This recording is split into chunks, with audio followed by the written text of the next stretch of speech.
Desperate Remedies by Thomas Hardy. Prefatory note. The following story, the first published by the author, was written 19 years ago, at a time when he was feeling his way to a method.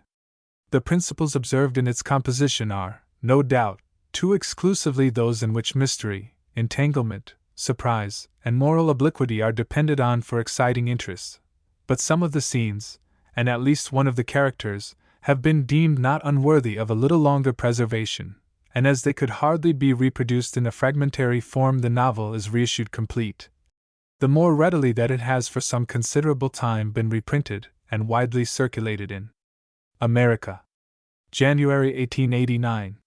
To the foregoing note I have only to add that, in the present edition of Desperate Remedies, some Wessex towns and other places that are common to the scenes of several of these stories have been called for the first time by the names under which they appear elsewhere, for the satisfaction of any reader who may care for consistency in such matters.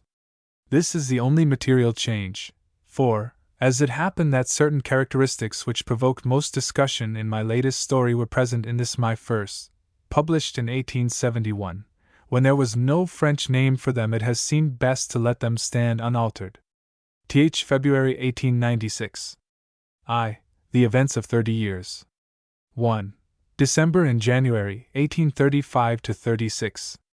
In the long and intricately inwrought chain of circumstance which renders worthy of record some experiences of Cytherea Grey, Edward Springrove, and others, the first event directly influencing the issue was a Christmas visit. In the above-mentioned year, 1835, Ambrose Grey, a young architect who had just begun the practice of his profession in the Midland town of Hawkbridge, to the north of Christminster, went to London to spend the Christmas holidays with a friend who lived in Bloomsbury. They had gone up to Cambridge in the same year, and, after graduating together, Huntway, the friend, had taken orders.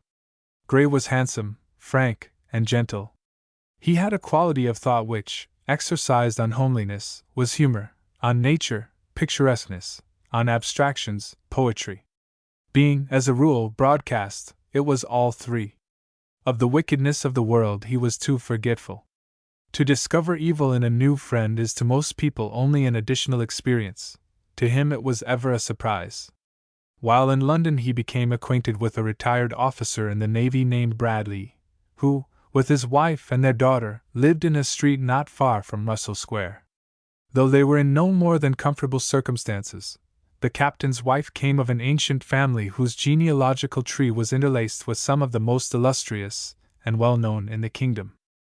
The young lady, their daughter, seemed to Grey by far the most beautiful and queenly being he had ever beheld.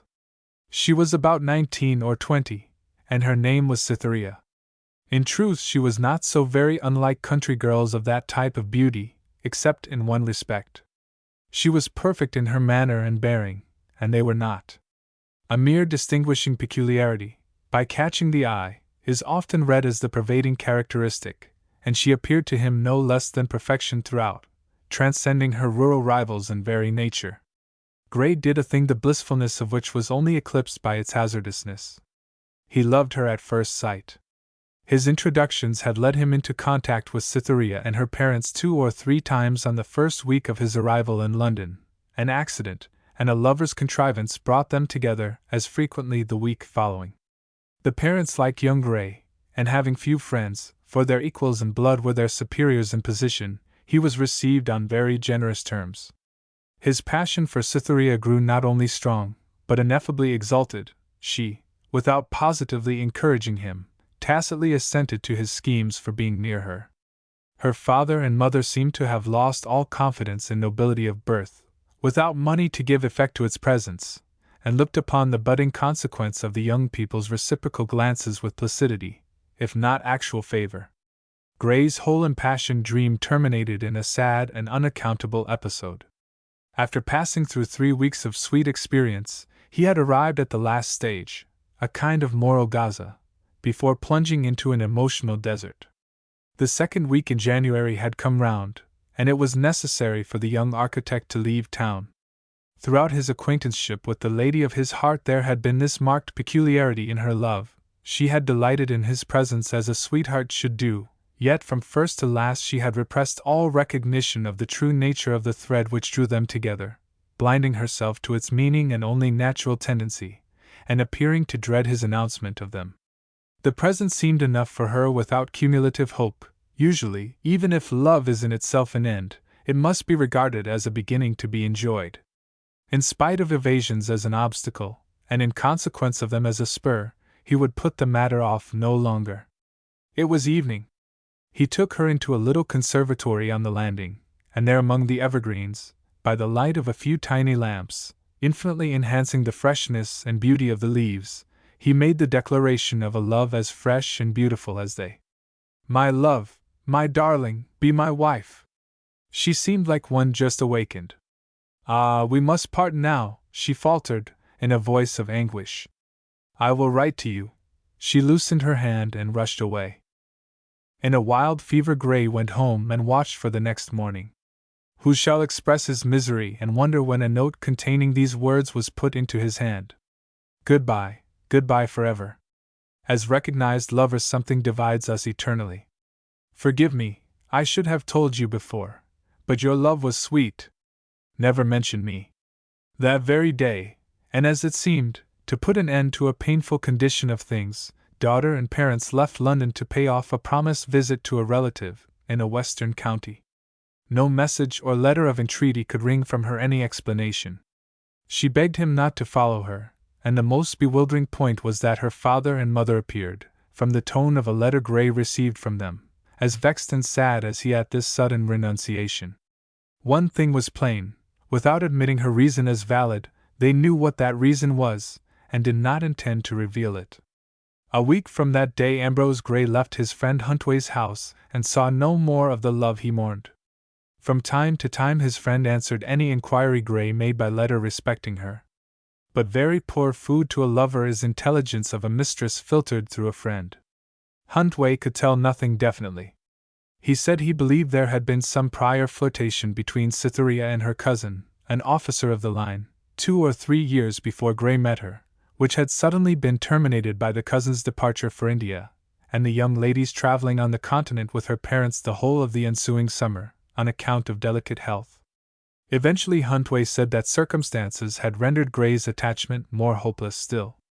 Cytherea's mother had unexpectedly inherited a large fortune and estates in the west of England by the rapid fall of some intervening lives.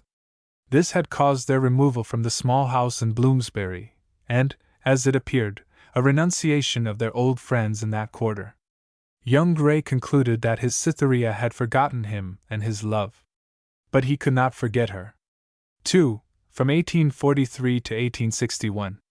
8 years later, feeling lonely and depressed, a man without relatives, with many acquaintances but no friends, Ambrose Gray met a young lady of a different kind, fairly endowed with money and good gifts. As to caring very deeply for another woman after the loss of Cytherea, it was an absolute impossibility with him. With all, the beautiful things of the earth become more dear as they elude pursuit. But with some nature's utter illusion is the one special event which will make a passing love permanent forever. This second young lady and Gray were married. That he did not, first or last, love his wife as he should have done, was known to all, but few knew that his unmanageable heart could never be weaned from useless repining at the loss of its first idol. His character to some extent deteriorated, as emotional constitutions will under the long sense of disappointment at having missed their imagined destiny.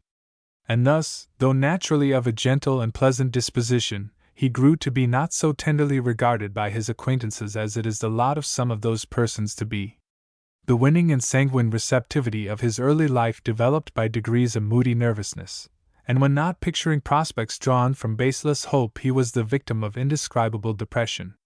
The practical issue of such a condition was improvidence, originally almost an unconscious improvidence, for every debt incurred had been mentally paid off with a religious exactness from the treasures of expectation before mentioned. But as years revolved, the same course was continued from the lack of spirit sufficient for shifting out of an old groove when it has been found to lead to disaster. In the year 1861 his wife died, leaving him a widower with 2 children.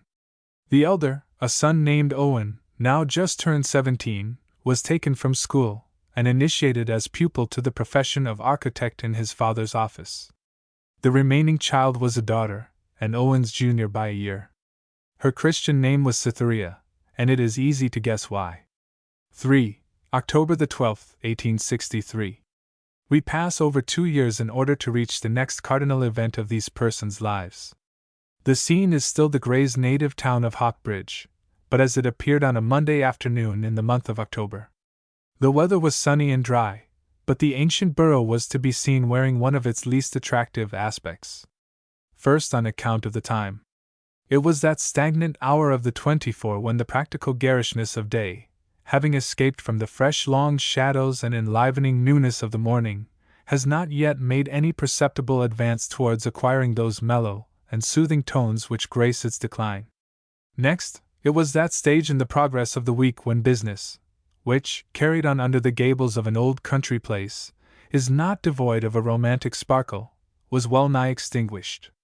Lastly, the town was intentionally bent upon being attractive by exhibiting to an influx of visitors the local talent for dramatic recitation, and provincial towns trying to be lively are the dullest of dull things. Little towns are like little children in this respect, that they interest most when they are enacting native peculiarities unconscious of beholders. Discovering themselves to be watched, they attempt to be entertaining by putting on an antic, and produce disagreeable caricatures which spoil them. The weather-stained clock face in the low church tower standing at the intersection of the 3 chief streets was expressing 2:30 to the town hall opposite, where the much-talked-of reading from Shakespeare was about to begin. The doors were open, and those persons who had already assembled within the building were noticing the entrance of the newcomers, silently criticizing their dress, questioning the genuineness of their teeth and hair, estimating their private means. Among these later ones came an exceptional young maiden who glowed amid the dullness like a single bright red poppy in a field of brown stubble. She wore an elegant dark jacket, lavender dress, hat with grace strings and trimmings, and gloves of a color to harmonize. She lightly walked up the side passage of the room, cast a slight glance around, and entered the seat pointed out to her. The young girl was Cytherea Grey. Her age was now about 18.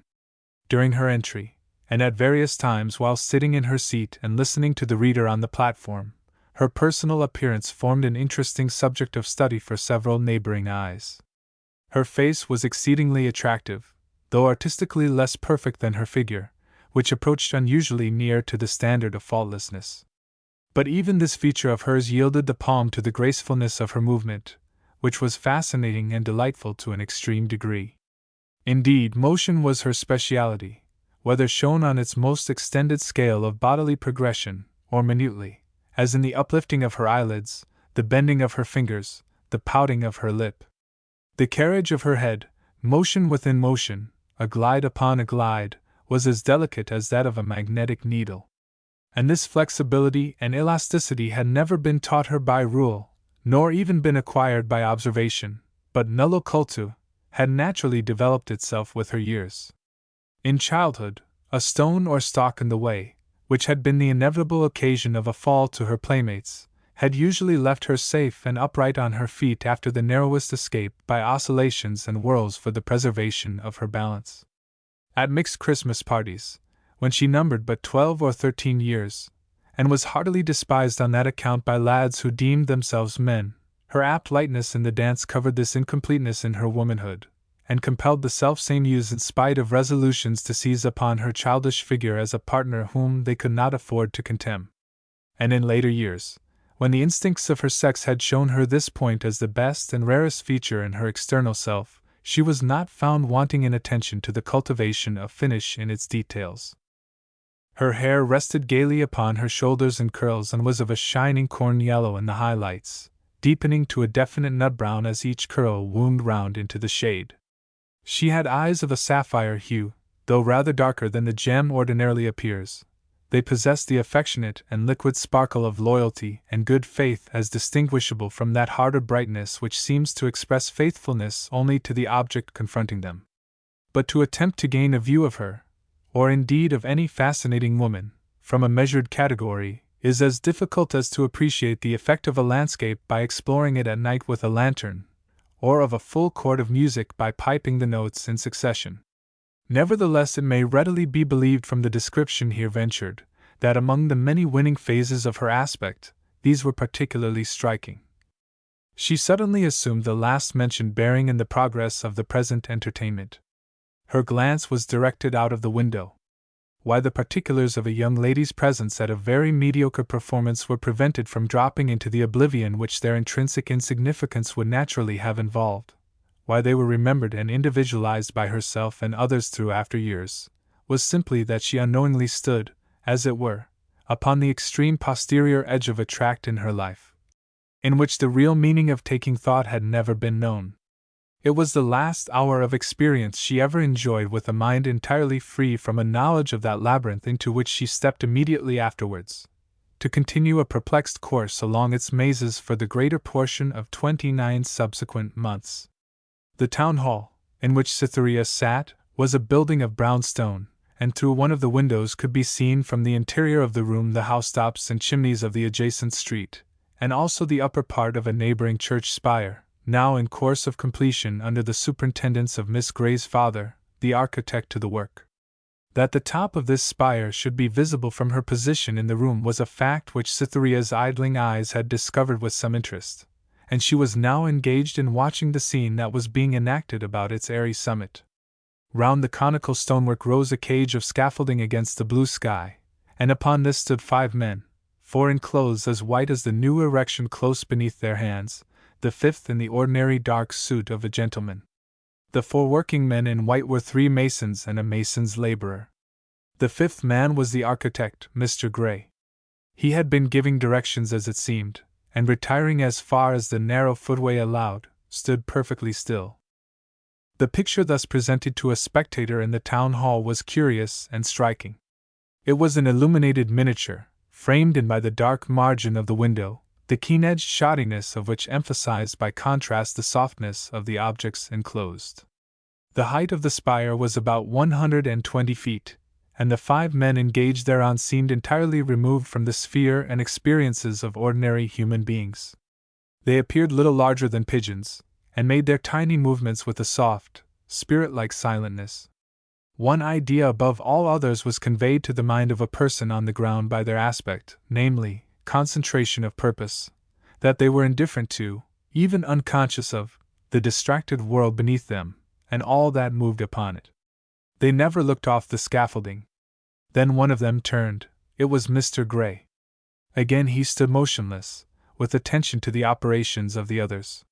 He appeared to be lost in reflection, and had directed his face towards a new stone they were lifting.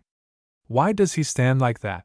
The young lady thought at length, up to that moment as listless and careless as one of the ancient Tarentines, who, on such an afternoon as this, watched from the theatre the entry into their harbor of a power that overturned the state. She moved herself uneasily. "I wish he would come down," she whispered, still gazing at the sky-backed picture. "It is so dangerous to be absent-minded up there." When she had done murmuring the words, her father indecisively laid hold of one of the scaffold poles, as if to test its strength, then let it go, and stepped back. In stepping, his foot slipped. An instant of doubling forward and sideways, and he reeled off into the air, immediately disappearing downwards. His agonized daughter rose to her feet by a convulsive movement. Her lips parted, and she gasped for breath. She could utter no sound. One by one the people about her, unconscious of what had happened, turned their heads, and inquiry and alarm became visible upon their faces at the sight of the poor child. A moment longer, and she fell to the floor. The next impression of which Cytherea had any consciousness was of being carried from a strange vehicle across the pavement to the steps of her own house by her brother and an older man. Recollection of what had passed evolved itself an instant later, and just as they entered the door, through which another and sadder burden had been carried but a few instants before, her eyes caught sight of the southwestern sky, and without heeding, saw white sunlight shining in shaft-like lines from a rift in a slaty cloud. Emotions will attach themselves to scenes that are simultaneous, however foreign in essence these scenes may be, as chemical waters will crystallize on twigs and wires. Even after that time any mental agony brought less vividly to Cytherea's mind the scene from the town hall windows than sunlight streaming in shaft-like lines. For, October the 19th. When death enters a house, an element of sadness and an element of horror accompany it. Sadness, from the death itself, horror, from the clouds of blackness we designedly labor to introduce. The funeral had taken place. Depressed, yet resolved in his demeanor, Owen Gray sat before his father's private escritoire, engaged in turning out and unfolding a heterogeneous collection of papers, forbidding and inharmonious to the eye at all times, most of all to one under the influence of a great grief. Laminae of white paper tied with twine were indiscriminately intermixed with other white papers bounded by black edges, these with blue foolscap wrapped round with crude red tape. The bulk of these letters, bills, and other documents were submitted to a careful examination, by which the appended particulars were ascertained. Cytherea was frequently at her brother's elbow during these examinations. She often remarked sadly, "Poor Papa failed to fulfill his good intention for want of time, didn't he, Owen?" And there was an excuse for his past, though he never would claim it. I never forget that original disheartening blow, and how that from it sprang all the ills of his life, everything connected with his gloom, and the lassitude in business we used so often to see about him. "I remember what he said once," returned the brother, "when I sat up late with him. He said, 'Owen, don't love too blindly. Blindly you will love if you love at all, but a little care is still possible to a well-disciplined heart. May that heart be yours as it was not mine,' Father said. 'Cultivate the art of renunciation.' And I am going to, Cytherea. And once Mamma said that an excellent woman was Papa's ruin, because he did not know the way to give her up when he had lost her. I wonder where she is now, Owen? We were told not to try to find out anything about her. Papa never told us her name, did he? That was by her own request, I believe. But never mind her, she was not our mother.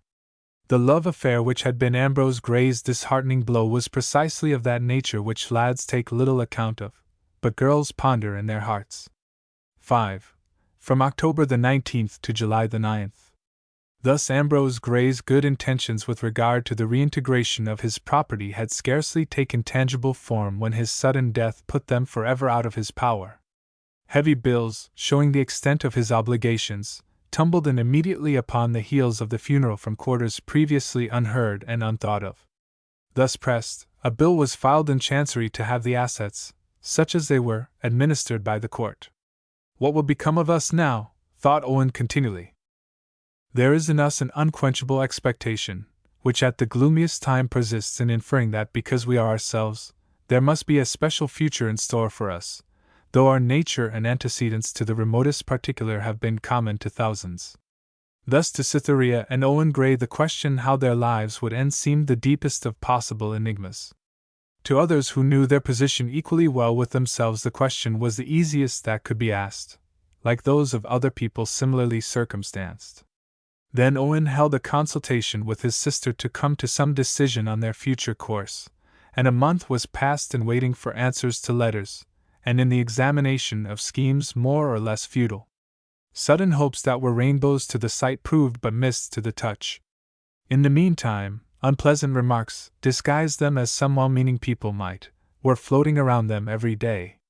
The undoubted truth, that they were the children of a dreamer who let slip away every farthing of his money and ran into debt with his neighbors, that the daughter had been brought up to no profession, that the son who had made no progress in it, and might come to the dogs, could not from the nature of things be wrapped up in silence in order that it might not hurt their feelings, and as a matter of fact, it greeted their ears in some form or other wherever they went.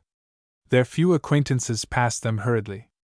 Ancient potwallopers and thriving shopkeepers, in their intervals of leisure, stood at their shop doors, their toes hanging over the edge of the step, and their obese waists hanging over their toes, and in discourses with friends on the pavement, formulated the course of the improvident, and reduced the children's prospects to a shadow-like attenuation.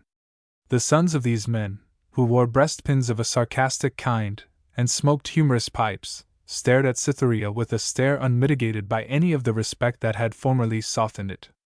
Now it is a noticeable fact that we do not much mind what men think of us, or what humiliating secret they discover of our means, parentage, or object, provided that each thinks and acts thereupon in isolation. It is the exchange of ideas about us that we dread most, and the possession by 100 acquaintances, severally insulated, of the knowledge of our skeleton closet's whereabouts, is not so distressing to the nerves as a chat over it by a party of half a dozen, exclusive depositaries though these may be. Perhaps, though Hawkbridge watched and whispered, its animus would have been little more than a trifle to persons in thriving circumstances. But unfortunately, poverty, whilst it is new, and before the skin has had time to thicken, makes people susceptible inversely to their opportunities for shielding themselves.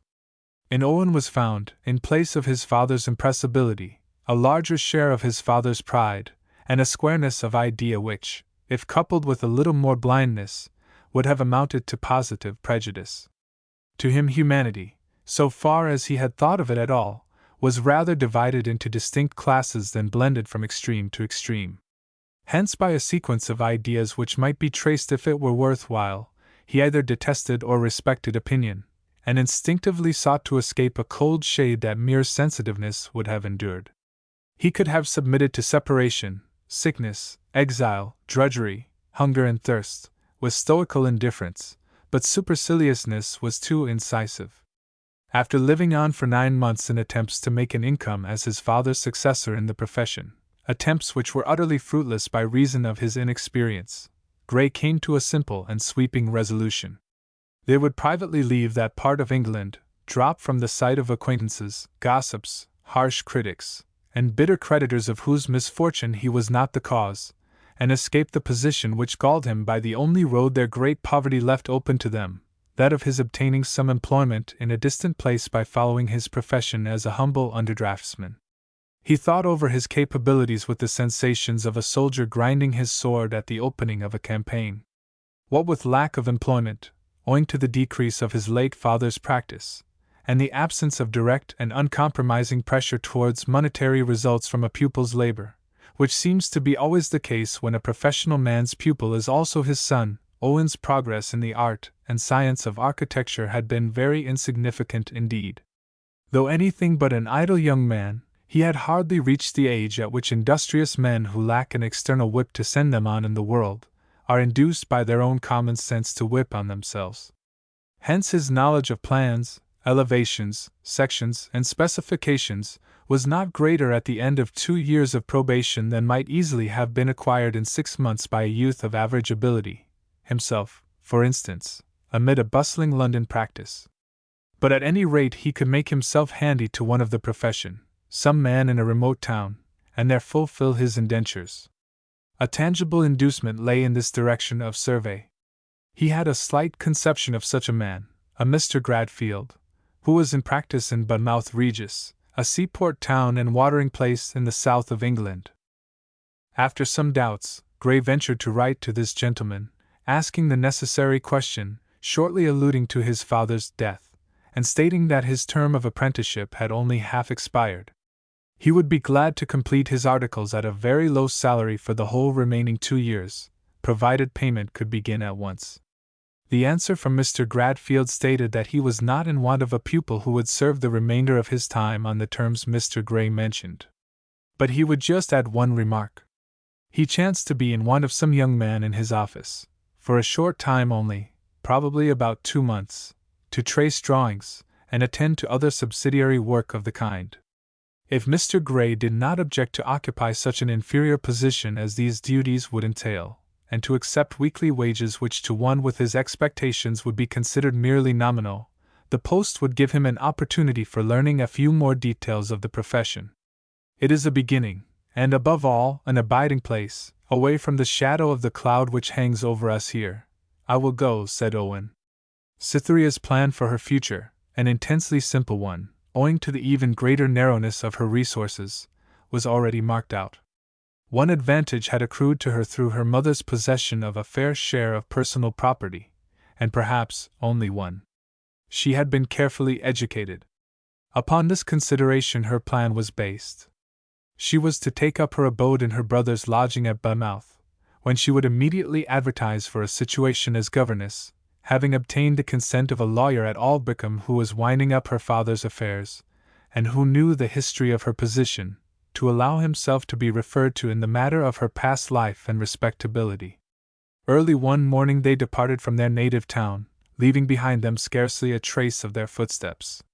Then the town pitied their want of wisdom in taking such a step. Rashness! They would have made a better income in Hawkbridge, where they are known. There is no doubt that they would. But what is wisdom really? A steady handling of any means to bring about any end necessary to happiness. Yet whether one's end be the usual end, a wealthy position in life, or no, the name of wisdom is seldom applied but to the means to that usual end. 2. The events of a fortnight. 1. The 9th of July. The day of their departure was one of the most glowing that the climax of a long series of summer heats could evolve. The wide expanse of landscape quivered up and down like the flame of a taper, as they steamed along through the midst of it. Placid flocks of sheep reclining under trees a little way off appeared of a pale blue color. Clover fields were livid with the brightness of the sun upon their deep red flowers. All wagons and carts were moved to the shade by their careful owners, rain-water butts fell to pieces, well buckets were lowered inside the covers of the well-hole, to preserve them from the fate of the butts, and generally, water seemed scarcer in the country than the beer and cider of the peasantry who toiled or idled there. To see persons looking with children's eyes at any ordinary scenery is a proof that they possess the charming faculty of drawing new sensations from an old experience, a healthy sign, rare in these feverish days, the mark of an imperishable brightness of nature. Both brother and sister could do this, Cytherea more noticeably. They watched the undulating cornlands, monotonous to all their companions, the stony and clay prospect succeeding those, with its angular and abrupt hills. Boggy moors came next, now withered and dry, the spots upon which pools usually spread their waters showing themselves as circles of smooth, bare soil, overrun by a network of innumerable little fissures. Then arose plantations of firs, abruptly terminating beside meadows cleanly mown, in which high-hipped, rich-colored cows, with backs horizontal and straight as the ridge of a house, stood motionless or lazily fed. Glimpses of the sea now interested them, which became more and more frequent till the train finally drew up beside the platform at Budmouth. "The whole town is looking out for us," had been Gray's impression throughout the day. He called upon Mr. Gradfield, the only man who had been directly informed of his coming, and found that Mr. Gradfield had forgotten it. However, arrangements were made with this gentleman, a stout, active, grey-bearded burgher of 60, by which Owen was to commence work in his office the following week. The same day Cytherea drew up and sent off the advertisement appended. It seemed a more material existence than her own that she saw thus delineated on the paper. "That can't be myself. How odd I look," she said, and smiled. 2. July the 11th. On the Monday subsequent to their arrival in Budmouth, Owen Gray attended at Mr. Gradfield's office to enter upon his duties, and his sister was left in their lodgings alone for the first time. Despite the sad occurrences of the preceding autumn, an unwonted cheerfulness pervaded her spirit throughout the day. Change of scene, and that to untravelled eyes, conjoined with the sensation of freedom from supervision, revived the sparkle of a warm young nature ready enough to take advantage of any adventitious restoratives. Point-blank grief tends rather to seal up happiness for a time than to produce that attrition which results from griefs of anticipation that move onward with the days. These may be said to throw away the capacity for pleasure. Her expectations from the advertisement began to be extravagant. A thriving family, who had always sadly needed her, was already definitely pictured in her fancy, which, in its exuberance, led her on to picturing its individual members, their possible peculiarities, virtues, and vices, and obliterated for a time the recollection that she would be separated from her brother. Thus musing, as she waited for his return in the evening, her eyes fell on her left hand. The contemplation of her own left fourth finger by symbol-loving girlhood of this age is, it seems, very frequently, if not always, followed by a peculiar train of romantic ideas. Cytherea's thoughts, still playing about her future, became directed into this romantic groove. She leant back in her chair, and taking hold of the fourth finger, which had attracted her attention, she lifted it with the tips of the others, and looked at the smooth and tapering member for a long time. She whispered idly, "I wonder who and what he will be. If he's a gentleman of fashion, he will take my finger so, just with the tips of his own, and with some fluttering of the heart, and the least trembling of his lip, slipped the ring so lightly on that I shall hardly know it is there, looking delightfully into my eyes all the time. If he's a bold, dashing soldier, I expect he will proudly turn round, take the ring as if it equalled Her Majesty's crown in value, and desperately set it on my finger thus. He will fix his eyes unflinchingly upon what he is doing, just as if he stood in battle before the enemy, though, in reality, very fond of me, of course, and blush as much as I shall. If he's a sailor, he will take my finger and the ring in this way, and deck it out with a housewifely touch and a tenderness of expression about his mouth, as sailors do, kiss it, perhaps, with a simple air, as if we were children playing an idle game, and not at the very height of observation and envy by a great crowd saying, "Ah! They are happy now!" If he should be rather a poor man, noble-minded and affectionate, but still poor. Owen's footsteps rapidly ascending the stairs interrupted this fancy-free meditation. Reproaching herself, even angry with herself for allowing her mind to stray upon such subjects in the face of their present desperate condition, she rose to meet him, and make tea. Cytherea's interest to know how her brother had been received at Mr. Gradfield's broke forth into words at once. Almost before they had sat down to table, she began cross-examining him in the regular sisterly way. "Well, Owen, how has it been with you today? What is the place like? Do you think you will like Mr. Gradfield?"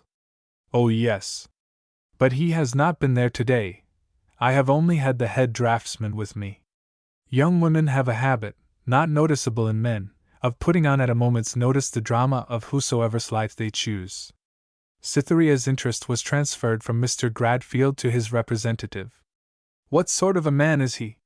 "He seems a very nice fellow indeed, though of course I can hardly tell to a certainty as yet. But I think he's a very worthy fellow.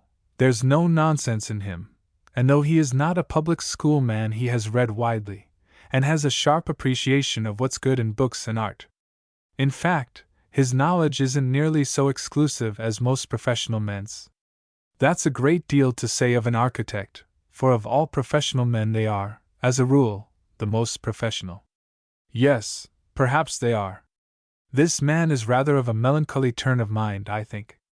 "Has the managing clerk any family?" she mildly asked, after a while, pouring out some more tea. "Family? No." "Well, dear Owen, how should I know?"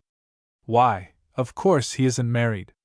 But there happened to be a conversation about women going on in the office, and I heard him say what he should wish his wife to be like." "What would he wish his wife to be like?" she said, with great apparent lack of interest. "Oh, he says she must be girlish and artless, yet he would be loath to do without a dash of womanly subtlety, 'tis so piquant. Yes, he said that must be in her, she must have womanly cleverness. And yet I should like her to blush if only a cock sparrow were to look at her hard," he said. "Which brings me back to the girl again, and so I flit backwards and forwards. I must have what comes, I suppose," he said. "And whatever she may be, thank God she's no worse. However, if he might give a final hint to Providence," he said, "a child among pleasures, and a woman among pains was the rough outline of his requirement." "Did he say that? What a amusing creature he must be." "He did, indeed." 3. From the 12th to the 15th of July. As is well known, ideas are so elastic in a human brain, that they have no constant measure which may be called their actual bulk. Any important idea may be compressed to a molecule by an unwanted crowding of others, and any small idea will expand to whatever length and breadth of vacuum the mind may be able to make over to it. Cytherea's world was tolerably vacant at this time, and the young architectural designer's image became very pervasive. The next evening this subject was again renewed. "His name is Springrove," said Owen, in reply to her. "He is a thorough artist, but a man of rather humble origin, it seems, who has made himself so far. I think he is the son of a farmer, or something of the kind." "Well, he's none the worse for that, I suppose." "None the worse. As we come down the hill, we shall be continually meeting people going up." But Owen had felt that Springrove was a little the worse nevertheless. "Of course he's rather old by this time." "Oh no. He's about 26, not more." "Ah, I see. What is he like, Owen? I can't exactly tell you his appearance. 'Tis always such a difficult thing to do. A man you would describe as short? Most men are those we should describe as short, I fancy. I should call him, I think, of the middle height, but as I only see him sitting in the office, of course I am not certain about his form and figure. I wish you were, then. Perhaps you do. But I am not, you see. Of course not, you are always so provoking. Owen, I saw a man in the street today whom I fancied was he, and yet, I don't see how it could be, either. He had light brown hair, a snub nose, very round face, and a peculiar habit of reducing his eyes to straight lines when he looked narrowly at anything. Oh no, that was not he, Cytherea. Not a bit like him in all probability. Not a bit. He has dark hair, almost a Grecian nose, regular teeth, and an intellectual face, as nearly as I can recall to mind. Ah, there now, Owen, you have described him. But I suppose he's not generally called pleasing or handsome? I scarcely meant that. But since you have said it, is he handsome? Rather. His tout ensemble is striking? Yes, oh no, no, I forgot, it is not. He is rather untidy in his waistcoat, and neckties, and hair. How vexing! It must be to himself, poor thing. He's a thorough bookworm, despises the Papandese school of verse, knows Shakespeare to the very dregs of the footnotes. Indeed, he's a poet himself in a small way. How delicious, she said. I have never known a poet. And you don't know him, said Owen dryly. She reddened. Of course I don't. I know that. Have you received any answer to your advertisement? He inquired. Ah, no, she said, and the forgotten disappointment which had showed itself in her face at different times during the day became visible again. Another day passed away. On Thursday, without inquiry, she learnt more of the head draftsman. He and Gray had become very friendly, and he had been tempted to show her brother a copy of some poems of his, some serious and sad, some humorous, which had appeared in the Poet's Corner of a magazine from time to time. Owen showed them now to Cytherea, who instantly began to read them carefully and to think them very beautiful. Yes, Springrove's no fool, said Owen sententiously. No fool, I should think he isn't, indeed, said Cytherea, looking up from the paper in quite an excitement, to write such verses as these. What logic are you chopping, Cytherea? Well, I don't mean on account of the verses, because I haven't read them, but for what he said when the fellows were talking about falling in love. Which you will tell me? He says that your true lover breathlessly finds himself engaged to a sweetheart, like a man who has caught something in the dark. He doesn't know whether it is a bat or a bird, and takes it to the light when he is cool to learn what it is. He looks to see if she is the right age, but right age or wrong age, he must consider her a prize. Some time later he ponders whether she is the right kind of prize for him. Right kind or wrong kind, he has called her his, and must abide by it. After a time he asks himself, has she the temper, hair, and eyes I meant to have, and was firmly resolved not to do without? He finds it is all wrong, and then comes the tussle. Do they marry and live happily? Who? Oh, the supposed pair. I think he said, well, I really forget what he said. That is stupid of you, said the young lady with dismay. Yes. But he's a satirist. I don't think I care about him now. There you are just wrong. He is not. He is, as I believe, an impulsive fellow who has been made to pay the penalty of his rashness in some love affair. Thus ended the dialogue of Thursday, but Cytherea read the verses again in private. On Friday her brother remarked that Springrove had informed him he was going to leave Mr. Gradfield's in a fortnight to push his fortunes in London. An indescribable feeling of sadness shot through Cytherea's heart. Why should she be sad at such an announcement as that, she thought, concerning a man she had never seen, when her spirits were elastic enough to rebound after hard blows from deep and real troubles as if she had scarcely known them? Though she could not answer this question, she knew one thing. She was saddened by Owen's news. 4. July the 21st. A very popular local excursion by steamboat to Lulstead Cove was announced through the streets of Budmouth one Thursday morning by the weak-voiced town crier, to start at 6 o'clock the same day. The weather was lovely, and the opportunity being the first of the kind offered to them, Owen and Cytherea went with the rest.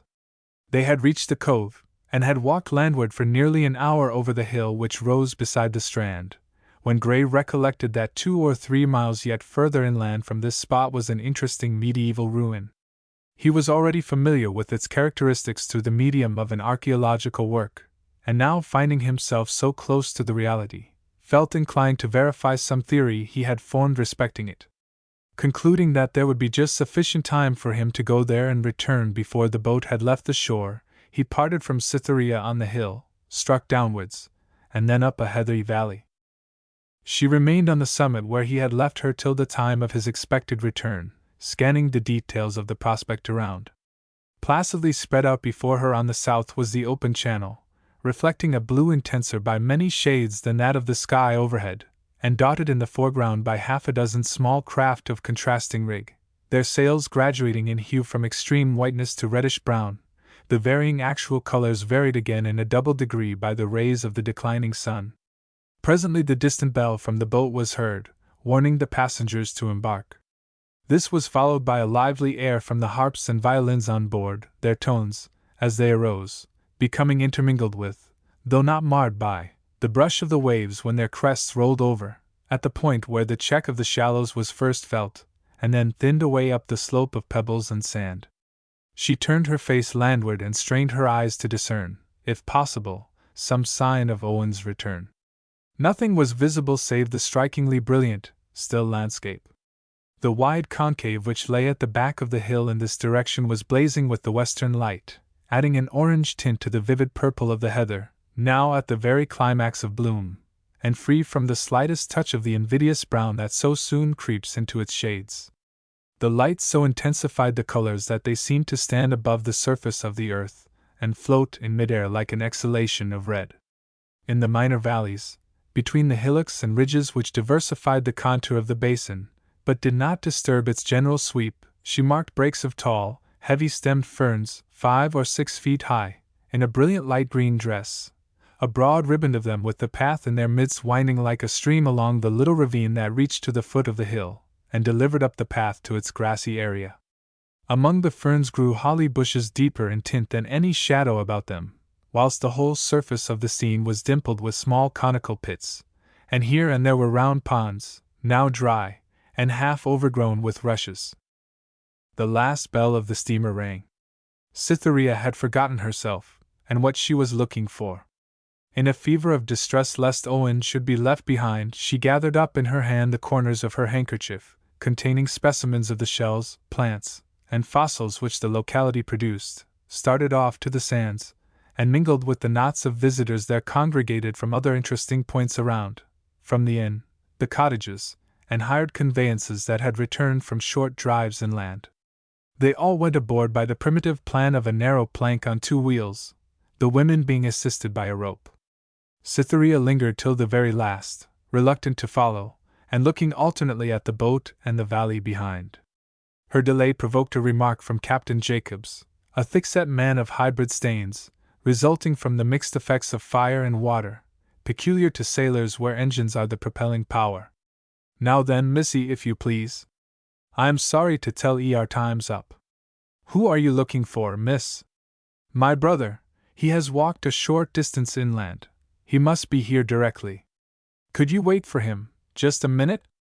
"Really, I am afraid not, Cytherea looked at the stout, round-faced man, and at the vessel, with a light in her eyes so expressive of her own opinion being the same, on reflection, as his, and with such resignation, too, that, from an instinctive feeling of pride at being able to prove himself more humane than he was thought to be, works of supererogation are the only sacrifices that entice in this way, and that at a very small cost, he delayed the boat till some among the passengers began to murmur. "There, never mind," said Cytherea decisively. "Go on without me. I shall wait for him." "Well, 'tis a very awkward thing to leave you here all alone," said the captain. "I certainly advise you not to wait." "He's gone across to the railway station, for certain," said another passenger. "No, here he is," Cytherea said, regarding, as she spoke, the half-hidden figure of a man who was seen advancing at a headlong pace down the ravine which lay between the heath and the shore. "He can't get here in less than 5 minutes," a passenger said. "People should know what they are about, and keep time.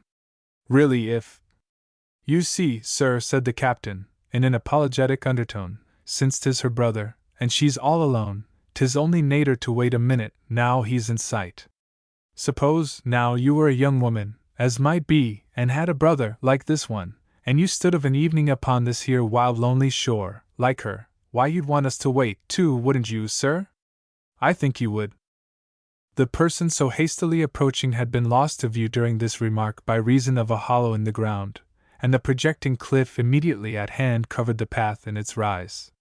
His footsteps were now heard striking sharply upon the flinty road at a distance of about 20 or 30 yards, but still behind the escarpment. To save time, Cytherea prepared to ascend the plank. "Let me give you my hand, miss," said Captain Jacobs.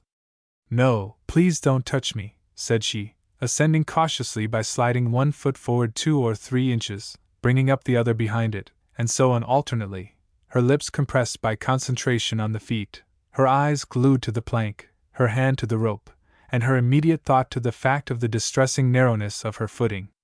Steps now shook the lower end of the board, and in an instant were up to her heels with a bound. "Oh, Owen, I am so glad you are come," she said without turning. Don't shake the plank or touch me, whatever you do. There, I am up. Where have you been so long?" she continued, in a lower tone, turning round to him as she reached the top. Raising her eyes from her feet, which, standing on the firm deck, demanded her attention no longer, she acquired perceptions of the newcomer in the following order: unknown trousers, unknown waistcoat, unknown face. The man was not her brother, but a total stranger.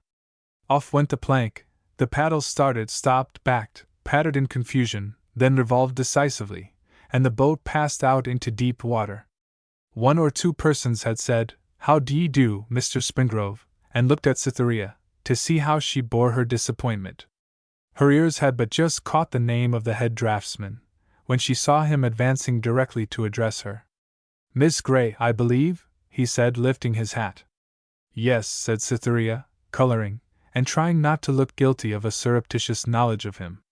"I am Mr. Springrove. I passed Corvsgate Castle about an hour ago, and soon afterwards met your brother going that way. He had been deceived in the distance, and was about to turn without seeing the ruin, on account of a lameness that had come on in his leg or foot. I proposed that he should go on, since he had got so near, and afterwards, instead of walking back to the boat, get across to Anglebury Station, a shorter walk for him, where he could catch the late train, and go directly home. I could let you know what he had done, and allay any uneasiness. Is the lameness serious, do you know?" "Oh no, simply from overwalking himself." "Still, it was just as well to ride home." Relieved from her apprehensions on Owen's score, she was able slightly to examine the appearance of her informant, Edward Springrove, who now removed his hat for a while, to cool himself. He was rather above her brother's height.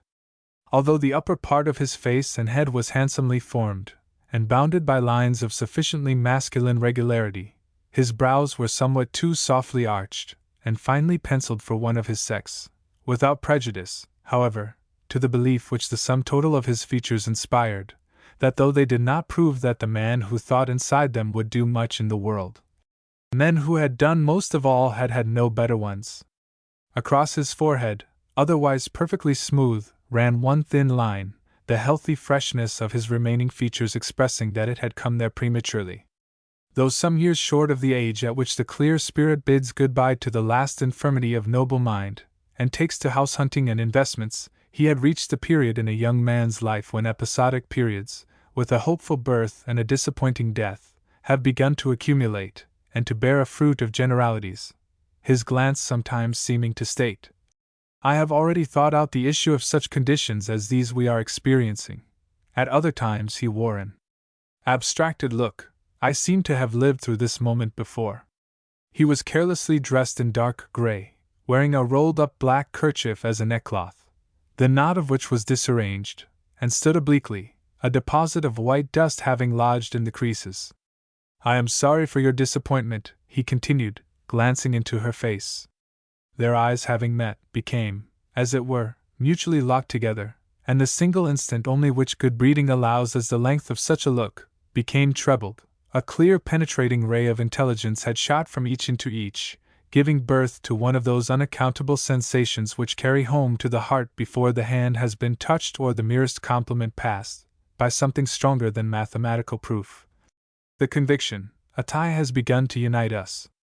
Both faces also unconsciously stated that their owners had been much in each other's thoughts of late.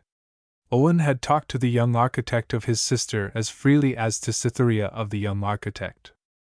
A conversation began, which was none the less interesting to the parties engaged because it consisted only of the most trivial and commonplace remarks. Then the band of harps and violins struck up a lively melody, and the deck was cleared for dancing, the sun dipping beneath the horizon during the proceeding, and the moon showing herself at their stern. The sea was so calm that the soft hiss produced by the bursting of the innumerable bubbles of foam behind the paddles could be distinctly heard.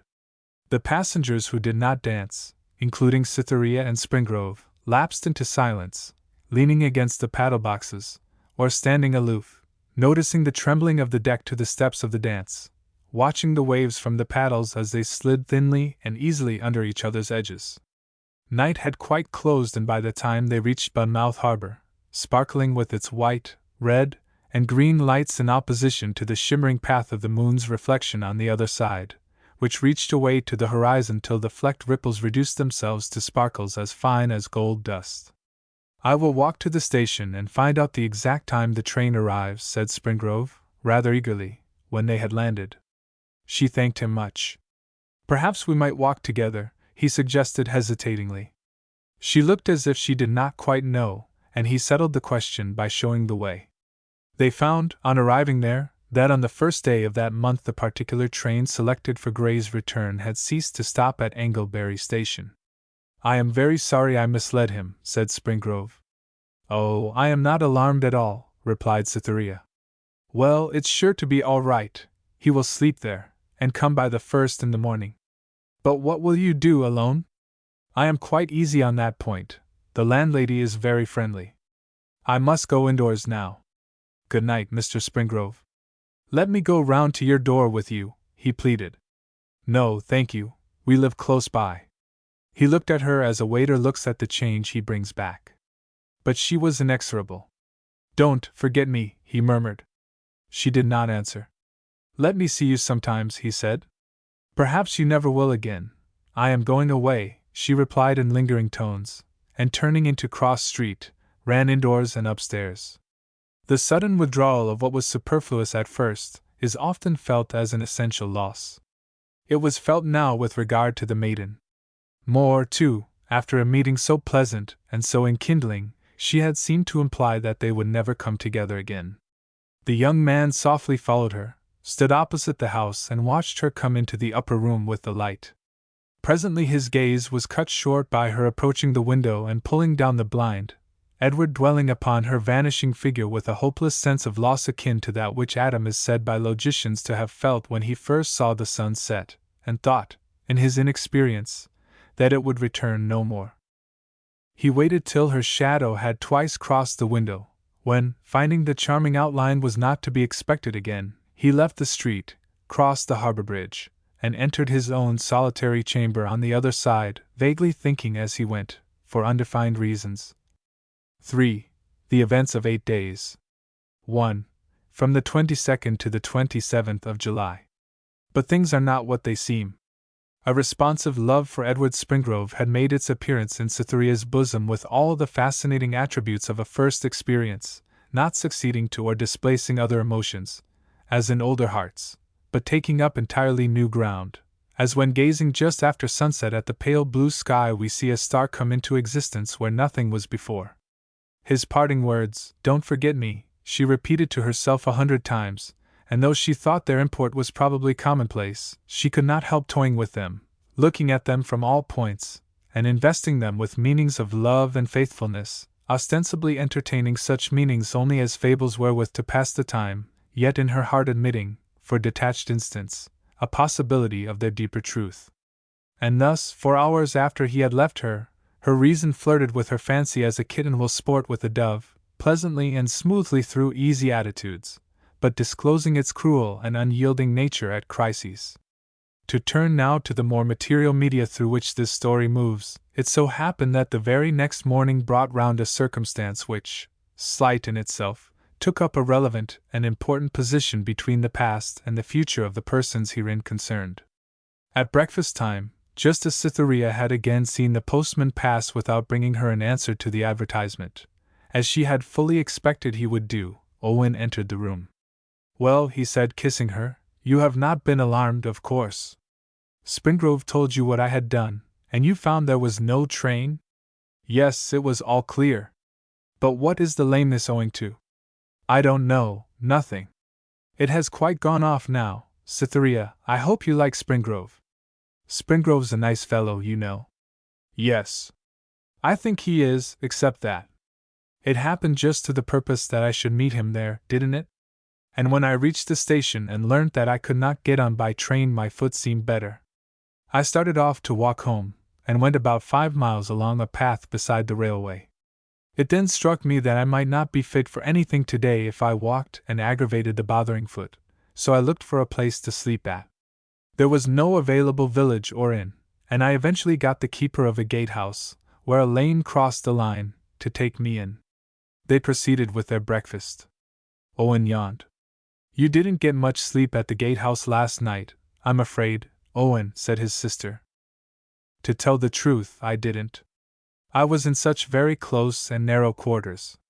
Those gatehouses are such small places, and the man had only his own bed to offer me. Ah, by the by, Cythie, I have such an extraordinary thing to tell you in connection with this man. By Jove, I had nearly forgotten it. But I'll go straight on. As I was saying, he had only his own bed to offer me, but I could not afford to be fastidious, and as he had a hearty manner, though a very queer one, I agreed to accept it, and he made a rough pallet for himself on the floor close beside me. Well, I could not sleep for my life, and I wished I had not stayed there, though I was so tired. For one thing, there were the luggage trains rattling by at my elbow the early part of the night. But worse than this, he talked continually in his sleep, and occasionally struck out with his limbs at something or another, knocking against the post of the bedstead and making it tremble. My condition was altogether so unsatisfactory that at last I awoke him, and asked him what he had been dreaming about for the previous hour, for I could get no sleep at all. He begged my pardon for disturbing me, but a name I had casually let fall that evening had led him to think of another stranger he had once had visit him, who had also accidentally mentioned the same name, and some very strange incidents connected with that meeting. The affair had occurred years and years ago, but what I had said had made him think and dream about it as if it were but yesterday. "What was the word?" I said. "Cytherea," he said. "What was the story?" I asked then. He then told me that when he was a young man in London he borrowed a few pounds to add to a few he had saved up, and opened a little inn at Hammersmith. One evening, after the inn had been open about a couple of months, every idler in the neighbourhood ran off to Westminster. The Houses of Parliament were on fire. Not a soul remained in his parlour besides himself, and he began picking up the pipes and glasses his customers had hastily relinquished. At length a young lady about 17 or 18 came in. She asked if a woman was there waiting for herself, Miss Jane Taylor. He said no, asked the young lady if she would wait, and showed her into the small inner room.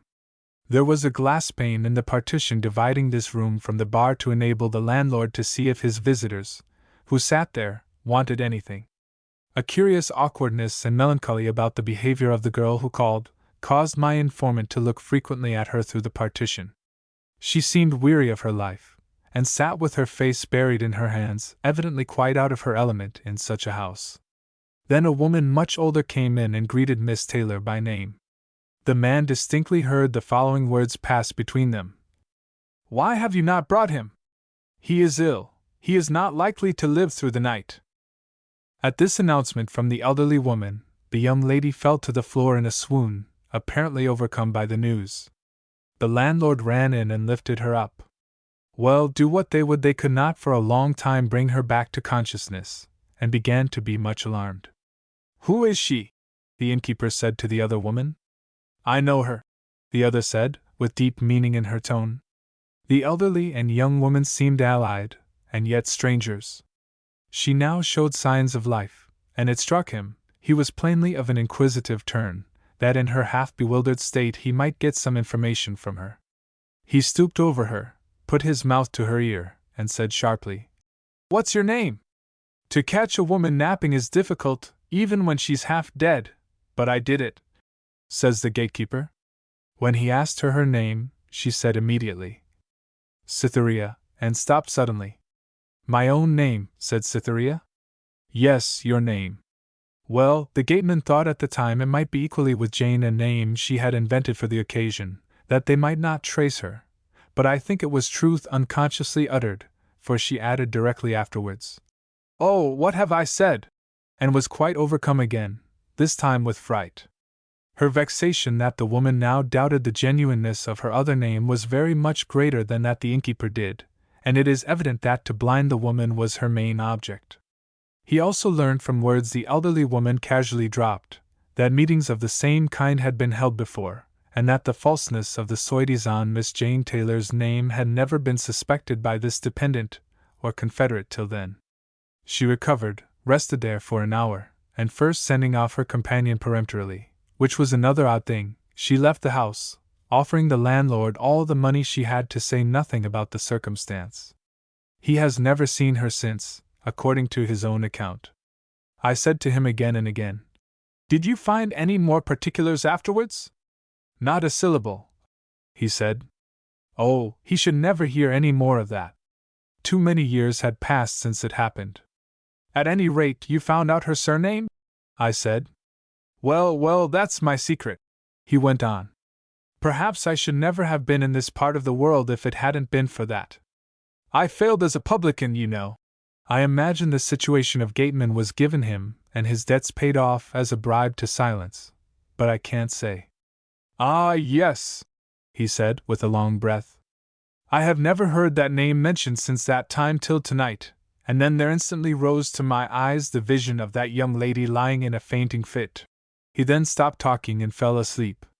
Telling the story must have relieved him as it did the Ancient Mariner, for he did not move a muscle or make another sound for the remainder of the night. "Now isn't that an odd story?" "It is indeed," Cytherea murmured. "Very, very strange." "Why should she have said your most uncommon name?" continued Owen.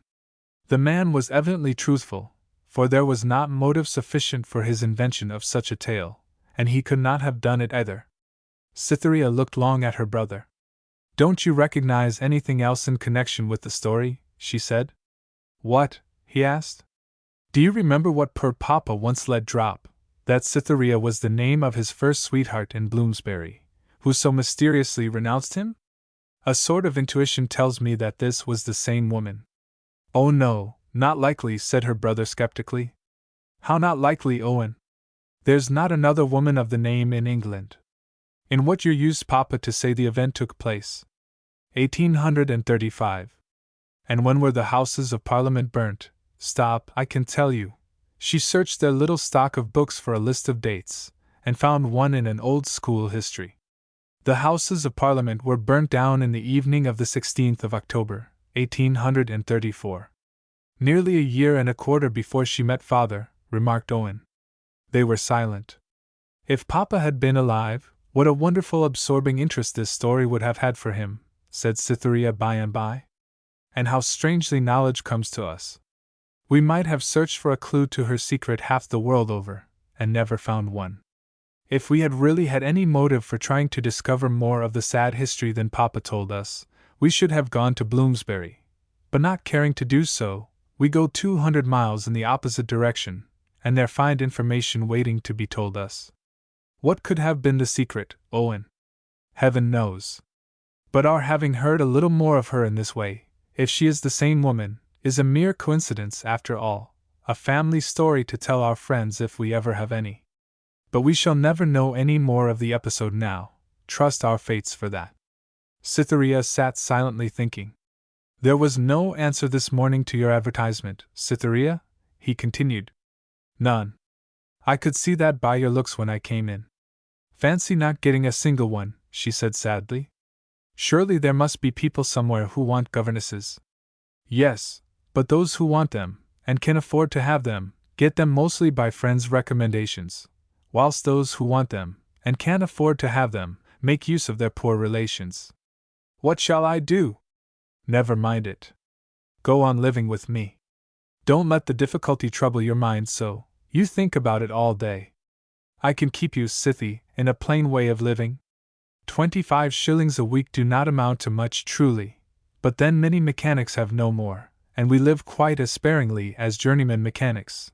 It is a meagre narrow life we are drifting into, he added gloomily, but it is a degree more tolerable than the worrying sensation of all the world being ashamed of you, which we experienced at Hawkbridge.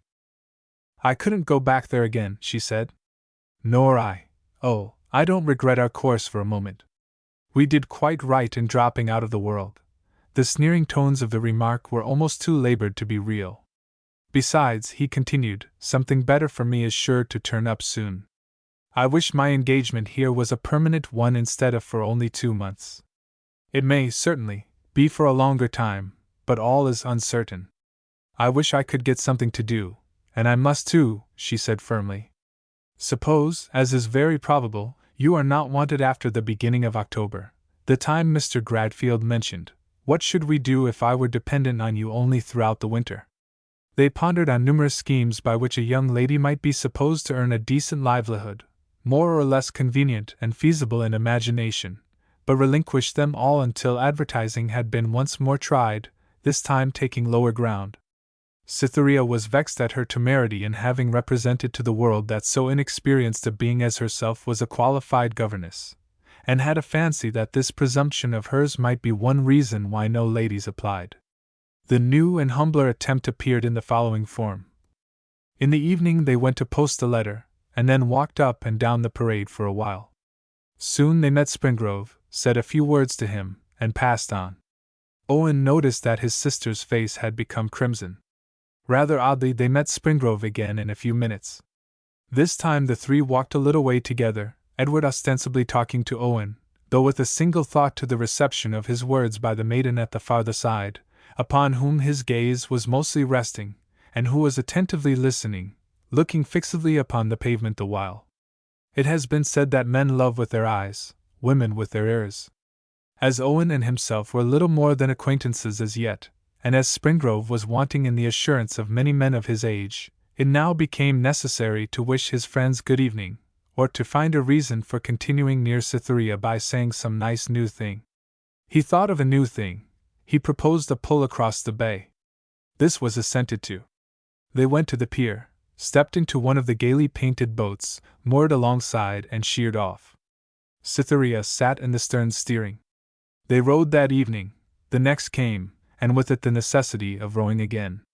Then the next, and the next, Cytherea always sitting in the stern with the tiller ropes in her hand. The curves of her figure welded with those of the fragile boat in perfect continuation, as she girlishly yielded herself to its heaving and sinking, seeming to form with it an organic whole. Then Owen was inclined to test his skill in paddling a canoe. Edward did not like canoes, and the issue was, that, having seen Owen on board, Springrove proposed to pull off after him with a pair of sculls, but not considering himself sufficiently accomplished to do finished rowing before a parade full of promenaders when there was a little swell on, and with the rudder unshipped in addition, he begged that Cytherea might come with him and steer as before. She stepped in, and they floated along in the wake of her brother. Thus passed the 5th evening on the water. But the sympathetic pair were thrown into still closer companionship, and much more exclusive connection. 2. July the 29th. It was a sad time for Cytherea, the last day of Springrove's management at Gradfield's, and the last evening before his return from Budmouth to his father's house, previous to his departure for London. Gray had been requested by the architect to survey a plot of land nearly 20 miles off, which, with the journey to and fro, would occupy him the whole day, and prevent his returning till late in the evening. Cytherea made a companion of her landlady to the extent of sharing meals and sitting with her during the morning of her brother's absence. Midday found her restless and miserable under this arrangement. All the afternoon she sat alone, looking out of the window for she scarcely knew whom, and hoping she scarcely knew what. 5:30 came, the end of Springrove's official day. 2 minutes later Springrove walked by. She endured her solitude for another half hour, and then could endure no longer. She had hoped, while affecting to fear, that Edward would have found some reason or other for calling, but it seemed that he had not. Hastily dressing herself she went out, when the farce of an accidental meeting was repeated. Edward came upon her in the street at the first turning, and, like the great Duke Ferdinand in the statue and the bust. "Shall we have a boat?" he said impulsively. "How blissful it all is at first! Perhaps, indeed, the only bliss in the course of love which can truly be called Eden-like is that which prevails immediately after doubt has ended and before reflection has set in, at the dawn of the emotion, when it is not recognized by name, and before the consideration of what this love is, has given birth to the consideration of what difficulties it tends to create, when on the man's part the mistress appears to the mind's eye in picturesque, hazy, and fresh morning lights, and soft morning shadows, when, as yet, she is known only as the wearer of one dress, which shares her own personality, as the stander in one special position, the giver of one bright particular glance, and the speaker of one tender sentence, when, on her part, she is timidly careful over what she says and does, lest she should be misconstrued or underrated to the breadth of a shadow of a hair.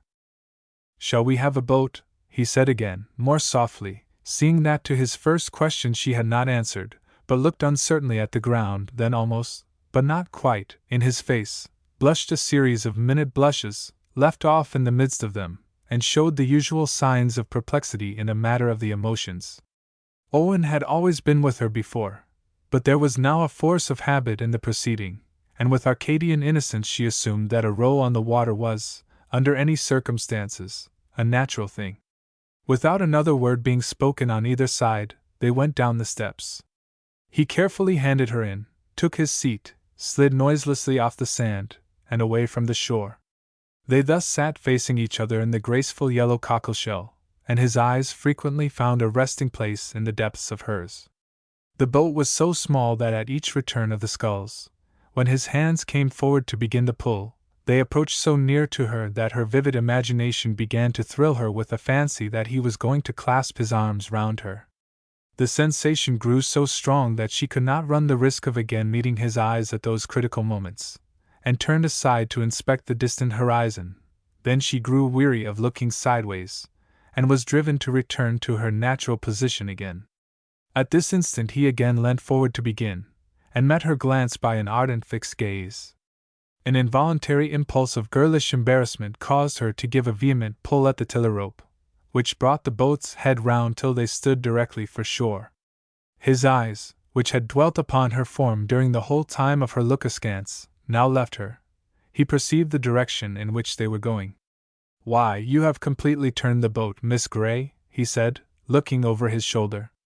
"Look at our track on the water, a great semicircle, preceded by a series of zigzags as far as we can see." She looked attentively. "Is it my fault or yours?" she inquired. "Mine, I suppose? I can't help saying that it is yours." She dropped the ropes decisively, feeling the slightest twinge of vexation at the answer. "Why do you let go?" "I do it so badly." "Oh no, you turned about for shore in a masterly way. Do you wish to return?" "Yes, if you please." "Of course, then, I will at once. I fear what the people will think of us, going in such absurd directions, and all through my wretched steering." "Never mind what the people think." A pause. "You surely are not so weak as to mind what the people think on such a matter as that?" Those words might almost be called too firm and hard to be given by him to her, but never mind. For almost the first time in her life she felt the charming sensation, although on such an insignificant subject, of being compelled into an opinion by a man she loved.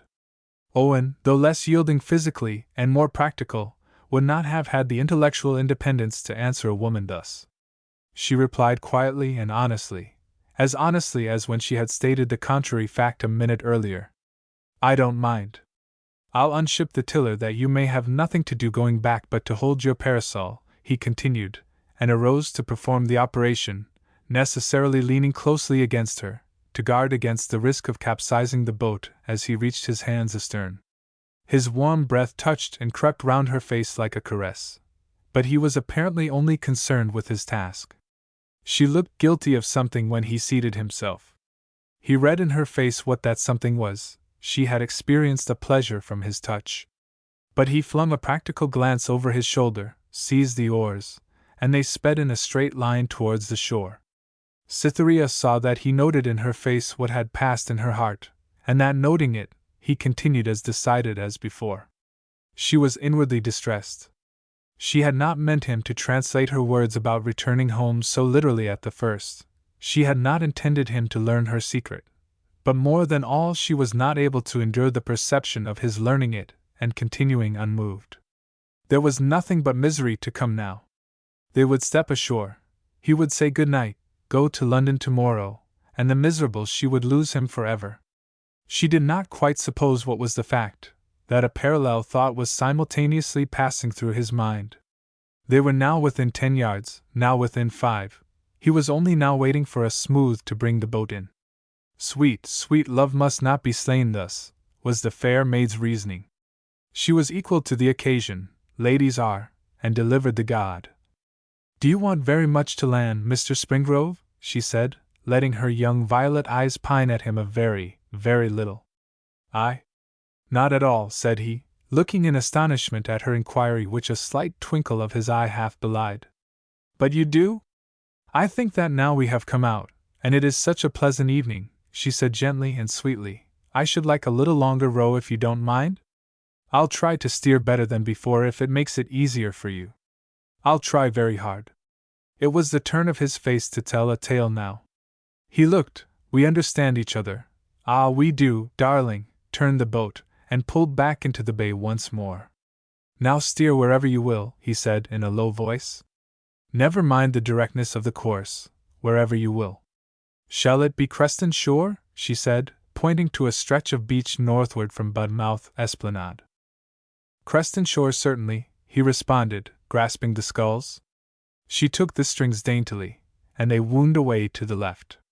For a long time nothing was audible in the boat but the regular dip of the oars, and their movement in the rowlocks.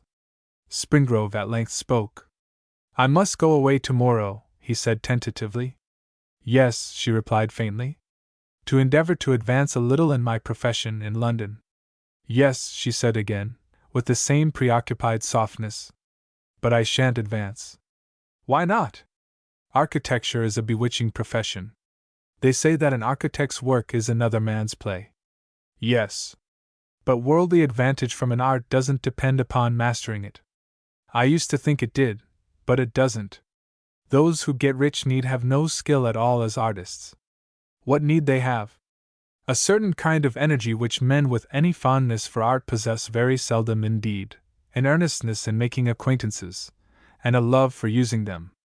They give their whole attention to the art of dining out, after mastering a few rudimentary facts to serve up in conversation.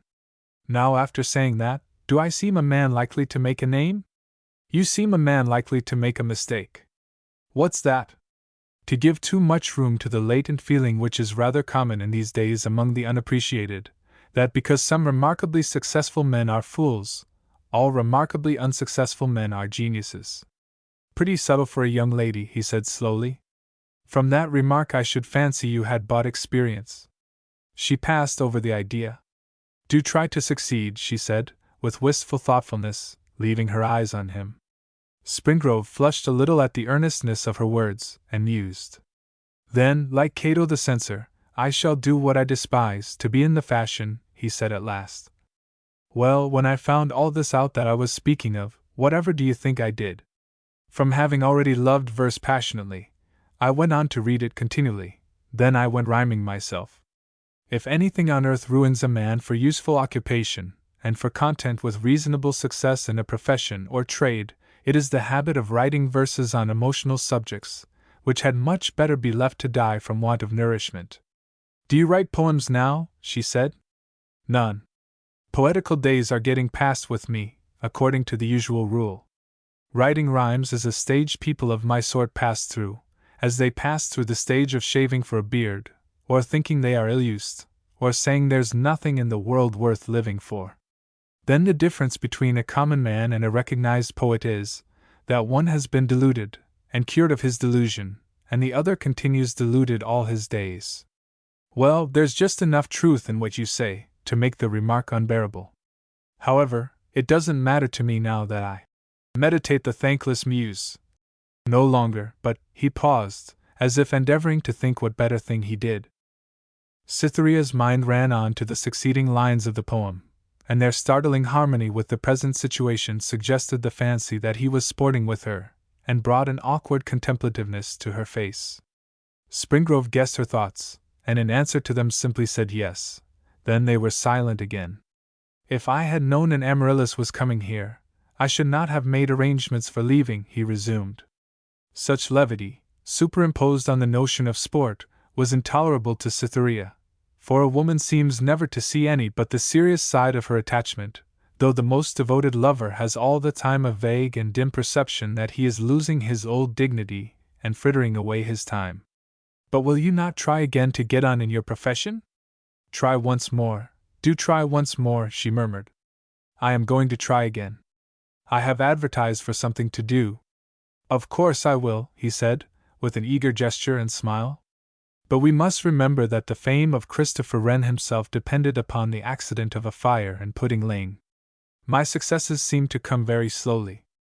I often think that before I am ready to live, it will be time for me to die. However, I am trying, not for fame now, but for an easy life of reasonable comfort. It is a melancholy truth for the middle classes, that in proportion as they develop, by the study of poetry and art, their capacity for conjugal love of the highest and purest kind, they limit the possibility of their being able to exercise it, the very act putting out of their power the attainment of means sufficient for marriage. The man who works up a good income has had no time to learn love to its solemn extreme. The man who has learnt that has had no time to get rich. And if you should fail, utterly fail to get that reasonable wealth, she said earnestly, don't be perturbed. The truly great stand upon no middle ledge. They are either famous or unknown. Unknown, he said, if their ideas have been allowed to flow with a sympathetic breadth. Famous only if they have been convergent and exclusive. Yes, and I am afraid from that my remark was but discouragement, wearing the dress of comfort. Perhaps I was not quite right in. It depends entirely upon what is meant by being truly great. But the long and the short of the matter is, that men must stick to a thing if they want to succeed in it, not giving way to overmuch admiration for the flowers they see growing in other people's borders, which I am afraid has been my case. He looked into the far distance and paused. Adherence to a course with persistence sufficient to ensure success is possible to widely appreciative minds only when there is also found in them a power, commonplace in its nature, but rare in such combination, the power of assuming to conviction that in the outlying paths which appear so much more brilliant than their own, there are bitternesses equally great, unperceived simply on account of their remoteness. They were opposite Ringsworth shore. The cliffs here were formed of strata completely contrasting with those of the further side of the bay, whilst in and beneath the water hard boulders had taken the place of sand and shingle, between which, however, the sea glided noiselessly, without breaking the crest of a single wave, so strikingly calm was the air. The breeze had entirely died away, leaving the water of that rare glassy smoothness which is unmarked even by the small dimples of the least aerial movement. Purples and blues of divers shades were reflected from this mirror accordingly as each undulation sloped east or west. They could see the rocky bottom some 20 feet beneath them, luxuriant with weeds of various growths, and dotted with pulpy creatures reflecting a silvery and spangled radiance upwards to their eyes. At length she looked at him to learn the effect of her words of encouragement. He had let the oars drift alongside, and the boat had come to a standstill. Everything on earth seemed taking a contemplative rest, as if waiting to hear the avowal of something from his lips. At that instant he appeared to break a resolution hitherto zealously kept. Leaving his seat amidships he came, and gently edged himself down beside her upon the narrow seat at the stern. She breathed more quickly and warmly. He took her right hand in his own right. It was not withdrawn. He put his left hand behind her neck till it came round upon her left cheek. It was not thrust away. Lightly pressing her, he brought her face and mouth towards his own, when, at this the very brink, some unaccountable thought or spell within him suddenly made him halt, even now, and as it seemed as much to himself as to her, he timidly whispered, "May I?" Her endeavor was to say no, so denuded of its flesh and sinews that its nature would hardly be recognized, or in other words a no from so near the affirmative frontier as to be affected with the yes accent. It was thus a whispered no, drawn out to nearly a quarter of a minute's length, the O making itself audible as a sound like the spring coo of a pigeon on unusually friendly terms with its mate. Though conscious of her success in producing the kind of word she had wished to produce, she at the same time trembled in suspense as to how it would be taken. But the time available for doubt was so short as to admit of scarcely more than half a pulsation. Pressing closer, he kissed her. Then he kissed her again with a longer kiss. It was the supremely happy moment of their experience. The bloom and the purple light were strong on the lineaments of both. Their hearts could hardly believe the evidence of their lips. "I love you, and you love me, Cytherea," he whispered. She did not deny it, and all seemed well. The gentle sounds around them from the hills, the plains, the distant town, the adjacent shore, the water heaving at their side, the kiss, and the long kiss, were all many a voice of one delight, and in unison with each other. But his mind flew back to the same unpleasant thought which had been connected with the resolution he had broken a minute or two earlier. "I could be a slave at my profession to win you, Cytherea. I would work at the meanest, honest trade to be near you, much less claim you as mine. I would, anything. But I have not told you all. It is not this. You don't know what there is yet to tell. Could you forgive as you can love?" She was alarmed to see that he had become pale with the question. "No, do not speak," he said. "I have kept something from you, which has now become the cause of a great uneasiness. I had no right to love you, but I did it. Something forbade." "What?" she exclaimed. "Something forbade me, till the kiss, yes, till the kiss came, and now nothing shall forbid it. We'll hope in spite of all. I must, however, speak of this love of ours to your brother. Dearest, you had better go indoors whilst I meet him at the station, and explain everything." Cytherea's short-lived bliss was dead and gone. Oh, if she had known of this sequel, would she have allowed him to break down the barrier of mere acquaintanceship? Never, never. "Will you not explain to me?" she faintly urged. Doubt, indefinite, carking doubt had taken possession of her. "Not now. You alarm yourself unnecessarily," he said tenderly. "My only reason for keeping silence is that with my present knowledge I may tell an untrue story. It may be that there is nothing to tell. I am to blame for haste in alluding to any such thing. Forgive me, sweet, forgive me." Her heart was ready to burst, and she could not answer him. He returned to his place and took to the oars. They again made for the distant esplanade, now, with its line of houses, lying like a dark grey band against the light western sky. The sun had set, and a star or two began to peep out. They drew nearer their destination, Edward as he pulled, tracing listlessly with his eyes the red stripes upon her scarf, which grew to appear as black ones in the increasing dusk of evening. She surveyed the long line of lamps on the seawall of the town, now looking small and yellow, and seeming to send long taproots of fire quivering down deep into the sea. By and by they reached the landing steps. He took her hand as before, and found it as cold as the water about them. It was not relinquished till he reached her door. His assurance had not removed the constraint of her manner. He saw that she blamed him mutely and with her eyes, like a captured sparrow. Left alone, he went and seated himself in a chair on the esplanade. Neither could she go indoors to her solitary room, feeling as she did in such a state of desperate heaviness. When Springrove was out of sight she turned back, and arrived at the corner just in time to see him sit down. Then she glided pensively along the pavement behind him, forgetting herself to marble like melancholy herself, as she mused in his neighborhood unseen. She heard, without heeding, the notes of pianos and singing voices from the fashionable houses at her back, from the open windows of which the lamplight streamed to join that of the orange-hued full moon, newly risen over the bay in front. Then Edward began to pace up and down, and Cytherea, fearing that he would notice her, hastened homeward, flinging him a last look as she passed out of sight. No promise from him to write, no request that she herself would do so, nothing but an indefinite expression of hope in the face of some fear unknown to her. Alas, alas! When Owen returned, he found she was not in the small sitting room, and creeping upstairs into her bedroom with a light, he discovered her there lying asleep upon the coverlet of the bed, still with her hat and jacket on. She had flung herself down on entering, and succumbed to the unwonted oppressiveness that ever attends full-blown love. The wet traces of tears were yet visible upon her long drooping lashes. "Cytherea," he whispered, kissing her. She awoke with a start, and vented an exclamation before recovering her judgment. "He's gone," she said.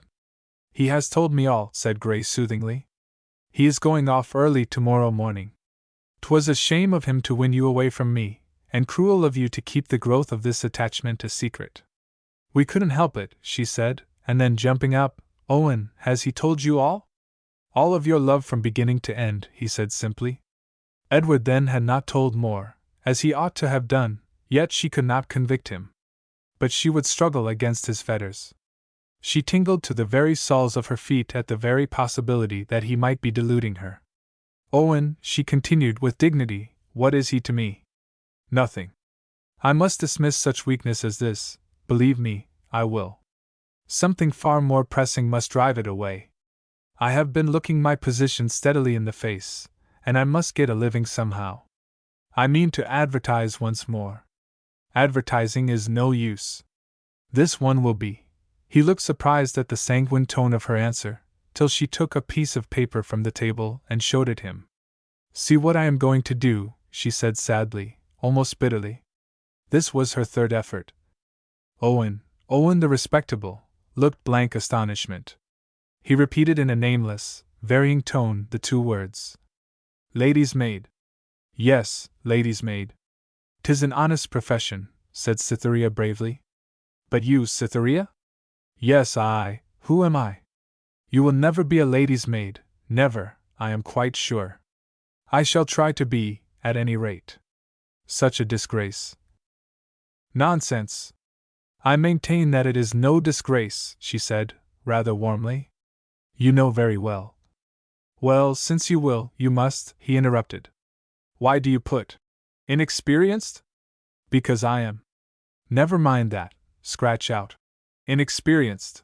We are poor, Cytherea, aren't we?" he murmured, after a silence, "and it seems that the 2 months will close my engagement here." "We can put up with being poor," she said, "if they only give us work to do." "Yes, we desire as a blessing what was given us as a curse, and even that is denied. However, be cheerful, Owen, and never mind. In justice to desponding men, it is as well to remember that the brighter endurance of women at these epochs, invaluable, sweet, angelic, as it is, owes more of its origin to a narrower vision that shuts out many of the leaden-eyed despairs in the van, than to a hopefulness intense enough to quell them. 4. The events of one day. 1. August the 4th. Till 4 o'clock. The early part of the next week brought an answer to Cytherea's last note of hope in the way of advertisement, not from a distance of hundreds of miles, London, Scotland, Ireland, the Continent, as Cytherea seemed to think it must, to be in keeping with the means adopted for obtaining it, but from a place in the neighbourhood of that in which she was living, a country mansion not 20 miles off. The reply ran thus: "Miss Aldclyffe is in want of a young person as lady's maid. The duties of the place are light. Miss Aldclyffe will be in Budmouth on Thursday, when, should ye still not have heard of a place, she would like to see her at the Belvedere Hotel, Esplanade, at 4 o'clock. No answer need be returned to this note." A little earlier than the time named, Cytherea, clothed in a modest bonnet, and a black silk jacket, turned down to the hotel. Expectation, the fresh air from the water, the bright, far-extending outlook, raised the most delicate of pink colors to her cheeks, and restored to her tread a portion of that elasticity which her past troubles, and thoughts of Edward, had well-nigh taken away. She entered the vestibule, and went to the window of the bar. "Is Miss Aldclyffe here?" she said to a nicely dressed barmaid in the foreground, who was talking to a landlady covered with chains, knobs, and clamps of gold, in the background. No, she isn't, said the barmaid, not very civilly. Cytherea looked a shade too pretty for a plain dresser. Miss Aldclyffe is expected here, the landlady said to a third person, out of sight, in the tone of one who had known for several days the fact newly discovered from Cytherea. Get ready her room, be quick. From the alacrity with which the order was given and taken, it seemed to Cytherea that Miss Aldclyffe must be a woman of considerable importance. You are to have an interview with Miss Aldclyffe here? The landlady inquired. Yes. The young person had better wait, continued the landlady. With a money-taker's intuition, she had rightly divined that Cytherea would bring no profit to the house. Cytherea was shown into a nondescript chamber, on the shady side of the building, which appeared to be either bedroom or dayroom, as occasion necessitated, and was one of a suite at the end of the first-floor corridor.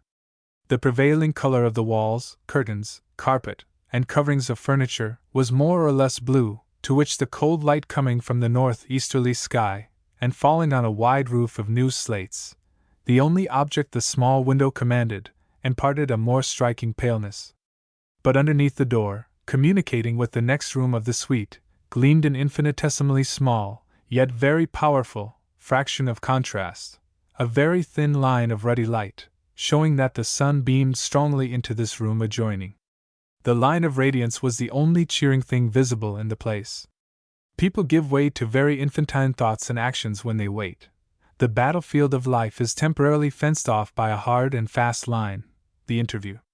Cytherea fixed her eyes idly upon the streak, and began picturing a wonderful paradise on the other side as the source of such a beam, reminding her of the well-known good deed in a naughty world. Whilst she watched the particles of dust floating before the brilliant chink, she heard a carriage and horses stop opposite the front of the house. Afterwards came the rustle of a lady's skirts down the corridor, and into the room communicating with the one Cytherea occupied. The golden line vanished in parts like the phosphorescent streak caused by the striking of a match. There was the fall of a light footstep on the floor just behind it, then a pause. Then the foot tapped impatiently, and "There's no one here," was spoken imperiously by a lady's tongue. "No, madam, in the next room." "I am going to fetch her," said the attendant. "That will do, or you needn't go in, I will call her." Cytherea had risen, and she advanced to the middle door with the chink under it as the servant retired. She had just laid her hand on the knob, when it slipped round within her fingers, and the door was pulled open from the other side. 4 o'clock. The direct blaze of the afternoon sun, partly refracted through the crimson curtains of the window, and heightened by reflections from the crimson flock paper which covered the walls, and a carpet on the floor of the same tint, shone with a burning glow round the form of a lady standing close to Cytherea's front with the door in her hand. The stranger appeared to the maiden's eyes, fresh from the blue gloom, and assisted by an imagination fresh from nature, like a tall black figure standing in the midst of fire. It was the figure of a finely built woman, of spare though not angular proportions. Cytherea involuntarily shaded her eyes with her hand, retreated a step or two, and then she could for the first time see Miss Aldclyffe's face in addition to her outline, lit up by the secondary and softer light that was reflected from the varnished panels of the door. She was not a very young woman, but could boast of much beauty of the majestic autumnal phase. "Oh," said the lady, "come this way." Cytherea followed her to the embrasure of the window. Both the women showed off themselves to advantage as they walked forward in the orange light, and each showed too in her face that she had been struck with her companion's appearance. The warm tint added to Cytherea's face a voluptuousness which youth and a simple life had not yet allowed to express itself there ordinarily, whilst in the elder lady's face it reduced the customary expression, which might have been called sternness, if not harshness, to grandeur, and warmed her decaying complexion with much of the youthful richness it plainly had once possessed. She appeared now no more than 35, though she might easily have been 10 or a dozen years older. She had clear steady eyes, a Roman nose in its purest form, and also the round prominent chin with which the Caesars are represented in ancient marbles, a mouth expressing a capability for and tendency to strong emotion, habitually controlled by pride. There was a severity about the lower outlines of the face which gave a masculine cast to this portion of her countenance. Womanly weakness was nowhere visible save in one part, the curve of her forehead and brows, There it was clear and emphatic. She wore a lace shawl over a brown silk dress, and a net bonnet set with a few blue cornflowers. You inserted the advertisement for a situation as lady's maid, giving the address G. Cross Street? Yes, madam. Gray. Yes. I have heard your name, Mrs. Morris, my housekeeper, mentioned you, and pointed out your advertisement. This was puzzling intelligence, but there was not time enough to consider it. Where did you live last? Continued Miss Aldclyffe. I have never been a servant before. I lived at home. Never been out? I thought too at sight of you that you were too girlish looking to have done much. But why did you advertise with such assurance? It misleads people. I am very sorry. I put, inexperienced, at first, but my brother said it is absurd to trumpet your own weakness to the world, and would not let it remain. But your mother knew what was right, I suppose? I have no mother, madam. Your father, then? I have no father. Well, she said, more softly, your sisters, aunts, or cousins? They didn't think anything about it. You didn't ask them, I suppose? No. You should have done so, then. Why didn't you? Because I haven't any of them, either. Miss Aldclyffe showed her surprise.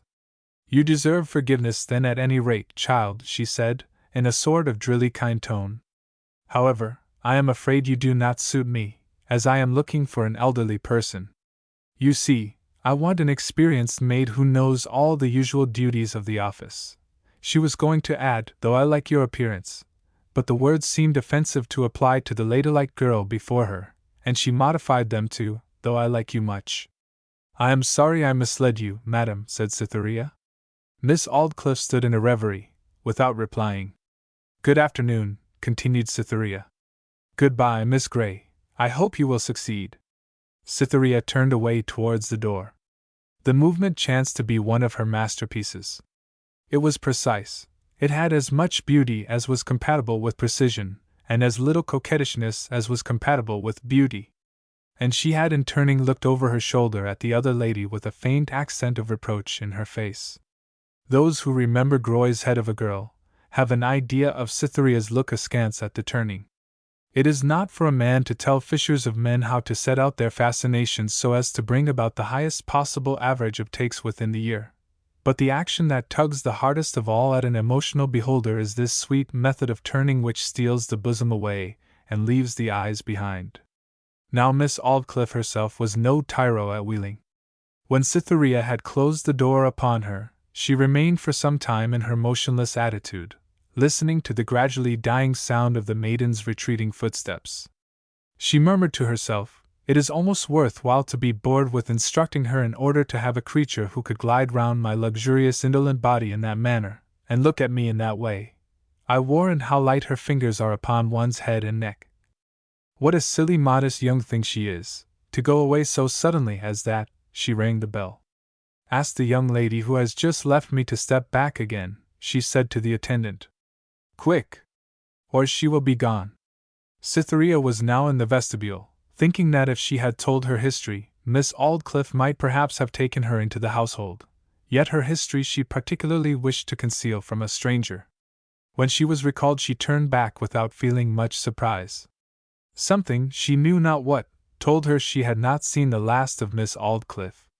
"You have somebody to refer me to, of course," the lady said, when Cytherea had re-entered the room. "Yes, Mr. Thorn, a solicitor at Aldbrickham." "And are you a clever needlewoman?" "I am considered to be." "Then I think that at any rate I will write to Mr. Thorn," said Miss Aldclyffe, with a little smile. "It is true, the whole proceeding is very irregular, but my present maid leaves next Monday, and neither of the 5 I have already seen seem to do for me. Well, I will write to Mr. Thorn, and if his reply is satisfactory, you shall hear from me. It will be as well to set yourself in readiness to come on Monday." When Cytherea had again been watched out of the room, Miss Aldclyffe asked for writing materials, that she might at once communicate with Mr. Thorn. She indecisively played with the pen. Suppose Mr. Thorn's reply to be in any way disheartening, and even if so from his own imperfect acquaintance with the young creature more than from circumstantial knowledge, I shall feel obliged to give her up. Then I shall regret that I did not give her one trial in spite of other people's prejudices. All her account of herself is reliable enough. Yes, I can see that by her face. I like that face of hers. Miss Aldclyffe put down the pen and left the hotel without writing to Mr. Thorne. The events of one day. 1. August the 8th. Morning and afternoon. At post time on that following Monday morning, Cytherea watched so anxiously for the postman that as the time which must bring him narrowed less and less, her vivid expectation had only a degree less tangibility than his presence itself. In another second his form came into view. He brought 2 letters for Cytherea. One from Miss Aldclyffe, simply stating that she wished Cytherea to come on trial, that she would require her to be at Knapwater House by Monday evening. The other was from Edward Springrove. He told her that she was the bright spot of his life, that her existence was far dearer to him than his own, that he had never known what it was to love till he had met her. True, he had felt passing attachments to other faces from time to time, but they all had been weak inclinations towards those faces as they then appeared. He loved her past and future, as well as her present. He pictured her as a child, he loved her. He pictured her of sage years, he loved her. He pictured her in trouble, he loved her. Homely friendship entered into his love for her, without which all love was evanescent. He would make one depressing statement. Uncontrollable circumstances, a long history, with which it was impossible to acquaint her at present, operated to a certain extent as a drag upon his wishes. He had felt this more strongly at the time of their parting than he did now, and it was the cause of his abrupt behavior, for which he begged her to forgive him. He saw now an honorable way of freeing himself, and the perception had prompted him to write. In the meantime, might he indulge in the hope of possessing her on some bright future day, when by hard labor generated from her own encouraging words, he had placed himself in a position she would think worthy to be shared with him? Dear little letter, she huddled it up. So much more important a love letter seems to a girl than to a man. Springrove was unconsciously clever in his letters, and a man with a talent of that kind may write himself up to a hero in the mind of a young woman who loves him without knowing much about him. Springrove already stood a cubit higher in her imagination than he did in his shoes. During the day she flitted about the room in an ecstasy of pleasure, packing the things and thinking of an answer which should be worthy of the tender tone of the question, her love bubbling from her involuntarily, like prophesyings from a prophet. In the afternoon Owen went with her to the railway station, and put her in the train for Carriford Road, the station nearest to Knapwater House. Half an hour later she stepped out upon the platform, and found nobody there to receive her, though a pony carriage was waiting outside. In 2 minutes she saw a melancholy man in cheerful livery running towards her from a public house close adjoining, who proved to be the servant sent to fetch her. There are 2 ways of getting rid of sorrows, one by living them down, the other by drowning them. The coachman drowned his. He informed her that her luggage would be fetched by a spring wagon in about half an hour, then helped her into the chaise and drove off. Her lover's letter, lying close against her neck, fortified her against the restless timidity she had previously felt concerning this new undertaking, and completely furnished her with the confident ease of mind which is required for the critical observation of surrounding objects. It was just that stage in the slow decline of the summer days, when the deep, dark, and vacuous hot weather shadows are beginning to be replaced by blue ones that have a surface and substance to the eye. They trotted along the turnpike road for a distance of about a mile, which brought them just outside the village of Carriford, and then turned through large lodge gates, on the heavy stone piers of which stood a pair of bitterns cast in bronze. They then entered the park and wound along a drive shaded by old and drooping lime trees, not arranged in the form of an avenue, but standing irregularly, sometimes leaving the track completely exposed to the sky, at other times casting a shade over it, which almost approached gloom, the under surface of the lowest boughs hanging at a uniform level of 6 feet above the grass, the extreme height to which the nibbling mouths of the cattle could reach. "Is that the house?" said Cytherea expectantly, catching sight of a grey gable between the trees, and losing it again. "No, that's the old manor house, or rather all that's left of it. The Aldclyffes used to let it sometimes, but it was oftener empty. 'Tis now divided into 3 cottages. Respectable people didn't care to live there." Why didn't they? Well, 'tis so awkward and unhandy. You see, so much of it has been pulled down, and the rooms that are left won't do very well for a small residence. 'Tis so dismal, too, and like most old houses stands too low down in the hollow to be healthy. Do they tell any horrid stories about it? No, not a single one. Ah, that's a pity. Yes, that's what I say. 'Tis just the house for a nice ghastly heron-end story, that would make the parish religious. Perhaps it will have one some day to make it complete, but there's not a word of the kind now. There, I wouldn't live there for all that. In fact, I couldn't. Oh no, I couldn't. Why couldn't you? The sounds. What are they? One is the waterfall, which stands so close by that you can hear that waterfall in every room of the house, night or day, ill or well. 'Tis enough to drive anybody mad. Now hark. He stopped the horse.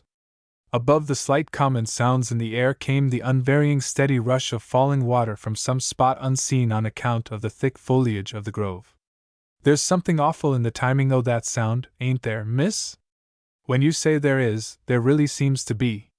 You said there were two. What is the other horrid sound? The pumping engine. That's close by the old house, and sends water up the hill and all over the great house. We shall hear that directly. There, now hark again. From the same direction down the dell they could now hear the whistling creak of cranks, repeated at intervals of half a minute, with a sousing noise between each, a creak, a souse, then another creak, and so on continually. Now if anybody could make shift to live through the other sounds, these would finish him off, don't you think so, miss? That machine goes on night and day, summer and winter, and is hardly ever greased or visited. Ah, it tries the nerves at night, especially if you are not very well, though we don't often hear it at the great house. That sound is certainly very dismal. They might have the wheel greased. Does Miss Aldclyffe take any interest in these things? Well, scarcely. You see, her father doesn't attend to that sort of thing as he used to. The engine was once quite his hobby. But now he's getting old and very seldom goes there. How many are there in family? Only her father and herself. He's an old man of 70. I had thought that Miss Aldclyffe was sole mistress of the property, and lived here alone. No, the coachman was continually checking himself thus, being about to style her miss involuntarily, and then recollecting that he was only speaking to the new lady's maid. She will soon be mistress, however, I am afraid, he continued, as if speaking by a spirit of prophecy denied to ordinary humanity. The poor old gentleman has decayed very fast lately. The man then drew a long breath. Why did you breathe sadly like that? Said Cytherea. Ah! When he's dead, peace will be all over with us old servants. I expect to see the old house turned inside out. She will marry, do you mean? Marry, not she. I wish she would. No, in her soul she's as solitary as Robinson Crusoe, though she has acquaintances in plenty, if not relations. There's the rector, Mr. Raunham. He's a relation by marriage, yet she's quite distant towards him. And people say that if she keeps single there will be hardly a life between Mr. Raunham and the heirship of the estate. Dang it, she don't care. She's an extraordinary picture of womankind, very extraordinary. In what way besides? You'll know soon enough, miss. She has had 7 ladies' maids this last 12-month. I assure you 'tis one body's work to fetch 'em from the station and take 'em back again. The Lord must be a neglectful party at heart, or He'd never permit such overbearing goings-on. Does she dismiss them directly they come? Not at all, she never dismisses them, they go theirselves. Ye see, 'tis like this. She's got a very quick temper, she flees in a passion with them for nothing at all. Next morning they come up and say they are going. She's sorry for it and wishes they'd stay, but she's as proud as a lucifer, and her pride won't let her say, "Stay," and away they go. 'Tis like this in fact. If you say to her about anybody, "Ah, poor thing," she says, "Pooh! Indeed!" If you say, "Pooh, indeed!" "Ah, poor thing," she says directly. She hangs the chief baker, as mid be, and restores the chief butler, as mid be, though the devil but Pharaoh herself can see the difference between them. Cytherea was silent. She feared she might be again a burden to her brother. However, you stand a very good chance, the man went on, for I think she likes you more than common. I have never known her send the pony carriage to meet one before. 'Tis always the trap, but this time she said, in a very particular ladylike tone, Rupert, gal with the pony carriage. There, 'tis true, pony and carriage too are gettin' rather shabby now, he added, looking round upon the vehicle as if to keep Cytherea's pride within reasonable limits. 'Tis to be hoped you'll please in dressin' her tonight. Why tonight? There's a dinner party of 17. 'Tis her father's birthday, and she's very particular about her looks at such times. Now see, this is the house. Livelier up here, isn't it, miss? They were now on rising ground, and had just emerged from a clump of trees.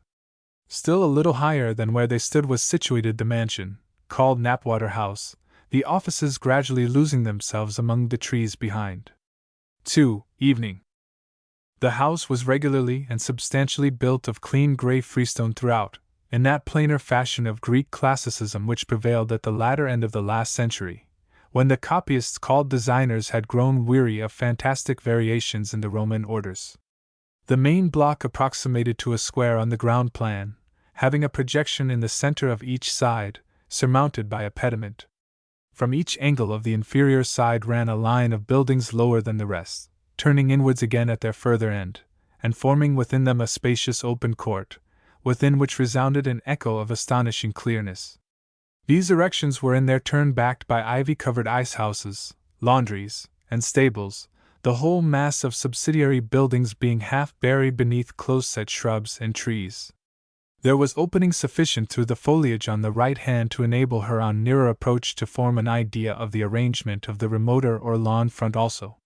The natural features and contour of this quarter of the site had evidently dictated the position of the house primarily, and were of the ordinary, and upon the whole, most satisfactory kind, namely, a broad, graceful slope running from the terrace beneath the walls to the margin of a placid lake lying below, upon the surface of which a dozen swans and a green punt floated at leisure. An irregular wooded island stood in the midst of the lake. Beyond this and the further margin of the water were plantations and greensward of varied outlines, the trees heightening, by half veiling, the softness of the exquisite landscape stretching behind. The glimpses she had obtained of this portion were now checked by the angle of the building. In a minute or two they reached the side door, at which Cytherea alighted. She was welcomed by an elderly woman of lengthy smiles and general pleasantness, who announced herself to be Mrs. Morris, the housekeeper. Mrs. Gray, I believe, she said. I am not. Oh, yes, yes, we are all mistresses, said Cytherea, smiling, but forcefully.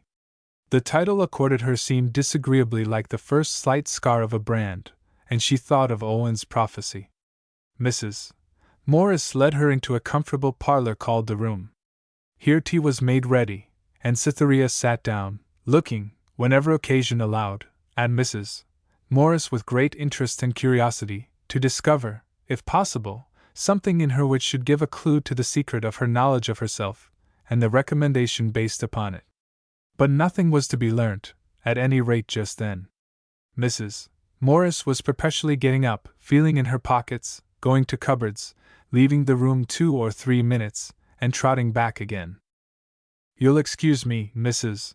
Gray, she said, but 'tis the old gentleman's birthday, and they always have a lot of people to dinner on that day, though he's getting up in years now. However, none of them are sleepers. She generally keeps the house pretty clear of lodgers, being a lady with no intimate friends, though many acquaintances, which, though it gives us less to do, makes it all the duller for the younger maids in the house. Mrs. Morris then proceeded to give in fragmentary speeches an outline of the constitution and government of the estate.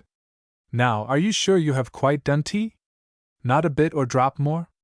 Why, you've eaten nothing, I'm sure. Well, now, it is rather inconvenient that the other maid is not here to show you the ways of the house a little, but she left last Saturday, and Miss Aldclyffe has been making shift with poor old clumsy me for a maid all yesterday and this morning. She is not come in yet. I expect she will ask for you, Mrs. Gray, the first thing.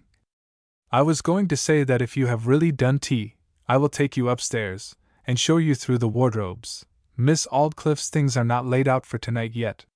She preceded Cytherea upstairs, pointed out her own room, and then took her into Miss Aldclyffe's dressing room, on the first floor, where, after explaining the whereabouts of various articles of apparel, the housekeeper left her, telling her that she had an hour yet upon her hands before dressing time. Cytherea laid out upon the bed in the next room all that she had been told would be required that evening, and then went again to the little room which had been appropriated to herself. Here she sat down by the open window, leant out upon the sill like another blessed damozel, and listlessly looked down upon the brilliant pattern of colours formed by the flower beds on the lawn, now richly crowded with late summer blossom. But the vivacity of spirit which had hitherto enlivened her was fast ebbing under the pressure of prosaic realities, and the warm scarlet of the geraniums, glowing most conspicuously, and mingling with the vivid cold red and green of the verbenas, the rich depth of the dahlia, and the ripe mellowness of the calceolaria, backed by the pale hue of a flock of meek sheep feeding in the open park, close to the other side of the fence, were, to a great extent, lost upon her eyes. She was thinking that nothing seemed worth while, that it was possible she might die in a workhouse, and what did it matter? The petty, vulgar details of servitude that she had just passed through, her dependence upon the whims of a strange woman, the necessity of quenching all individuality of character in herself, and relinquishing her own peculiar tastes to help on the wheel of this alien establishment, made her sick and sad, and she almost longed to pursue some free, out-of-doors employment, sleep under trees or a hut, and know no enemy but winter and cold weather, like shepherds and cowkeepers, and birds and animals, aye, like the sheep she saw there under her window. She looked sympathizingly at them for several minutes, imagining their enjoyment of the rich grass.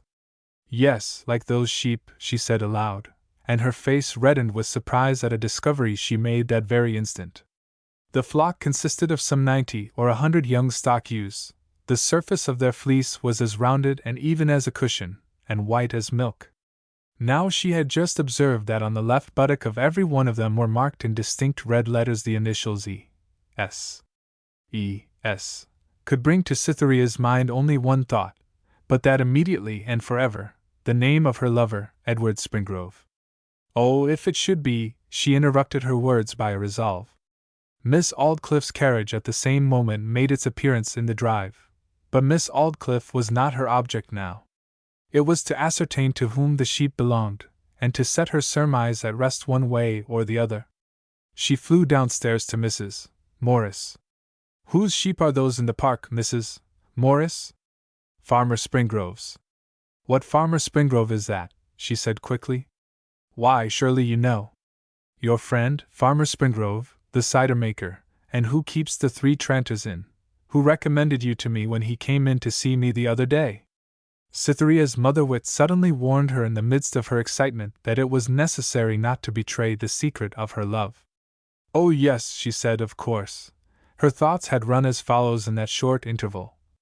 "Farmer Springrove is Edward's father, and his name is Edward too.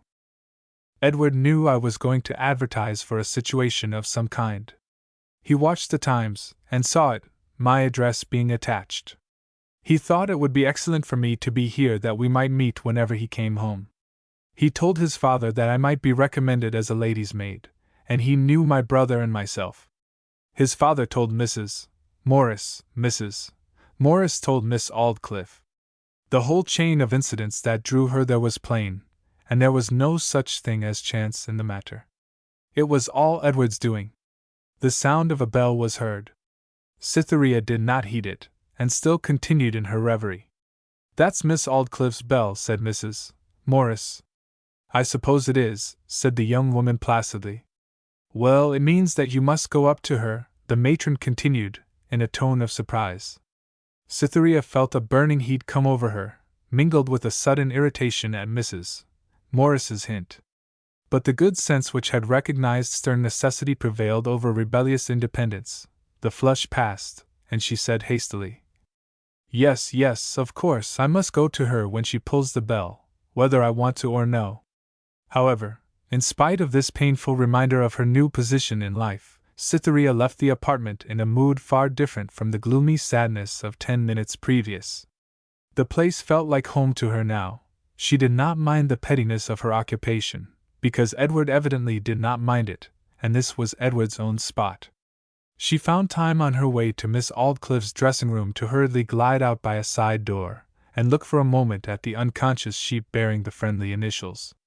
She went up to them to try to touch one of the flock, and felt vexed that they all stared skeptically at her kind advances, and then ran pell-mell down the hill.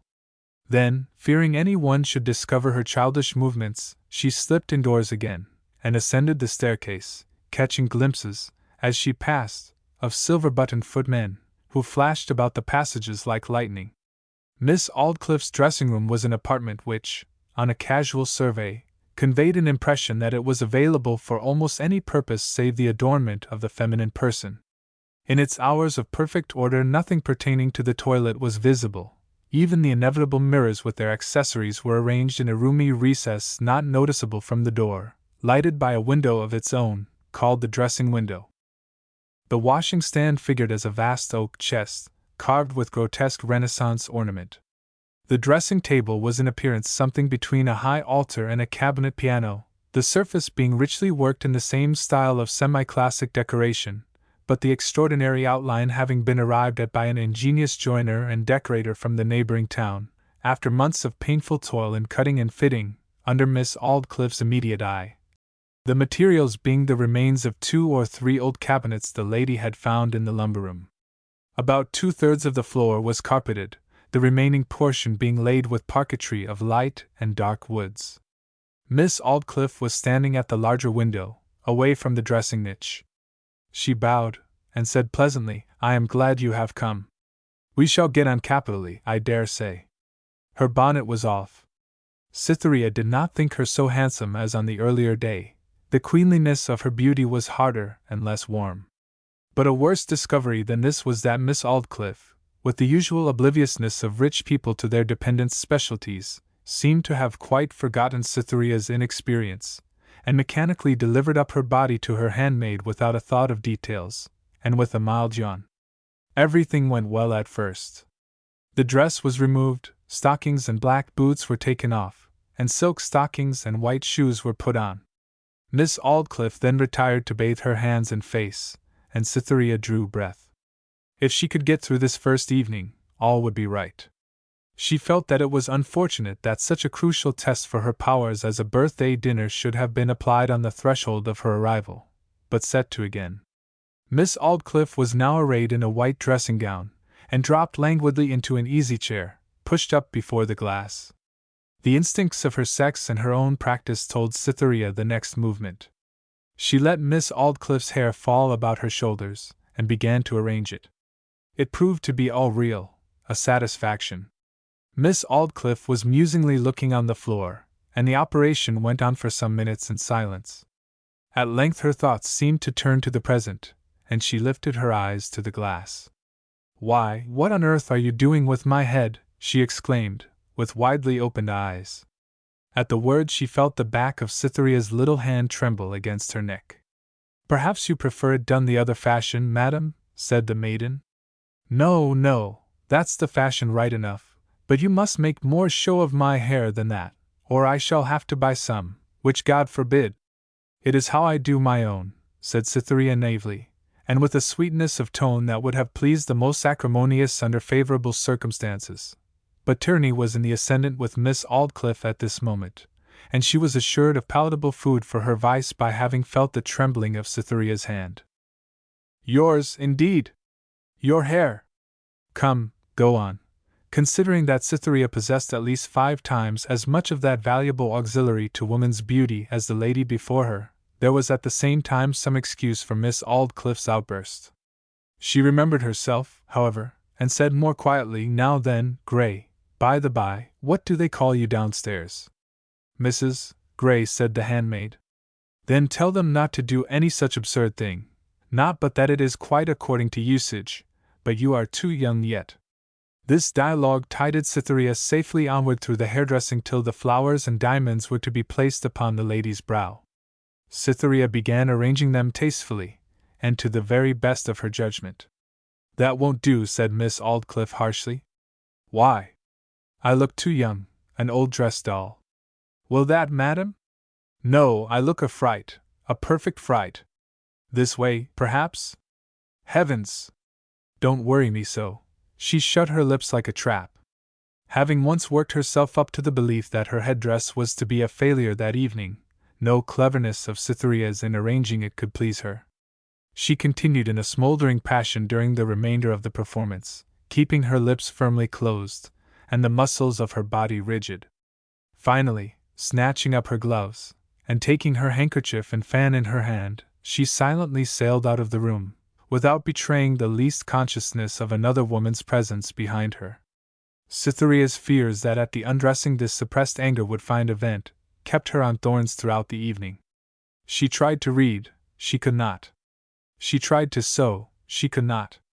She tried to muse, she could not do that connectedly. If this is the beginning, what will the end be? She said in a whisper, and felt many misgivings as to the policy of being overhasty in establishing an independence at the expense of congruity with a cherished past. 3. Midnight. The clock struck 12. The Aldclyffe state dinner was over. The company had all gone, and Miss Aldclyffe's bell rang loudly and jerkingly. Cytherea started to her feet at the sound, which broke in upon a fitful sleep that had overtaken her.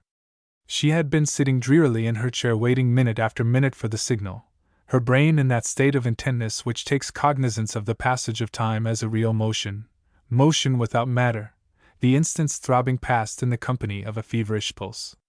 She hastened to the room, to find the lady sitting before the dressing shrine, illuminated on both sides, and looking so queenly in her attitude of absolute repose, that the younger woman felt the awfullest sense of responsibility at her vandalism in having undertaken to demolish so imposing a pile. The lady's jeweled ornaments were taken off in silence, some by her own listless hands, some by Cytherea's. Then followed the outer stratum of clothing. The dress being removed, Cytherea took it in her hand and went with it into the bedroom adjoining, intending to hang it in the wardrobe. But on second thoughts, in order that she might not keep Miss Aldclyffe waiting a moment longer than necessary, she flung it down on the first resting place that came to hand, which happened to be the bed, and re-entered the dressing-room with the noiseless footfall of a kitten. She paused in the middle of the room. She was unnoticed, and her sudden return had plainly not been expected. During the short time of Cytherea's absence, Miss Aldclyffe had pulled off a kind of chemisette of Brussels net, drawn high above the throat, which she had worn with her evening dress as a semi-opaque covering to her shoulders, and in its place had put her nightgown round her. Her right hand was lifted to her neck, as if engaged in fastening her nightgown. But on a second glance Miss Aldclyffe's proceeding was clearer to Cytherea. She was not fastening her nightgown, it had been carelessly thrown round her, and Miss Aldclyffe was really occupied in holding up to her eyes some small object that she was keenly scrutinizing. And now, on suddenly discovering the presence of Cytherea at the back of the apartment, instead of naturally continuing or concluding her inspection, she desisted hurriedly. The tiny snap of a spring was heard, her hand was removed, and she began adjusting her robes. Modesty might have directed her hasty action of enwrapping her shoulders, but it was scarcely likely, considering Miss Aldclyffe's temperament, that she had all her life been used to a maid, Cytherea's youth, and the elder lady's marked treatment of her as if she were a mere child or plaything. The matter was too slight to reason about, and yet upon the whole it seemed that Miss Aldclyffe must have a practical reason for concealing her neck. With a timid sense of being an intruder, Cytherea was about to step back and out of the room. But at the same moment Miss Aldclyffe turned, saw the impulse, and told her companion to stay, looking into her eyes as if she had half an intention to explain something. Cytherea felt certain it was the little mystery of her late movements. The other withdrew her eyes. Cytherea went to fetch the dressing-gown, and wheeled round again to bring it up to Miss Aldclyffe, who had now partly removed her night-dress to put it on the proper way, and still sat with her back towards Cytherea. Her neck was again quite open and uncovered, and though hidden from the direct line of Cytherea's vision, she saw it reflected in the glass, the fair white surface, and the inimitable combination of curves between throat and bosom which artists adore, being brightly lit up by the light burning on either side. And the lady's prior proceedings were now explained in the simplest manner. In the midst of her breast, like an island in a sea of pearl, reclined an exquisite little gold locket, embellished with arabesque work of blue, red, and white enamel.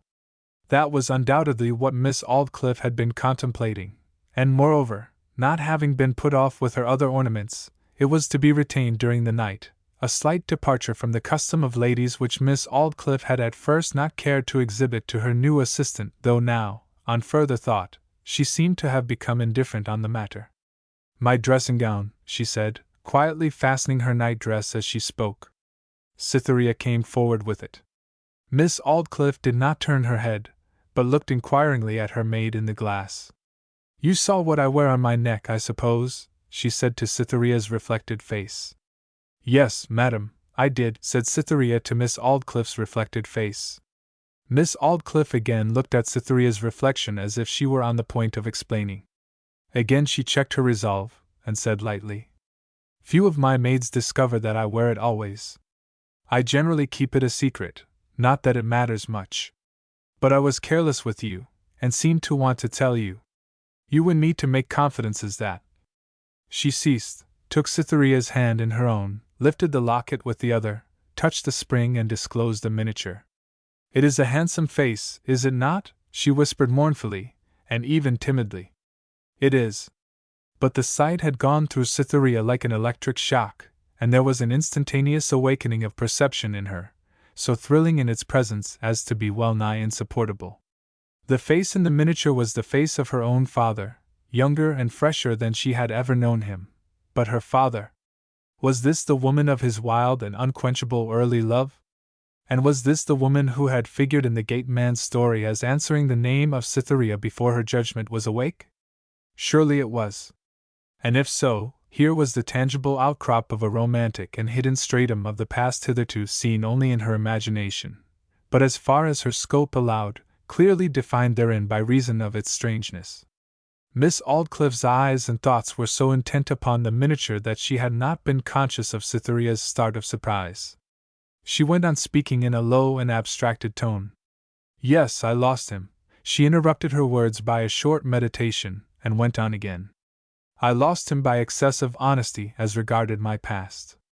But it was best that it should be so. I was led to think rather more than usual of the circumstances tonight because of your name. It is pronounced the same way, though differently spelt." The only means by which Cytherea's surname could have been spelt to Miss Aldclyffe must have been by Mrs. Morris or Farmer Springrove. She fancied Farmer Springrove would have spelt it properly if Edward was his informant, which made Miss Aldclyffe's remark obscure. Women make confidences and then regret them. The impulsive rush of feeling which had led Miss Aldclyffe to indulge in this revelation, trifling as it was, died out immediately her words were beyond recall, and the turmoil, occasioned in her by dwelling upon that chapter of her life, found vent in another kind of emotion, the result of a trivial accident. Cytherea, after letting down Miss Aldclyffe's hair, adopted some plan with it to which the lady had not been accustomed. A rapid revulsion to irritation ensued. The maiden's mere touch seemed to discharge the pent-up regret of the lady as if she had been a jar of electricity. "How strangely you treat my hair!" she exclaimed. A silence. "I have told you what I never tell my maids as a rule. Of course nothing that I say in this room is to be mentioned outside it." She spoke crossly no less than emphatically. "It shall not be, madam," said Cytherea, agitated and vexed that the woman of her romantic wonderings should be so disagreeable to her. "Why on earth did I tell you of my past?" she went on. Cytherea made no answer. The lady's vexation with herself, and the accident which had led to the disclosure swelled little by little till it knew no bounds. But what was done could not be undone, and though Cytherea had shown a most winning responsiveness, quarrel Miss Aldclyffe must. She recurred to the subject of Cytherea's want of expertness, like a bitter reviewer, who, finding the sentiments of a poet unimpeachable, quarrels with his rhymes. "Never, never before did I serve myself such a trick as this in engaging a maid." She waited for an expostulation. None came. Miss Aldclyffe tried again. "The idea of my taking a girl without asking her more than 3 questions, or having a single reference, all because of her good the shape of her face and body. It was a fool's trick. There, I am served right, quite right, by being deceived in such a way." "I didn't deceive you," said Cytherea. The speech was an unfortunate one, and was the very fuel to maintain its fires that the other's petulance desired. You did, she said hotly. I told you I couldn't promise to be acquainted with every detail of routine just at first. Will you contradict me in this way? You are telling untruths, I say. Cytherea's lip quivered. I would answer the remark if what? If it were a lady's. You girl of impudence, what do you say? Leave the room this instant, I tell you. And I tell you that a person who speaks to a lady as you do to me is no lady herself. To a lady? A lady's maid speaks in this way. The idea! Don't. Lady's maid. Me, nobody is my mistress, I won't have it. Good heavens! I wouldn't have come, no, I wouldn't. If I had known. What? That you were such an ill-tempered, unjust woman. Posseus beyond the muses painting, Miss Aldclyffe exclaimed. A woman, am I? I'll teach you if I am a woman, and lifted her hand as if she would have liked to strike her companion. This stung the maiden into absolute defiance. I dare you to touch me, she cried. Strike me if you dare, madam. I am not afraid of you. What do you mean by such an action as that? Miss Aldclyffe was disconcerted at this unexpected show of spirit, and ashamed of her unladylike impulse now it was put into words. She sank back in the chair. I was not going to strike you. Go to your room. I beg you to go to your room, she repeated in a husky whisper. Cytherea, red and panting, took up her candlestick and advanced to the table to get a light. As she stood close to them, the rays from the candles struck sharply on her face.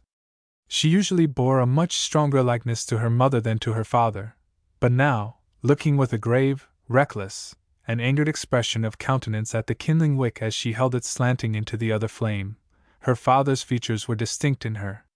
It was the first time Miss Aldclyffe had seen her in a passionate mood, and wearing that expression which was invariably its concomitant.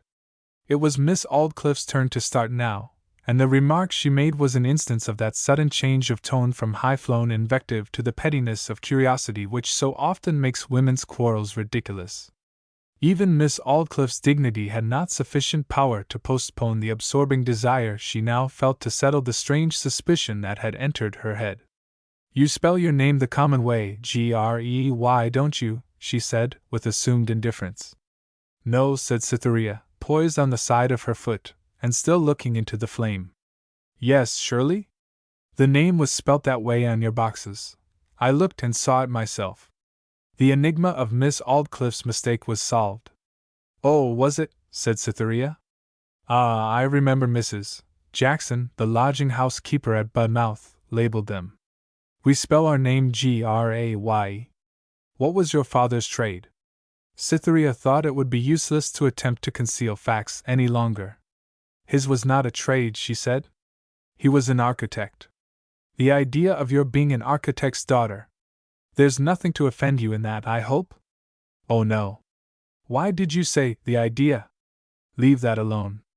Did he ever visit in Gower Street, Bloomsbury, one Christmas, many years ago, but you would not know that? I have heard him say that Mr. Huntway, a curate somewhere in that part of London, and who died there, was an old college friend of his. What is your Christian name? Cytherea. No. And is it really? And you knew that face I showed you? Yes, I see you did. Miss Aldclyffe stopped, and closed her lips impassibly. She was a little agitated. Do you want me any longer? Said Cytherea, standing candle in hand and looking quietly in Miss Aldclyffe's face. Well, no longer, said the other lingeringly. With your permission, I will leave the house tomorrow morning, madam. Ah, Miss Aldclyffe had no notion of what she was saying. And I know you will be so good as not to intrude upon me during the short remainder of my stay? Saying this, Cytherea left the room before her companion had answered. Miss Aldclyffe, then, had recognized her at last, and had been curious about her name from the beginning. The other members of the household had retired to rest. As Cytherea went along the passage leading to her room, her skirts rustled against the partition. A door on her left opened, and Mrs. Morris looked out. I waited out of bed till you came up, she said, it being your first night, in case you should be at a loss for anything. How have you got on with Miss Aldclyffe? Pretty well, though not so well as I could have wished. Has she been scolding? A little. She's a very odd lady, 'tis all one way or the other with her. She's not bad at heart, but unbearable in close quarters. Those of us who don't have much to do with her personally, stay on for years and years. Has Miss Aldclyffe's family always been rich? Said Cytherea. Oh no. The property, with the name, came from her mother's uncle. Her family is a branch of the old Aldclyffe family on the maternal side. Her mother married a Bradley, a mere nobody at that time, and was on that account cut by her relations.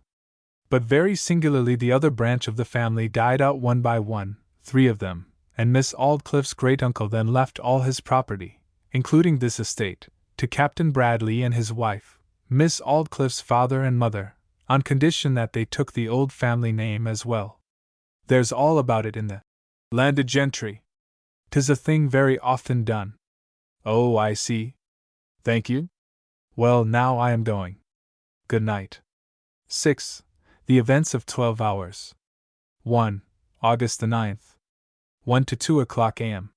Cytherea entered her bedroom, and flung herself on the bed, bewildered by a whirl of thought. Only one subject was clear in her mind, and it was that, in spite of family discoveries, that day was to be the first and last of her experience as a lady's maid. Starvation itself should not compel her to hold such a humiliating post for another instant. Ah, she thought, with a sigh, at the martyrdom of her last little fragment of self-conceit, Owen knows everything better than I. She jumped up and began making ready for her departure in the morning, the tears streaming down when she grieved and wondered what practical matter on earth she could turn her hand to next. All these preparations completed, she began to undress, her mind unconsciously drifting away to the contemplation of her late surprises. To look in the glass for an instant at the reflection of her own magnificent resources in face and bosom, and to mark their attractiveness unadorned, was perhaps but the natural action of a young woman who had so lately been chidden whilst passing through the harassing experience of decorating an older beauty of Miss Aldclyffe's temper. But she directly checked her weakness by sympathizing reflections on the hidden troubles which must have thronged the past years of the solitary lady, to keep her, though so rich and courted, in a mood so repellent and gloomy as that in which Cytherea found her, and then the young girl marvelled again and again, as she had marvelled before, at the strange confluence of circumstances which had brought herself into contact with the one woman in the world whose history was so romantically intertwined with her own. She almost began to wish she were not obliged to go away and leave the lonely being to loneliness still. In bed and in the dark, Miss Aldclyffe haunted her mind more persistently than ever. Instead of sleeping, she called up staring visions of the possible past of this queenly lady, her mother's rival. Up the long vista of bygone years she saw, behind all, the young girl's flirtation, little or much, with the cousin, that seemed to have been nipped in the bud, or to have terminated hastily in some way. Then the secret meetings between Miss Aldclyffe and the other woman at the little inn at Hammersmith and other places, the commonplace name she adopted, her swoon at some painful news, and the very slight knowledge the elder female had of her partner in mystery. Then, more than a year afterwards, the acquaintanceship of her own father with this his first love, the awakening of the passion, his acts of devotion, the unreasoning heat of his rapture, her tacit acceptance of it, and yet her uneasiness under the delight. Then his declaration amid the evergreens, the utter change produced in her manner thereby, seemingly the result of a rigid determination, and the total concealment of her reason by herself and her parents, whatever it was. Then the lady's course dropped into darkness, and nothing more was visible till she was discovered here at Knapwater, nearly 50 years old, still unmarried and still beautiful, but lonely, embittered, and haughty. Cytherea imagined that her father's image was still warmly cherished in Miss Aldclyffe's heart, and was thankful that she herself had not been betrayed into announcing that she knew many particulars of this page of her father's history, and the chief one, the lady's unaccountable renunciation of him. It would have made her bearing towards the mistress of the mansion more awkward, and would have been no benefit to either. Thus conjuring up the past, and theorizing on the present, she lay restless, changing her posture from one side to the other and back again. Finally, When courting sleep with all her art, she heard a clock strike 2. A minute later, and she fancied she could distinguish a soft rustle in the passage outside her room. To bury her head in the sheets was her first impulse. Then to uncover it, raise herself on her elbow, and stretch her eyes wide open in the darkness, her lips being parted with the intentness of her listening. Whatever the noise was, it had ceased for the time. It began again and came close to her door, lightly touching the panels. Then there was another stillness. Cytherea made a movement which caused a faint rustling of the bedclothes. Before she had time to think another thought, a light tap was given. Cytherea breathed. The person outside was evidently bent upon finding her awake, and the rustle she had made had encouraged the hope. The maiden's physical condition shifted from one pole to its opposite. The cold sweat of terror forsook her, and modesty took the alarm. She became hot and red. Her door was not locked. A distinct woman's whisper came to her through the keyhole: "Cytherea." Only one being in the house knew her Christian name, and that was Miss Aldclyffe. Cytherea stepped out of bed, went to the door, and whispered back, "Yes? Let me come in, darling." The young woman paused in a conflict between judgment and emotion. It was now mistress and maid no longer, woman and woman only. Yes, she must let her come in, poor thing. She got a light in an instant, opened the door, and raising her eyes in the candle, saw Miss Aldclyffe standing outside in her dressing gown. "Now you see that it is really myself. Put out the light," said the visitor. "I want to stay here with you, Cythie. I came to ask you to come down into my bed, but it is snugger here. But remember that you are mistress in this room, and that I have no business here, and that you may send me away if you choose." "Shall I go?" "Oh no, you shan't indeed if you don't want to," said Cythie generously. The instant they were in bed, Miss Aldclyffe freed herself from the last remnant of restraint. She flung her arms round the young girl, and pressed her gently to her heart. "Now kiss me," she said. Cytherea, upon the whole, was rather discomposed at this change of treatment, and discomposed or no, her passions were not so impetuous as Miss Aldclyffe's. She could not bring her soul to her lips for a moment, try how she would. "Come, kiss me," repeated Miss Aldclyffe. Cytherea gave her a very small one, as soft in touch and in sound as the bursting of a bubble. More earnestly than that, "Come." She gave another, a little but not much more expressively. "I don't deserve a more feeling one, I suppose," said Miss Aldclyffe, with an emphasis of sad bitterness in her tone. "I am an ill-tempered woman, you think, half out of my mind. Well, perhaps I am, but I have had grief more than you can think or dream of. But I can't help loving you. Your name is the same as mine, isn't it strange?" Cytherea was inclined to say no, but remained silent. "Now, don't you think I must love you?" continued the other. "Yes," said Cytherea absently. She was still thinking whether duty to Owen and her father, which asked for silence on her knowledge of her father's unfortunate love, or duty to the woman embracing her, which seemed to ask for confidence, ought to predominate. Here was a solution. She would wait till Miss Aldclyffe referred to her acquaintanceship and attachment to Cytherea's father in past times. Then she would tell her all she knew. That would be honor. "Why can't you kiss me as I can kiss you?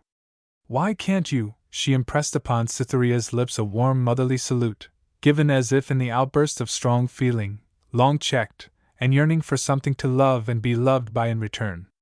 "Do you think badly of me for my behavior this evening, child? I don't know why I am so foolish as to speak to you in this way. I am a very fool, I believe." "Yes. How old are you?" 18. 18? Well, why don't you ask me how old I am? Because I don't want to know. Never mind if you don't. I am 46, and it gives me greater pleasure to tell you this than it does to you to listen. I have not told my age truly for the last 20 years till now. Why haven't you? I have met deceit by deceit, till I am weary of it, weary, and I long to be what I shall never be again, artless and innocent, like you. But I suppose that you, too, will prove to be not worth a thought, as every new friend does on more intimate knowledge. Come, why don't you talk to me, child? Have you said your prayers? Yes, no. I forgot them tonight. I suppose you say them every night as a rule? Yes. Why do you do that? Because I have always done so, and it would seem strange if I were not to. Do you? I? A wicked old sinner like me? No, I never do.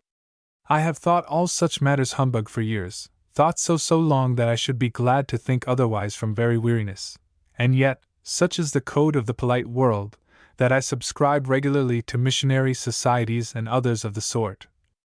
Well, say your prayers, dear, you won't omit them now you recollect it. I should like to hear you very much. Will you? It seems hardly.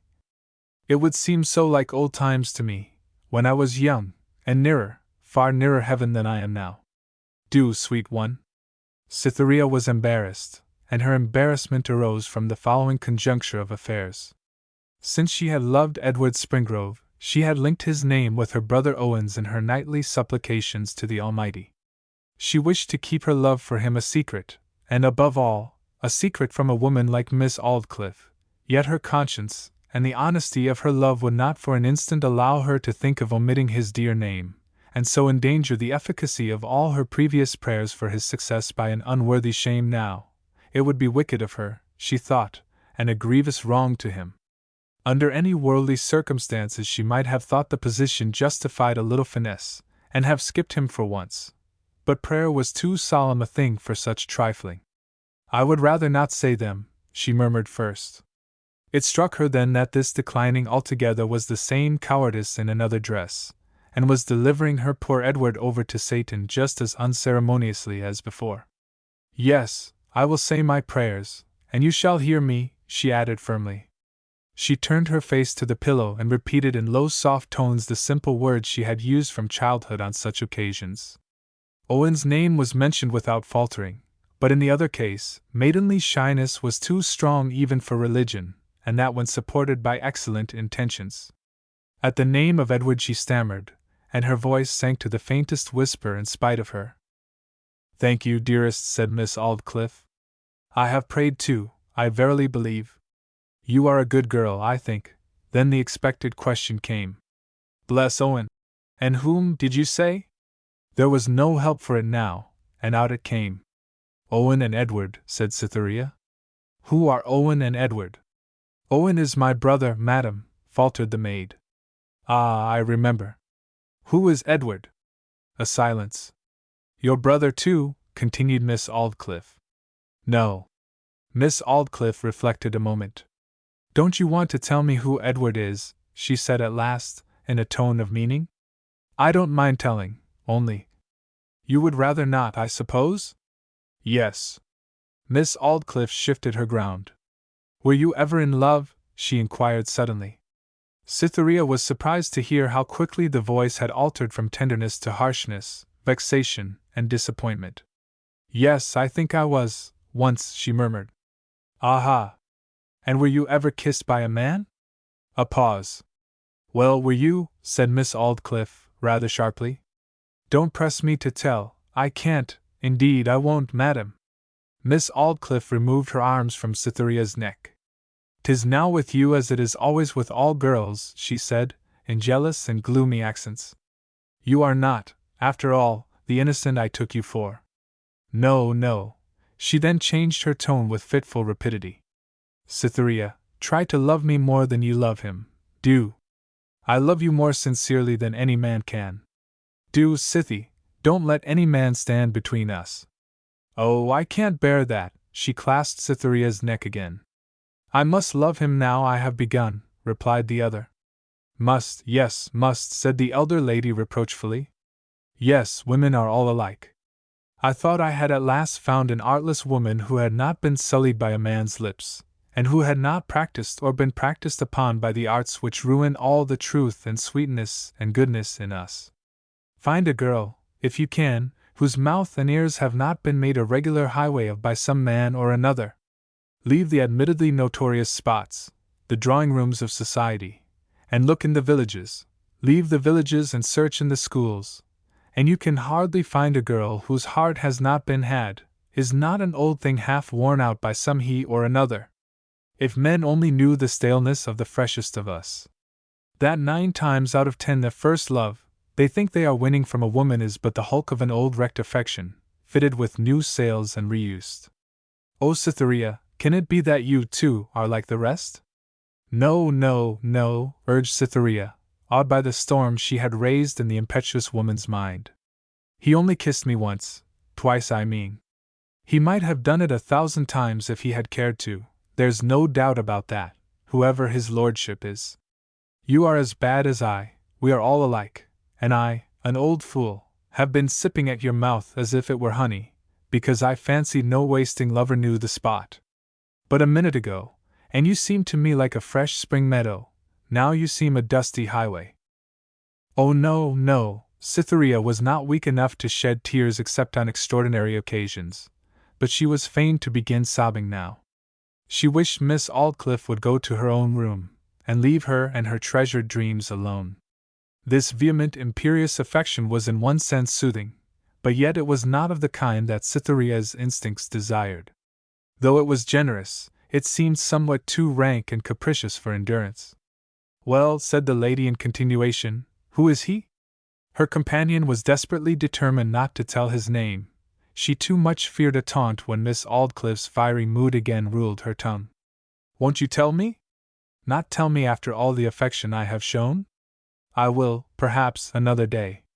Did you wear a hat and white feather in Budmouth for the week or two previous to your coming here? Yes.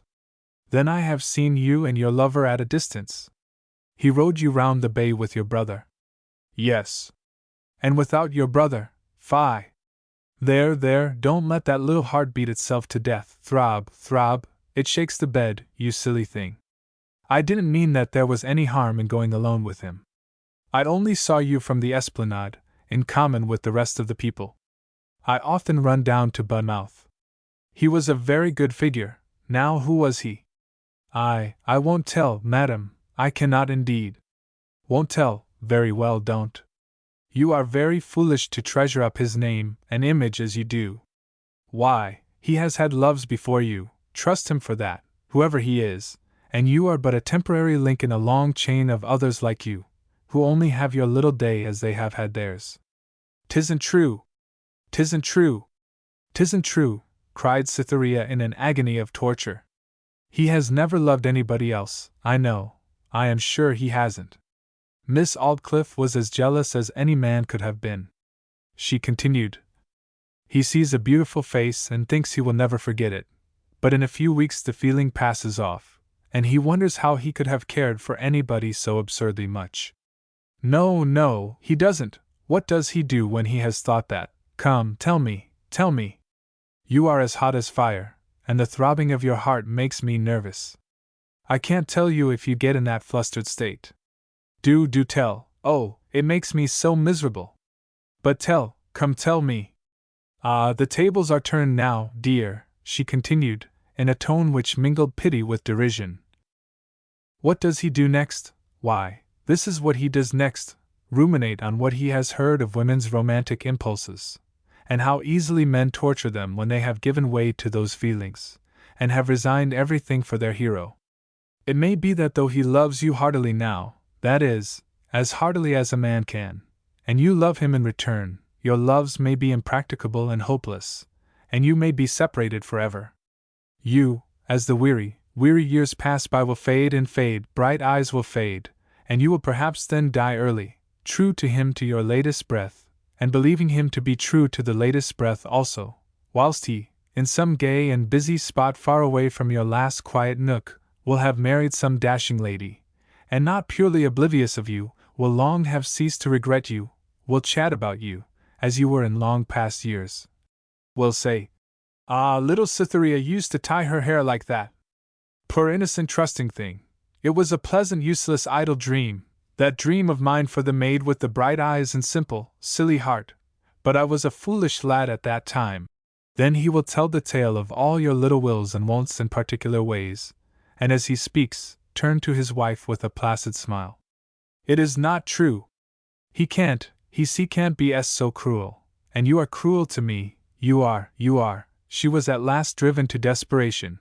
Her natural common sense and shrewdness had seen all through the piece how imaginary her emotions were. She felt herself to be weak and foolish in permitting them to rise. But even then she could not control them, be agonized she must.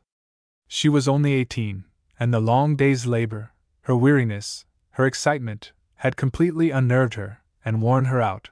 She was bent hither and thither by this tyrannical working upon her imagination, as a young rush in the wind. She wept bitterly.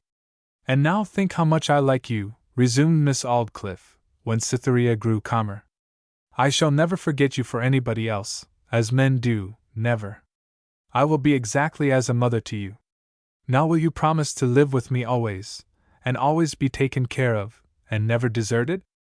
"I cannot. I will not be anybody's maid for another day on any consideration." "No, no, no, you shan't be a lady's maid. You shall be my companion. I will get another maid." Companion, that was a new idea. Cytherea could not resist the evidently heartfelt desire of the strange-tempered woman for her presence. But she could not trust to the moment's impulse. "I will stay, I think. But do not ask for a final answer tonight. Never mind now, then. Put your hair round your mamma's neck, and give me one good long kiss, and I won't talk any more in that way about your lover. After all, some young men are not so fickle as others, but even if he's the ficklest, there is consolation. The love of an inconstant man is 10 times more ardent than that of a faithful man, that is, while it lasts." Cytherea did as she was told, to escape the punishment of further talk, flung the twining tresses of her long, rich hair over Miss Aldclyffe's shoulders as directed, and the two ceased conversing, making themselves up for sleep. Miss Aldclyffe seemed to give herself over to a luxurious sense of content and quiet, as if the maiden at her side afforded her a protection against dangers which had menaced her for years. She was soon sleeping calmly. 2 to 5 a.m. With Cytherea it was otherwise. And used to the place and circumstances, she continued wakeful, ill at ease, and mentally distressed. She withdrew herself from her companion's embrace, turned to the other side, and endeavored to relieve her busy brain by looking at the window blind, and noticing the light of the rising moon, now in her last quarter, creep round upon it. It was the light of an old waning moon which had but a few days longer to live. The sight led her to think again of what had happened under the rays of the same month's moon, a little before its full, the ecstatic evening scene with Edward, the kiss, and the shortness of those happy moments, maiden imagination bringing about the apotheosis of a status quo which had had several unpleasantnesses in its earthly reality. But sounds were in the ascendant that night. Her ears became aware of a strange and gloomy murmur. She recognized it. It was the gushing of the waterfall, faint and low, brought from its source to the unwonted distance of the house by a faint breeze which made it distinct and recognizable by reason of the utter absence of all disturbing sounds. The groom's melancholy representation lent to the sound a more dismal effect than it would have had of its own nature. She began to fancy what the waterfall must be like at that hour, under the trees in the ghostly moonlight. Black at the head, and over the surface of the deep cold hole into which it fell, white and frothy at the fall, black and white, like a pall and its border, sad everywhere. She was in the mood for sounds of every kind now, and strained her ears to catch the faintest, in wayward enmity to her quiet of mind. Another soon came. The second was quite different from the first, a kind of intermittent whistle it seemed primarily. No, a creak, a metallic creak, ever and anon, like a plough, or a rusty wheelbarrow, or at least a wheel of some kind. Yes, it was a wheel, the water wheel in the shrubbery by the old manor house, which the coachman had said would drive him mad. She determined not to think any more of these gloomy things, but now that she had once noticed the sound there was no sealing her ears to it. She could not help timing its creaks, and putting on a dread expectancy just before the end of each half-minute that brought them. To imagine the inside of the engine-house, whence these noises proceeded, was now a necessity.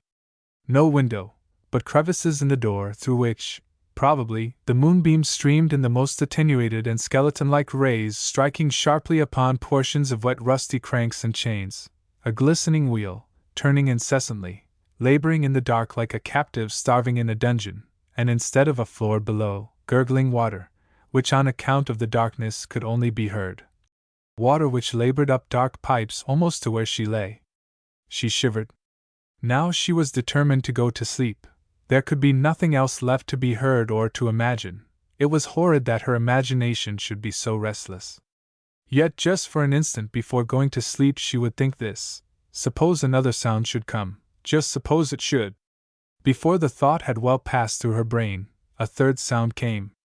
The third was a very soft gurgle or rattle, of a strange and abnormal kind, yet a sound she had heard before at some past period of her life, when she could not recollect. To make it the more disturbing, it seemed to be almost close to her, either close outside the window, close under the floor, or close above the ceiling. The accidental fact of its coming so immediately upon the heels of her supposition told so powerfully upon her excited nerves that she jumped up in the bed. The same instant, a little dog in some room near, having probably heard the same noise, set up a low whine. The watchdog in the yard, hearing the moan of his associate, began to howl loudly and distinctly. His melancholy notes were taken up directly afterwards by the dogs in the kennel a long way off, in every variety of wail. One logical thought alone was able to enter her flurried brain. The little dog that began the whining must have heard the other two sounds even better than herself. He had taken no notice of them, but he had taken notice of the third. The third, then, was an unusual sound. It was not like water, it was not like wind, it was not the night jar, it was not a clock, nor a rat, nor a person snoring. She crept under the clothes, and flung her arms tightly round Miss Aldclyffe, as if for protection. Cytherea perceived that the lady's late peaceful warmth had given place to a sweat. At the maiden's touch, Miss Aldclyffe awoke with a low scream. She remembered her position instantly. "Oh, such a terrible dream!" she cried, in a hurried whisper, holding to Cytherea in her turn, "and your touch was the end of it. It was dreadful. Time, with his wings, hourglass, and scythe, coming nearer and nearer to me, grinning and mocking, then he seized me, took a piece of me only, but I can't tell you. I can't bear to think of it. How those dogs howl! People say it means death."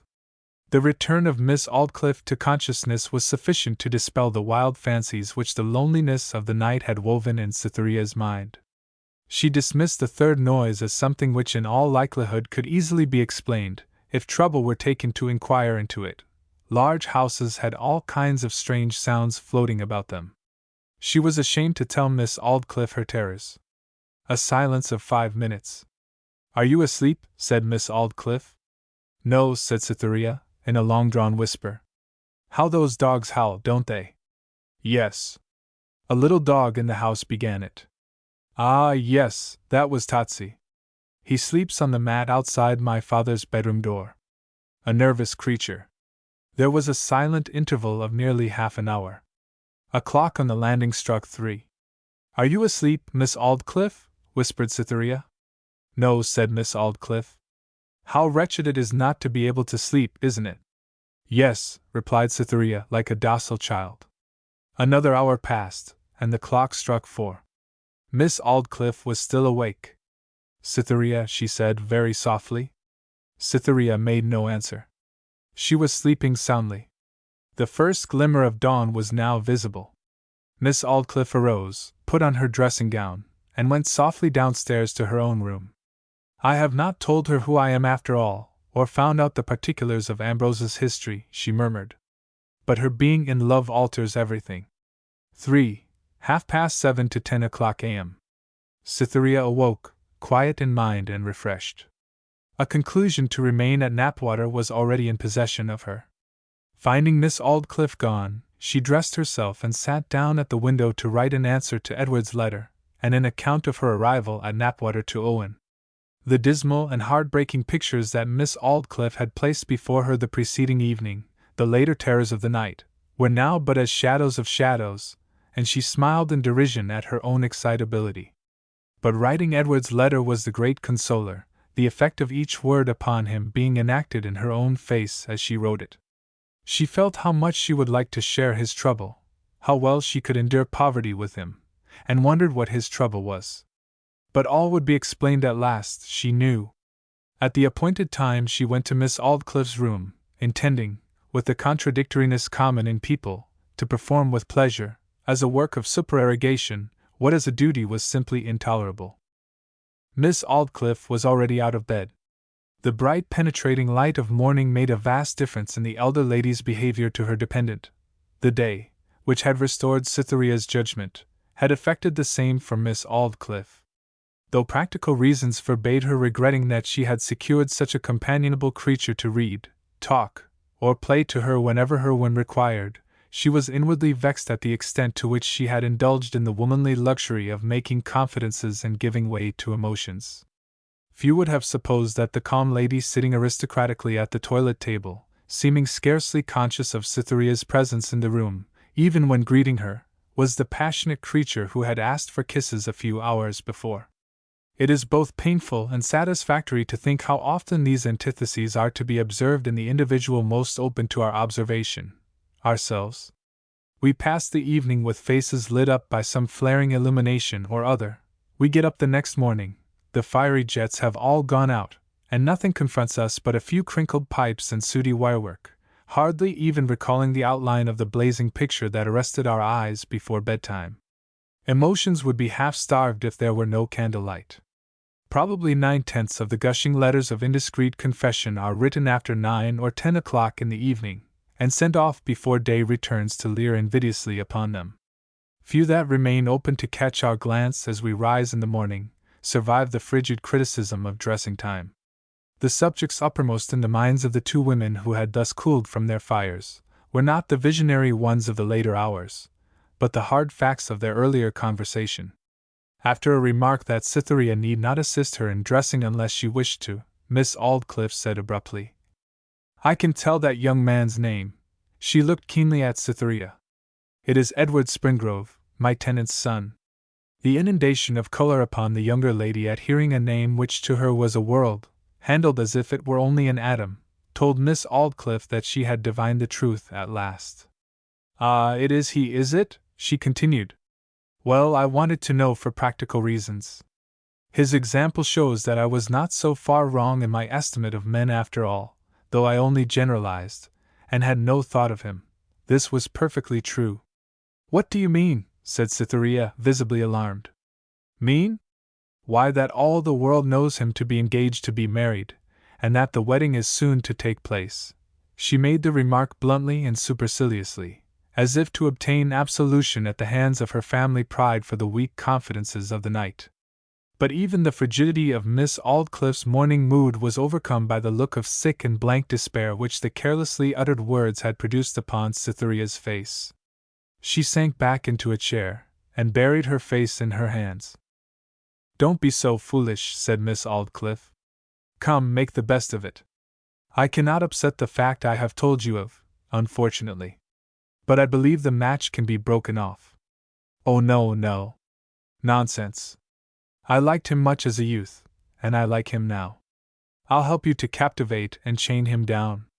I have got over my absurd feeling of last night in not wanting you ever to go away from me. Of course, I could not expect such a thing as that. There, now I have said I'll help you, and that's enough. He's tired of his first choice now that he's been away from home for a while. The love that no outer attack can frighten away quails before its idol's own homely ways. It is always so. Come, finish what you are doing if you are going to, and don't be a little goose about such a trumpery affair as that." "Who is he engaged to?" Cytherea inquired by a movement of her lips but no sound of her voice. But Miss Aldclyffe did not answer. It mattered not, Cytherea thought. Another woman, that was enough for her. Curiosity was stunned. She applied herself to the work of dressing, scarcely knowing how. Miss Aldclyffe went on. "You were too easily won. I'd have made him or anybody else speak out before he should have kissed my face for his pleasure. But you are one of those precipitantly fond things who are yearning to throw away their hearts upon the first worthless fellow who says good morning. In the first place, you shouldn't have loved him so quickly. In the next, if you must have loved him offhand, you should have concealed it." It tickled his vanity. "By Jove, that girl's in love with me already," he thought. To hasten away at the end of the toilet, to tell Mrs. Morris, who stood waiting in a little room prepared for her, with tea poured out, bread and butter cut into diaphanous slices, and eggs arranged, that she wanted no breakfast, then to shut herself alone in her bedroom, was her only thought. She was followed thither by the well-intentioned matron with a cup of tea and one piece of bread and butter on a tray, cheerfully insisting that she should eat it. To those who grieve, innocent cheerfulness seems heartless levity. "No, thank you, Mrs. Morris," she said, keeping the door closed. Despite the incivility of the action, Cytherea could not bear to let a pleasant person see her face then. Immediate revocation, even if revocation would be more effective by postponement, is the impulse of young wounded natures. Cytherea went to her blotting book, took out the long letter so carefully written, so full of gushing remarks and tender hints, and sealed up so neatly with a little seal bearing good faith as its motto, tore the missive into 50 pieces, and threw them into the grate. It was then the bitterest of anguishes to look upon some of the words she had so lovingly written, and see them existing only in mutilated forms without meaning, to feel that his eye would never read them, nobody ever know how ardently she had penned them. Pity for oneself for being wasted is mostly present in these moods of abnegation. The meaning of all his allusions, his abruptness in telling her of his love, his constraint at first, then his desperate manner of speaking, was clear. They must have been the last flickerings of a conscience not quite dead to all sense of perfidiousness and fickleness. Now he had gone to London, she would be dismissed from his memory, in the same way as Miss Aldclyffe had said. And here she was in Edward's own parish, reminded continually of him by what she saw and heard. The landscape, yesterday so much and so bright to her, was now but as the banquet hall deserted, all gone but herself. Miss Aldclyffe had wormed her secret out of her, and would now be continually mocking her for her trusting simplicity in believing him.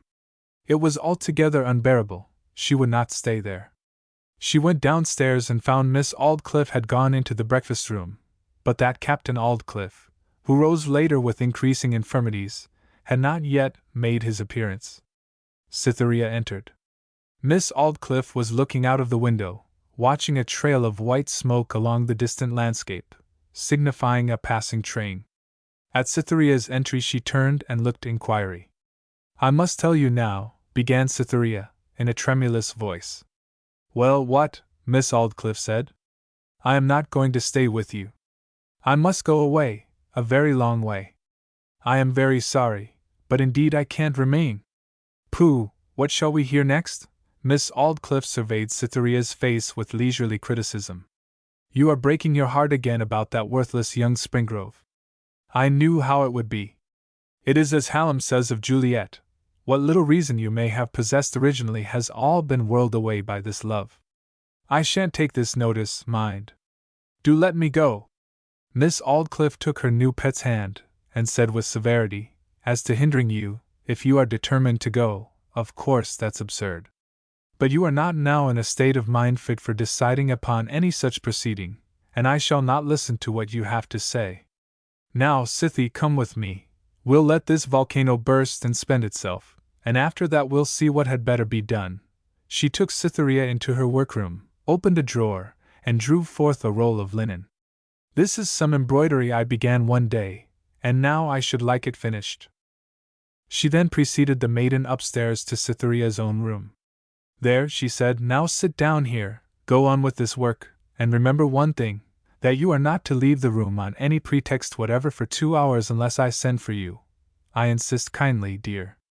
Whilst you stitch, you are to stitch, recollect, and not go mooning out of the window. Think over the whole matter, and get cooled. Don't let the foolish love affair prevent your thinking as a woman of the world. If at the end of that time you still say you must leave me, you may.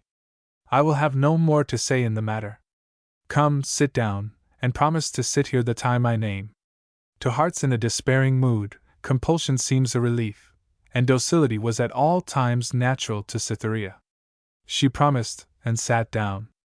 Miss Aldclyffe shut the door upon her, and retreated.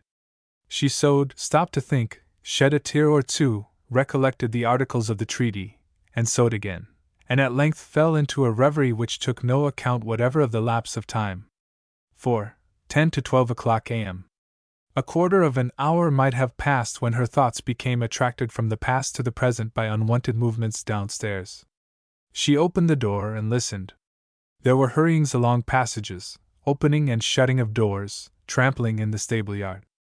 She went across into another bedroom, from which a view of the stable-yard could be obtained, and arrived there just in time to see the figure of the man who had driven her from the station vanishing down the coach road on a black horse, galloping at the top of the animal's speed. Another man went off in the direction of the village. Whatever had occurred, it did not seem to be her duty to inquire or meddle with it, stranger and dependent as she was, unless she were requested to, especially after Miss Aldclyffe's strict charge to her. She sat down again, determined to let no idle curiosity influence her movements. Her window commanded the front of the house, and the next thing she saw was a clergyman walk up and enter the door. All was silent again till, a long time after the first man had left, he returned again on the same horse, now matted with sweat and trotting behind a carriage in which sat an elderly gentleman driven by a lad in livery. These came to the house, entered, and all was again the same as before. The whole household, master, mistress, and servants, appeared to have forgotten the very existence of such a being as Cytherea. She almost wished she had not vowed to have no idle curiosity. Half an hour later, the carriage drove off with the elderly gentleman, and 2 or 3 messengers left the house, speeding in various directions. Rustics in smock frocks began to hang about the road opposite the house, or lean against trees, looking idly at the windows and chimneys. A tap came to Cytherea's door. She opened it to a young maidservant. "Miss Aldclyffe wishes to see you, ma'am." Cytherea hastened down. Miss Aldclyffe was standing on the hearthrug, her elbow on the mantel, her hand to her temples, her eyes on the ground, perfectly calm, but very pale. "Cytherea," she said in a whisper, "come here." Cytherea went close. "Something very serious has taken place," she said again, and then paused, with a tremulous movement of her mouth. "Yes," said Cytherea. "My father. He was found dead in his bed this morning." "Dead?" echoed the younger woman. It seemed impossible that the announcement could be true, that knowledge of so great a fact could be contained in a statement so small. "Yes, dead," murmured Miss Aldclyffe solemnly. "He died alone, though within a few feet of me. The room we slept in is exactly over his own." Cytherea said hurriedly, "Do they know at what hour?" "The doctor says it must have been between 2 and 3 o'clock this morning. Then I heard him." "Heard him?" "Heard him die."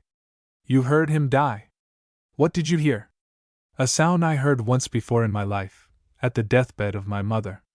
I could not identify it, though I recognized it. Then the dog howled, you remarked it. I did not think it worth while to tell you what I had heard a little earlier." She looked agonized. "It would have been useless," said Miss Aldclyffe. All was over by that time. She addressed herself as much as Cytherea when she continued, "Is it a Providence who sent you here at this juncture that I might not be left entirely alone?" Till this instant Miss Aldclyffe had forgotten the reason of Cytherea's seclusion in her own room. So had Cytherea herself. The fact now recurred to both in one moment. "Do you still wish to go?" said Miss Aldclyffe anxiously. "I don't want to go now," Cytherea had remarked simultaneously with the other's question. She was pondering on the strange likeness which Miss Aldclyffe's bereavement bore to her own.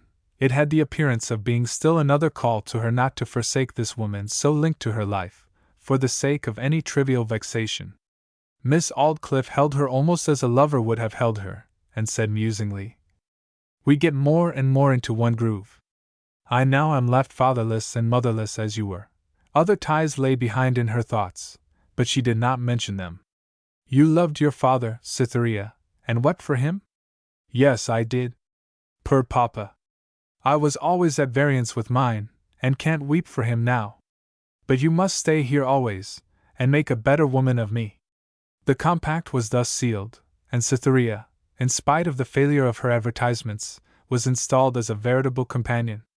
And once more in the history of human endeavor, a position which it was impossible to reach by any direct attempt, was come to by the seekers swerving from the path, and regarding the original object as one of secondary importance.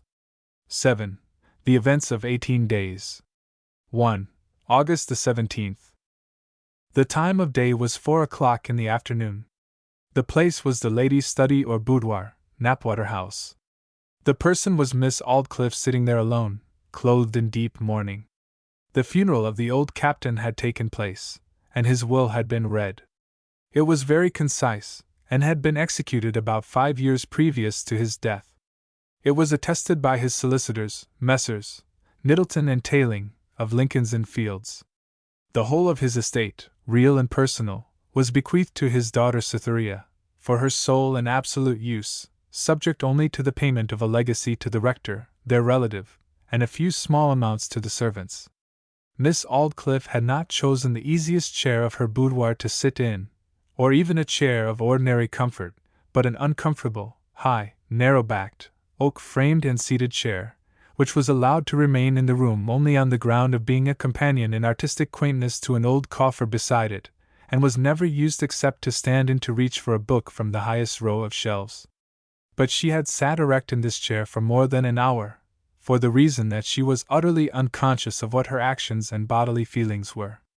The chair had stood nearest her path on entering the room, and she had gone to it in a dream.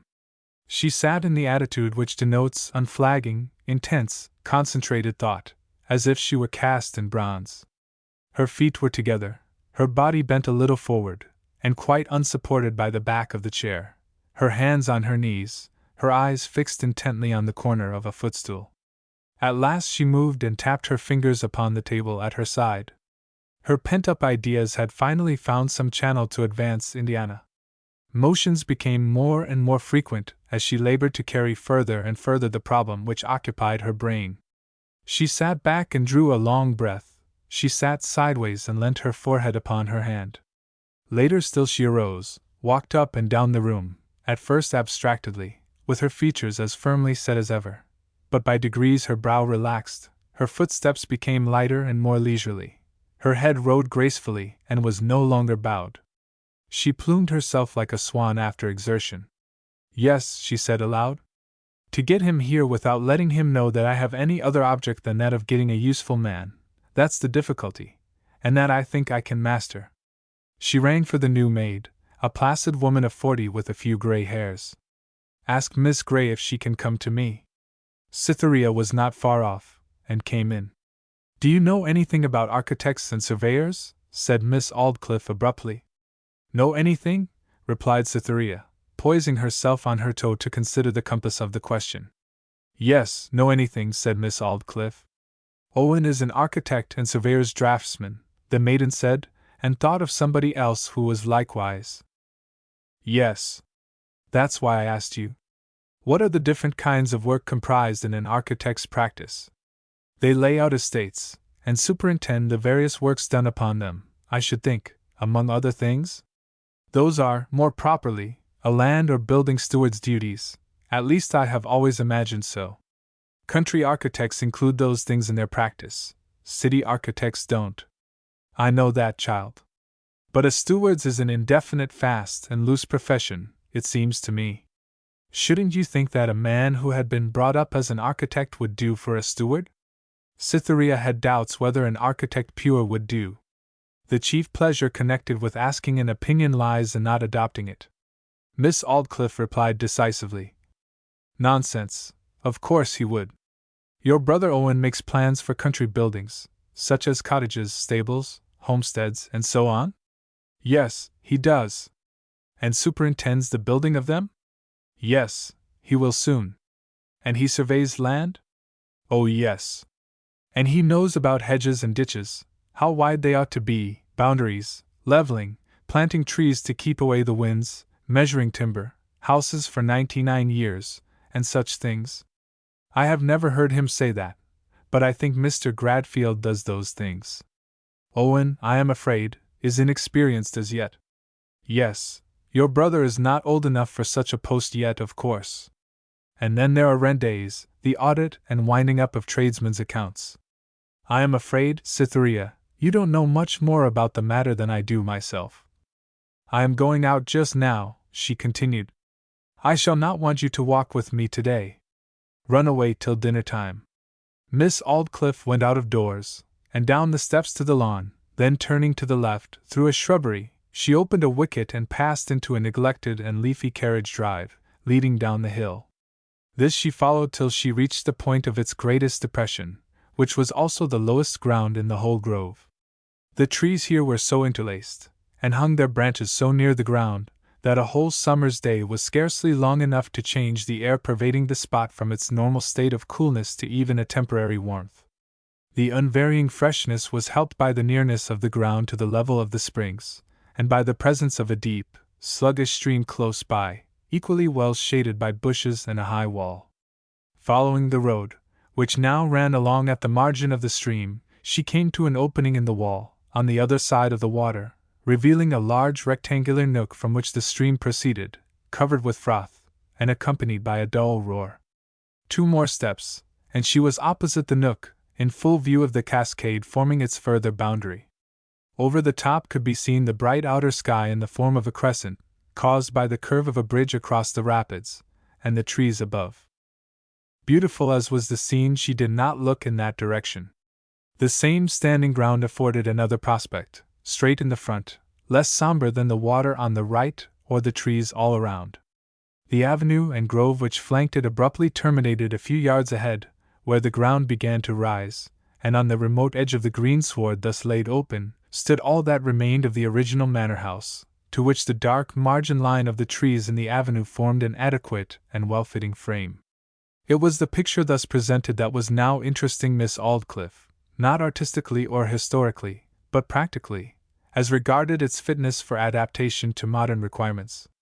In front, detached from everything else, rose the most ancient portion of the structure, an old arched gateway, flanked by the bases of 2 small towers, and nearly covered with creepers, which had clambered over the eaves of the sinking roof, and up the gable to the crest of the Aldclyffe family perched on the apex. Behind this, at a distance of 10 or 20 yards, came the only portion of the main building that still existed, an Elizabethan fragment, consisting of as much as could be contained under 3 gables and a cross roof behind. Against the wall could be seen ragged lines indicating the form of other destroyed gables which had once joined it there. The mullioned and transomed windows, containing 5 or 6 lights, were mostly bricked up to the extent of 2 or 3, and the remaining portion fitted with cottage window frames carelessly inserted, to suit the purpose to which the old place was now applied, it being partitioned out into small rooms downstairs to form cottages for 2 labourers and their families. The upper portion was arranged as a storehouse for divers kinds of roots and fruit. The owner of the picturesque spot, after her survey from this point, went up to the walls and walked into the old court, where the paving stones were pushed sideways and upwards by the thrust of the grasses between them. 2 or 3 little children, with their fingers in their mouths, came out to look at her, and then ran in to tell their mothers in loud tones of secrecy that Miss Aldclyffe was coming. Miss Aldclyffe, however, did not come in. She concluded her survey of the exterior by making a complete circuit of the building, then turned into a nook a short distance off where round and square timber, a sawpit, planks, grindstones, heaps of building stone and brick, explained that the spot was the center of operations for the building work done on the estate. She paused, and looked around. A man who had seen her from the window of the workshops behind, came out and respectfully lifted his hat to her. It was the first time she had been seen walking outside the house since her father's death. Strudden, could the old house be made a decent residence of, without much trouble? She inquired. The mechanic considered, and spoke as each consideration completed itself. You don't forget, ma'am, that 2/3 of the place is already pulled down, or gone to ruin? Yes, I know. And that what's left may almost as well be, ma'am. Why may it? 'Twas so cut up inside when they made it into cottages, that the whole carcass is full of cracks. Still, by pulling down the inserted partitions, and adding a little outside, it could be made to answer the purpose of an ordinary 6 or 8 roomed house. Yes, ma'am. About what would it cost? Was the question which had invariably come next in every communication of this kind to which the superintending workman had been a party during his whole experience. To his surprise, Miss Aldclyffe did not put it. The man thought her object in altering an old house must have been an unusually absorbing one, not to prompt what was so instinctive in owners as hardly to require any prompting at all. Thank you, that's sufficient, Strudden, she said. You will understand that it is not unlikely some alteration may be made here in a short time, with reference to the management of the affairs. Strudden said yes, in a complex voice, and looked uneasy. During the life of Captain Aldclyffe, with you as the foreman of works, and he himself as his own steward, everything worked well. But now it may be necessary to have a steward, whose management will encroach further upon things which have hitherto been left in your hands than did your late master's. What I mean is, that he will directly and in detail superintend all. Then, I shall not be wanted, ma'am, he faltered. Oh yes, if you like to stay on as foreman in the yard and workshops only. I should be sorry to lose you. However, you had better consider. I will send for you in a few days. Leaving him to suspense, and all the ills that came in its train, distracted application to his duties, and an undefined number of sleepless nights and untasted dinners, Miss Aldclyffe looked at her watch and returned to the house. She was about to keep an appointment with her solicitor, Mr. Middleton, who had been to Bournemouth, and was coming to Knapwater on his way back to London. 2. August the 20th. On the Saturday subsequent to Mr. Middleton's visit to Knapwater House, the subjoined advertisement appeared in the Field and the Builder newspapers. A gentleman of integrity and professional skill is required immediately for the management of an estate, containing about 1,000 acres, upon which agricultural improvements and the erection of buildings are contemplated. He must be a man of superior education, unmarried, and not more than 30 years of age. Considerable preference will be shown for one who possesses an artistic as well as a practical knowledge of planning and laying out. The remuneration will consist of a salary of £220, with the old manor house as a residence. Address Messrs. Middleton and Tayling, solicitors, Lincoln's Inn Fields. A copy of each paper was sent to Miss Aldclyffe on the day of publication. The same evening she told Cytherea that she was advertising for a steward, who would live at the old manor house, showing her the papers containing the announcement. What was the drift of that remark? Thought the maiden. Or was it merely made to her in confidential intercourse, as other arrangements were told her daily? Yet it seemed to have more meaning than common. She remembered the conversation about architects and surveyors, and her brother Owen. Miss Aldclyffe knew that his situation was precarious, that he was well educated and practical, and was applying himself heart and soul to the details of the profession and all connected with it. Miss Aldclyffe might be ready to take him if he could compete successfully with others who would reply. She hazarded a question. Would it be desirable for Owen to answer it? Not at all, said Miss Aldclyffe peremptorily. A flat answer of this kind had ceased to alarm Cytherea. Miss Aldclyffe's blunt mood was not her worst. Cytherea thought of another man, whose name, in spite of resolves, tears, renunciations, and injured pride, lingered in her ears like an old familiar strain. That man was qualified for a stewardship under a king. Would it be of any use if Edward Springrove were to answer it? She said, resolutely enunciating the name. None whatever, replied Miss Aldclyffe, again in the same decided tone. You are very unkind to speak in that way. Now don't pout like a goosey, as you are. I don't want men like either of them, for, of course, I must look to the good of the estate rather than to that of any individual. The man I want must have been more specially educated. I have told you that we are going to London next week. It is mostly on this account. Cytherea found that she had mistaken the drift of Miss Aldclyffe's peculiar explicitness on the subject of advertising, and wrote to tell her brother that if he saw the notice it would be useless to reply. 3. August the 25th.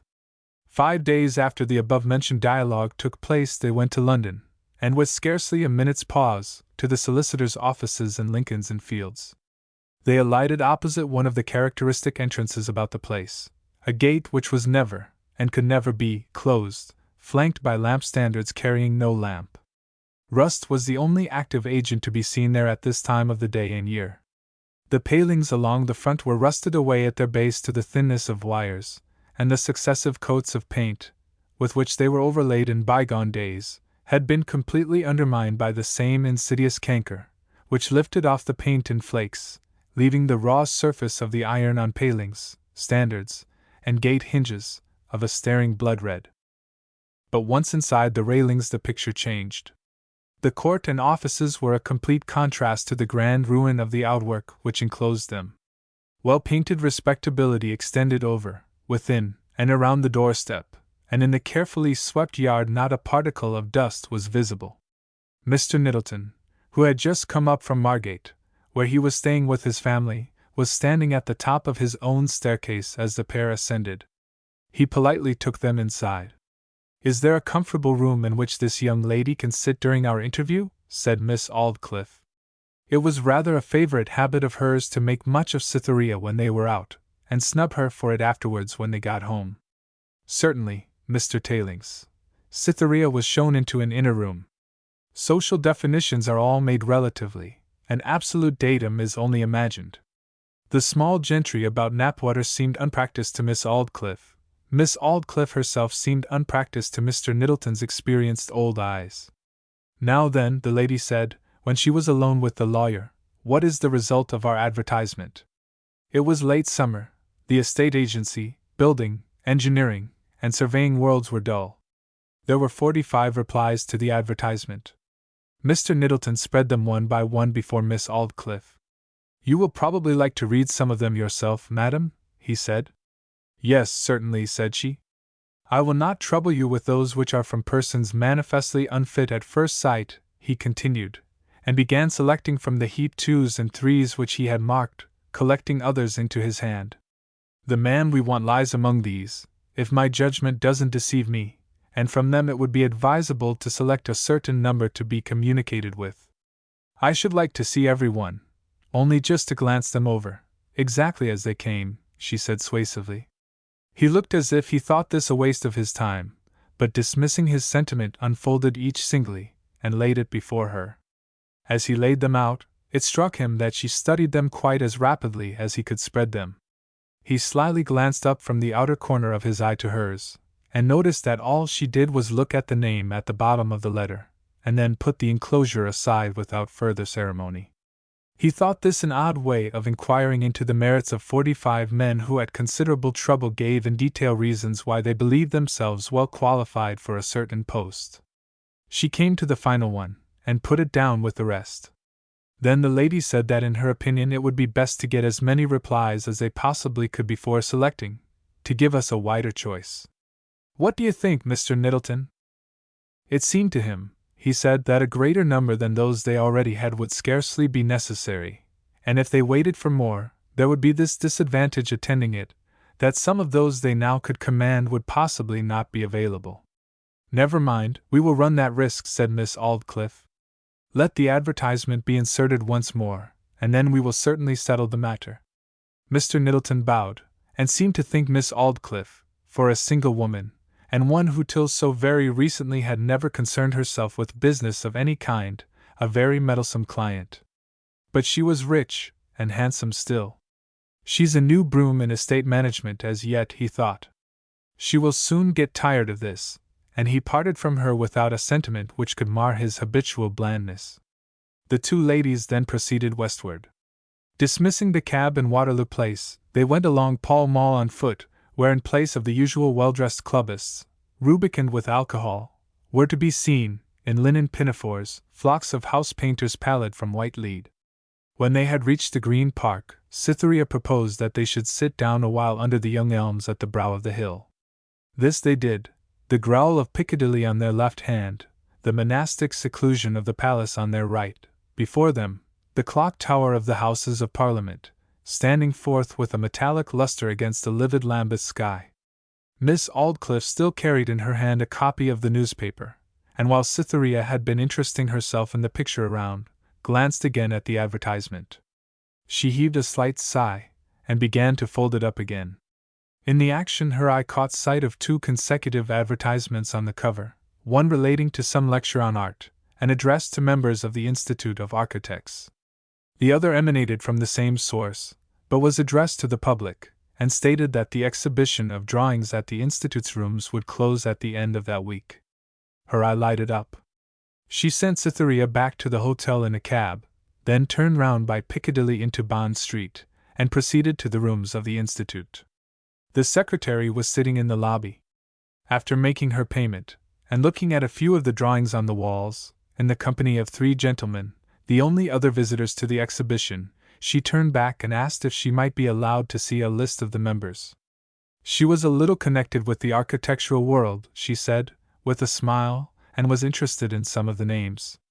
Here it is, madam, he replied, politely handing her a pamphlet containing the names. Miss Aldclyffe turned the leaves till she came to the letter M. The name she hoped to find there was there, with the address appended, as was the case with all the rest.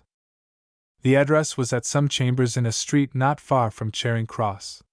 Chambers, as a residence, had always been assumed by the lady to imply the condition of a bachelor. She murmured 2 words, there still. Another request had yet to be made, but it was of a more noticeable kind than the first, and might compromise the secrecy with which she wished to act throughout this episode. Her object was to get one of the envelopes lying on the secretary's table, stamped with the die of the Institute, and in order to get it she was about to ask if she might write a note. But the secretary's back chanced to be turned, and he now went towards one of the men at the other end of the room, who had called him to ask some question relating to an etching on the wall. Quick as thought, Miss Aldclyffe stood before the table, slipped her hand behind her, took one of the envelopes, and put it in her pocket. She sauntered round the rooms for 2 or 3 minutes longer, then withdrew and returned to her hotel. Here she cut the Knapwater advertisement from the paper, put it into the envelope she had stolen, embossed with the Society's stamp, and directed it in a round clerkly hand to the address she had seen in the list of members' names submitted to her. This ended her first day's work in London. 4. From August the 26th to September the 1st. The 2 Cythereas continued at the Westminster Hotel, Miss Aldclyffe informing her companion that business would detain them in London another week. The days passed as slowly and quietly as days can pass in a city at that time of the year, the shuttered windows about the squares and terraces confronting their eyes like the white and sightless orbs of blind men. On Thursday Mr. Nettleton called, bringing the whole number of replies to the advertisement. Cytherea was present at the interview, by Miss Aldclyffe's request, either from whim or design. 10 additional letters were the result of the second week's insertion, making 55 in all. Miss Aldclyffe looked them over as before. One was signed. Now then, Mr. Nettleton, will you make a selection, and I will add 1 or 2, Miss Aldclyffe said. Mr. Nettleton scanned the whole heap of letters, testimonials, and references, sorting them into 2 heaps. Manston's missive, after a mere glance, was thrown amongst the summarily rejected ones.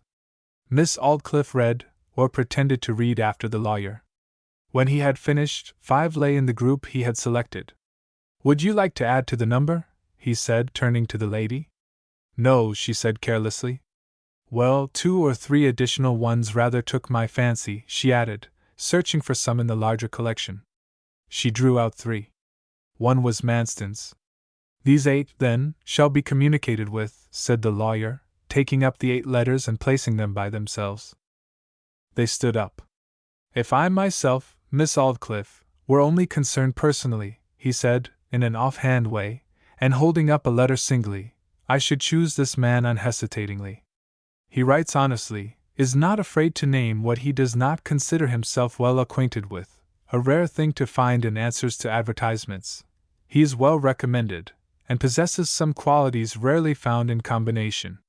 Oddly enough, he is not really a steward. He was bred a farmer, studied building affairs, served on an estate for some time, then went with an architect, and is now well qualified as architect, estate agent, and surveyor. That man is sure to have a fine head for a manner like yours. He tapped the letter as he spoke. Yes, I should choose him without hesitation, speaking personally. And I think, she said artificially, I should choose this one as a matter of mere personal whim, which, of course, can't be given way to when practical questions have to be considered. Cytherea, after looking out of the window, and then at the newspapers, had become interested in the proceedings between the clever Miss Aldclyffe and the keen old lawyer, which reminded her of a game at cards. She looked inquiringly at the 2 letters, one in Miss Aldclyffe's hand, the other in Mr. Nettleton's. What is the name of your man? Said Miss Aldclyffe. His name, said the lawyer, looking down the page. What is his name? It is Edward Springrove. Miss Aldclyffe glanced towards Cytherea, who was getting red and pale by turns. She looked imploringly at Miss Aldclyffe. The name of my man, said Miss Aldclyffe, looking at her letter in turn, is, I think, yes, Aeneas Manston. 5. September the 3rd. The next morning but one was appointed for the interviews, which were to be at the lawyer's offices. Mr. Middleton and Mr. Tayling were both in town for the day, and the candidates were admitted one by one into a private room. In the window recess was seated Miss Aldclyffe, wearing her veil down. The lawyer had, in his letters to the selected number, timed each candidate at an interval of 10 or 15 minutes from those preceding and following. They were shown in as they arrived, and had short conversations with Mr. Middleton, terse and to the point. Miss Aldclyffe neither moved nor spoke during this proceeding. It might have been supposed that she was quite unmindful of it, had it not been for what was revealed by a keen penetration of the veil covering her countenance, the rays from two bright black eyes, directed towards the lawyer and his interlocutor. Springrove came fifth, Manston seventh. When the examination of all was ended, and the last man had retired, Middleton, again as at the former time, blandly asked his client which of the eight she personally preferred. I still think the fifth we spoke to, Springrove, the man whose letter I pounced upon at first, to be by far the best qualified, in short, most suitable generally. I am sorry to say that I differ from you. I lean to my first notion still, that Mr. Manston is most desirable in tone and bearing, and even specifically, I think he would suit me best in the long run. Mr. Middleton looked out of the window at the whitened wall of the court. Of course, madam, your opinion may be perfectly sound and reliable. A sort of instinct, I know, often leads ladies by a short cut to conclusions truer than those come to by men after laborious roundabout calculations, based on long experience. I must say I shouldn't recommend him. Why, pray? Well, let us look first at his letter of answer to the advertisement. He didn't reply till the last insertion. That's one thing. His letter is bold and frank in tone, so bold and frank that the second thought after reading it is that not honesty, but unscrupulousness of conscience dictated it. It is written in an indifferent mood, as if he felt that he was humbugging us in his statement that he was the right man for such an office, that he tried hard to get it only as a matter of form which required that he should neglect no opportunity that came in his way. You may be right, Mr. Middleton, but I don't quite see the grounds of your reasoning. He has been, as you perceive, almost entirely used to the office duties of a city architect, the experience we don't want. You want a man whose acquaintance with rural landed properties is more practical and closer, somebody who, if he has not filled exactly such an office before, has lived a country life, knows the ins and outs of country tenancies, building, farming, and so on. He's by far the most intellectual looking of them all. Yes, he may be. Your opinion, Miss Aldclyffe, is worth more than mine in that matter. And more than you say, he is a man of parts. His brain power would soon enable him to master details and fit him for the post, I don't much doubt that. But to speak clearly, here his words started off at a jog trot, I wouldn't run the risk of placing the management of an estate of mine in his hands on any account whatever. There, that's flat and plain, madam. But definitely, she said, with a show of impatience, what is your reason? He is a voluptuary with activity, which is a very bad form of man, as bad as it is rare. Oh, thank you for your explicit statement, Mr. Middleton, said Miss Aldclyffe, starting a little and flushing with displeasure. Mr. Middleton nodded slightly, as a sort of neutral motion, simply signifying a receipt of the information, good or bad. And I really think it is hardly worth while to trouble you further in this, continued the lady. He's quite good enough for a little insignificant place like mine at Knapwater, and I know that I could not get on with one of the others for a single month. We'll try him. Certainly, Miss Aldclyffe, said the lawyer. And Mr. Manston was written to the effect that he was the successful competitor. Did you see how unmistakably her temper was getting the better of her, that minute you were in the room? Said Middleton to Tayling, when their client had left the house. Middleton was a man who surveyed everybody's character in a sunless and shadowless northern light.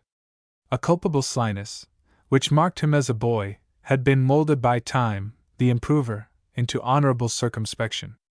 We frequently find that the quality which, conjoined with the simplicity of the child, is vice, is virtue when it pervades the knowledge of the man.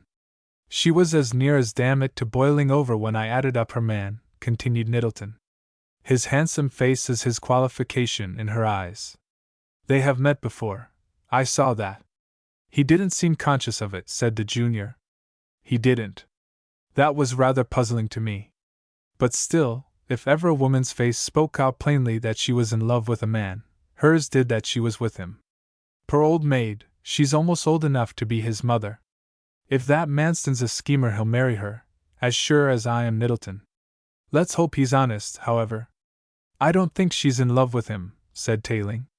He had seen but little of the pair, and yet he could not reconcile what he had noticed in Miss Aldclyffe's behavior with the idea that it was the bearing of a woman towards her lover. Well, your experience of the fiery phenomenon is more recent than mine, rejoined Middleton carelessly. And you may remember the nature of it best. 8. The events of 18 days. 1. From the 3rd to the 19th of September. Miss Aldclyffe's tenderness towards Cytherea, between the hours of her irascibility, increased till it became no less than doting fondness. Like nature in the tropics, with her hurricanes and the subsequent luxuriant vegetation effacing their ravages, Miss Aldclyffe compensated for her outbursts by excess of generosity afterwards. She seemed to be completely won out of herself by close contact with a young woman whose modesty was absolutely unimpaired, and whose artlessness was as perfect as was compatible with the complexity necessary to produce the due charm of womanhood. Cytherea, on her part, perceived with honest satisfaction that her influence for good over Miss Aldclyffe was considerable. Ideas and habits peculiar to the younger, which the elder lady had originally imitated as a mere whim, she grew in course of time to take a positive delight in. Among others were evening and morning prayers, dreaming over outdoor scenes, learning a verse from some poem whilst dressing. Yet try to force her sympathies as much as she would, Cytherea could feel no more than thankful for this, even if she always felt as much as thankful. The mysterious cloud hanging over the past life of her companion, of which the uncertain light already thrown upon it only seemed to render still darker the unpenetrated remainder, nourished in her a feeling which was scarcely too slight to be called dread. She would have infinitely preferred to be treated distantly, as the mere dependent, by such a changeable nature, like a fountain, always herself, yet always another.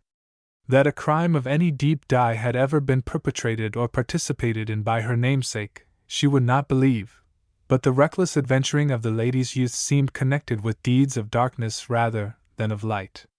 Sometimes Miss Aldclyffe appeared to be on the point of making some absorbing confidence, but reflection invariably restrained her. Cytherea hoped that such a confidence would come with time, and that she might thus be a means of soothing a mind which had obviously known extreme suffering. But Miss Aldclyffe's reticence concerning her past was not imitated by Cytherea. Though she never disclosed the one fact of her knowledge that the love-suit between Miss Aldclyffe and her father terminated abnormally, the maiden's natural ingenuousness on subjects not set down for special guard had enabled Miss Aldclyffe to worm from her, fragment by fragment, every detail of her father's history. Cytherea saw how deeply Miss Aldclyffe sympathized, and it compensated her, to some extent, for the hasty resentments of other times. Thus uncertainly she lived on. It was perceived by the servants of the house that some secret bond of connection existed between Miss Aldclyffe and her companion. But they were woman and woman, not woman and man, the facts were ethereal and refined, and so they could not be worked up into a taking story. Whether, as old critics disputed, a supernatural machinery be necessary to an epic or no, an ungodly machinery is decidedly necessary to a scandal. Another letter had come to her from Edward, very short, but full of entreaty, asking why she would not write just one line of cold friendship at least. She then allowed herself to think, little by little, whether she had not perhaps been too harsh with him, and at last wondered if he were really much to blame for being engaged to another woman. "Ah, Brain, there is one in me stronger than you," she said. The young maid now continually pulled out his letter, read it, and reread it, almost crying with pity the while, to think what wretched suspense he must be enduring at her silence, till her heart chid her for her cruelty. She felt that she must send him a line, one little line, just a wee line to keep him alive, poor thing, sighing like Donna Clara. 2. September the 20th. 3 to 4 p.m. It was the 3rd week in September, about 5 weeks after Cytherea's arrival, when Miss Aldclyffe requested her one day to go through the village of Carriford and assist herself in collecting the subscriptions made by some of the inhabitants of the parish to a religious society she patronized. Miss Aldclyffe formed one of what was called a Ladies' Association, each member of which collected tributary streams of shillings from her inferiors, to add to her own pound at the end. Miss Aldclyffe took particular interest in Cytherea's appearance that afternoon, and the object of her attention was, indeed, gratifying to look at. The sight of the lithe girl, set off by an airy dress, coquettish jacket, flexible hat, a ray of starlight in each eye and a war of lilies and roses in each cheek, was a palpable pleasure to the mistress of the mansion, yet a pleasure which appeared to partake less of the nature of affectionate satisfaction than of mental gratification. 8 names were printed in the report as belonging to Miss Aldclyffe's list, with the amount of subscription money attached to each. "I will collect the first 4, whilst you do the same with the last 4, said Miss Aldclyffe. The names of 2 tradespeople stood first in Cytherea's share, then came a Miss Hinton. Last of all in the printed list was Mr. Springrove the elder. Underneath his name was penciled, in Miss Aldclyffe's handwriting, Mr. Manston. Manston had arrived on the estate, in the capacity of steward, 3 or 4 days previously, and occupied the old manor house, which had been altered and repaired for his reception. "Call on Mr. Manston," said the lady impressively, looking at the name written under Cytherea's portion of the list. "But he does not subscribe yet?" "I know it, but call and leave him a report. Don't forget it. Say you would be pleased if he would subscribe?" "Yes, say I should be pleased if he would," repeated Miss Aldclyffe, smiling. "Goodbye. Don't hurry in your walk. If you can't get easily through your task today, put off some of it till tomorrow." Each then started on her rounds, Cytherea going in the first place to the old manor house. Mr. Manston was not indoors, which was a relief to her. She called then on the 2 gentlemen farmers' wives, who soon transacted their business with her, frigidly indifferent to her personality. A person who socially is nothing is thought less of by people who are not much than by those who are a great deal.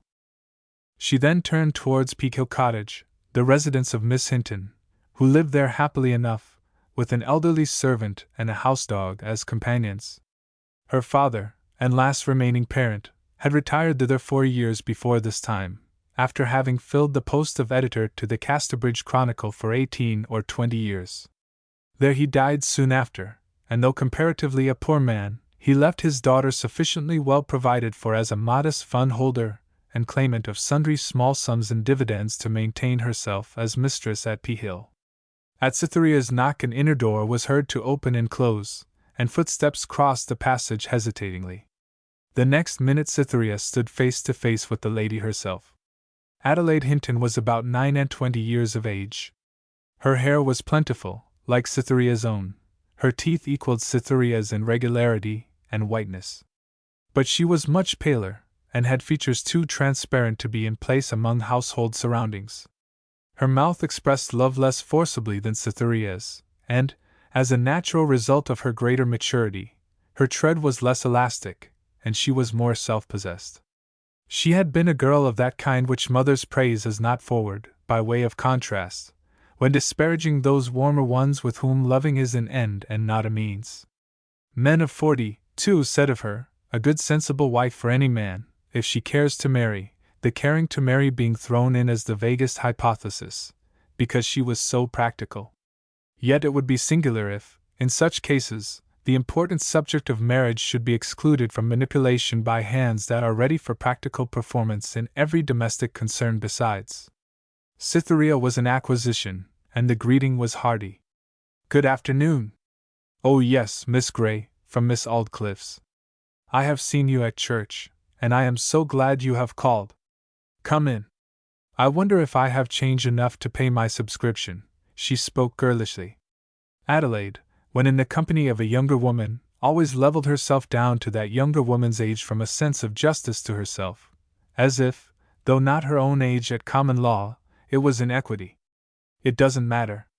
I'll come again." "Yes, do at any time, not only on this errand. But you must step in for a minute." "Do. I have been wanting to come for several weeks." "That's right. Now you must see my house. Lonely, isn't it, for a single person? People said it was odd for a young woman like me to keep on a house.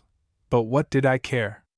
If you knew the pleasure of locking up your own door, with the sensation that you reigned supreme inside it, you would say it was worth the risk of being called odd.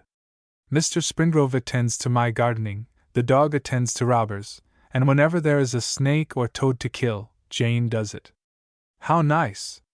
It is better than living in a town. Far better. A town makes a cynic of me.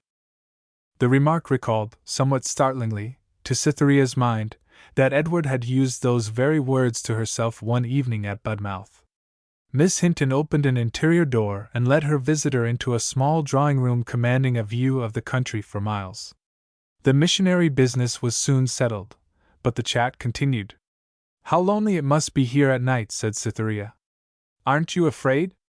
"At first I was, slightly. But I got used to the solitude. And you know a sort of common sense will creep even into timidity. I say to myself sometimes at night, if I were anybody but a harmless woman, not worth the trouble of a worm's ghost to appear to me, I should think that every sound I hear was a spirit. But you must see all over my house." Cytherea was highly interested in seeing. "I say you must do this, and you must do that, as if you were a child," remarked Adelaide. "A privileged friend of mine tells me this use of the imperative comes of being so constantly in nobody's society but my own." "Ah, yes. I suppose she is right." Cytherea called the friend she by a rule of ladylike practice, for a woman's friend is delicately assumed by another friend to be of their own sex in the absence of knowledge to the contrary, just as cats are called she's until they prove themselves he's. Miss Hinton laughed mysteriously. "I get a humorous reproof for it now and then, I assure you," she continued. "Humorous reproof? That's not from a woman. Who can reprove humorously but a man?" was the groove of Cytherea's thought at the remark. "Your brother reproves you, I expect," said that innocent young lady. "No," said Miss Hinton, with a candid air. "'Tis only a professional man I am acquainted with." She looked out of the window.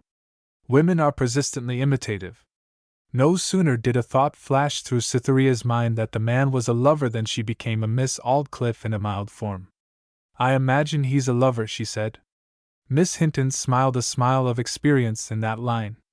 Few women, if taxed with having an admirer, are so free from vanity as to deny the impeachment, even if it is utterly untrue.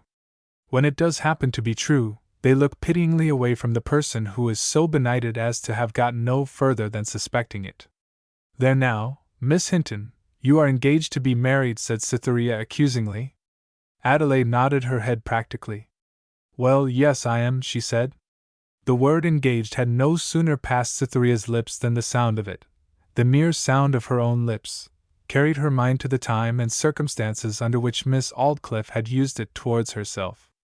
A sickening thought followed, based but on a mere surmise, yet its presence took every other idea away from Cytherea's mind. Miss Hinton had used Edward's words about towns. She mentioned Mr. Springrove as attending to her garden. It could not be that Edward was the man. That Miss Aldclyffe had planned to reveal her rival thus. "Are you going to be married soon?" she inquired, with a steadiness the result of a sort of fascination, but apparently of indifference. "Not very soon, still, soon." "Aha! In less than 3 months?" said Cytherea. 2. Now that the subject was well in hand, Adelaide wanted no more prompting. "You won't tell anybody if I show you something?" she said, with eager mystery. "Oh no, nobody." "But does he live in this parish?" "No. Nothing proved yet." "What's his name?" said Cytherea flatly. Her breath and heart had begun their old tricks, and came and went hotly. Miss Hinton could not see her face. "What do you think?" said Miss Hinton. "George," said Cytherea, with deceitful agony. "No," said Adelaide. "But now, you shall see him first. Come here," and she led the way upstairs into her bedroom. There, standing on the dressing-table in a little frame, was the unconscious portrait of Edward Springrove. "There he is," Miss Hinton said, and a silence ensued. "Are you very fond of him?" continued the miserable Cytherea at length. "Yes, of course I am," her companion replied, but in the tone of one who lived in Abraham's bosom all the year, and was therefore untouched by solemn thought at the fact. He's my cousin, a native of this village. We were engaged before my father's death left me so lonely. I was only 20, and a much greater belle than I am now. We know each other thoroughly, as you may imagine. I give him a little sermonizing now and then. Why? Oh, it's only in fun. He's very naughty sometimes, not really, you know, but he will look at any pretty face when he sees it. Storing up this statement of his susceptibility as another item to be miserable upon when she had time. How do you know that? Cytherea asked, with a swelling heart. Well, you know how things do come to women's ears. He used to live at Budmouth as an assistant architect, and I found out that a young giddy thing of a girl who lives there somewhere took his fancy for a day or two. But I don't feel jealous at all. Our engagement is so matter-of-fact that neither of us can be jealous. And it was a mere flirtation. She was too silly for him. He's fond of rowing, and kindly gave her an airing for an evening or two. I'll warrant they talked the most unmitigated rubbish under the sun, all shallowness and pastime, just as everything is at watering places, either of them caring a bit for the other, she giggling like a goose all the time. Concentrated essence of woman pervaded the room rather than air. She didn't. And it wasn't shallowness, Cytherea burst out, with brimming eyes. 'Twas deep deceit on one side, and entire confidence on the other. Yes, it was. The pent-up emotion had swollen and swollen inside the young thing till the dam could no longer embay it. The instant the words were out she would have given worlds to have been able to recall them. Do you know her, or him? Said Miss Hinton, starting with suspicion at the warmth shown. The two rivals had now lost their personality quite. There was the same keen brightness of eye, the same movement of the mouth, the same mind in both, as they looked doubtingly and excitedly at each other. As is invariably the case with women when a man they care for is the subject of an excitement among them, the situation abstracted the differences which distinguished them as individuals, and left only the properties common to them as atoms of a sex. Cytherea caught at the chance afforded her of not betraying herself. Yes, I know her, she said. Well, said Miss Hinton, I am really vexed if my speaking so lightly of any friend of yours has hurt your feelings, but— Oh, never mind, Cytherea returned. It doesn't matter, Miss Hinton. I think I must leave you now. I have to call at other places. Yes, I must go.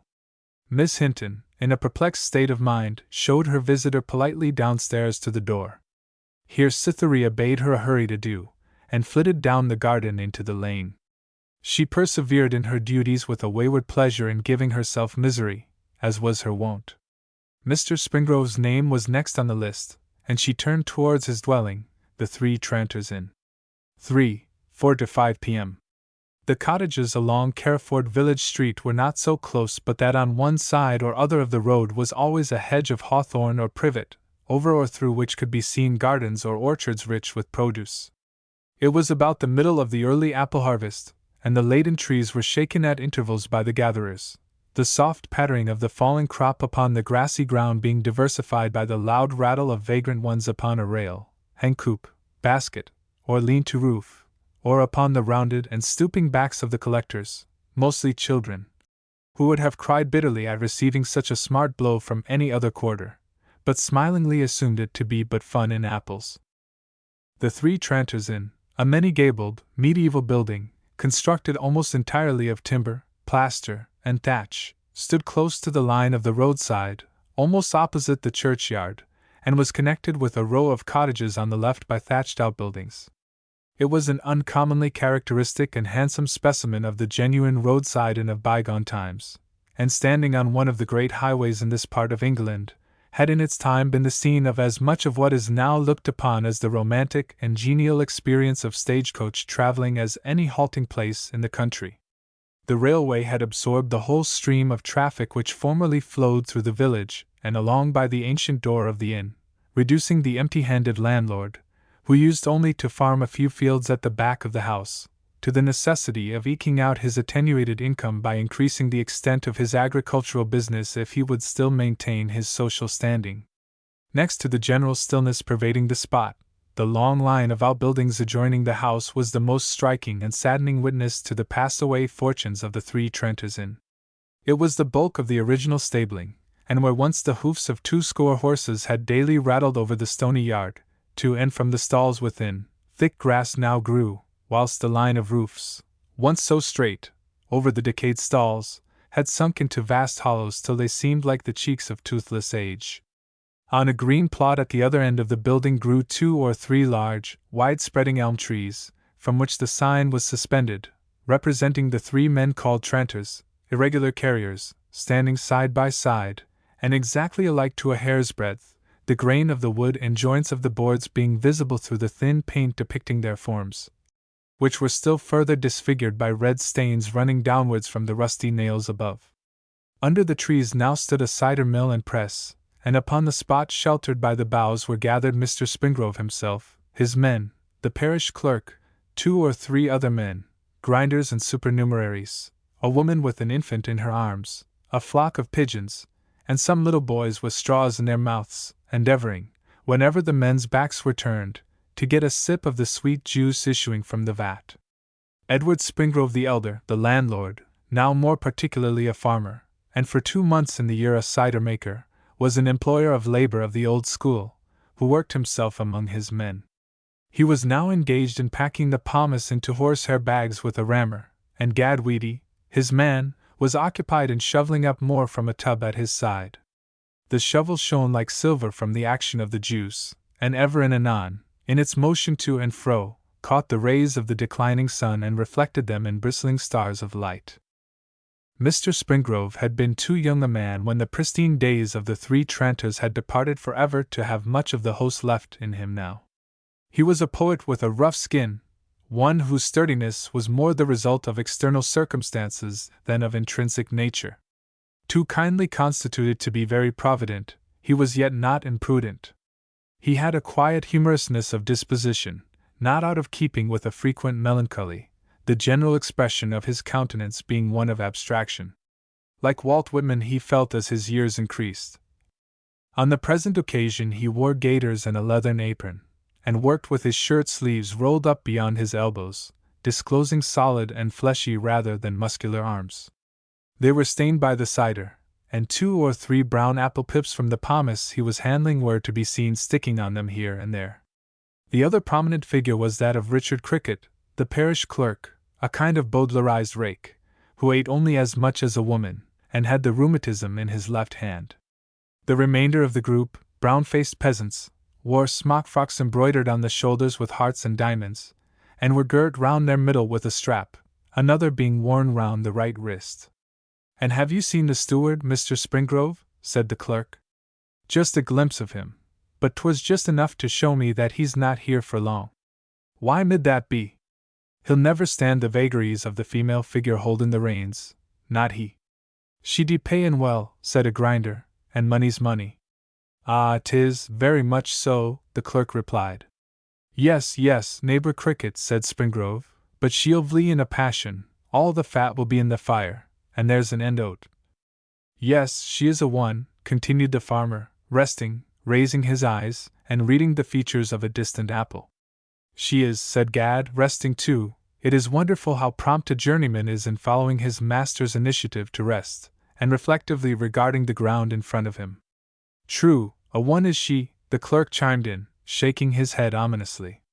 "She has such a temper," said the farmer, "and is so wilful too. You may as well try to stop a footpath as stop her when she has taken anything into her head. I'd as soon grind little green crabs all day as live-wire her." "'Tis a temper she hev, 'tis," the clerk replied, "though I be a servant of the church that say it. But she isn't going to flee in a passion this time." The audience waited for the continuation of the speech, as if they knew from experience the exact distance off it lay in the future. The clerk swallowed nothing as if it were a great deal, and then went on, "There's summat between 'em, mark my words, neighbors, there's summat between 'em." "D'ye mean it?" "I de know it. He came last Saturday, didn't he?" "A did, truly," said Gad Weedy, at the same time taking an apple from the hopper of the mill, eating a piece, and flinging back the remainder to be ground up for cider. "He went to church a Sunday," said the clerk again. "A did. And she kept her eye upon en all the service, her face flickerin' between red and white, but never stoppin' at either." Mr. Springrove nodded, and went to the press. Well, said the clerk, you don't call her the kind old woman to make mistakes and just trot in through the weekly service, oh God? Why, as a rule she's as right as I be myself. Mr. Springrove nodded again, and gave a twist to the screw of the press, followed in the movement by Gad at the other side, the two grinders expressing by looks of the greatest concern that, if Miss Aldclyffe were as right at church as the clerk, she must be right indeed. Yes, as right in the service, oh God, as I be myself, repeated the clerk. But last Sunday, when we were in the 10th commandment, says she, incline our hearts to keep this law. Says she, when 'twas, laws in our hearts, we beseech thee. All the church through. Her eye was upon him, she was quite lost. Hearts to keep this law. Says she was no more than a mere shadder at that 10th time, a mere shadder. You meet ha mouthed across to her. Laws in our hearts we beseech thee. 50 times over, she'd never ha notice ye. She's in love wi' the man, that's what she is. Then she's a bigger stumphole than I took her for, said Mr. Springrove. Why, she's old enough to be his mother. The row be between her and that young curlywig, you'll see. She won't run the risk of that pretty face bein' near. Clerk Cricket, I fancy you know everything about everybody, said Gad. Well, so's, said the clerk modestly. I do know a little. It comes to me. And I know where from. Ah, that wife o' thine.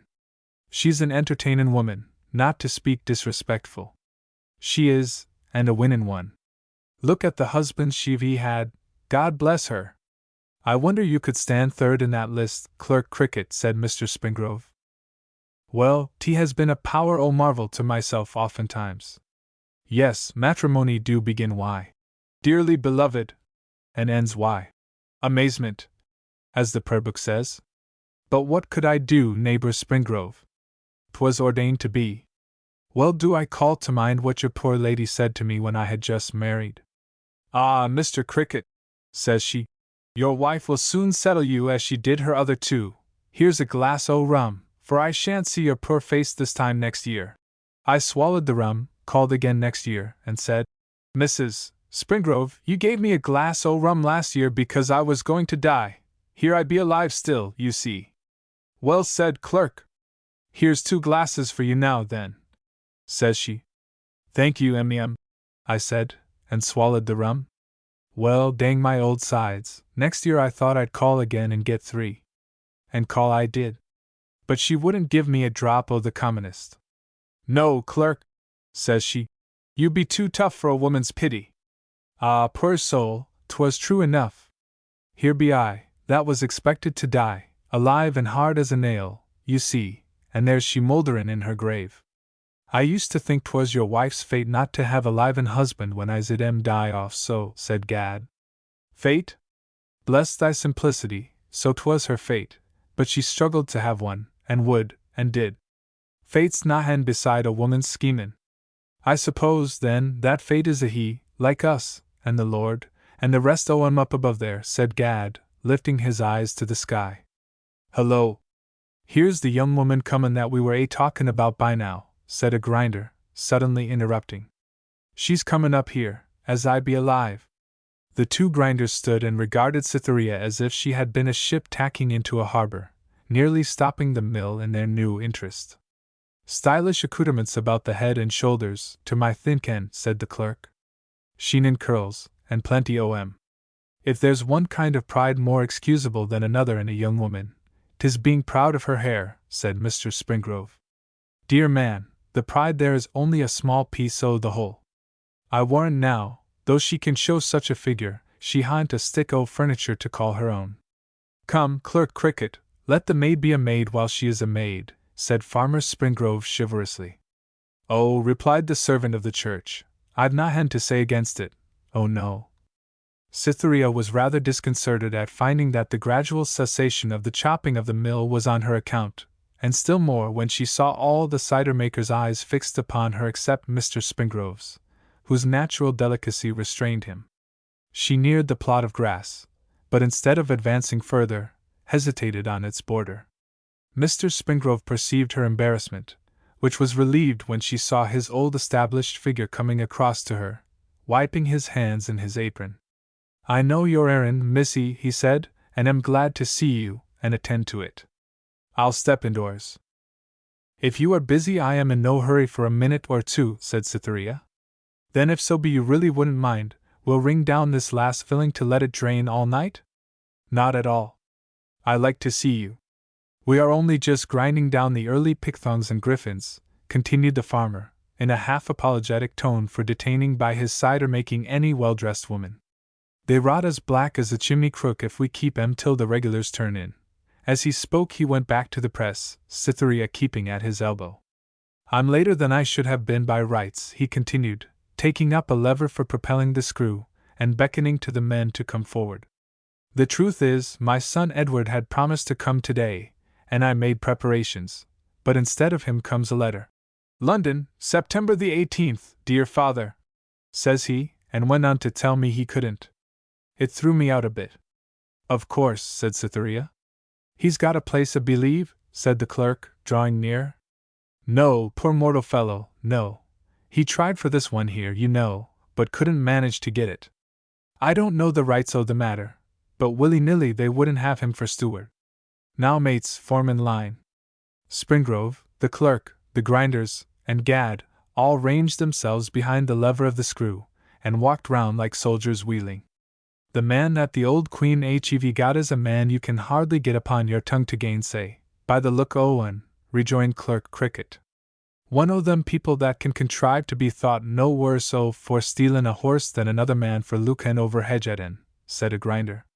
Well, he's all there as steward, and is quite the gentleman, no doubt about that. So would my Ted ha been, for the matter o' that, the farmer said. That's true, a would, sir. I said I'll give Ted a good education if it do cost me my eyes, and I would have done it. Aye, that you would so, said the chorus of assistants solemnly. But he took to books and drawing naturally, and cost very little, and as a wind-up the womenfolk hatched up a match between him and his cousin. When's the weddin' to be, Mr. Springrove? Uncertain, but soon, I suppose. Edward, you see, can do anything pretty nearly, and yet can't get a straightforward living. I wish sometimes I had kept him here, and let professions go. But he was such a one for the pencil. He dropped the lever in the hedge, and turned to his visitor. Now then, missy, if you'll come indoors, please. Gad Weedy looked with a placid criticism at Cytherea as she withdrew with the farmer. I could tell by the tongue o' her that she didn't take her degrees in our county, he said in an undertone. The railways have left you lonely here, she observed, when they were indoors. Save the withered old flies, which were quite tame from the solitude, not a being was in the house. Nobody seemed to have entered it since the last passenger had been called out to mount the last stagecoach that had run by. Yes, the inn and I seem almost a pair of fossils, the farmer replied, looking at the room and then at himself. Oh, Mr. Springrove, said Cytherea, suddenly recollecting herself, I am much obliged to you for recommending me to Miss Aldclyffe. She began to warm towards the old man. There was in him a gentleness of disposition which reminded her of her own father. Recommending? Not at all, miss. Ted, that's my son. Ted said a fellow draftsman of his had a sister who wanted to be doing something in the world, and I mentioned it to the housekeeper, that's all. I miss my son very much.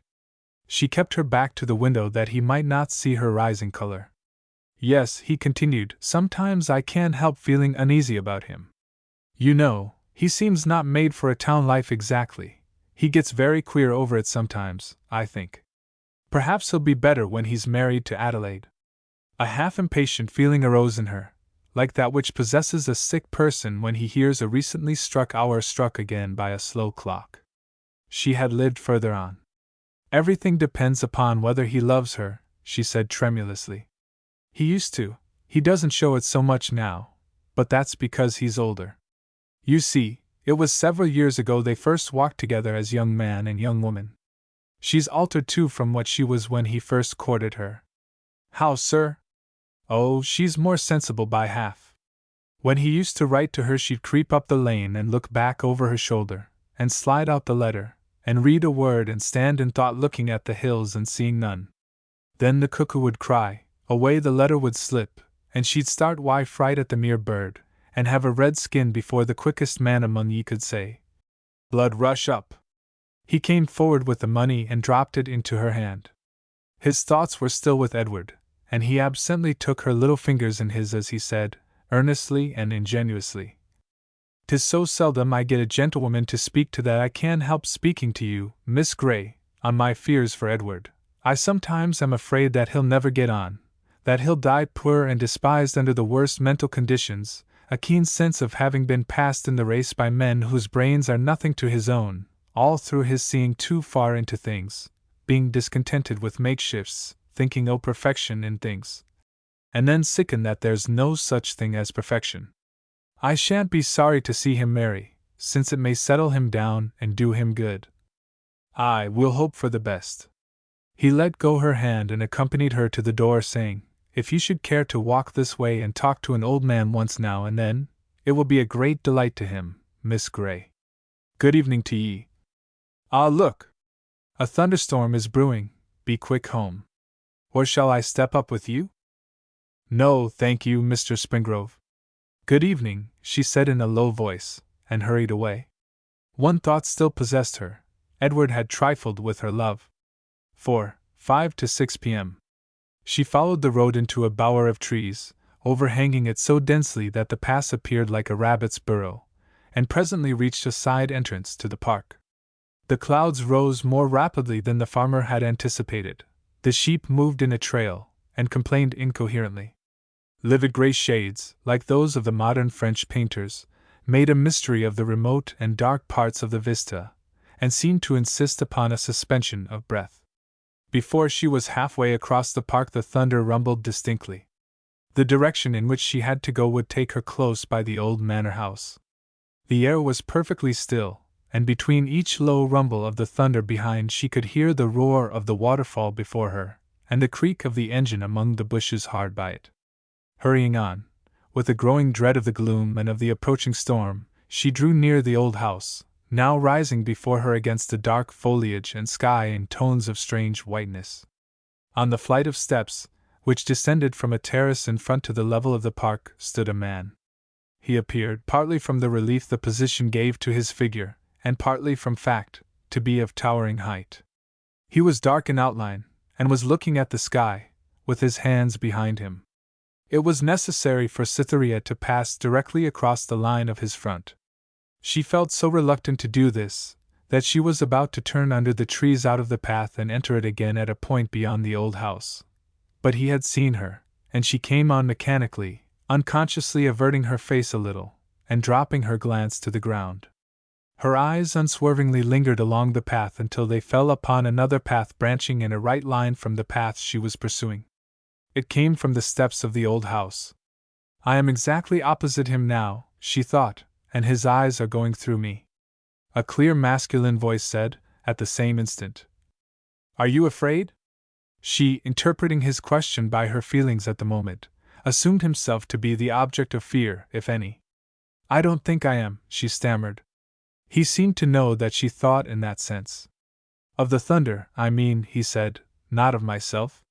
She must turn to him now. "I think it is going to rain," she remarked for the sake of saying something. He could not conceal his surprise and admiration of her face and bearing. He said courteously, "It may possibly not rain before you reach the house, if you are going there?" "Yes, I am." "May I walk up with you? It is lonely under the trees." "No." Fearing his courtesy arose from a belief that he was addressing a woman of higher station than was hers, she added, "I am Miss Aldclyffe's companion. I don't mind the loneliness." "Oh, Miss Aldclyffe's companion. Then will you be kind enough to take a subscription to her? She sent to me this afternoon to ask me to become a subscriber to her society, and I was out. Of course I'll subscribe if she wishes it. I take a great interest in the society. Miss Aldclyffe will be glad to hear that, I know." "Yes, let me see, what society did she say it was? I am afraid I haven't enough money in my pocket, and yet it would be a satisfaction to her to have practical proof of my willingness. I'll get it, and be out in 1 minute." He entered the house and was at her side again within the time he had named. "This is it," he said pleasantly. She held up her hand. The soft tips of his fingers brushed the palm of her glove as he placed the money within it. She wondered why his fingers should have touched her. I think after all, he continued, that the rain is upon us, and will drench you before you reach the house. Yes, see there. He pointed to a round wet spot as large as a nasturtium leaf, which had suddenly appeared upon the white surface of the step. You had better come into the porch. It is not nearly night yet. The clouds make it seem later than it really is. Heavy drops of rain, followed immediately by a forked flash of lightning and sharp rattling thunder, compelled her, willingly or no, to accept his invitation. She ascended the steps, stood beside him just within the porch, and for the first time obtained a series of short views of his person, as they waited there in silence. He was an extremely handsome man, well-formed, and well-dressed, of an age which seemed to be 2 or 3 years less than 30. The most striking point in his appearance was the wonderful, almost preternatural, clearness of his complexion. There was not a blemish or speck of any kind to mar the smoothness of its surface or the beauty of its hue. Next, his forehead was square and broad, his brows straight and firm, his eyes penetrating and clear. By collecting the round of expressions they gave forth, a person who theorized on such matters would have imbibed the notion that their owner was of a nature to kick against the pricks, the last man in the world to put up with the position because it seemed to be his destiny to do so, one who took upon himself to resist fate with the vindictive determination of a Theomachist. Eyes and forehead both would have expressed keenness of intellect too severely to be pleasing, had their force not been counteracted by the lines and tone of the lips. These were full and luscious to a surprising degree, possessing a woman-like softness of curve, and a ruby redness so intense as to testify strongly to much susceptibility of heart where feminine beauty was concerned, a susceptibility that might require all the ballast of brain with which he had previously been credited to confine within reasonable channels. His manner was rather elegant than good, his speech well finished and unconstrained.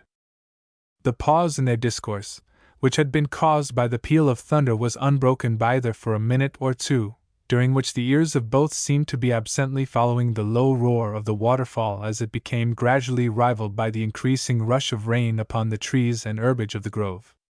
After her short looks at him, Cytherea had turned her head towards the avenue for a while, and now, glancing back again for an instant, she discovered that his eyes were engaged in a steady, though delicate, regard of her face and form. At this moment, by reason of the narrowness of the porch, their dresses touched, and remained in contact. His clothes are something exterior to every man, but to a woman her dress is part of her body. Its motions are all present to her intelligence if not to her eyes. No man knows how his coat-tails swing. By the slightest hyperbole it may be said that her dress has sensation. Crease but the very ultima thule of fringe or flounce, and it hurts her as much as pinching her. Delicate antennae, or feelers, bristle on every outlying frill. Go to the uppermost, she is there. Tread on the lowest, the fair creature is there almost before you. Thus the touch of clothes, which was nothing to Manston, sent a thrill through Cytherea, seeing, moreover, that he was of the nature of a mysterious stranger. She looked out again at the storm, but still felt him. At last, to escape the sensation, she moved away, though by so doing it was necessary to advance a little into the rain. Look, the rain is coming into the porch upon you, he said. Step inside the door. Cytherea hesitated. Perfectly safe, I assure you, he added, laughing, and holding the door open. You shall see what a state of disorganization I am in. Boxes on boxes, furniture, straw, crockery, in every form of transposition. An old woman is in the back quarters somewhere, beginning to put things to rights. You know the inside of the house, I dare say? I have never been in. Oh well, come along. Here, you see, they have made a door through. Here, they have put a partition dividing the old hall into two. One part is now my parlor. There they have put a plaster ceiling, hiding the old chestnut-carved roof because it was too high and would have been chilly for me. You see, being the original hall, it was open right up to the top.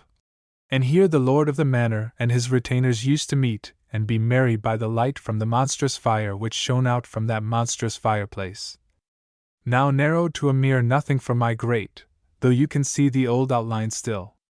I almost wish I could have had it in its original state, with more romance and less comfort. Yes, exactly. Well, perhaps the wish is not deep-seated. You will see how the things are tumbled in anyhow, packing cases and all. The only piece of ornamental furniture yet unpacked is this one. An organ?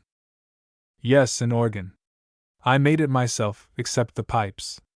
I opened the case this afternoon to commence soothing myself at once. It is not a very large one, but quite big enough for a private house. You play, I dare say? The piano. I am not at all used to an organ. You would soon acquire the touch for an organ, though it would spoil your touch for the piano. Not that that matters a great deal. A piano isn't much as an instrument. It is the fashion to say so now. I think it is quite good enough. That isn't altogether a right sentiment about things being good enough. No, no. What I mean is that the men who despise pianos do it as a rule from their teeth, merely for fashion's sake, because cleverer men have said it before them, not from the experience of their ears. Now Cytherea all at once broke into a blush at the consciousness of a great snub she had been guilty of in her eagerness to explain herself. He charitably expressed by a look that he did not in the least mind her blunder, if it were one, and this attitude forced him into a position of mental superiority which vexed her. I play for my private amusement only, he said. I have never learned scientifically. All I know is what I taught myself. The thunder, lightning, and rain had now increased to a terrific force. The clouds, from which darts, forks, zigzags, and balls of fire continually sprang, did not appear to be more than 100 yards above their heads, and every now and then a flash and a peal made gaps in the steward's descriptions. He went towards the organ, in the midst of a volley which seemed to shake the aged house from foundations to chimney. You are not going to play now, are you? Said Cytherea uneasily. Oh, yes. Why not now? He said. You can't go home, and therefore we may as well be amused, if you don't mind sitting on this box. The few chairs I have unpacked are in the other room. Without waiting to see whether she sat down or not, he turned to the organ and began extemporizing a harmony which meandered through every variety of expression of which the instrument was capable. Presently he ceased and began searching for some music book. What a splendid flash, he said, as the lightning again shone in through the mullioned window, which, of a proportion to suit the whole extent of the original hall, was much too large for the present room. The thunder pealed again. Cytherea, in spite of herself, was frightened, not only at the weather, but at the general unearthly weirdness which seemed to surround her there. I wish the lightning wasn't so bright. Do you think it will last long? She said timidly. It can't last much longer, he murmured, without turning, running his fingers again over the keys. But this is nothing, he continued, suddenly stopping and regarding her. It seems brighter because of the deep shadow under those trees yonder. Don't mind it. Now look at me, look in my face, now. He had faced the window, looking fixedly at the sky with his dark, strong eyes. She seemed compelled to do as she was bidden, and looked in the too delicately beautiful face. The flash came, but he did not turn or blink, keeping his eyes fixed as firmly as before. There, he said, turning to her, that's the way to look at lightning? Oh, it might have blinded you, she exclaimed. Nonsense, not lightning of this sort. I shouldn't have stared at it if there had been danger. It is only sheet lightning now. Now, will you have another piece? Something from an oratorio this time? No, thank you. I don't want to hear it whilst it thunders so. But he had begun without heeding her answer, and she stood motionless again, marveling at the wonderful indifference to all external circumstance which was now evinced by his complete absorption in the music before him. Why do you play such saddening chords? She said, when he next paused. Because I like them, I suppose, said he lightly. Don't you like sad impressions sometimes? Yes, sometimes, perhaps. When you are full of trouble. Yes. Well, why shouldn't I when I am full of trouble? Are you troubled? I am troubled. He said this thoughtfully and abruptly, so abruptly that she did not push the dialogue further. He now played more powerfully.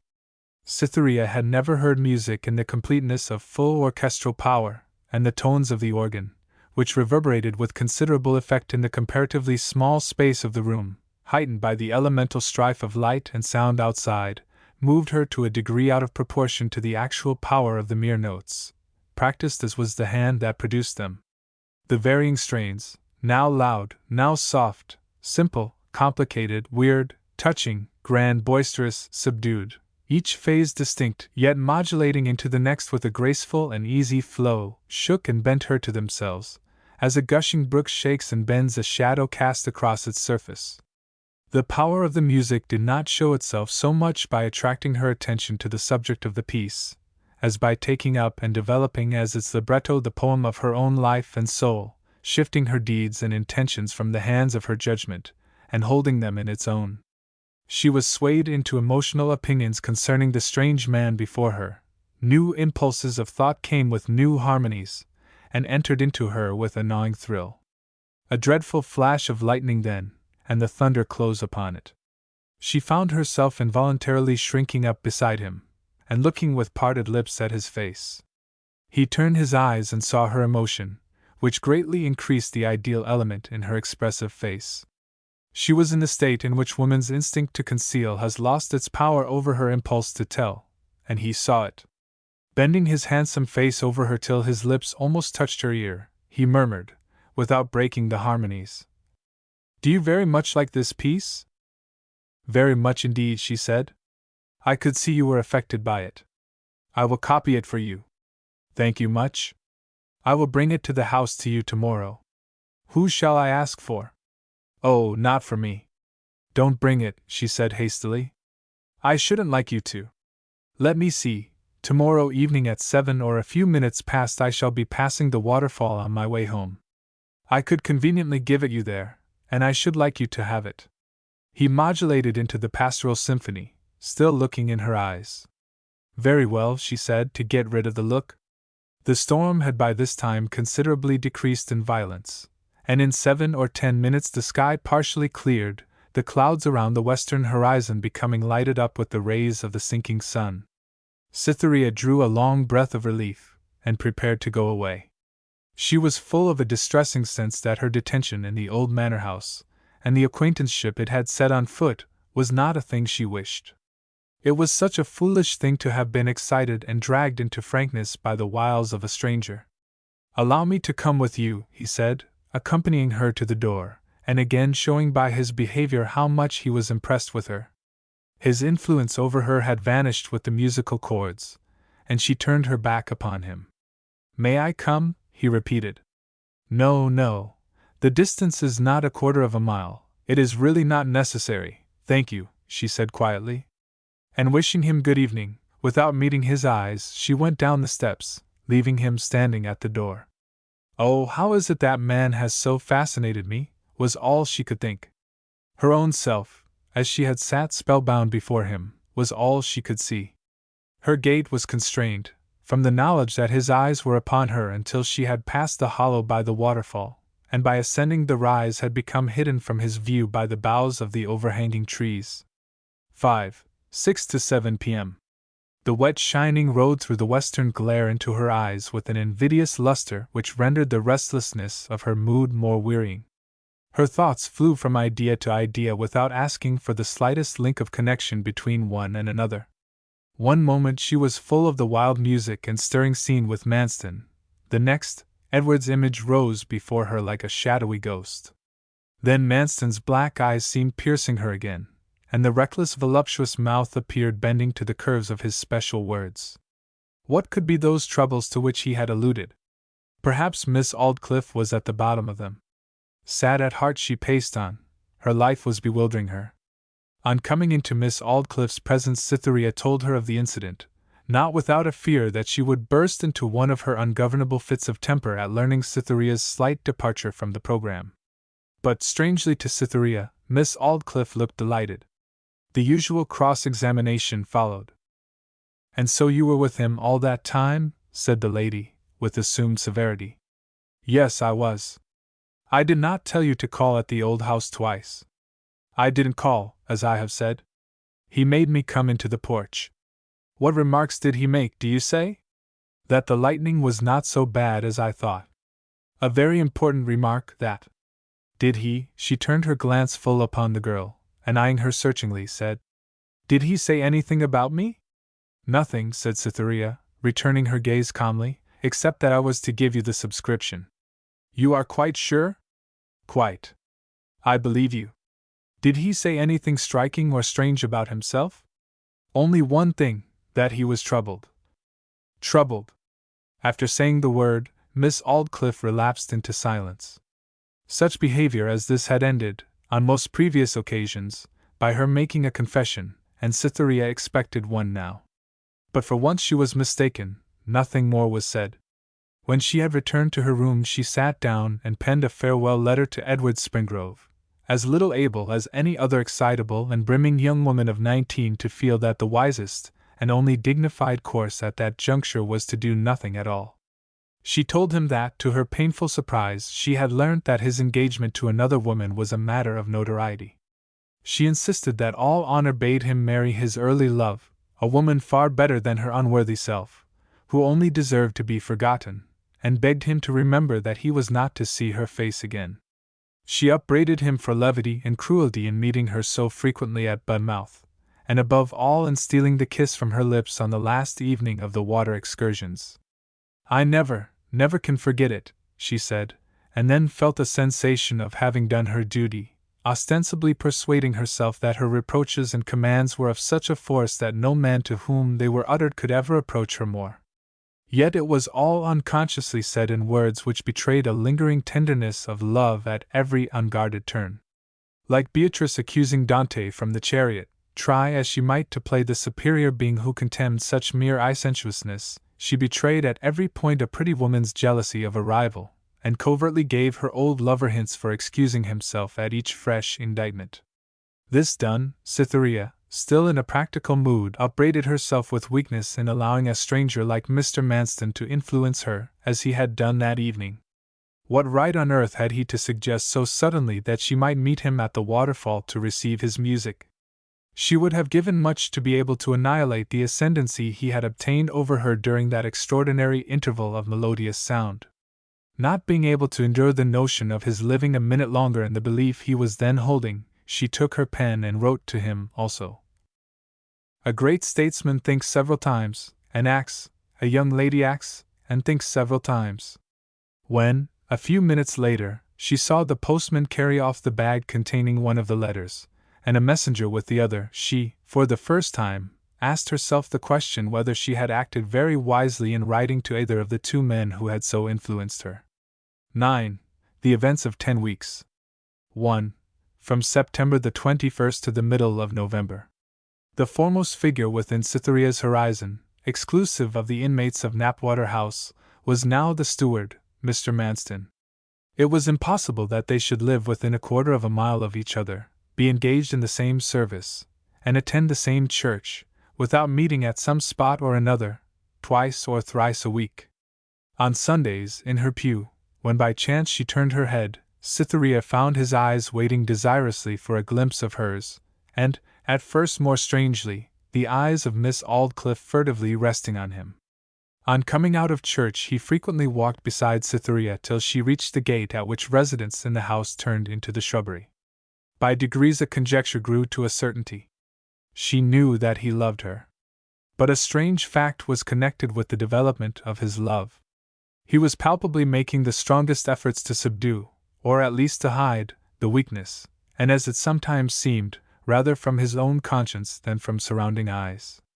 Hence she found that not one of his encounters with her was anything more than the result of pure accident. He made no advances whatever. Without avoiding her, he never sought her. The words he had whispered at their first interview now proved themselves to be quite as much the result of unguarded impulse as was her answer. Something held him back, bound his impulse down, but she saw that it was neither pride of his person, nor fear that she would refuse him, a course she unhesitatingly resolved to take should he think fit to declare himself. She was interested in him and his marvelous beauty, as she might have been in some fascinating panther or leopard. For some undefinable reason she shrank from him, even whilst she admired. The keynote of her nature, a warm precipitance of soul, as Coleridge happily writes it, which Manston had so directly pounced upon at their very first interview, gave her now a tremulous sense of being in some way in his power. The state of mind was, on the whole, a dangerous one for a young and inexperienced woman, and perhaps the circumstance which, more than any other, led her to cherish Edward's image now, was that he had taken no notice of the receipt of her letter, stating that she discarded him. It was plain then, she said, that he did not care deeply for her, and she thereupon could not quite leave off caring deeply for him. The month of October passed, and November began its course. The inhabitants of the village of Carriford grew weary of supposing that Miss Aldclyffe was going to marry her steward. New whispers arose and became very distinct, though they did not reach Miss Aldclyffe's ears, to the effect that the steward was deeply in love with Cytherea Grey. Indeed, the fact became so obvious that there was nothing left to say about it except that their marriage would be an excellent one for both, for her in point of comfort, and for him in point of love. As circles in a pond grow wider and wider, the next fact, which at first had been patent only to Cytherea herself, in due time spread to her neighbors, and they, too, wondered that he made no overt advances. By the middle of November, a theory made up of a combination of the other two was received with general favor, its substance being that a guilty intrigue had been commenced between Manston and Miss Aldclyffe, some years before, when he was a very young man, and she still in the enjoyment of some womanly beauty, but now that her seniority began to grow emphatic she was becoming distasteful to him. His fear of the effect of the lady's jealousy would, they said, thus lead him to conceal from her his new attachment to Cytherea. Almost the only woman who did not believe this was Cytherea herself, on unmistakable grounds, which were hidden from all besides. It was not only in public, but even more markedly in secluded places, on occasions when gallantry would have been safe from all discovery, that this guarded course of action was pursued, all the strength of a consuming passion burning in his eyes the while. 2. November the 18th. It was on a Friday in this month of November that Owen Gray paid a visit to his sister. His zealous integrity still retained for him the situation at Budmouth, and in order that there should be as little interruption as possible to his duties there, he had decided not to come to Knapwater till late in the afternoon, and to return to Budmouth by the first train the next morning, Miss Aldclyffe having made a point of frequently offering him lodging for an unlimited period, to the great pleasure of Cytherea. He reached the house about 4 o'clock, and ringing the bell, asked of the page who answered it for Miss Grey. When Grey spoke the name of his sister, Manston, who was just coming out from an interview with Miss Aldclyffe, passed him in the vestibule and heard the question. The steward's face grew hot, and he secretly clenched his hands. He half crossed the court, then turned his head and saw that the lad still stood at the door, though Owen had been shown into the house. Manston went back to him. "Who was that man?" he said. "I don't know, sir." "Has he ever been here before?" "Yes, sir." "How many times?" "3. "You are sure you don't know him?" "I think he is Miss Grey's brother, sir." "Then, why the devil didn't you say so before?" Manston exclaimed, and again went on his way. Of course, that was not the man of my dreams. Of course, it couldn't be, he said to himself. That I should be such a fool, such an utter fool. Good God! To allow a girl to influence me like this, day after day, till I am jealous of her very brother. A lady's dependent, a waif, a helpless thing entirely at the mercy of the world. Yes, curse it, that is just why it is, that fact of her being so helpless against the blows of circumstances which renders her so deliciously sweet. He paused opposite his house.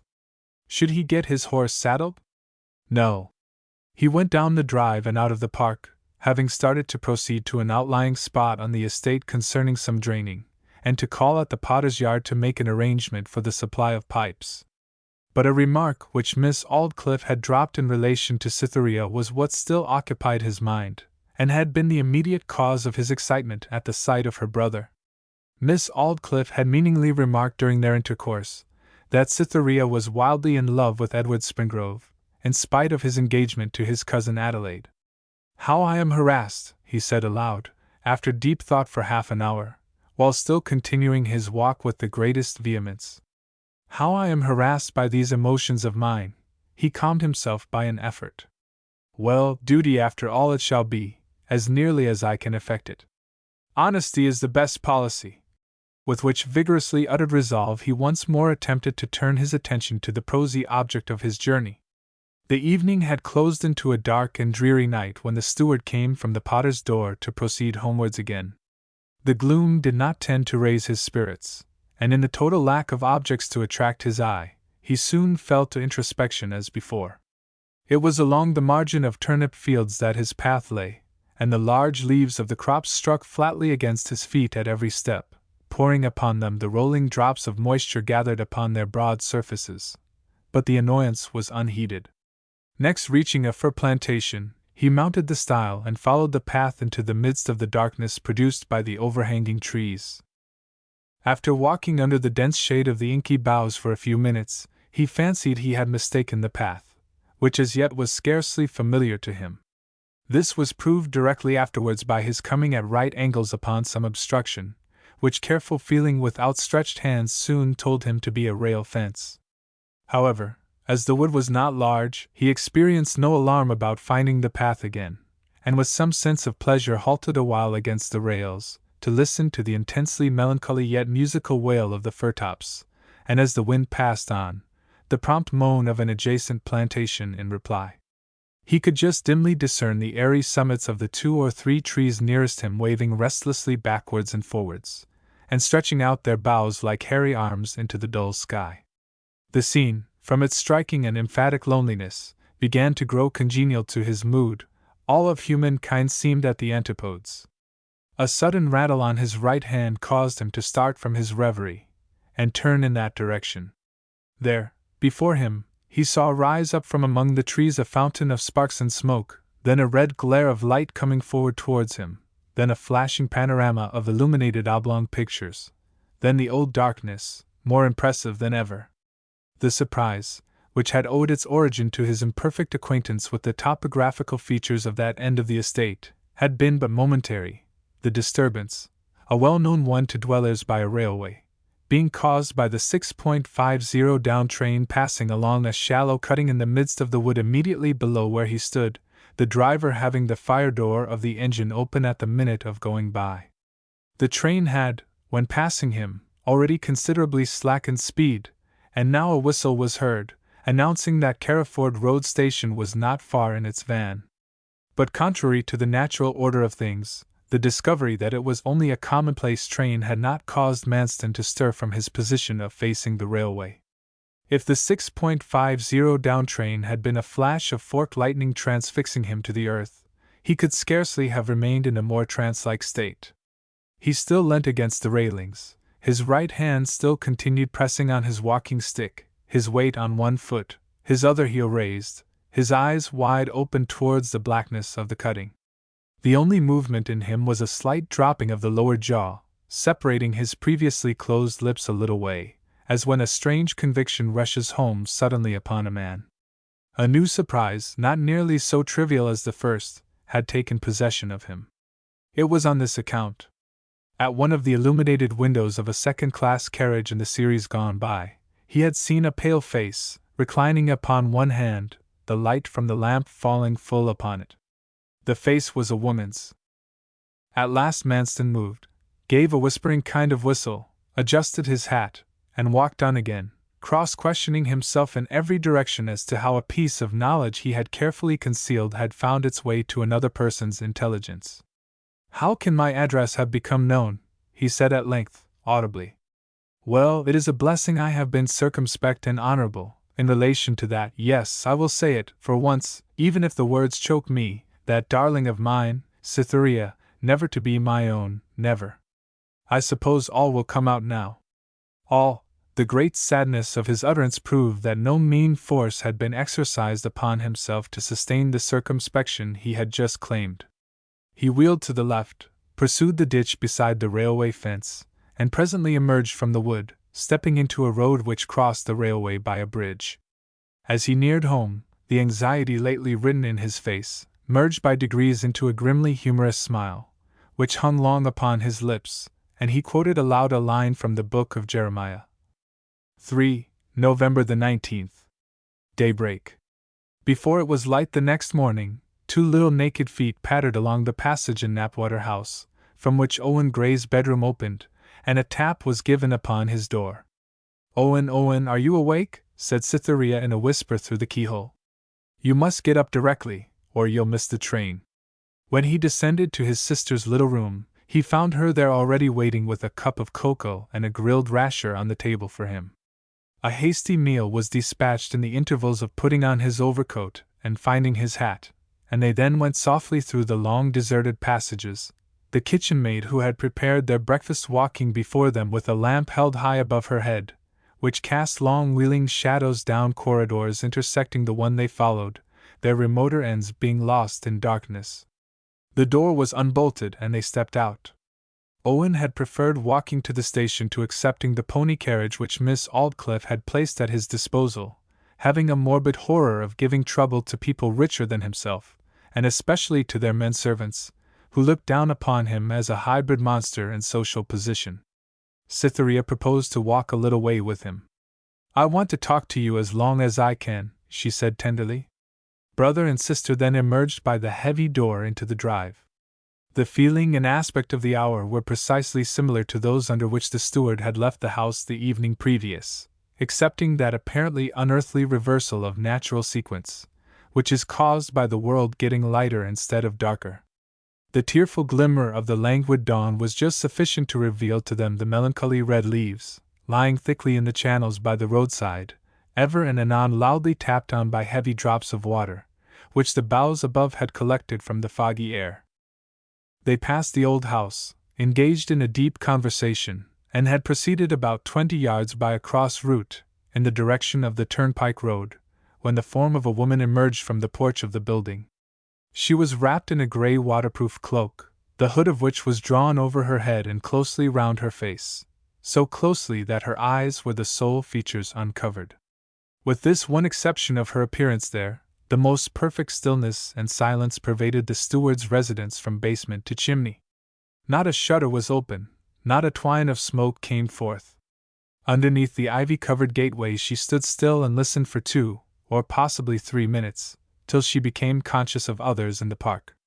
Seeing the pair she stepped back, with the apparent intention of letting them pass out of sight, and evidently wishing to avoid observation. But looking at her watch, and returning it rapidly to her pocket, as if surprised at the lateness of the hour, she hurried out again, and across the park by a still more oblique line than that traced by Owen and his sister.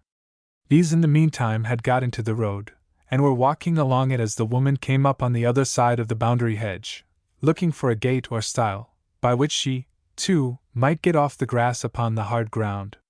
Their conversation, of which every word was clear and distinct, in the still air of the dawn, to the distance of 1/4 of a mile, reached her ears, and withdrew her attention from all other matters and sights whatsoever. Thus arrested she stood for an instant as precisely in the attitude of Imogen by the cave of Belarius, as if she had studied the position from the play. When they had advanced a few steps, she followed them in some doubt, still screened by the hedge. "Do you believe in such odd coincidences?" said Cytherea. "How do you mean, believe in them?" "They occur sometimes." "Yes, one will occur often enough, that is, 2 disconnected events will fall strangely together by chance, and people scarcely notice the fact beyond saying, 'Oddly enough it happened that so and so were the same,' and so on. But when 3 such events coincide without any apparent reason for the coincidence, it seems as if there must be invisible means at work. You see, 3 things falling together in that manner are 10 times as singular as 2 cases of coincidence which are distinct." "Well, of course, what a mathematical head you have, Cytherea! But I don't see so much to marvel at in our case. That the man who kept the public house in which Miss Aldclyffe fainted, and who found out her name and position, lives in this neighborhood, is accounted for by the fact that she got him the berth to stop his tongue. That you came here was simply owing to Springrove. Ah, but look at this. Miss Aldclyffe is the woman our father first loved, and I have come to Miss Aldclyffe's. You can't get over that." From these premises, she proceeded to argue like an elderly divine on the designs of Providence which were apparent in such conjunctures, and went into a variety of details connected with Miss Aldclyffe's history. "Had I better tell Miss Aldclyffe that I know all this?" she inquired at last. "What's the use?" he said. "Your possessing the knowledge does no harm. You are at any rate comfortable here, and a confession to Miss Aldclyffe might only irritate her. No, hold your tongue, Cytherea. I fancy I should have been tempted to tell her too, Cytherea went on, had I not found out that there exists a very odd, almost imperceptible, and yet real connection of some kind between her and Mr. Manston, which is more than that of a mutual interest in the estate. She is in love with him, exclaimed Owen. Fancy that. Ah, that's what everybody says who has been keen enough to notice anything. I said so at first. And yet now I cannot persuade myself that she is in love with him at all. Why can't you? She doesn't act as if she were. She isn't. You will know I don't say it from any vanity, Owen. She isn't the least jealous of me. Perhaps she is in some way in his power. No, she is not. He was openly advertised for, and chosen from 40 or 50 who answered the advertisement, without knowing whose it was. And since he has been here, she has certainly done nothing to compromise herself in any way. Besides, why should she have brought an enemy here at all? Then she must have fallen in love with him. You know as well as I do, Cyth, that with women there's nothing between the two poles of emotion towards an interesting male acquaintance. 'Tis either love or aversion. They walked for a few minutes in silence, when Cytherea's eyes accidentally fell upon her brother's feet. Owen, she said, do you know that there is something unusual in your manner of walking? What is it like? He asked. I can't quite say, except that you don't walk so regularly as you used to. The woman behind the hedge, who had still continued to dog their footsteps, made an impatient movement at this change in their conversation, and looked at her watch again. Yet she seemed reluctant to give over listening to them. Yes, Owen returned with assumed carelessness, I do know it. I think the cause of it is that mysterious pain which comes just above my ankle sometimes. You remember the first time I had it? That day we went by steam packet to Lulstead Cove, when it hindered me from coming back to you, and compelled me to sleep with the gateman we have been talking about. But is it anything serious, dear Owen? Cytherea exclaimed, with some alarm. Oh, nothing at all. It is sure to go off again. I never find a sign of it when I sit in the office. Again their unperceived companion made a gesture of vexation, and looked at her watch as if time were precious. But the dialogue still flowed on upon this new subject, and showed no sign of returning to its old channel. Gathering up her skirt decisively, she renounced all further hope, and hurried along the ditch till she had dropped into a valley, and came to a gate which was beyond the view of those coming behind. This she softly opened, and came out upon the road, following it in the direction of the railway station. Presently she heard Owen Gray's footsteps in her rear, his quickened pace implying that he had parted from his sister. The woman thereupon increased her rapid walk to a run, and in a few minutes safely distanced her fellow traveller. The railway at Carriford Road consisted only of a single line of rails, and the short local down train by which Owen was going to Budmouth was shunted on to a siding whilst the first up train passed. Gray entered the waiting room, and the door being open he listlessly observed the movements of a woman wearing a long grey cloak, and closely hooded, who had asked for a ticket for London. He followed her with his eyes on to the platform, saw her waiting there and afterwards stepping into the train, his recollection of her ceasing with the perception. 8 to 10 o'clock a.m. Mrs. Cricket, twice a widow, and now the parish clerk's wife, a fine-framed, scandal-loving woman, with a peculiar corner to her eye by which, without turning her head, she could see what people were doing almost behind her, lived in a cottage standing nearer to the old manor house than any other in the village of Carriford, and she had on that account been temporarily engaged by the steward, as a respectable kind of charwoman and general servant, until a settled arrangement could be made with some person as permanent domestic. Every morning, therefore, Mrs. Cricket, immediately she had lighted the fire in her own cottage, and prepared the breakfast for herself and husband, paced her way to the old house to do the same for Mr. Manston. Then she went home to breakfast, and when the steward had eaten his, and had gone out on his rounds, she returned again to clear away, make his bed, and put the house in order for the day. On the morning of Owen Gray's departure, she went through the operations of her first visit as usual, proceeded home to breakfast, and went back again, to perform those of the second. Entering Manston's empty bedroom, With her hands on her hips, she indifferently cast her eyes upon the bed, previously to dismantling it. Whilst she looked, she thought in an inattentive manner, what a remarkably quiet sleeper Mr. Manston must be. The upper bedclothes were flung back, certainly, but the bed was scarcely disarranged. Anybody would almost fancy, she thought, that he had made it himself after rising. But these evanescent thoughts vanished as they had come, and Mrs. Cricket set to work. She dragged off the counterpane, blankets and sheets, and stooped to lift the pillows. Thus stooping, something arrested her attention. She looked closely, more closely, very closely. Well, to be sure, was all she could say. The clerk's wife stood as if the air had suddenly set to amber, and held her fixed like a fly in it.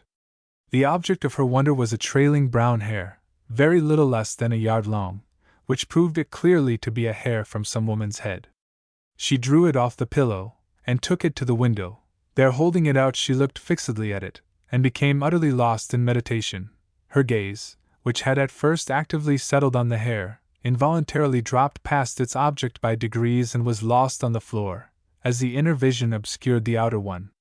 She at length moistened her lips, returned her eyes to the hair, wound it round her fingers, put it in some paper, and secreted the whole in her pocket. Mrs. Cricket's thoughts were with her work no more that morning. She searched the house from roof-tree to cellar, for some other trace of feminine existence or appurtenance, but none was to be found. She went out into the yard, coal-hole, stable, hayloft, greenhouse, fowl-house, and piggery, and still there was no sign. Coming in again, she saw a bonnet, eagerly pounced upon it, and found it to be her own. Hastily completing her arrangements in the other rooms, she entered the village again, and called at once on the postmistress, Elizabeth Leete, an intimate friend of hers, and a female who sported several unique diseases and afflictions. Mrs. Cricket unfolded the paper, took out the hair, and waved it on high before the perplexed eyes of Elizabeth, which immediately mooned and wandered after it like a cat's. "What is it?" said Mrs. Leete, contracting her eyelids, and stretching out towards the invisible object a narrow bony hand that would have been an unmitigated delight to the pencil of Carlo Crivelli. "You shall hear," said Mrs. Cricket, complacently gathering up the treasure into her own fat hand, and the secret was then solemnly imparted, together with the accident of its discovery. A shaving glass was taken down from a nail, laid on its back in the middle of a table by the window, and the hair spread carefully out upon it. The pair then bent over the table from opposite sides, their elbows on the edge, their hands supporting their heads, their foreheads nearly touching, and their eyes upon the hair. "He ha been mad ater my Lady Cytherea," said Mrs. Cricket, "and 'tis my very belief the hair is—" "No, tidden. Hers isn't so dark as that," said Elizabeth. "Elizabeth, you know that as the faithful wife of a servant of the church, I should be glad to think as you do about the girl. Mind, I don't wish to say anything against Miss Grey, but this I do say, that I believe her to be a nameless thing, and she's no right to stick a moral clock in her face, and deceive the country in such a way. If she wasn't of a bad stock at the outset, she was bad in the plantain, and if she wasn't bad in the plantain, she was bad in the growin', and if not in the growin', she's made bad by what she's gone through since. But I have another reason for knowing it in hers," said Mrs. Leete. "Ah, I know whose it is then, Miss Aldclyffe's, upon my song. 'Tis the colour of hers, but I don't believe it to be hers either. Don't you believe what they do say about her and him? I say nahin about that, but you don't know what I know about his letters." "What about 'em?" "He de post all his letters here except those for one person, and they he de take to Budmouth. My son is in Budmouth post office, as you know, and as he de sit at desk he can see over the blind of the window all the people who de post letters. Mr. Manston de invariably go there why letters for that person. My boy de know 'em by sight well enough now." "Is it a she?" "'Tis a she." "What's her name?" The little stunpole of a fellow couldn't call to mind more than that 'tis Miss Somebody, of London. However, that's the woman who ha been here, depend upon't, a wicked one, some poor street wench escaped from Sodom, I warrant ye. Only to find herself in Gomorrah, seemingly. That may be. No, no, Mrs. Leete, this is clear to me. 'Tis no miss who came here to see our steward last night, whenever she came, or wherever she vanished. Do you think he would let a miss get here how she could, go away how she would, without breakfast or help of any kind? Elizabeth shook her head. Mrs.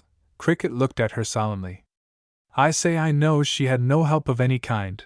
I know it was so, for the grate was quite cold when I touched it this morning with these fingers, and he was still in bed. No, he wouldn't take the trouble to write letters to a girl and then treat her so offhand as that. There's a tie between 'em stronger than feel N. She's his wife. He married. The Lord so es. What shall we hear next? Do he look married now? His are not the abashed eyes and lips of a married man. Perhaps she's a tame one, but she's his wife still. No, no, he's not a married man. Yes, he is. I've had 3, and I ought to know. Well, well, said Mrs. Leete, giving way. Whatever may be the truth on, I trust Providence will settle it all for the best, as he always do. Aye, Elizabeth, rejoined Mrs. Cricket with a satirical sigh, as she turned on her foot to go home, good people like you may say so, but I have always found Providence a different sort of feller. 5. November the 20th. It was Miss Aldclyffe's custom, a custom originated by her father, and nourished by her own exclusiveness, to unlock the post-bag herself every morning, instead of allowing the duty to devolve on the butler, as was the case in most of the neighboring county families. The bag was brought upstairs each morning to her dressing-room, where she took out the contents, mostly in the presence of her maid and Cytherea, who had the entree of the chamber at all hours, and attended there in the morning at a kind of reception on a small scale, which was held by Miss Aldclyffe of her namesake only. Here she read her letters before the glass, whilst undergoing the operation of being brushed and dressed. What woman can this be, I wonder? She said on the morning succeeding that of the last section. London, N. It is the first time in my life I ever had a letter from that outlandish place, the north side of London. Cytherea had just come into her presence to learn if there was anything for herself, and on being thus addressed, walked up to Miss Aldclyffe's corner of the room to look at the curiosity which had raised such an exclamation. But the lady, having opened the envelope and read a few lines, put it quickly in her pocket, before Cytherea could reach her side. Oh, 'tis nothing, she said. She proceeded to make general remarks in a noticeably forced tone of sang-froid, from which she soon lapsed into silence. Not another word was said about the letter. She seemed very anxious to get her dressing done, and the room cleared. Thereupon Cytherea went away to the other window, and a few minutes later left the room to follow her own pursuits. It was late when Miss Aldclyffe descended to the breakfast table, and then she seemed there to no purpose.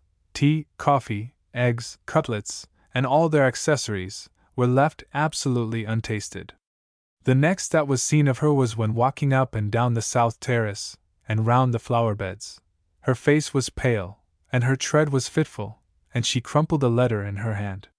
Dinner time came round as usual. She did not speak 10 words, or indeed seem conscious of the meal.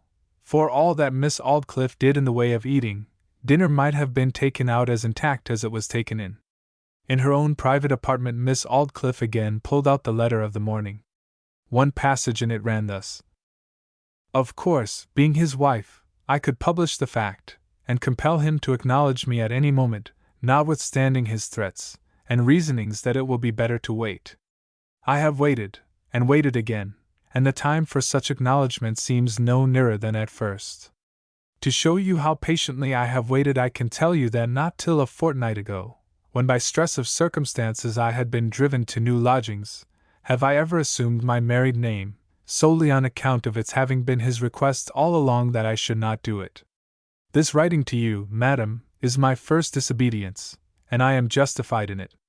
A woman who is driven to visit her husband like a thief in the night, and then sent away like a street dog, left to get up, unbolt, unbar, and find her way out of the house as she best may, is justified in doing anything.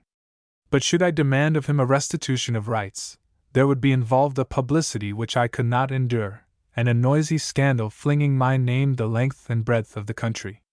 What I still prefer to any such violent means is that you reason with him privately, and compel him to bring me home to your parish in a decent and careful manner, in the way that would be adopted by any respectable man, whose wife had been living away from him for some time, by reason, say, of peculiar family circumstances which had caused disunion, but not enmity, and who at length was enabled to reinstate her in his house. You will, I know, oblige me in this, especially as knowledge of a peculiar transaction of your own, which took place some years ago, has lately come to me in a singular way. I will not at present trouble you by describing how. It is enough that I alone, of all people living, know all the sides of the story, those from whom I collected it having each only a partial knowledge which confuses them and points to nothing. One person knows of your early engagement, and its sudden termination; another, of the reason of those strange meetings at inns and coffee-houses; another, of what was sufficient to cause all this, and so on. I know what fits one and all the circumstances like a key, and shows them to be the natural outcrop of a rational, though rather rash, line of conduct for a young lady.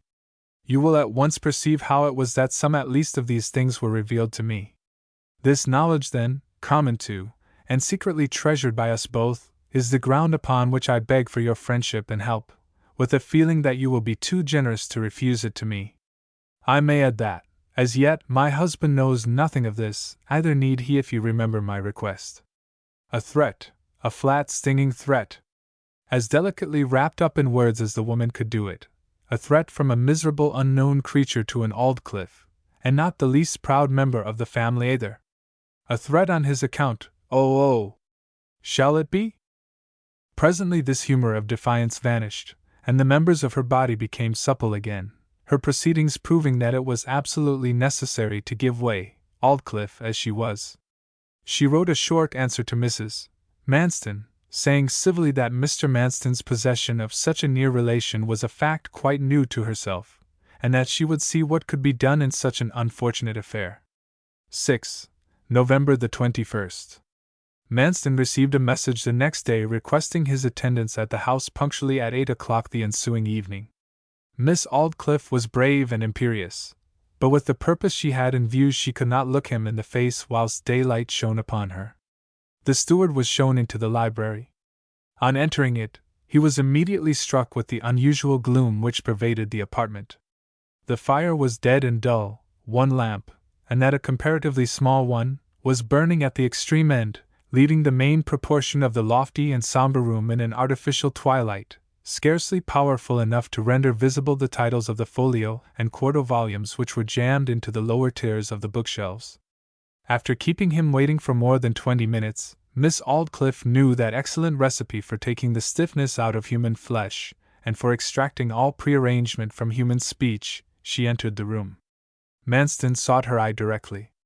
The hue of her features was not discernible, but the calm glance she flung at him, from which all attempt at returning his scrutiny was absent, awoke him to the perception that probably his secret was by some means or other known to her.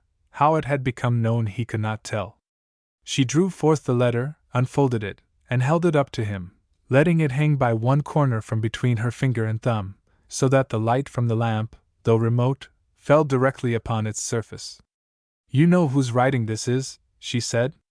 He saw the strokes plainly, instantly resolving to burn his ships and hazard all on an advance. My wife's, he said calmly. His quiet answer threw her off her balance.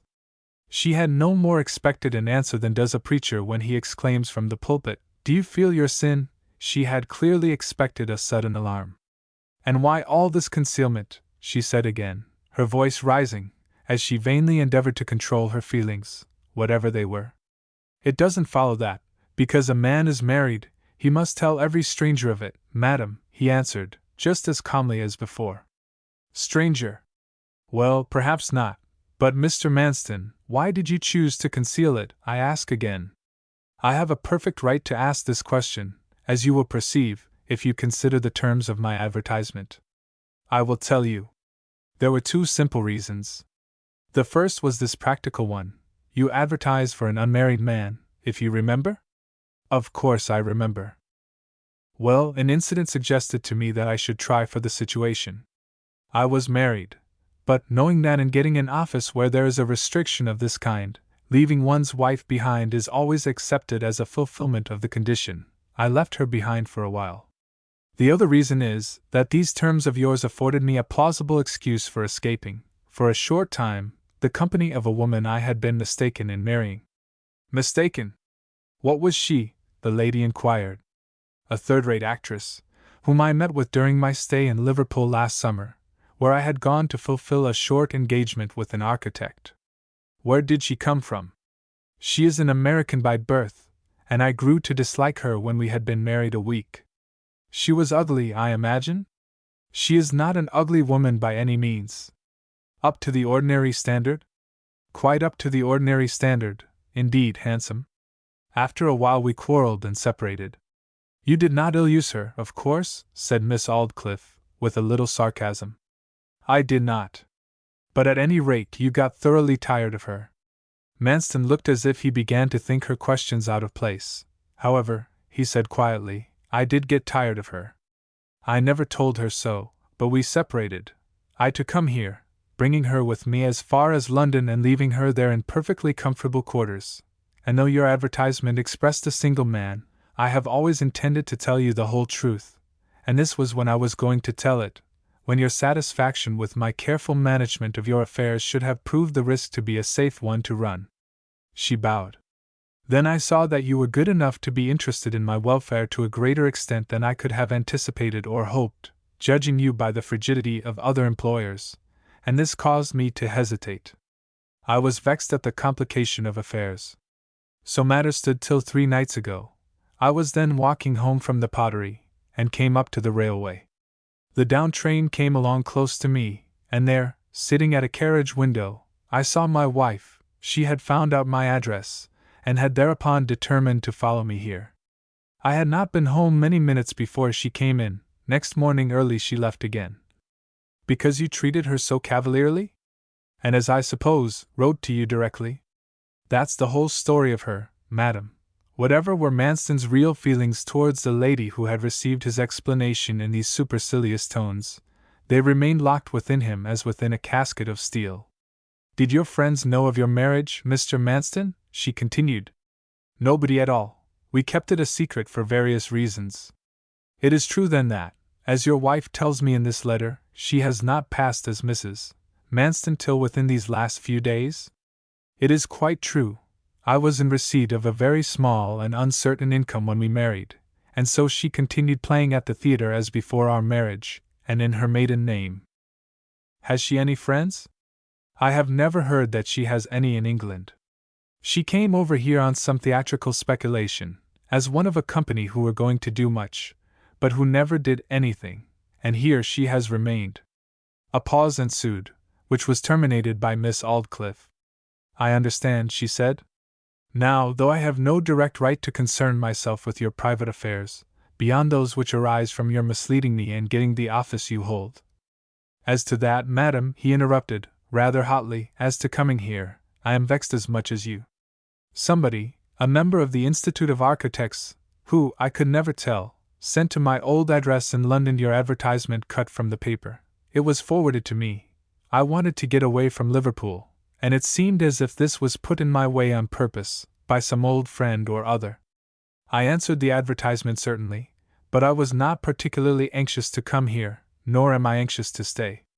Miss Aldclyffe descended from haughty superiority to womanly persuasion with a haste which was almost ludicrous.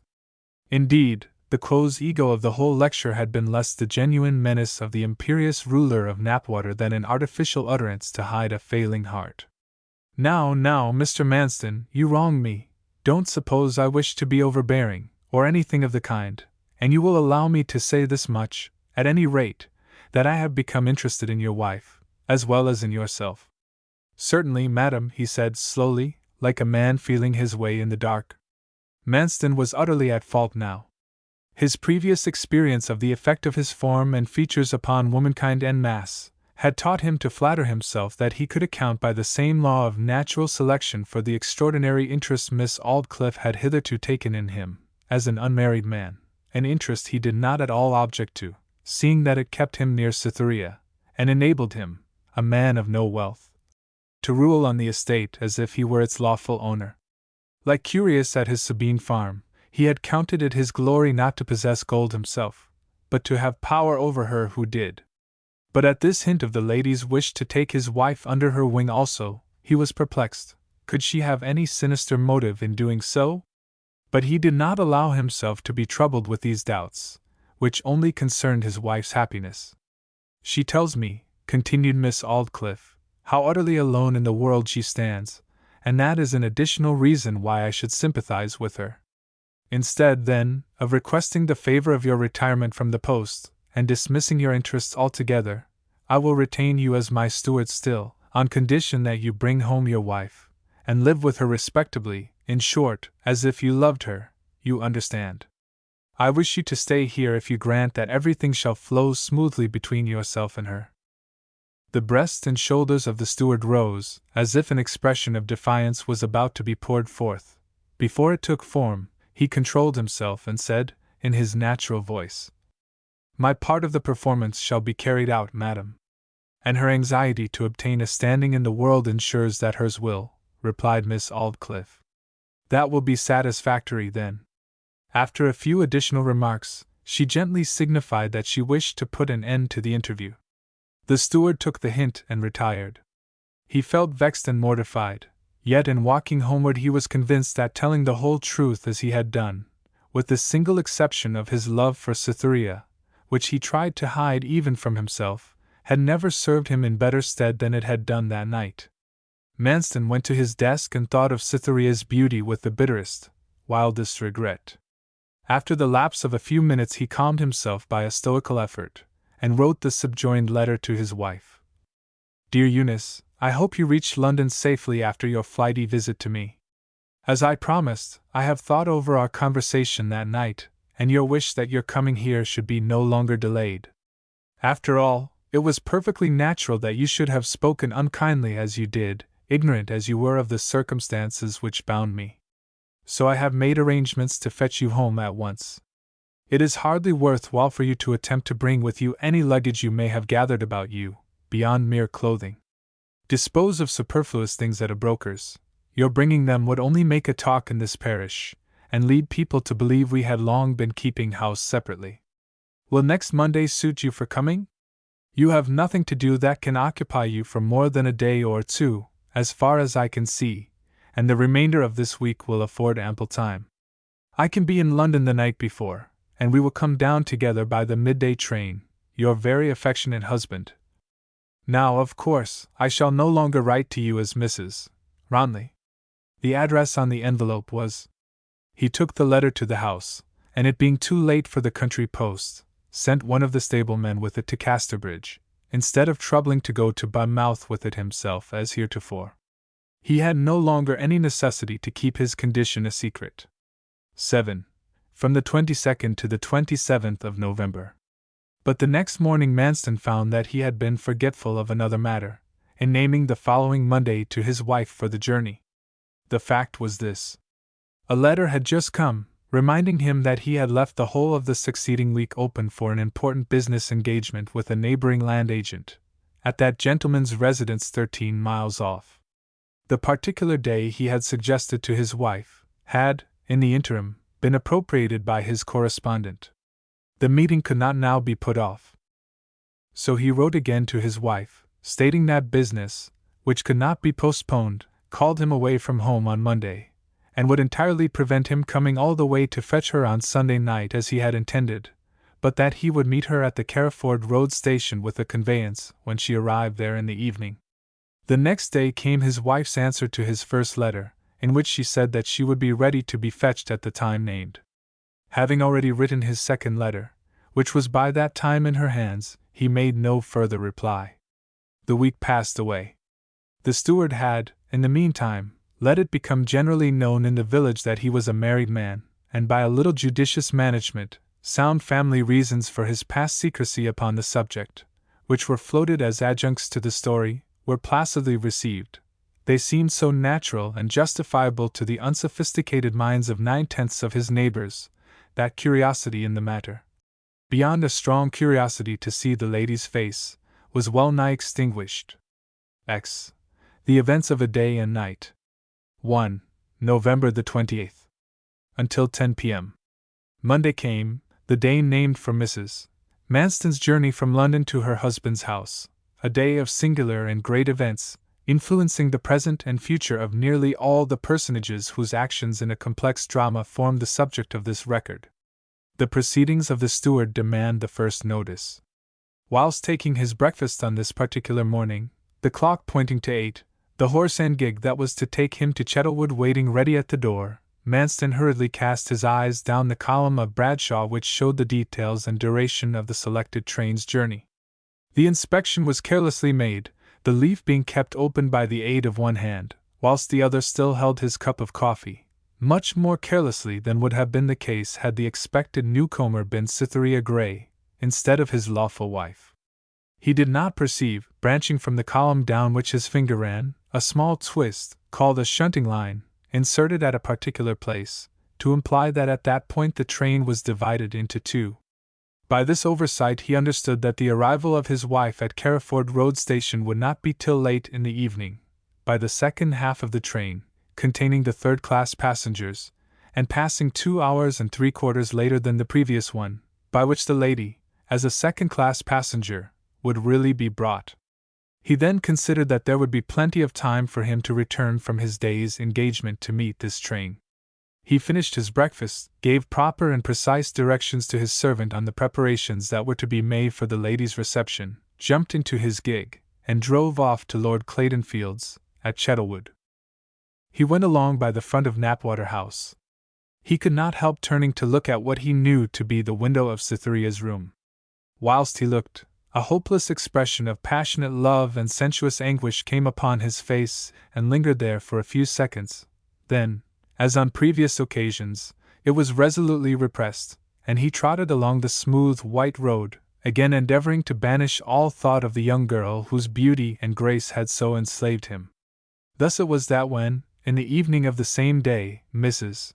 Manston reached Carriford Road Station, her husband was still at Chettlewood, ignorant of her arrival, and on looking up and down the platform, dreary with autumn gloom and wind, she could see no sign that any preparation whatever had been made for her reception and conduct home. The train went on. She waited, fidgeted with the handle of her umbrella, walked about, strained her eyes into the gloom of the chilly night, listened for wheels, tapped with her foot, and showed all the usual signs of annoyance and irritation.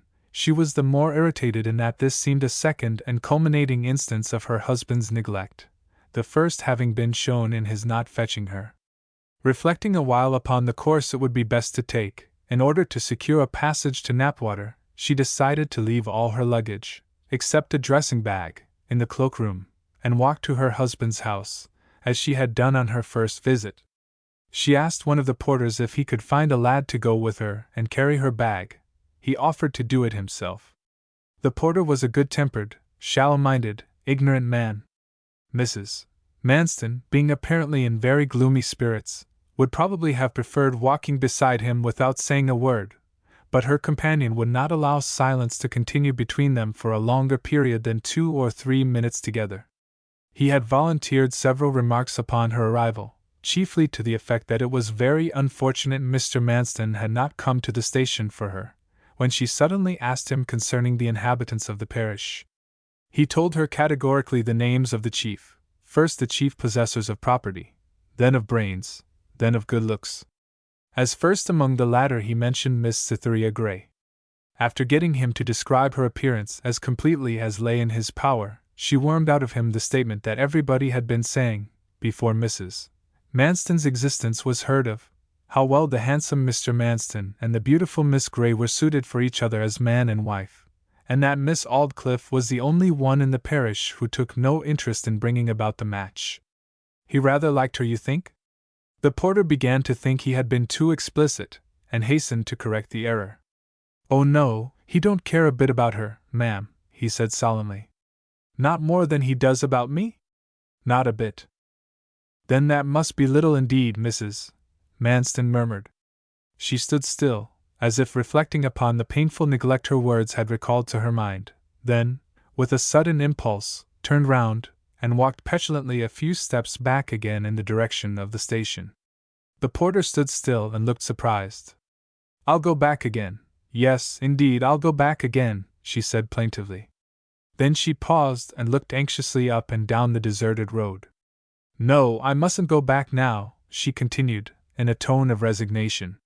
Seeing that the porter was watching her, she turned about and came on as before, giving vent to a slight laugh. It was a laugh full of character, the low forced laugh which seeks to hide the painful perception of a humiliating position under the mask of indifference. Altogether her conduct had shown her to be what in fact she was, a weak, though a calculating woman, one clever to conceive, weak to execute, one whose best laid schemes were forever liable to be frustrated by the ineradicable blight of vacillation at the critical hour of action. Oh, if I had only known that all this was going to happen, she murmured again, as they paced along upon the rustling leaves. What did you say, ma'am? Said the porter. Oh, nothing particular. We are getting near the old manor house by this time, I imagine? Very near now, ma'am. They soon reached Manston's residence, round which the wind blew mournfully and chill. Passing under the detached gateway, they entered the porch. The porter stepped forward, knocked heavily and waited. Nobody came. Mrs. Manston then advanced to the door and gave a different series of rappings, less forcible, but more sustained. There was not a movement of any kind inside, not a ray of light visible, nothing but the echo of her own knocks through the passages, and the dry scratching of the withered leaves blown about her feet upon the floor of the porch. The steward, of course, was not at home. Mrs. Cricket, not expecting that anybody would arrive till the time of the later train, had set the place in order, laid the supper table, and then locked the door, to go into the village and converse with her friends. Is there an inn in the village? Said Mrs. Manston, after the fourth and loudest rapping upon the iron-studded old door had resulted only in the fourth and loudest echo from the passages inside. Yes, ma'am. Who keeps it? Farmer Springrove. I will go there tonight, she said decisively. It is too cold, and altogether too bad, for a woman to wait in the open road on anybody's account, gentle or simple. They went down the park and through the gate, into the village of Carriford. By the time they reached the Three Tranters, it was verging upon 10 o'clock. There, on the spot where 2 months earlier in the season the sunny and lively group of villagers making cider under the trees had greeted Cytherea's eyes, was nothing now intelligible but a vast cloak of darkness, from which came the low sough of the elms, and the occasional creak of the swinging sign. They went to the door, Mrs. Manston shivering, but less from the cold than from the dreariness of her emotions. Neglect is the coldest of winter winds. It so happened that Edward Springrove was expected to arrive from London either on that evening or the next, and at the sound of voices his father came to the door fully expecting to see him. A picture of disappointment seldom witnessed in a man's face was visible in old Mr. Springrove's, when he saw that the comer was a stranger. Mrs. Manston asked for a room, and one that had been prepared for Edward was immediately named as being ready for her, another being adaptable for Edward, should he come in. Without taking any refreshment, or entering any room downstairs, or even lifting her veil, she walked straight along the passage and up to her apartment, the chambermaid preceding her. If Mr. Manston comes tonight, she said, sitting on the bed as she had come in, and addressing the woman, tell him I cannot see him. Yes, ma'am. The woman left the room, and Mrs. Manston locked the door. Before the servant had gone down more than 2 or 3 stairs, Mrs. Manston unfastened the door again, and held it ajar. Bring me some brandy, she said. The chambermaid went down to the bar and brought up the spirit in a tumbler. When she came into the room, Mrs. Manston had not removed a single article of apparel, and was walking up and down, as if still quite undecided upon the course it was best to adopt. Outside the door, when it was closed upon her, the maid paused to listen for an instant. She heard Mrs. Manston talking to herself. This is welcome home, she said. 2. From 10 to 11:30 p.m. A strange concurrence of phenomena now confronts us. During the autumn in which the past scenes were enacted, Mr. Springrove had ploughed, harrowed, and cleaned a narrow and shaded piece of ground, lying at the back of his house, which for many years had been looked upon as irreclaimable waste. The couch grass extracted from the soil had been left to wither in the sun. Afterwards it was raked together, lighted in the customary way, and now lay smouldering in a large heap in the middle of the plot. It had been kindled 3 days previous to Mrs. Manston's arrival, and 1 or 2 villagers, of a more cautious and less sanguine temperament than Springrove, had suggested that the fire was almost too near the back of the house for its continuance to be unattended with risk, for though no danger could be apprehended whilst the air remained moderately still, a brisk breeze blowing towards the house might possibly carry a spark across. "Aye, that's true enough," said Springrove. "I must look round before going to bed and see that everything's safe. But to tell the truth, I am anxious to get the rubbish burned up before the rain comes to wash it into ground again. As to carrying the couch into the backfield to burn, and bringing it back again, why, 'tis more than the ashes would be worth." "Well, that's very true," said the neighbors, and passed on. 2 or 3 times during the first evening after the heap was lit, he went to the back door to take a survey. Before bolting and barring up for the night, he made a final and more careful examination. The slowly smoking pile showed not the slightest signs of activity. Springrove's perfectly sound conclusion was, that as long as the heap was not stirred, and the wind continued in the quarter it blew from, then the couch would not flame, and that there could be no shadow of danger to anything, even a combustible substance, though it were no more than a yard off. The next morning the burning couch was discovered in precisely the same state as when he had gone to bed the preceding night. The heap smoked in the same manner the whole of that day. At bedtime the farmer looked towards it, but less carefully than on the first night. The morning and the whole of the third day still saw the heap in its old smouldering condition. Indeed, the smoke was less, and there seemed a probability that it might have to be rekindled on the morrow. After admitting Mrs. Manston to his house in the evening, and hearing her retire, Mr. Springrove returned to the front door to listen for a sound of his son, and inquired concerning him of the railway porter, who sat for a while in the kitchen. The porter had not noticed young Mr. Springrove get out of the train, at which intelligence the old man concluded that he would probably not see his son till the next day, as Edward had hitherto made a point of coming by the train which had brought Mrs. Manston. Half an hour later the porter left the inn, Springrove at the same time going to the door to listen again an instant. Then he walked round and in at the back of the house. The farmer glanced at the heap casually and indifferently in passing. 2 nights of safety seemed to ensure the third, and he was about to bolt and bar as usual, when the idea struck him that there was just a possibility of his son's return by the latest train, unlikely as it was that he would be so delayed. The old man thereupon left the door unfastened, looked to his usual matters indoors, and went to bed, it being then 10:30 o'clock.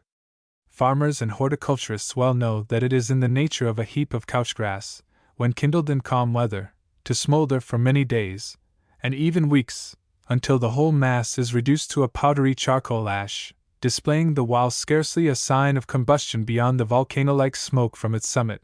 But the continuance of this quiet process is throughout its length at the mercy of one particular whim of nature. That is, a sudden breeze by which the heap is liable to be fanned into a flame so brisk as to consume the whole in an hour or 2. Had the farmer narrowly watched the pile when he went to close the door, he would have seen, besides the familiar twine of smoke from its summit, a quivering of the air around the mass, showing that a considerable heat had arisen inside. As the railway porter turned the corner of the row of houses adjoining the 3 Tranters, a brisk new wind greeted his face, and spread past him into the village. He walked along the high road till he came to a gate, about 300 yards from the inn. Over the gate could be discerned the situation of the building he had just quitted. He carelessly turned his head in passing, and saw behind him a clear red glow indicating the position of the couch heap, a glow without a flame, increasing and diminishing in brightness as the breeze quickened or fell, like the coal of a newly lighted cigar. If those cottages had been his, he thought, he should not care to have a fire so near them as that, and the wind rising. But the cottages not being his, he went on his way to the station, where he was about to resume duty for the night. The road was now quite deserted. Till 4 o'clock the next morning, when the carters would go by to the stables, there was little probability of any human being passing the 3 Tranters inn. By 11, everybody in the house was asleep. It truly seemed as if the treacherous element knew there had arisen a grand opportunity for devastation. At 11:15, a slight stealthy crackle made itself heard amid the increasing moans of the night wind. The heap glowed brighter still, and burst into a flame. The flame sank, another breeze entered it, sustained it, and it grew to be first continuous and weak, then continuous and strong. At 11:20, a blast of wind carried an airy bit of ignited fern several yards forward, in a direction parallel to the houses and inn, and there deposited it on the ground. 5 minutes later, another puff of wind carried a similar piece to a distance of 25 yards, where it also was dropped softly on the ground. Still the wind did not blow in the direction of the houses, and even now to a casual observer they would have appeared safe. But nature does few things directly.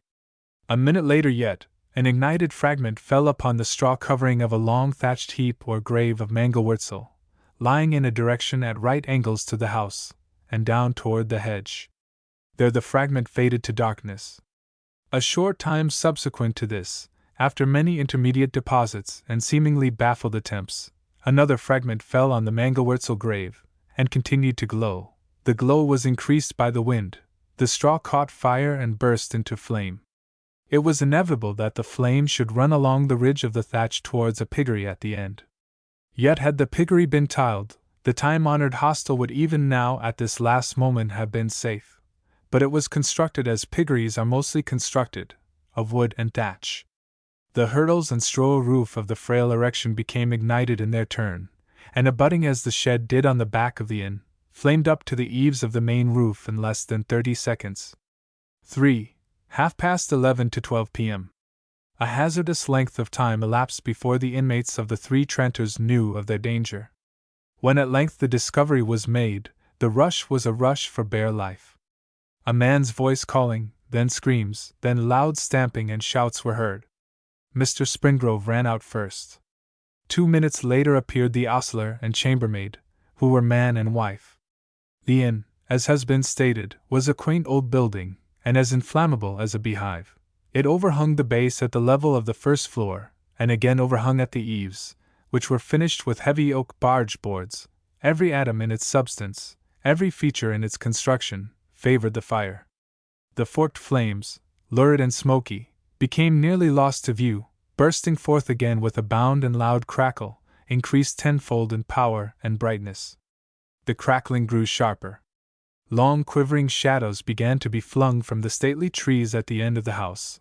The square outline of the church tower, on the other side of the way, which had hitherto been a dark mass against a sky comparatively light, now began to appear as a light object against a sky of darkness, and even the narrow surface of the flagstaff at the top could be seen in its dark surrounding, brought out from its obscurity by the rays from the dancing light. Shouts and other noises increased in loudness and frequency. The lapse of 10 minutes brought most of the inhabitants of that end of the village into the street, followed in a short time by the rector, Mr. Raunham. Casting a hasty glance up and down, he beckoned to one or two of the men, and vanished again. In a short time wheels were heard, and Mr. Raunham and the men reappeared, with the garden engine, the only one in the village, except that at Knapwater House. After some little trouble the hose was connected with a tank in the old stable-yard, and the puny instrument began to play. Several seemed paralyzed at first, and stood transfixed, their rigid faces looking like red-hot iron in the glaring light. In the confusion a woman cried, "Ring the bells backwards," and 3 or 4 of the old and superstitious entered the belfry and jangled them indescribably. Some were only half-dressed, and, to add to the horror, among them was Clerk Cricket, running up and down with a face streaming with blood, ghastly and pitiful to see, his excitement being so great that he had not the slightest conception of how, when, or where he came by the wound. The crowd was now busy at work, and tried to save a little of the furniture of the inn. The only room they could enter was the parlor, from which they managed to bring out the bureau, a few chairs, some old silver candlesticks, and half a dozen light articles, but these were all. Fiery mats of thatch slid off the roof and fell into the road with a deadened thud, whilst white flakes of straw and wood ash were flying in the wind like feathers. At the same time 2 of the cottages adjoining, upon which a little water had been brought to play from the rector's engine, were seen to be on fire. The attenuated spurt of water was as nothing upon the heated and dry surface of the thatched roof. The fire prevailed without a minute's hindrance, and dived through to the rafters. Suddenly arose a cry, "Where's Mr. Springrove?" He had vanished from the spot by the churchyard wall, where he had been standing a few minutes earlier. "I fancy he's gone inside," said a voice. "Madness and folly! What can he save?" said another. "Good God, find him! Help here!" A wild rush was made at the door, which had fallen to, and in defiance of the scorching flame that burst forth, 3 men forced themselves through it. Immediately inside the threshold they found the object of their search lying senseless on the floor of the passage. To bring him out and lay him on a bank was the work of an instant. A basin of cold water was dashed in his face, and he began to recover consciousness, but very slowly. He had been saved by a miracle. No sooner were his preservers out of the building than the window frames lit up as if by magic with deep and waving fringes of flames. Simultaneously, the joints of the boards forming the front door started into view as glowing bars of fire. A star of red light penetrated the center, gradually increasing in size till the flames rushed forth. Then the staircase fell. "Everybody is out safe," said a voice. "Yes, thank God," said 3 or 4 others. "Oh, we forgot that a stranger came. I think she is safe." "I hope she is," said the weak voice of someone coming up from behind. It was the chambermaid's. Springrove at that moment aroused himself. He staggered to his feet, and threw his hands up wildly. "Everybody, no! No! The lady who came by train, Mrs. Manston. I tried to fetch her out, but I fell." An exclamation of horror burst from the crowd. It was caused partly by this disclosure of Springrove, more by the added perception which followed his words. An average interval of about 3 minutes had elapsed between one intensely fierce gust of wind and the next, and now another poured over them. The roof swayed, and a moment afterwards fell in with a crash, pulling the gable after it, and thrusting outwards the front wall of woodwork, which fell into the road with a rumbling echo. A cloud of black dust, myriads of sparks, and a great outburst of flame followed the uproar of the fall. "Who is she? What is she?" burst from every lip again and again, incoherently, and without leaving a sufficient pause for a reply, had a reply been volunteered. The autumn wind, tameless, and swift, and proud, still blew upon the dying old house, which was constructed so entirely of combustible materials that it burnt almost as fiercely as a corn rick.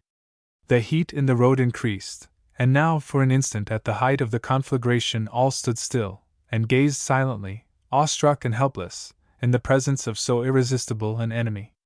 Then, with minds full of the tragedy unfolded to them, they rushed forward again with the obtuse directness of waves, to their labor of saving goods from the houses adjoining, which it was evident were all doomed to destruction.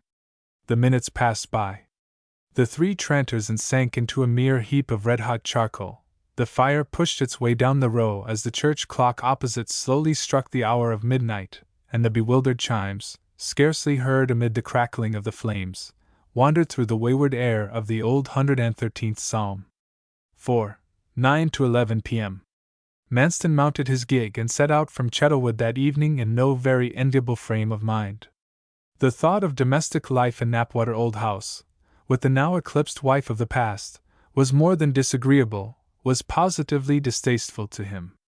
Yet he knew that the influential position, which, from whatever fortunate cause he held on Miss Aldclyffe's manor, would never again fall to his lot on any other, and he tacitly assented to this dilemma, hoping that some consolation or other would soon suggest itself to him. Married as he was near Cytherea.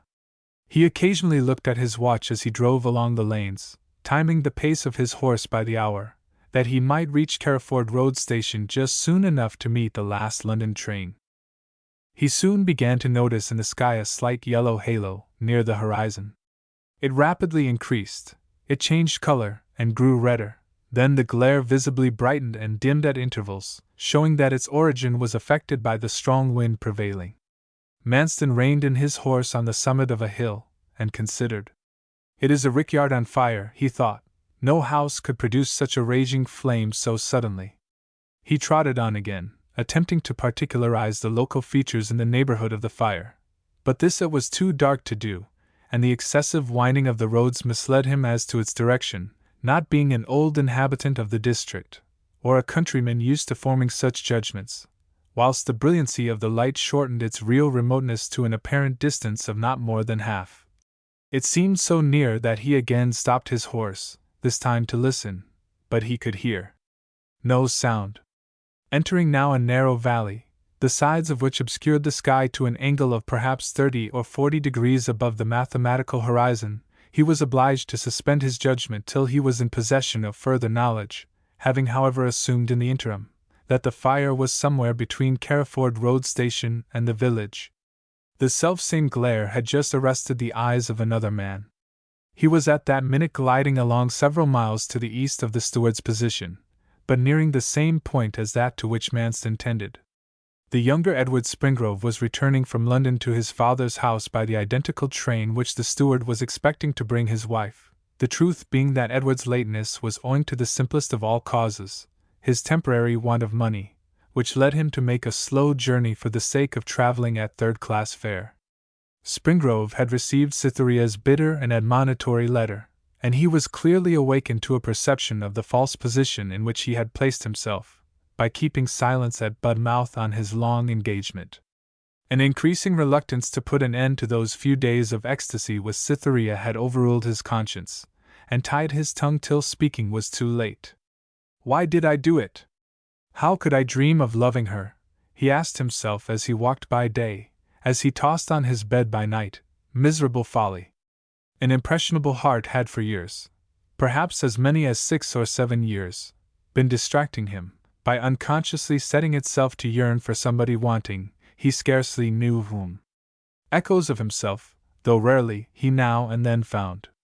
Sometimes they were men, sometimes women, his cousin Adelaide being one of these, for in spite of a fashion which pervades the whole community at the present day, the habit of exclaiming that woman is not undeveloped man, but diverse, the fact remains that, after all, women are mankind, and that in many of the sentiments of life the difference of sex is but a difference of degree.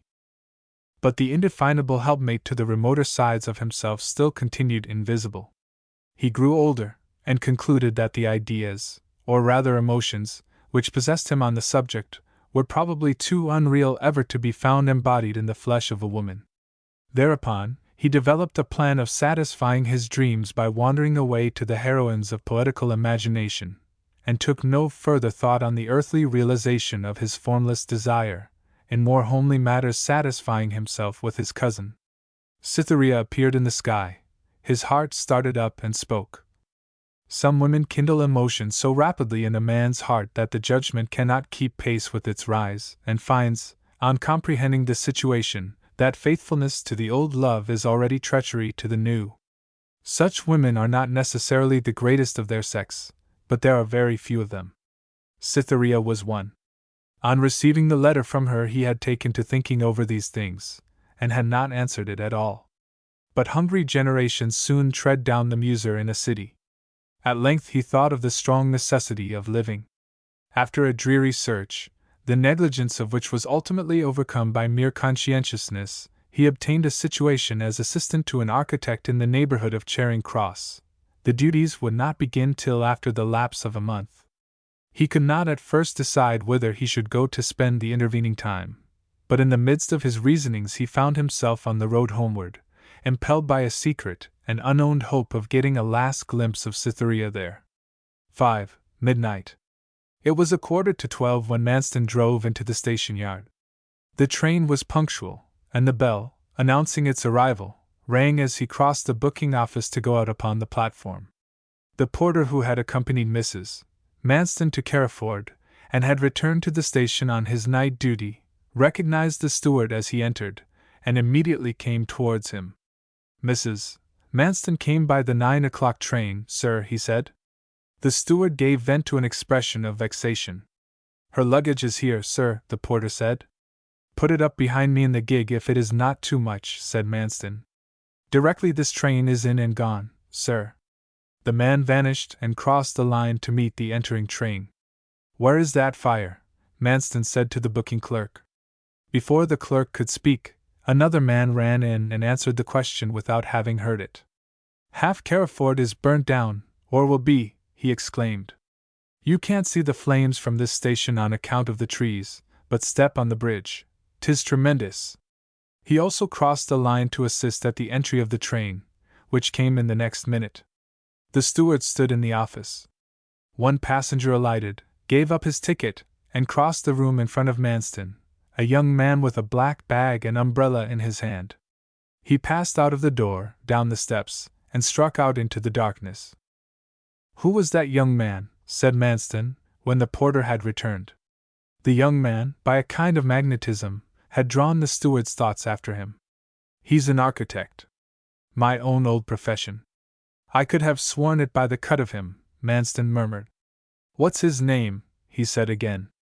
Springrove, Farmer Springrove's son, Edward. Farmer Springrove's son, Edward, the steward repeated to himself, and considered a matter to which the words had painfully recalled his mind.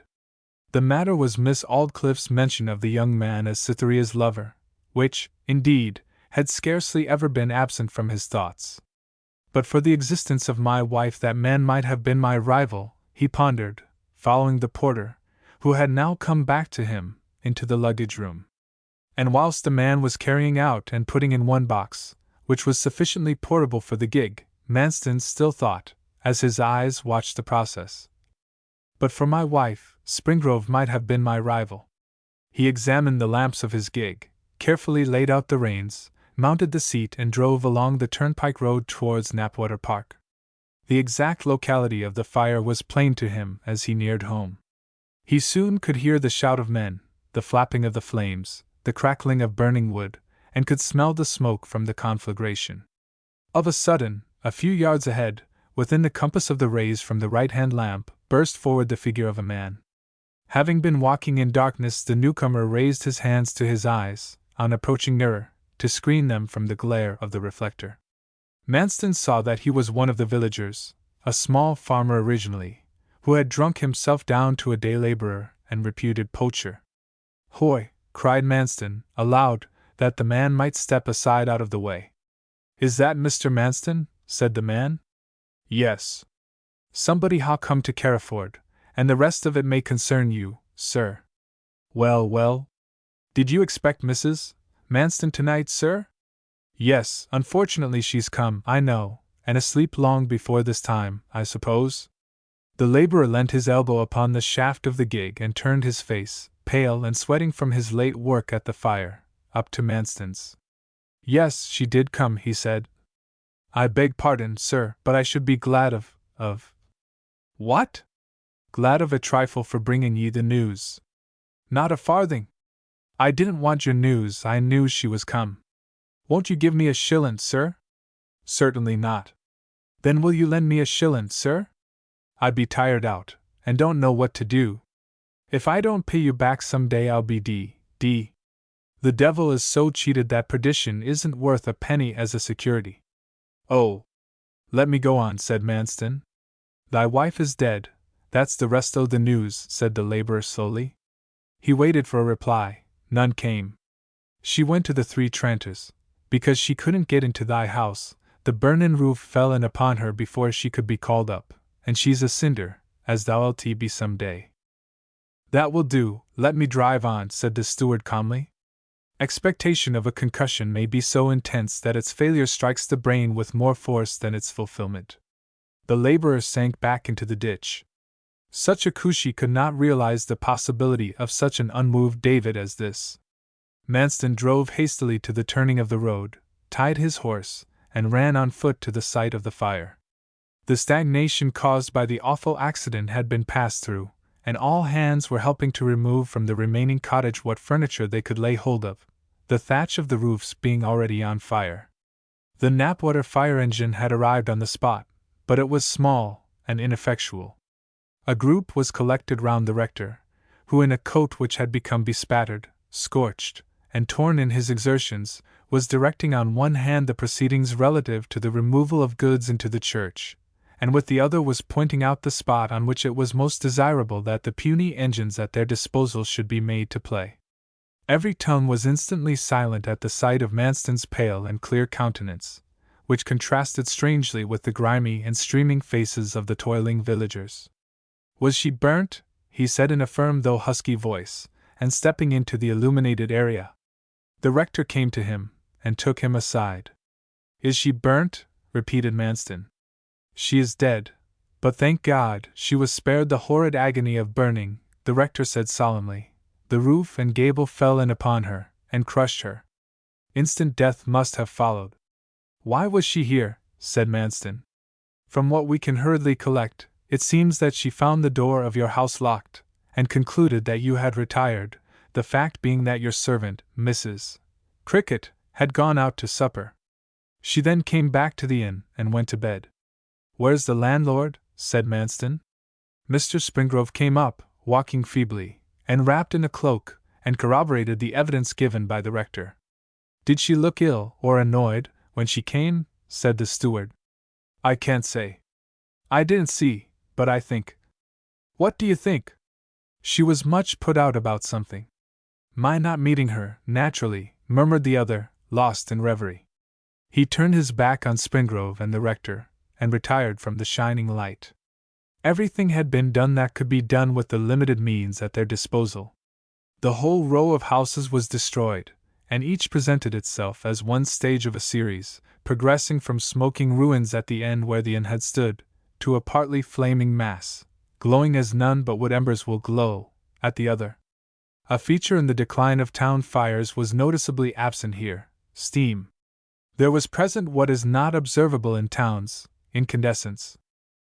The heat, and the smarting effect upon their eyes of the strong smoke from the burning oak and deal, had at last driven the villagers back from the road in front of the houses, and they now stood in groups in the churchyard, the surface of which, raised by the interments of generations, stood 4 or 5 feet above the level of the road, and almost even with the top of the low wall dividing one from the other. The headstones stood forth whitely against the dark grass and yews, their brightness being repeated on the white smock frocks of some of the labourers, and in a mellower, ruddier form on their faces and hands, on those of the grinning gargoyles, and on other salient stonework of the weather-beaten church in the background. The rector had decided that, under the distressing circumstances of the case, there would be no sacrilege in placing in the church, for the night, the pieces of furniture and utensils which had been saved from the several houses. There was no other place of safety for them, and they accordingly were gathered there. 12:30 to 1 a.m. Manston, when he retired to meditate, had walked round the churchyard, and now entered the open door of the building. He mechanically pursued his way round the piers into his own seat in the north aisle. The lower atmosphere of this spot was shaded by its own wall from the shine which streamed in over the windowsills on the same side. The only light burning inside the church was a small tallow candle, standing in the font, in the opposite aisle of the building to that in which Manston had sat down, and near where the furniture was piled. The candle's mild rays were overpowered by the ruddier light from the ruins, making the weak flame to appear like the moon by day. Sitting there he saw Farmer Springrove enter the door, followed by his son Edward, still carrying his travelling bag in his hand. They were speaking of the sad death of Mrs. Manston, but the subject was relinquished for that of the houses burnt. This row of houses, running from the inn eastward, had been built under the following circumstances. 50 years before this date, the spot upon which the cottages afterwards stood was a blank strip, along the side of the village street, difficult to cultivate, on account of the outcrop thereon of a large bed of flints called locally a lanch or lanchet. The Aldclyffe then in possession of the estate conceived the idea that a row of cottages would be an improvement to the spot, and accordingly granted leases of portions to several respectable inhabitants. Each lessee was to be subject to the payment of a merely nominal rent for the whole term of lives, on condition that he built his own cottage, and delivered it up intact at the end of the term. Those who had built had, one by one, relinquished their indentures, either by sale or barter, to Farmer Springrove's father. New lives were added in some cases, by payment of a sum to the lord of the manor, etc., and all the leases were now held by the farmer himself, as one of the chief provisions for his old age. The steward had become interested in the following conversation. "Try not to be so depressed, father, they are all insured." The words came from Edward in an anxious tone. You mistake, Edward. They are not insured, returned the old man gloomily. Not? The son asked. Not one, said the farmer. In the Helmet Fire office, surely? They were insured there, every one. 6 months ago the office, which had been raising the premiums on thatched premises higher for some years, gave up insuring them altogether, as 2 or 3 other fire offices had done previously, on account, they said, of the uncertainty and greatness of the risk of thatch undetached. Ever since then I have been continually intending to go to another office, but have never gone. Who expects a fire? Do you remember the terms of the leases? Said Edward, still more uneasily. No, not particularly, said his father absently. Where are they? In the bureau there. That's why I tried to save it first, among other things. Well, we must see to that at once. What do you want? The key. They went into the south aisle, took the candle from the font, and then proceeded to open the bureau, which had been placed in a corner under the gallery. Both leant over upon the flap, Edward holding the candle, whilst his father took the pieces of parchment from one of the drawers, and spread the first out before him. You read it, Ted? I can't see without my glasses. This one will be sufficient. The terms of all are the same. Edward took the parchment, and read quickly and indistinctly for some time, then aloud and slowly as follows. And the said John Springrove for himself his heirs executors and administrators doth covenant and agree with the said Gerald Felcourt Aldclyffe his heirs and assigns that he the said John Springrove his heirs and assigns during the said term shall pay unto the said Gerald Felcourt Aldclyffe his heirs and assigns the clear yearly rent of 10 shillings and 6pence. At the several times hereinbefore appointed for the payment thereof respectively.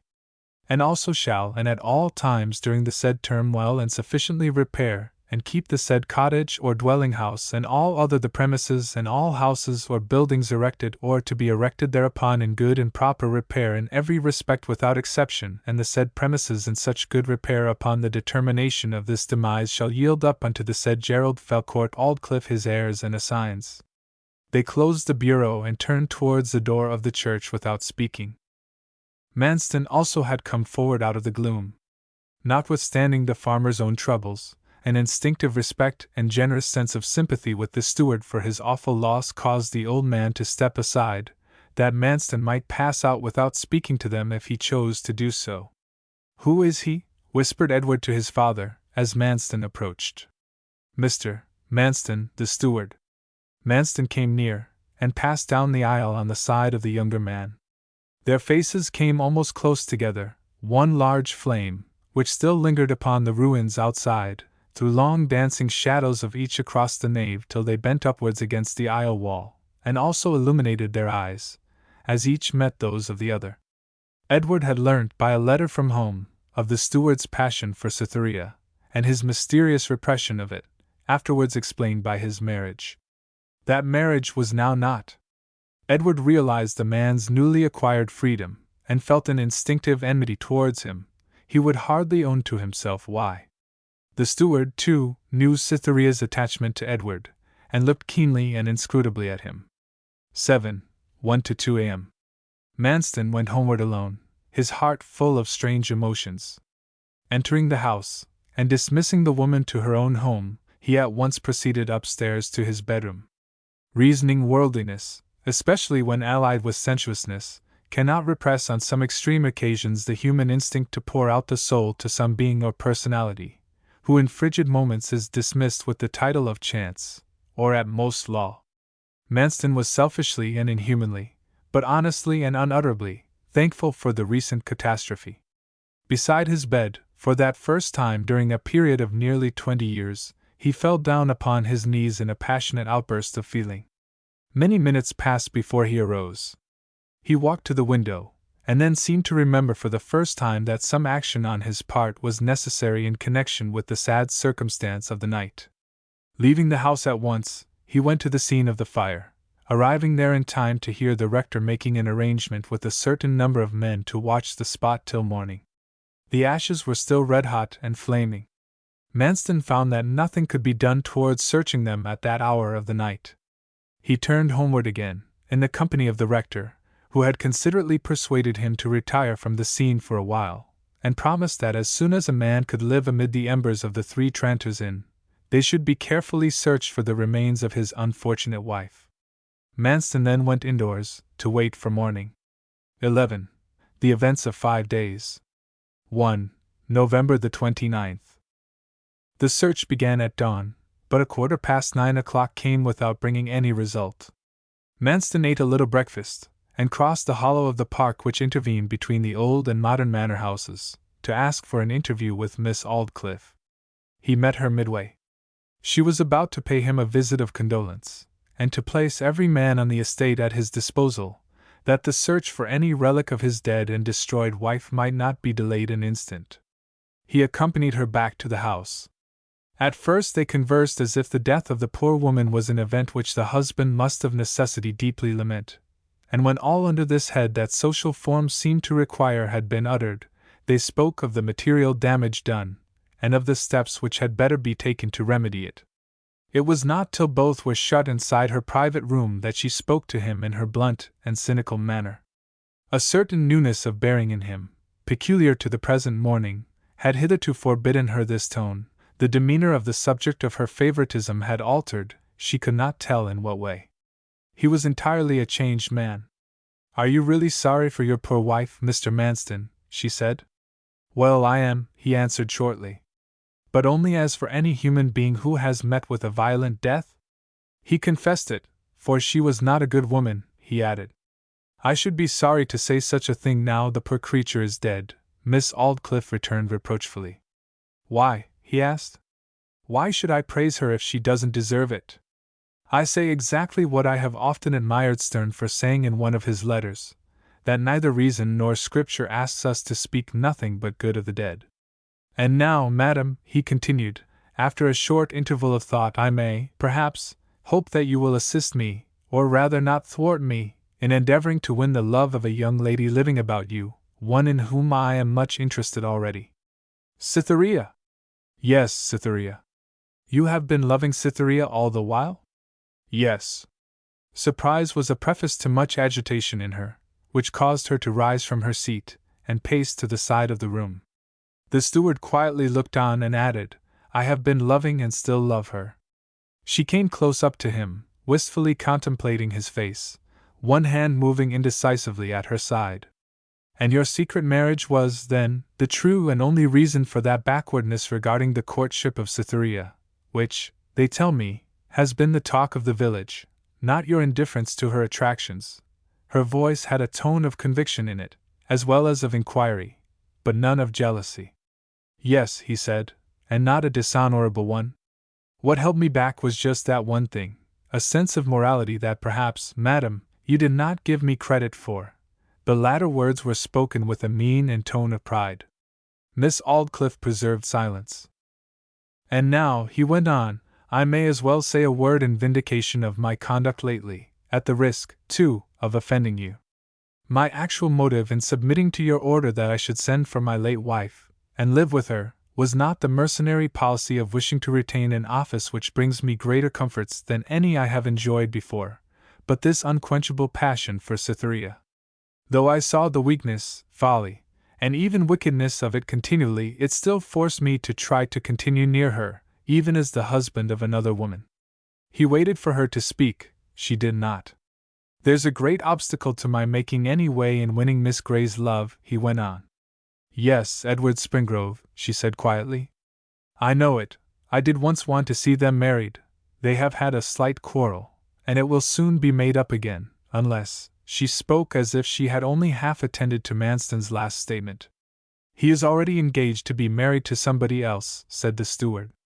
"Pooh," said she, "you mean to his cousin at Peak Hill. That's nothing to help us. He's now come home to break it off." "He must not break it off," said Manston, firmly and calmly. His tone attracted her, startled her. Recovering herself, she said haughtily, "Well, that's your affair, not mine. Though my wish has been to see her your wife, I can't do anything dishonorable to bring about such a result. But it must be made your affair," he said in a hard, steady voice, looking into her eyes as if he saw there the whole panorama of her past. One of the most difficult things to portray by written words is that peculiar mixture of moods expressed in a woman's countenance when, after having been sedulously engaged in establishing another's position, she suddenly suspects him of undermining her own. It was thus that Miss Aldclyffe looked at the steward. "You know something of me?" she faltered. "I know all," he said. "Then curse that wife of yours. She wrote and said she wouldn't tell you," she burst out. Couldn't she keep her word for a day? She reflected and then said, "But no more as to a stranger. I will not yield. I have committed no crime." I yielded to her threats in a moment of weakness, though I felt inclined to defy her at the time. It was chiefly because I was mystified as to how she got to know of it. "Pooh! I will put up with threats no more." "Oh, can you threaten me?" she added softly, as if she had for the moment forgotten to whom she had been speaking. "My love must be made your affair," he repeated, without taking his eyes from her. An agony, which was not the agony of being discovered in a secret, obstructed her utterance for a time. "How can you turn upon me so when I schemed to get you here, schemed that you might win her till I found you were married? Oh, how can you? Oh! Oh!" she wept, and the weeping of such a nature was as harrowing as the weeping of a man. "Your getting me here was bad policy as to your secret. The most absurd thing in the world," he said, not heeding her distress. "I knew all, except the identity of the individual, long ago. Directly I found that my coming here was a contrived thing, and not a matter of chance, it fixed my attention upon you at once. All that was required was the mere spark of life, to make of a bundle of perceptions an organic whole. Policy, how can you talk of policy? Do think. And how can you threaten me when you know, that I would befriend you readily without a threat?" Yes, I think you would," he said more kindly, "but your indifference for so many years has made me doubt it." "No, not indifference, 'twas enforced silence. My father lived." He took her hand, and held it gently. "Now listen," he said, more quietly and humanly, when she had become calmer. "Springrove must marry the woman he's engaged to. You may make him, but only in one way." "Well, but don't speak sternly, Aeneas.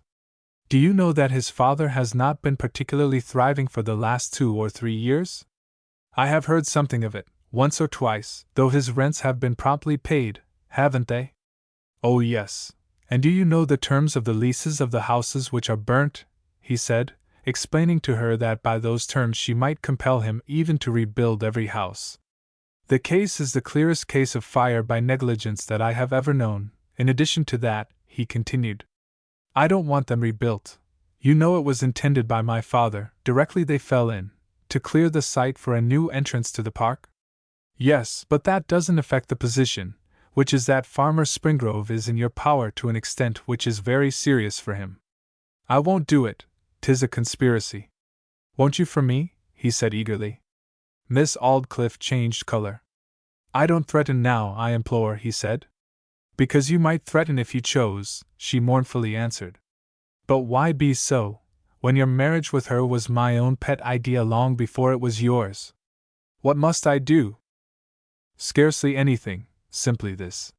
When I have seen old Mr. Springrove, which I shall do in a day or 2, and told him that he will be expected to rebuild the houses, do you see the young man? See him yourself, in order that the proposals made may not appear to be anything more than an impulse of your own. You or he will bring up the subject of the houses. To rebuild them would be a matter of at least £600, and he will almost surely say that we are hard in insisting upon the extreme letter of the leases. Then tell him that scarcely can you yourself think of compelling an old tenant like his father to any such painful extreme. There shall be no compulsion to build, simply a surrender of the leases. Then speak feelingly of his cousin, as a woman whom you respect and love, and whose secret you have learned to be that she is heart-sick with hope deferred. Beg him to marry her, his betrothed and your friend, as some return for your consideration towards his father. Don't suggest too early a day for their marriage, or he will suspect you of some motive beyond womanly sympathy. Coax him to make a promise to her that she shall be his wife at the end of a 12-month, and get him, on assenting to this, to write to Cytherea, entirely renouncing her. She has already asked him to do that. So much the better, and telling her, too, that he is about to fulfill his long-standing promise to marry his cousin. If you think it worthwhile, you may say Cytherea was not indisposed to think of me before she knew I was married. I have at home a note she wrote me the first evening I saw her, which looks rather warm, and which I could show you. Trust me, he will give her up. When he is married to Adelaide Hinton, Cytherea will be induced to marry me, perhaps before. A woman's pride is soon wounded. And hadn't I better write to Mr. Middleton, and inquire more particularly what's the law upon the houses? Oh no, there's no hurry for that. We know well enough how the case stands, quite well enough to talk in general terms about it.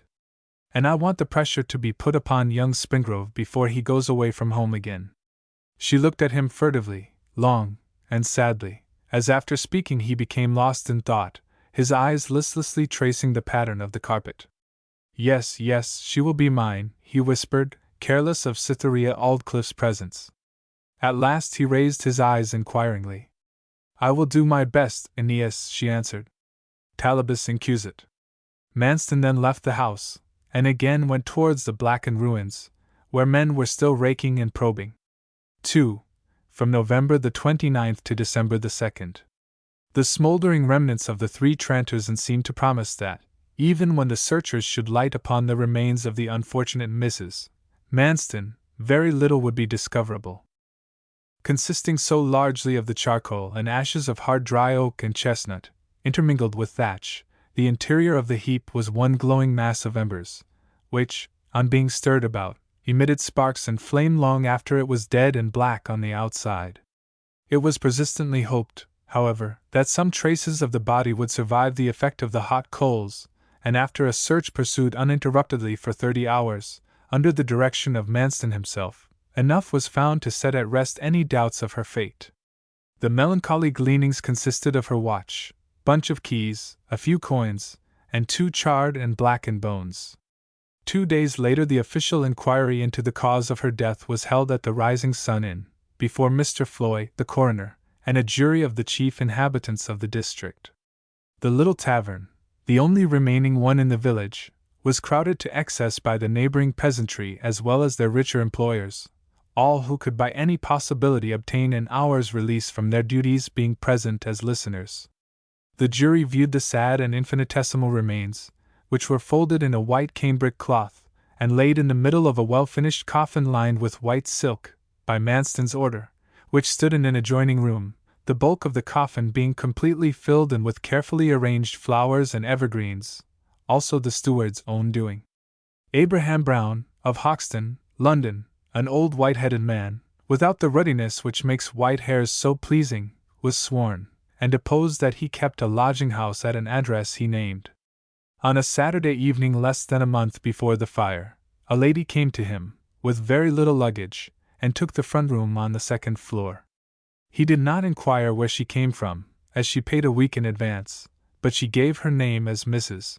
Manston, referring him, if he wished for any guarantee of her respectability, to Mr. Manston, Knapwater Park.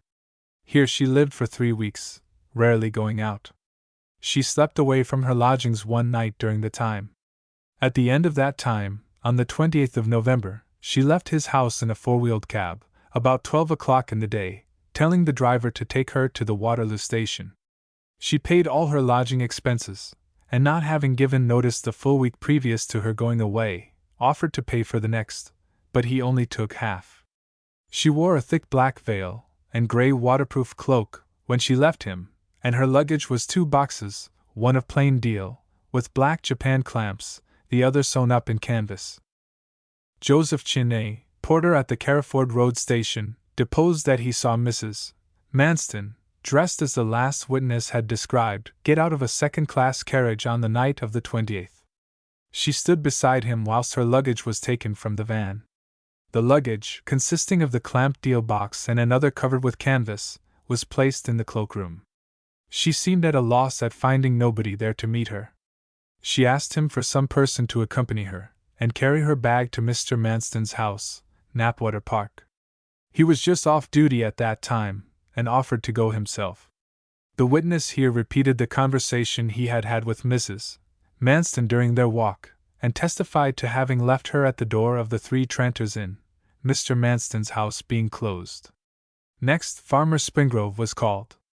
A murmur of surprise and commiseration passed round the crowded room when he stepped forward. The events of the few preceding days had so worked upon his nervously thoughtful nature that the blue orbits of his eyes, and the mere spot of scarlet to which the ruddiness of his cheeks had contracted, seemed the result of a heavy sickness. A perfect silence pervaded the assembly when he spoke. His statement was that he received Mrs. Manston at the threshold, and asked her to enter the parlour. She would not do so, and stood in the passage whilst the maid went upstairs to see that the room was in order. The maid came down to the middle landing of the staircase, when Mrs. Manston followed her up to the room. He did not speak 10 words with her altogether. Afterwards, whilst he was standing at the door listening for his son Edward's return, he saw her light extinguished, having first caught sight of her shadow moving about the room. The coroner: did her shadow appear to be that of a woman undressing? Springrove: I cannot say, as I didn't take particular notice. It moved backwards and forwards. She might have been undressing or merely pacing up and down the room. Mrs. Fiddler, the ostler's wife and chambermaid, said that she preceded Mrs. Manston into the room, put down the candle, and went out. Mrs. Manston scarcely spoke to her, except to ask her to bring a little brandy. Witness went and fetched it from the bar, brought it up, and put it on the dressing table. The coroner: had Mrs. Manston begun to undress when you came back? No, sir, she was sitting on the bed, with everything on, as when she came in. Did she begin to undress before you left? Not exactly before I had left, but when I had closed the door, and was on the landing, I heard her boot drop on the floor, as it does sometimes when pulled off. Had her face appeared worn and sleepy? I cannot say, as her bonnet and veil were still on when I left, for she seemed rather shy and ashamed to be seen at the Three Tranters at all. And did you hear or see any more of her? No more, sir. Mrs. Cricket, temporary servant to Mr. Manston, said that in accordance with Mr. Manston's orders, everything had been made comfortable in the house for Mrs. Manston's expected return on Monday night. Mr. Manston told her that himself and Mrs. Manston would be home late, not till between 11 and 12 o'clock, and that supper was to be ready. Not expecting Mrs. Manston so early, she had gone out on a very important errand to Mrs. Leet, the postmistress.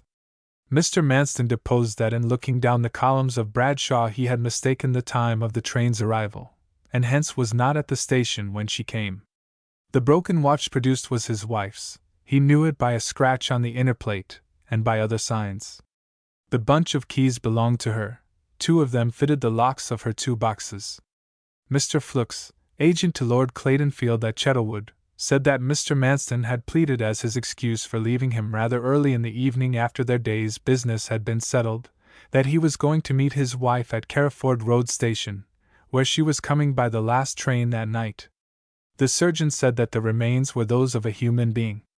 The small fragment seemed a portion of one of the lumbar vertebrae, the other the head of the os femoris, but they were both so far gone that it was impossible to say definitely whether they belonged to the body of a male or female. There was no moral doubt that they were a woman's. He did not believe that death resulted from burning by fire. He thought she was crushed by the fall of the west gable, which, being of wood, as well as the floor, burned after it had fallen, and consumed the body with it. 2 or 3 additional witnesses gave unimportant testimony. The coroner summed up, and the jury without hesitation found that the deceased Mrs. Manston came by her death accidentally through the burning of the Three Tranters Inn. 3. December the 2nd. Afternoon. When Mr. Springrove came from the door of the Rising Sun at the end of the inquiry, Manston walked by his side as far as the stile to the park, a distance of about a stone's throw. Ah, Mr. Springrove, this is a sad affair for everybody concerned. Everybody, said the old farmer, with deep sadness, 'tis quite a misery to me. I hardly know how I shall live through each day as it breaks.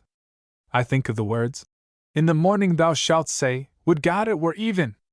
And at even thou shalt say, would God it were morning!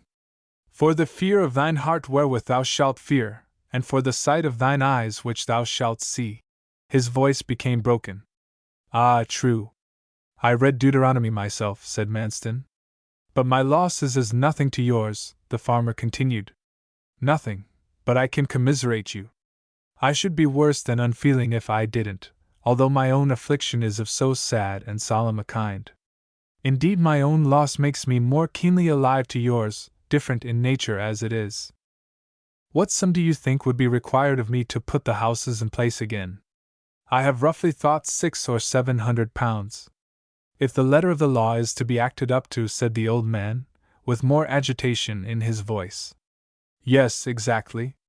Do you know enough of Miss Aldclyffe's mind to give me an idea of how she means to treat me?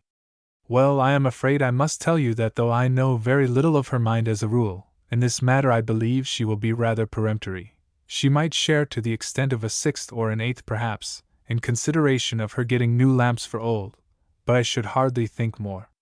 The steward stepped upon the stile, and Mr. Springrove went along the road with a bowed head and heavy footsteps towards his niece's cottage, in which, rather against the wish of Edward, they had temporarily taken refuge. The additional weight of this knowledge soon made itself perceptible. Though indoors with Edward or Adelaide nearly the whole of the afternoon, nothing more than monosyllabic replies could be drawn from him.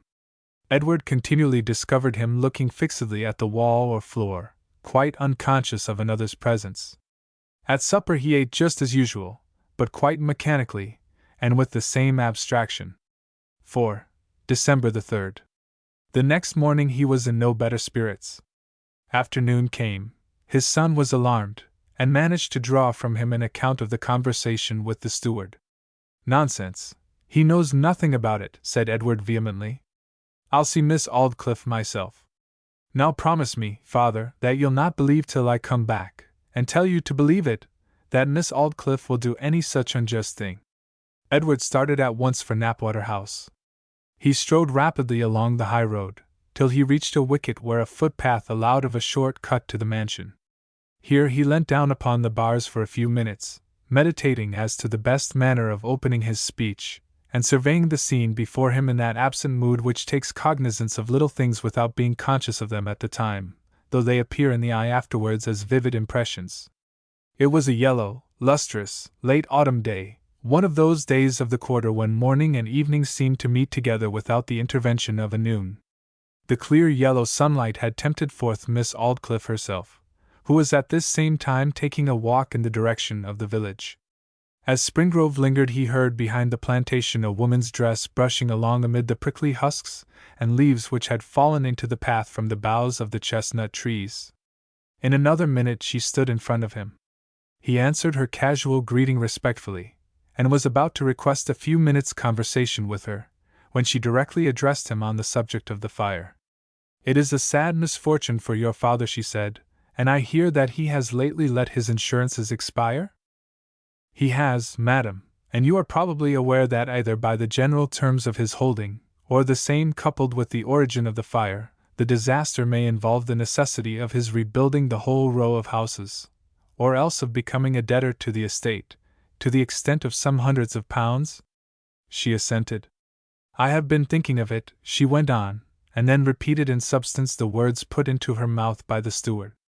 Some disturbance of thought might have been fancied as taking place in Springrove's mind during her statement, but before she had reached the end, his eyes were clear, and directed upon her. I don't accept your conditions of release, he said. They are not conditions exactly. Well, whatever they are not, they are very uncalled for remarks. Not at all. The houses have been burnt by your family's negligence. I don't refer to the houses.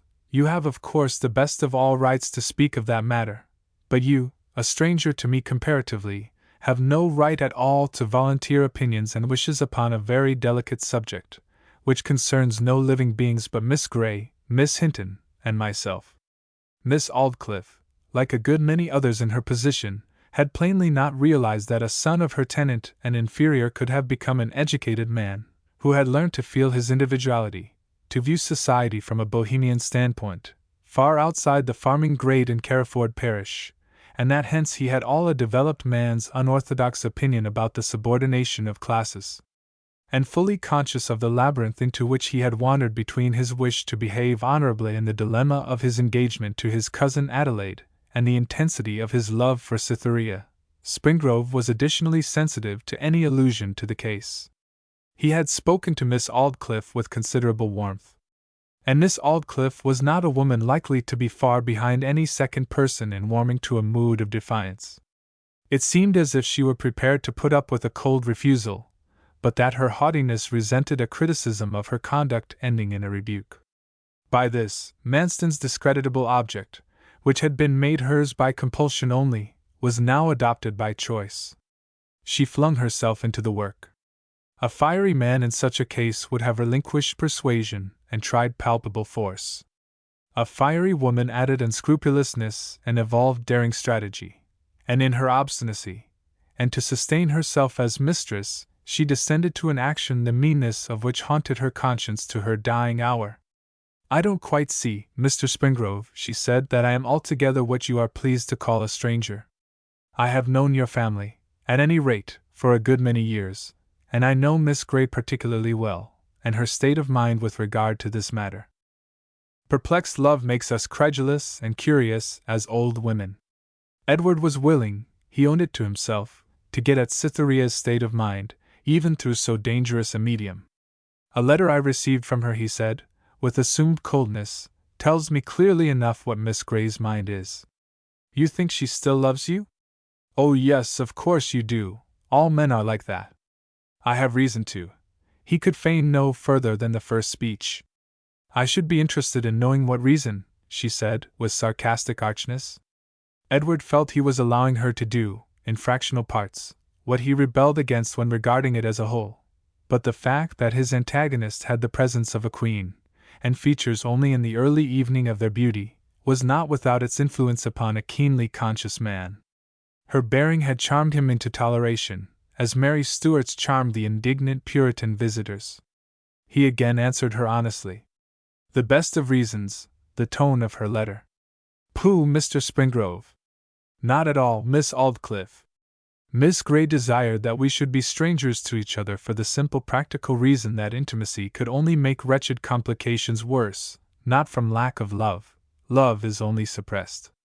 Don't you know yet that in thus putting aside a woman's pity for the pain she inflicts gives her a kindness of tone which is often mistaken for suppressed love," said Miss Aldclyffe, with soft insidiousness. This was a translation of the ambiguity of Cytherea's tone which he had certainly never thought of, and he was too ingenuous not to own it. "I had never thought of it," he said. "And don't believe it?" "Not unless there was some other evidence to support the view." She paused a minute and then began hesitatingly. "My intention was, what I did not dream of owning to you, my intention was to try to induce you to fulfill your promise to Miss Hinton not solely on her account and yours, though partly. I love Cytherea Grey with all my soul, and I want to see her happy even more than I do you. I did not mean to drag her name into the affair at all, but I am driven to say that she wrote that letter of dismissal to you, for it was a most pronounced dismissal, not on account of your engagement. She is old enough to know that engagements can be broken as easily as they can be made. She wrote it because she loved another man, very suddenly, and not with any idea or hope of marrying him, but none the less deeply." "Who?" "Mr. Manston." "Good. I can't listen to you for an instant, madam. Why, she hadn't seen him." "She had. He came here the day before she wrote to you, and I could prove to you, if it were worth while, that on that day she went voluntarily to his house, though not artfully or blamably, stayed for 2 hours playing and singing, that no sooner did she leave him than she went straight home, and wrote the letter saying she should not see you again, entirely because she had seen him and fallen desperately in love with him. A perfectly natural thing for a young girl to do, considering that he's the handsomest man in the county. Why else should she not have written to you before? Because I was because she did not know of the connection between me and my cousin until then. I must think she did. On what ground? On the strong ground of my having told her so, distinctly, the very first day she came to live with me. Well, what do you seek to impress upon me after all?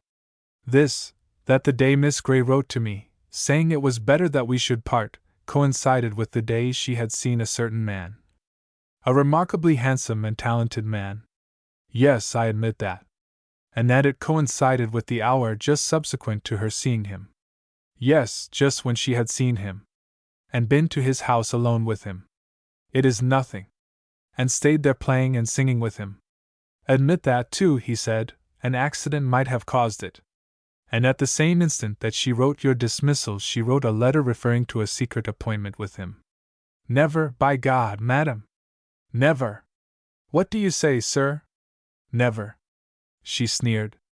There's no accounting for beliefs, and the whole history is a very trivial matter, but I am resolved to prove that a lady's word is truthful, though upon a matter which concerns neither you nor herself.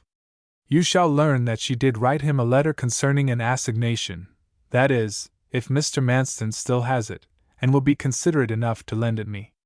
But besides, continued Edward, a married man to do what would cause a young girl to write a note of the kind you mention. She flushed a little.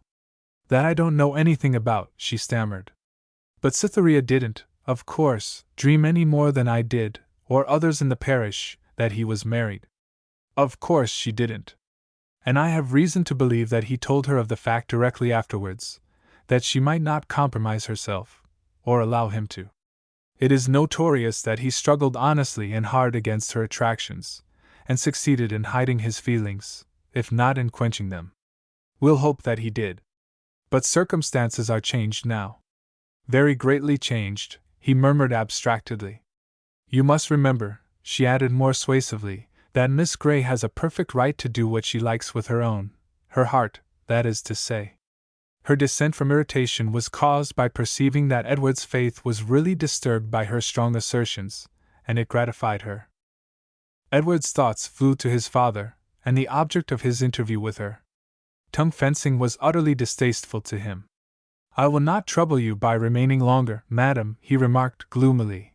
Our conversation has ended sadly for me. Don't think so, she said, and don't be mistaken. I am older than you are, many years older, and I know many things. Full of miserable doubt, and bitterly regretting that he had raised his father's expectations by anticipations impossible of fulfillment, Edward slowly went his way into the village, and approached his cousin's house. The farmer was at the door looking eagerly for him. He had been waiting there for more than half an hour. His eye kindled quickly. Well, Ted, what does she say? He asked, in the intensely sanguine tones which fall sadly upon a listener's ear, because, antecedently, they raise pictures of inevitable disappointment for the speaker, in some direction or another. Nothing for us to be alarmed at, said Edward, with a forced cheerfulness. But must we rebuild? It seems we must, father. The old man's eyes swept the horizon, then he turned to go in, without making another observation. All light seemed extinguished in him again. When Edward went in, he found his father with the bureau open, unfolding the leases with a shaking hand, folding them up again without reading them, then putting them in their niche only to remove them again. Adelaide was in the room. She said thoughtfully to Edward, as she watched the farmer, I hope it won't kill poor Uncle Edward. What should we do if anything were to happen to him? He is the only near relative you and I have in the world. It was perfectly true, and somehow Edward felt more bound up with her after that remark. She continued, and he was only saying so hopefully the day before the fire, that he wouldn't for the world let anyone else give me away to you when we are married. For the first time a conscientious doubt arose in Edward's mind as to the justice of the course he was pursuing in resolving to refuse the alternative offered by Miss Aldclyffe. Could it be selfishness as well as independence? How much he had thought of his own heart, how little he had thought of his father's peace of mind. The old man did not speak again till supper time, when he began asking his son an endless number of hypothetical questions on what might induce Miss Aldclyffe to listen to kinder terms, speaking of her now not as an unfair woman, but as a lachesis or fate whose course it behoved nobody to condemn. In his earnestness he once turned his eyes on Edward's face. Their expression was woeful. The pupils were dilated and strange in aspect. If she will only agree to that, he reiterated for the 100th time, increasing the sadness of his listeners. An aristocratic knocking came to the door, and Jane entered with a letter addressed. Charles from Knapwater House brought it, she said. Miss Aldclyffe's writing, said Mr. Springrove, before Edward had recognized it himself. Now 'tis all right. She's going to make an offer. She doesn't want the houses there, not she. They are going to make that the way into the park. Edward opened the seal and glanced at the inside. He said, with a supreme effort of self-command, "It is only directed by Miss Aldclyffe, and refers to nothing connected with the fire. I wonder at her taking the trouble to send it tonight." His father looked absently at him, and turned away again. Shortly afterwards they retired for the night. Alone in his bedroom, Edward opened and read what he had not dared to refer to in their presence. The envelope contained another envelope in Cytherea's handwriting, addressed to Manston, Esq., Old Manor House. Inside this was the note she had written to the steward after her detention in his house by the thunderstorm. "I find I cannot meet you at 7 o'clock by the waterfall as I promised. The emotion I felt made me forgetful of realities. C. Gray."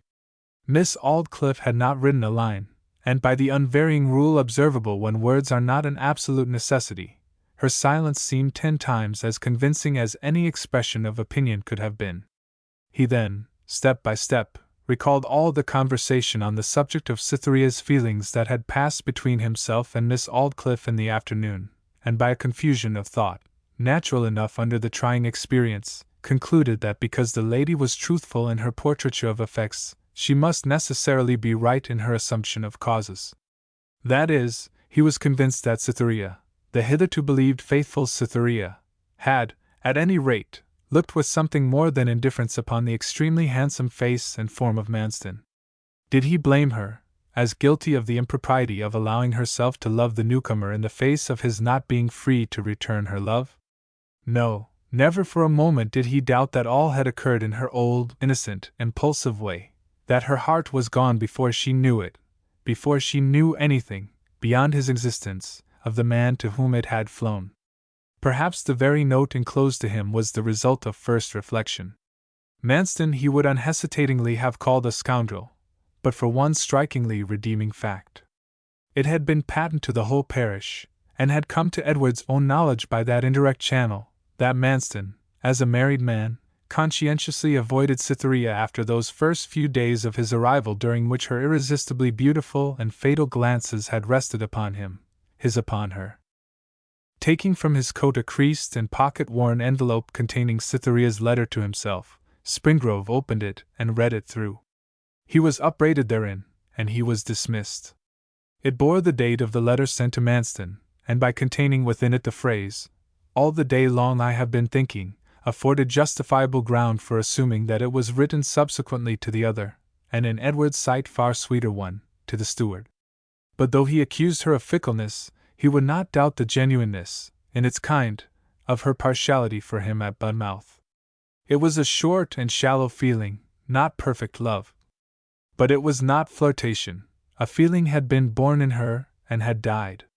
It would be well for his peace of mind if his love for her could flit away so softly, and leave so few traces behind. Miss Aldclyffe had shown herself desperately concerned in the whole matter by the alacrity with which she had obtained the letter from Manston, and her labors to induce himself to marry his cousin. Taken in connection with her apparent interest in, if not love for, Cytherea, her eagerness, too, could only be accounted for on the ground that Cytherea indeed loved the steward. 5. December the 4th. Edward passed the night he scarcely knew how, tossing feverishly from side to side, the blood throbbing in his temples, and singing in his ears. Before the day began to break he dressed himself. On going out upon the landing he found his father's bedroom door already open. Edward concluded that the old man had risen softly, as was his wont, and gone out into the fields to start the laborers. But neither of the outer doors was unfastened. He entered the front room, and found it empty. Then, animated by a new idea, he went round to the little back parlor, in which the few wrecks saved from the fire were deposited, and looked in at the door. Here, near the window, the shutters of which had been opened halfway, he saw his father leaning on the bureau, his elbows resting on the flap, his body nearly doubled, his hands clasping his forehead. Beside him were ghostly-looking square folds of parchment, the leases of the houses destroyed. His father looked up when Edward entered, and wearily spoke to the young man as his face came into the faint light. "Edward, why did you get up so early?" "I was uneasy, and could not sleep." The farmer turned again to the leases on the bureau, and seemed to become lost in reflection. In a minute or two, without lifting his eyes, he said, "This is more than we can bear, Ted, more than we can bear. Ted, this will kill me. Not the loss only, the sense of my neglect about the insurance and everything. Borrow I never will. 'Tis all misery now. God help us, all misery now." Edward did not answer, continuing to look fixedly at the dreary daylight outside. "Ted," the farmer went on, "this upset of being burned out o' home makes me very nervous and doubtful about everything. There's this troubles me besides, our livin' here with your cousin, and fillin' up her house. It must be very awkward for her. But she says she doesn't mind. Have you said anything to her lately about when you are going to marry her?" "Nothing at all lately." "Well, perhaps you may as well, now we are so mixed in together. You know, no time has ever been mentioned to her at all, first or last, and I think it right that now, since she has waited so patiently, and so long, you are almost called upon to say you are ready. It would simplify matters very much, if you were to walk up to church by her one of these mornings, get the thing done, and go on livin' here as we are. If you don't, I must get a house all the sooner. It would lighten my mind, too, about the 2 little freeholds over the hill, not a morsel apiece, divided as they were between her mother and me, but a tidy bit tied together again. Just think about it, will ye, Ted?" He stopped from exhaustion produced by the intense concentration of his mind upon the weary subject, and looked anxiously at his son. "Yes, I will," said Edward. "But I am going to see her of the great house this morning," the farmer went on, his thoughts reverting to the old subject. "I must know the rights of the matter, the when and the where. I don't like seeing her, but I'd rather talk to her than the steward. I wonder what she'll say to me." The younger man knew exactly what she would say. If his father asked her what he was to do, and when, she would simply refer him to Manston. Her character was not that of a woman who shrank from a proposition she had once laid down. If his father were to say to her that his son had at last resolved to marry his cousin within the year, and had given her a promise to that effect, she would say, "Mr. Springrove, the houses are burnt, we'll let them go, trouble no more about them." His mind was already made up. He said calmly, "Father, when you are talking to Miss Aldclyffe, mention to her that I have asked Adelaide if she is willing to marry me next Christmas. She is interested in my union with Adelaide, and the news will be welcome to her. And yet she can be iron with reference to me and her property," the farmer murmured. "Very well, Ted, I'll tell her." 6. December the 5th.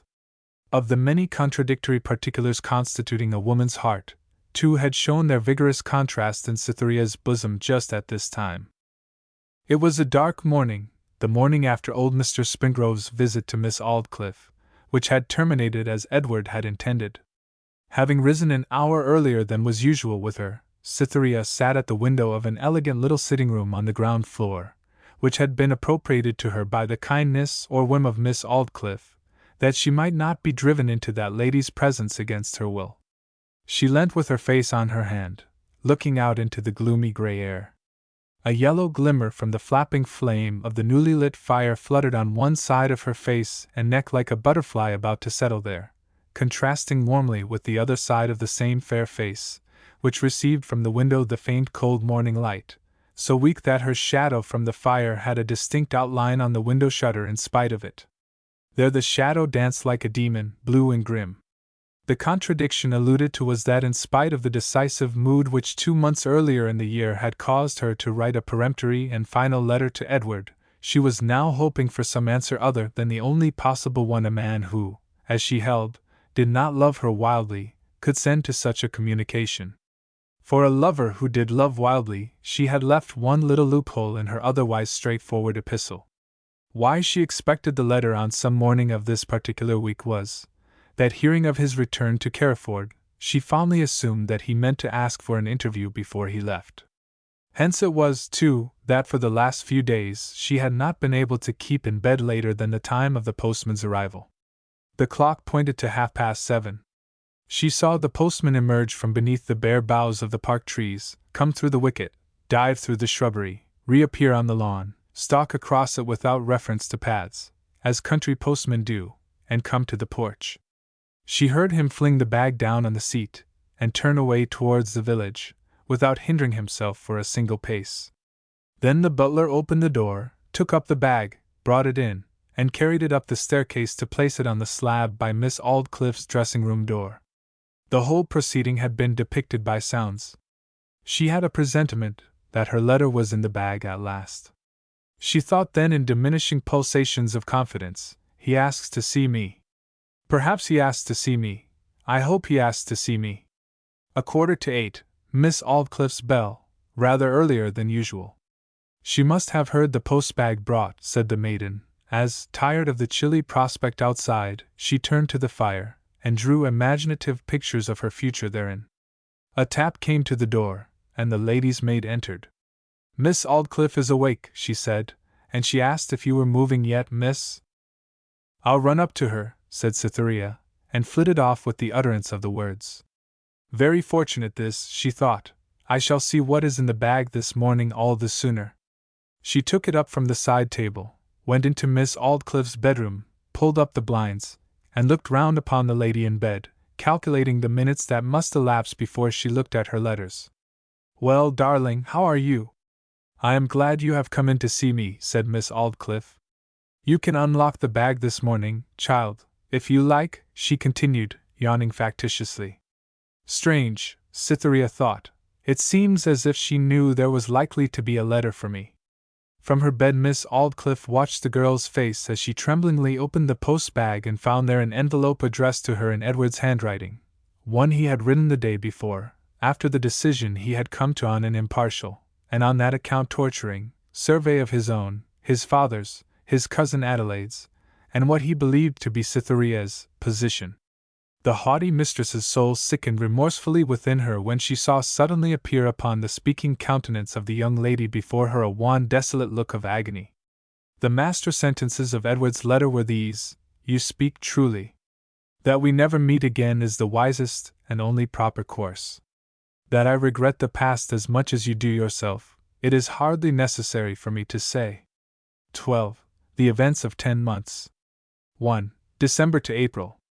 Week after week, month after month, the time had flown by. Christmas had passed.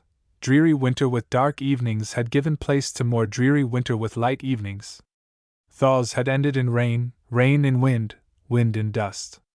Showery days had come, the period of pink dawns and white sunsets. With the third week in April the cuckoo had appeared, with the fourth, the nightingale. Edward Springrove was in London, attending to the duties of his new office, and it had become known throughout the neighbourhood of Carriford that the engagement between himself and Miss Adelaide Hinton would terminate in marriage at the end of the year. The only occasion on which her lover of the idle delicious days at Budmouth watering place had been seen by Cytherea after the time of the decisive correspondence was once in church, when he sat in front of her, and beside Miss Hinton. The rencounter was quite an accident. Springrove had come there in the full belief that Cytherea was away from home with Miss Aldclyffe, and he continued ignorant of her presence throughout the service. It is at such moments as these, when a sensitive nature writhes under the conception that its most cherished emotions have been treated with contumely, that the sphere-descended maid, music, friend of pleasure at other times, becomes a positive enemy, racking, bewildering, unrelenting. The congregation sang the first psalm and came to the verse. Cytherea's lips did not move, nor did any sound escape her, but could she help singing the words in the depths of her being, although the man to whom she applied them sat at her rival's side? Perhaps the moral compensation for all a woman's petty cleverness under thriving conditions is the real nobility that lies in her extreme foolishness at these other times, her sheer inability to be simply just, her exercise of an illogical power entirely denied to men in general, the power not only of kissing, but of delighting to kiss the rod by a punctilious observance of the self-immolating doctrines in the Sermon on the Mount. As for Edward, a little like other men of his temperament, to whom, it is somewhat humiliating to think, the aberrancy of a given love is in itself a recommendation, his sentiment, as he looked over his cousin's book, was of a lower rank, Horatian rather than Psalmodic. Then, without letting him see her, Cytherea slipped out of church early, and went home, the tones of the organ still lingering in her ears as she tried bravely to kill a jealous thought that would nevertheless live. My nature is one capable of more, far more, intense feeling than hers. She can't appreciate all the sides of him, she never will. He is more tangible to me even now, as a thought, than his presence itself is to her. She was less noble then. But she continually repressed her misery and bitterness of heart till the effort to do so showed signs of lessening. At length she even tried to hope that her lost lover and her rival would love one another very dearly. The scene and the sentiment dropped into the past. Meanwhile, Manston continued visibly before her. He, though quiet and subdued in his bearing for a long time after the calamity of November, had not simulated a grief that he did not feel. At first his loss seemed so to absorb him, though as a startling change rather than as a heavy sorrow, that he paid Cytherea no attention whatever. His conduct was uniformly kind and respectful, but little more. Then, as the date of the catastrophe grew remoter, he began to wear a different aspect towards her. He always contrived to obliterate by his manner all recollection on her side that she was comparatively more dependent than himself, making much of her womanhood, nothing of her situation. Prompt to aid her whenever occasion offered, and full of delightful petits soins at all times, he was not officious. In this way he irresistibly won for himself a position as her friend, and the more easily in that he allowed not the faintest symptom of the old love to be apparent. Matters stood thus in the middle of the spring when the next move on his behalf was made by Miss Aldclyffe. 2. The 3rd of May. She led Cytherea to a summer house called the Fane, built in the private grounds about the mansion in the form of a Grecian temple. It overlooked the lake, the island on it, the trees, and their undisturbed reflection in the smooth, still water. Here the old and young maid halted. Here they stood, side by side, mentally imbibing the scene. The month was May, the time morning. Cuckoos, thrushes, blackbirds, and sparrows gave forth a perfect confusion of song and twitter. The road was spotted white with the fallen leaves of apple blossoms, and the sparkling grey dew still lingered on the grass and flowers. 2 swans floated into view in front of the women, and then crossed the water towards them. They seem to come to us without any will of their own, quite involuntarily, don't they? Said Cytherea, looking at the birds' graceful advance. Yes, but if you look narrowly you can see their hips just beneath the water, working with the greatest energy. I'd rather not see that. It spoils the idea of proud indifference to direction which we associate with a swan. It does, we'll have. Involuntarily. Ah, now this reminds me of something. Of what?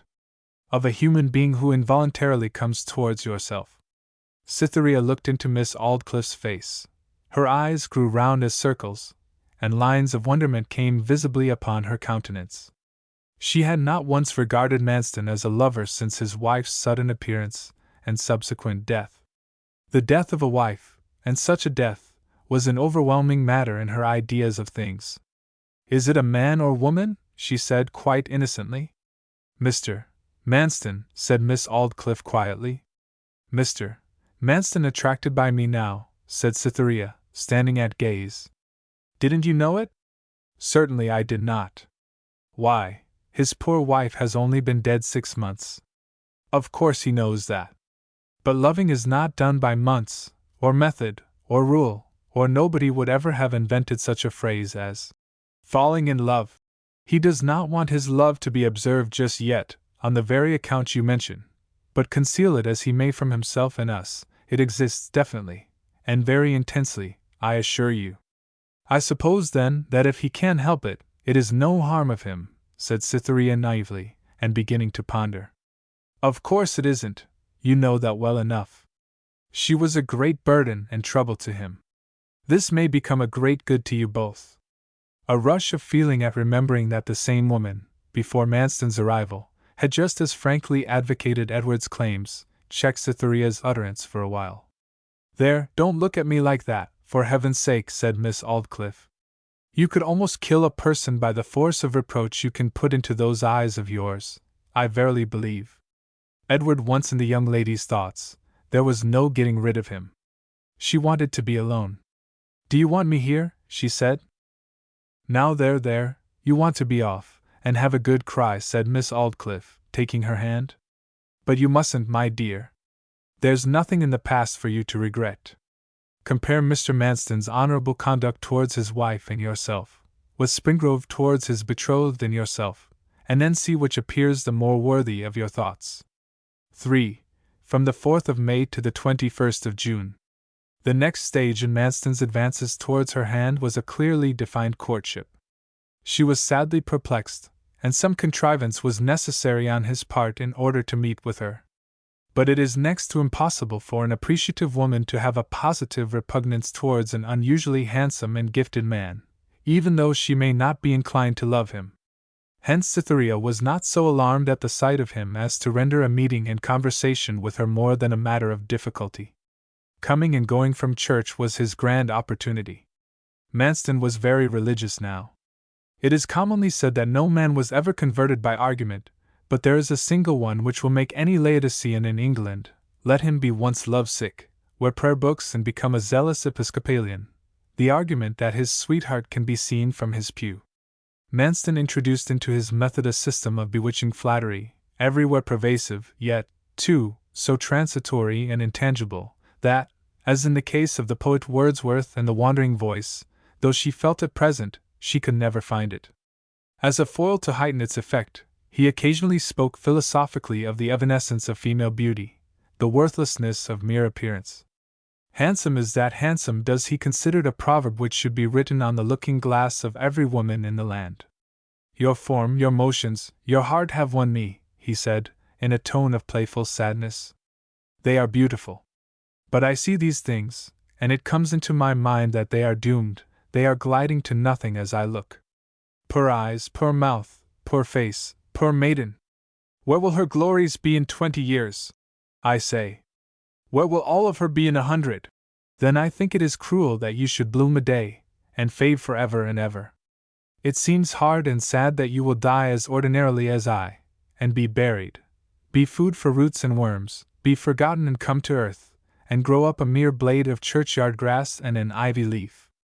Then, Miss Grey, when I see you are a lovely nothing, I pity you, and the love I feel then is better and sounder, larger and more lasting than that I felt at the beginning." Again an ardent flash of his handsome eyes. It was by this route that he ventured on an indirect declaration and offer of his hand. She implied in the same indirect manner that she did not love him enough to accept it. An actual refusal was more than he had expected. Cursing himself for what he called his egregious folly in making himself the slave of a mere lady's attendant, and for having given the parish, should they know of her refusal, a chance of sneering at him, certainly a ground for thinking less of his standing than before, he went home to the old house, and walked indecisively up and down his backyard. Turning aside, he leant his arms upon the edge of the rain-water but standing in the corner, and looked into it. The reflection from the smooth, stagnant surface tinged his face with the greenish shades of Correggio's nudes. Staves of sunlight slanted down through the still pool, lighting it up with wonderful distinctness. Hundreds of thousands of minute living creatures sported and tumbled in its depth with every contortion that gaiety could suggest. Perfectly happy, though consisting only of a head, or a tail, or at most a head and a tail, and all doomed to die within the 24 hours. Damn my position! Why shouldn't I be happy through my little day too? Let the parish sneer at my repulses, let it. I'll get her, if I move heaven and earth to do it. Indeed, the inexperienced Cytherea had, towards Edward in the first place, and Manston afterwards, unconsciously adopted bearings that would have been the very tactics of a professional fisher of men who wished to have them each successively dangling at her heels. For if any rule at all can be laid down in a matter which, for men collectively, is notoriously beyond regulation, it is that to snub a petted man, and to pet a snubbed man, is the way to win in suits of both kinds. Manston with Springrove's encouragement would have become indifferent. Edward with Manston's repulses would have sheered off at the outset, as he did afterwards. Her supreme indifference added fuel to Manston's ardor. It completely disarmed his pride. The invulnerable nobody seemed greater to him than a susceptible princess. 4. From the 21st of June to the end of July. Cytherea had in the meantime received the following letter from her brother. It was the first definite notification of the enlargement of that cloud no bigger than a man's hand which had for nearly a 12-month hung before them in the distance, and which was soon to give a colour to their whole sky from horizon to horizon. Saturday. Darling Cis, I have delayed telling you for a long time of a little matter which, though not one to be seriously alarmed about, is sufficiently vexing, and it would be unfair in me to keep it from you any longer. It is that for some time past I have again been distressed by that lameness which I first distinctly felt when we went to Lulstead Cove, and again when I left Knapwater that morning early. It is an unusual pain in my left leg, between the knee and the ankle. I had just found fresh symptoms of it when you were here for that half hour about a month ago, when you said in fun that I began to move like an old man. I had a good mind to tell you then, but fancying it would go off in a few days, I thought it was not worth while. Since that time it has increased, but I am still able to work in the office, sitting on the stool. My great fear is that Mr. G. will have some outdoor measuring work for me to do soon, and that I shall be obliged to decline it. However, we will hope for the best. How it came, what was its origin, or what it tends to, I cannot think. You shall hear again in a day or two, if it is no better. Your loving brother, Owen. This she answered, begging to know the worst, which she could bear, but suspense and anxiety never. In 2 days came another letter from him, of which the subjoined paragraph is a portion. I had quite decided to let you know the worst, and to assure you that it was the worst, before you wrote to ask it. And again I give you my word that I will conceal nothing, so that there will be no excuse whatever for your wearing yourself out with fears that I am worse than I say. This morning, then, for the first time, I have been obliged to stay away from the office. Don't be frightened at this, dear Cytherea. Rest is all that is wanted, and by nursing myself now for a week, I may avoid an illness of 6 months. After a visit from her, he wrote again. Dr. Chessman has seen me. He said that the ailment was some sort of rheumatism, and I am now undergoing proper treatment for its cure. My leg and foot have been placed in hot bran, liniments have been applied, and also severe friction with a pad. He says I shall be as right as ever in a very short time. Directly I shall run up by the train to see you. Don't trouble to come to me if Miss Aldclyffe grumbles again about your being away, for I am going on capitally. You shall hear again at the end of the week. At the time mentioned came the following. I am sorry to tell you, because I know it will be so disheartening after my last letter, that I am not so well as I was then, and that there has been a sort of hitch in the proceedings. After I had been treated for rheumatism a few days longer, in which treatment they pricked the place with a long needle several times, I saw that Dr. Chessman was in doubt about something, and I requested that he would call in a brother professional man to see me as well. They consulted together, and then told me that rheumatism was not the disease after all, but erysipelas. They then began treating it differently, as became a different matter. Blisters, flour, and starch seemed to be the order of the day now, medicine, of course, besides. Mr. Gradfield has been in to inquire about me. He says he has been obliged to get a designer in my place, which grieves me very much, though, of course, it could not be avoided. A month passed away. Throughout this period, Cytherea visited him as often as the limited time at her command would allow, and wore as cheerful a countenance as the womanly determination to do nothing which might depress him could enable her to wear. Another letter from him then told her these additional facts. The doctors find they are again on the wrong tack. They cannot make out what the disease is. Oh, Cytherea! How I wish they knew! This suspense is wearing me out. Could not Miss Aldclyffe spare you for a day? Do come to me. We will talk about the best course then. I am sorry to complain, but I am worn out. Cytherea went to Miss Aldclyffe, and told her of the melancholy turn her brother's illness had taken. Miss Aldclyffe at once said that Cytherea might go, and offered to do anything to assist her which lay in her power. Cytherea's eyes beamed gratitude as she turned to leave the room, and hastened to the station. Oh, Cytherea, said Miss Aldclyffe, calling her back, just one word. Has Mr. Manston spoken to you lately? Yes, said Cytherea, blushing timorously. He proposed? Yes. And you refused him? Yes. Tut, tut. Now listen to my advice, said Miss Aldclyffe emphatically, and accept him before he changes his mind. The chance which he offers you of settling in life is one that may possibly, probably, not occur again. His position is good and secure, and the life of his wife would be a happy one. You may not be sure that you love him madly, but suppose you are not sure? My father used to say to me as a child when he was teaching me whist, "When in doubt, win the trick." That advice is 10 times as valuable to a woman on the subject of matrimony. In refusing a man, there is always the risk that you may never get another offer. Why didn't you win the trick when you were a girl? Said Cytherea. Come, my lady Pert, I'm not the text, said Miss Aldclyffe, her face glowing like fire. Cytherea laughed stealthily.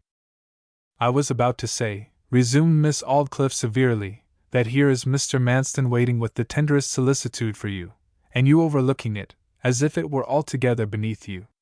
Think how you might benefit your sick brother if you were Mrs. Manston. You will please me very much by giving him some encouragement.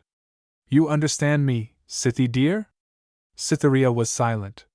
And said Miss Aldclyffe, still more emphatically, on your promising that you will accept him some time this year, I will take especial care of your brother. You are listening, Cytherea? Yes, she whispered, leaving the room. She went to Bournemouth, passed the day with her brother, and returned to Knapwater wretched and full of foreboding. Owen had looked startlingly thin and pale, thinner and paler than ever she had seen him before. The brother and sister had that day decided that notwithstanding the drain upon their slender resources, another surgeon should see him. Time was everything. Owen told her the result in his next letter. The 3 practitioners between them have at last hit the nail on the head, I hope. They probed the place, and discovered that the secret lay in the bone. I underwent an operation for its removal 3 days ago, after taking chloroform. Thank God it is over. Though I am so weak, my spirits are rather better. I wonder when I shall be at work again. I asked the surgeons how long it would be first. I said a month? They shook their heads. A year? I said. Not so long, they said. 6 months? I inquired. They would not, or could not, tell me. But never mind. Run down, when you have half a day to spare, for the hours drag on so drearily. Oh, Cytherea, you can't think how drearily. She went. Immediately on her departure, Miss Aldclyffe sent a note to the old house, to Manston. On the maiden's return, tired and sick at heart as usual, she found Manston at the station awaiting her. He asked politely if he might accompany her to Knapwater. She tacitly acquiesced. During their walk he inquired the particulars of her brother's illness, and with an irresistible desire to pour out her trouble to someone, she told him of the length of time which must elapse before he could be strong again, and of the lack of comfort and lodgings. Manston was silent a while. Then he said impetuously, Miss Grey, I will not mince matters. I love you, you know it. Stratagem, they say, is fair in love, and I am compelled to adopt it now. Forgive me, for I cannot help it. Consent to be my wife at any time that may suit you. Any remote day you may name will satisfy me, and you shall find him well provided for.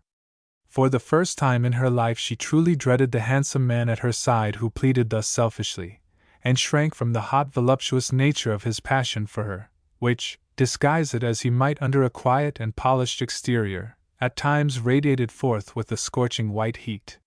She perceived how animal was the love which bargained. I do not love you, Mr. Manston, she replied coldly.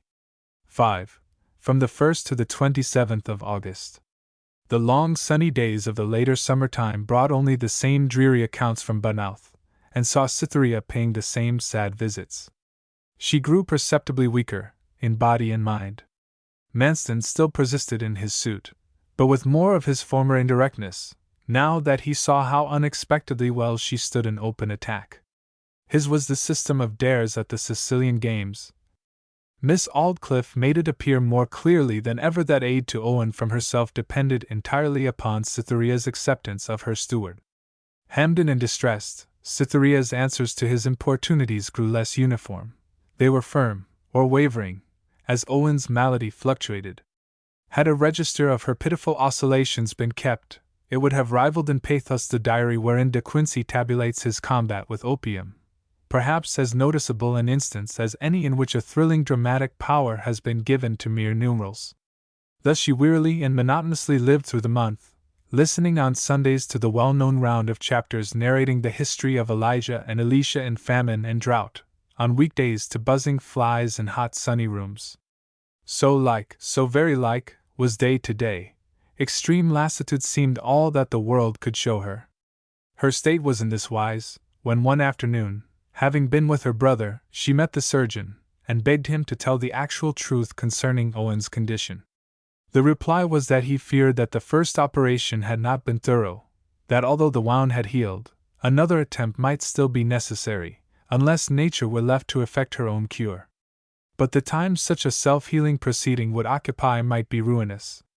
How long would it be, she said? It is impossible to say. A year or two more or less. And suppose he submitted to another artificial extraction? Then he might be well in 4 or 6 months. Now the remainder of his and her possessions, together with a sum he had borrowed, would not provide him with necessary comforts for half that time. To combat the misfortune, there were 2 courses open: her becoming betrothed to Manston, or the sending Owen to the county hospital. Thus terrified, driven into a corner, panting and fluttering about for some loophole of escape, yet still shrinking from the idea of being Manston's wife, the poor little bird endeavored to find out from Miss Aldclyffe whether it was likely Owen would be well treated in the hospital. "County hospital," said Miss Aldclyffe. "Why, it is only another name for slaughterhouse, in surgical cases at any rate. Certainly if anything about your body is snapped in two they do join you together in a fashion, but 'tis so askew and ugly, that you may as well be apart again." Then she terrified the inquiring and anxious maiden by relating horrid stories of how the legs and arms of poor people were cut off at a moment's notice, especially in cases where the restorative treatment was likely to be long and tedious. "You know how willing I am to help you, Cytherea," she added reproachfully. "You know it. Why are you so obstinate then? Why do you selfishly bar the clear, honorable, and only sisterly path which leads out of this difficulty? I cannot, on my conscience, countenance you. No, I cannot." Manston once more repeated his offer, and once more she refused, but this time weakly, and with signs of an internal struggle. Manston's eye sparkled. He saw for the 100th time in his life that perseverance, if only systematic, was irresistible by womankind. 6. The 27th of August. On going to Budmouth 3 days later, she found to her surprise that the steward had been there, had introduced himself, and had seen her brother.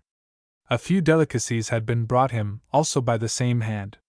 Owen spoke in warm terms of Manston and his free and unceremonious call, as he could not have refrained from doing of any person, of any kind, whose presence had served to help away the tedious hours of a long day, and who had, moreover, shown that sort of consideration for him which the accompanying basket implied, antecedent consideration, so telling upon all invalids, and which he so seldom experienced except from the hands of his sister. How should he perceive, amid this tithe-paying of mint, and anise, and cummin, the weightier matters which were left undone? Again the steward met her at Carriford Road Station on her return journey. Instead of being frigid as at the former meeting at the same place, she was embarrassed by a strife of thought, and murmured brokenly her thanks for what he had done. The same request that he might see her home was made. He had perceived his error in making his kindness to Owen a conditional kindness, and had hastened to efface all recollection of it. "Though I let my offer on her brother's, my friend's, behalf, seem dependent on my lady's graciousness to me," he whispered wooingly in the course of their walk, "I could not conscientiously adhere to my statement. It was said with all the impulsive selfishness of love. Whether you choose to have me, or whether you don't, I love you too devotedly to be anything but kind to your brother. Miss Grey, Cytherea, I will do anything," he continued earnestly, "to give you pleasure, indeed I will." She saw on the one hand her poor and much-loved Owen recovering from his illness and troubles by the disinterested kindness of the man beside her. On the other she drew him dying, wholly by reason of her self-enforced poverty. To marry this man was obviously the course of common sense, to refuse him was impolitic temerity. There was reason in this. But there was more behind than 100 reasons, a woman's gratitude and her impulse to be kind. The wavering of her mind was visible in her telltale face. He noticed it, and caught at the opportunity. They were standing by the ruinous foundations of an old mill in the midst of a meadow. Between gray and half-overgrown stonework, the only signs of masonry remaining, the water gurgled down from the old millpond to a lower level, under the cloak of rank broad leaves, the sensuous natures of the vegetable world. On the right hand the sun, resting on the horizon line, streamed across the ground from below copper-colored and lilac clouds, stretched out in flats beneath a sky of pale soft green. All dark objects on the earth that lay towards the sun were overspread by a purple haze, against which a swarm of wailing gnats shone forth luminously, rising upward and floating away like sparks of fire. The stillness oppressed and reduced her to mere passivity. The only wish the humidity of the place left in her was to stand motionless.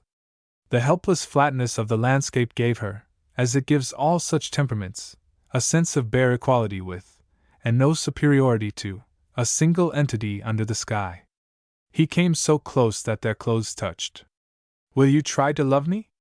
Do try to love me," he said, in a whisper, taking her hand. He had never taken it before. She could feel his hand trembling exceedingly as it held hers in its clasp. Considering his kindness to her brother, his love for herself, and Edward's fickleness, ought she to forbid him to do this? How truly pitiful it was to feel his hand tremble so, all for her. Should she withdraw her hand? She would think whether she would.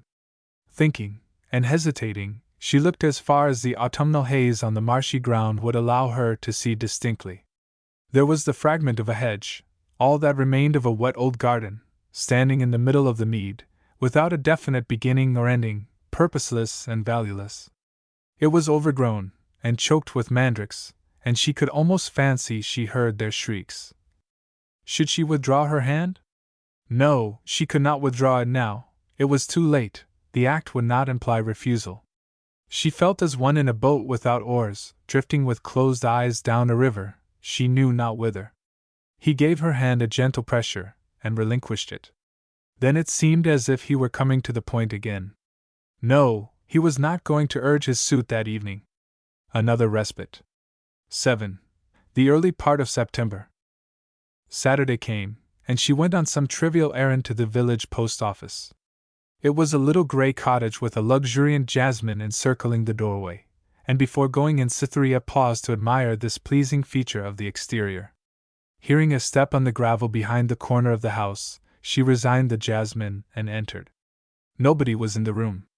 She could hear Mrs. Leete, the widow who acted as postmistress, walking about over her head. Cytherea was going to the foot of the stairs to call Mrs. Leete, but before she had accomplished her object, another form stood at the half-open door. Manston came in. "Both on the same errand," he said gracefully. "I will call her," said Cytherea, moving in haste to the foot of the stairs. "One moment." He glided to her side. "Don't call her for a moment," he repeated. But she had said Mrs. Leete. He seized Cytherea's hand, kissed it tenderly, and carefully replaced it by her side. She had that morning determined to check his further advances, until she had thoroughly considered her position. The remonstrance was now on her tongue, but as accident would have it, before the word could be spoken Mrs. Leete was stepping from the last stair to the floor, and no remonstrance came. With the subtlety which characterized him in all his dealings with her, he quickly concluded his own errand, bade her a good-bye, in the tones of which love was so garnished with pure politeness that it only showed its presence to herself, and left the house, putting it out of her power to refuse him her companionship homeward, or to object to his late action of kissing her hand. The Friday of the next week brought another letter from her brother. In this he informed her that, in absolute grief lest he should distress her unnecessarily, he had some time earlier borrowed a few pounds. A week ago, he said, his creditor became importunate, but that on the day on which he wrote, the creditor had told him there was no hurry for a settlement, that his sister's suitor had guaranteed the sum. "Is he Mr. Manston?" "Tell me," Cytherea said Owen. He also mentioned that a wheeled chair had been anonymously hired for his especial use, though as yet he was hardly far enough advanced towards convalescence to avail himself of the luxury. "Is this Mr. Manston's doing?" he inquired. She could dally with her perplexity, evade it, trust to time for guidance, no longer. The matter had come to a crisis. She must once and for all choose between the dictates of her understanding and those of her heart. She longed, till her soul seemed nigh to bursting, for her lost mother's return to earth, but for 1 minute, that she might have tender counsel to guide her through this, her great difficulty. As for her heart, she half fancied that it was not Edward's to quite the extent that it once had been. She thought him cruel in conducting himself towards her as he did at Budmouth, cruel afterwards in making so light of her. She knew he had stifled his love for her, was utterly lost to her. But for all that she could not help indulging in a woman's pleasure of recreating defunct agonies, and lacerating herself with them now and then. If I were rich, she thought, I would give way to the luxury of being morbidly faithful to him forever without his knowledge. But she considered, in the first place she was a homeless dependent, and what did practical wisdom tell her to do under such desperate circumstances? To provide herself with some place of refuge from poverty, and with means to aid her brother Owen. This was to be Mr. Manston's wife. She did not love him. But what was love without a home? Misery. What was a home without love? Alas, not much, but still a kind of home. Yes, she thought, I am urged by my common sense to marry Mr. Manston. Did anything nobler in her say so too? With the death, to her, of Edward, her heart's occupation was gone. Was it necessary or even right for her to tend it, and take care of it as she used to in the old time, when it was still a capable minister? By a slight sacrifice here she could give happiness to at least 2 hearts whose emotional activities were still unwounded. She would do good to 2 men whose lives were far more important than hers. Yes, she said again, even Christianity urges me to marry Mr. Manston. Directly Cytherea had persuaded herself that a kind of heroic self-abnegation had to do with the matter, she became much more content in the consideration of it. A wilful indifference to the future was what really prevailed in her, ill and worn out, as she was, by the perpetual harassments of her sad fortune, and she regarded this indifference, as gushing natures will do under such circumstances, as genuine resignation and devotedness. Manston met her again the following day. Indeed, there was no escaping him now. At the end of a short conversation between them, which took place in the hollow of the park by the waterfall, obscured on the outer side by the low-hanging branches of the limes, she tacitly assented to his assumption of a privilege greater than any that had preceded it. He stooped and kissed her brow. Before going to bed she wrote to Owen explaining the whole matter. It was too late in the evening for the postman's visit, and she placed the letter on the mantelpiece to send it the next day. The morning, Sunday, brought a hurried postscript to Owen's letter of the day before. Dear Cytherea, I have received a frank and friendly letter from Mr. Manston explaining the position in which he stands now, and also that in which he hopes to stand towards you. Can't you love him? Why not? Try, for he is a good, and not only that, but a cultured man. Think of the weary and laborious future that awaits you if you continue for life in your present position, and do you see any way of escape from it except by marriage? I don't. Don't go against your heart, Cytherea, but be wise. Ever affectionately yours, Owen. She thought that probably he had replied to Mr. Manston in the same favoring mood. She had a conviction that that day would settle her doom. Yet, that even now she nourished a half-hope that something would happen at the last moment to thwart her deliberately formed intentions, and favor the old emotion she was using all her strength to thrust down. 8. The 10th of September. The Sunday was the 13th after Trinity, and the afternoon service at Carriford was nearly over. The people were singing the evening hymn. Manston was at church as usual in his accustomed place 2 seats forward from the large square pew occupied by Miss Aldclyffe and Cytherea. The ordinary sadness of an autumnal evening service seemed, in Cytherea's eyes, to be doubled on this particular occasion. She looked at all the people as they stood and sang, waving backwards and forwards like a forest of pines swayed by a gentle breeze, then at the village children singing too, their heads inclined to one side, their eyes listlessly tracing some crack in the old walls, or following the movement of a distant bough or bird with features petrified almost to painfulness. Then she looked at Manston. He was already regarding her with some purpose in his glance. "It is coming this evening," she said in her mind. A minute later, at the end of the hymn, when the congregation began to move out, Manston came down the aisle. He was opposite the end of her seat as she stepped from it, the remainder of their progress to the door being in contact with each other. Miss Aldclyffe had lingered behind. "Don't let's hurry," he said, when Cytherea was about to enter the private path to the house as usual.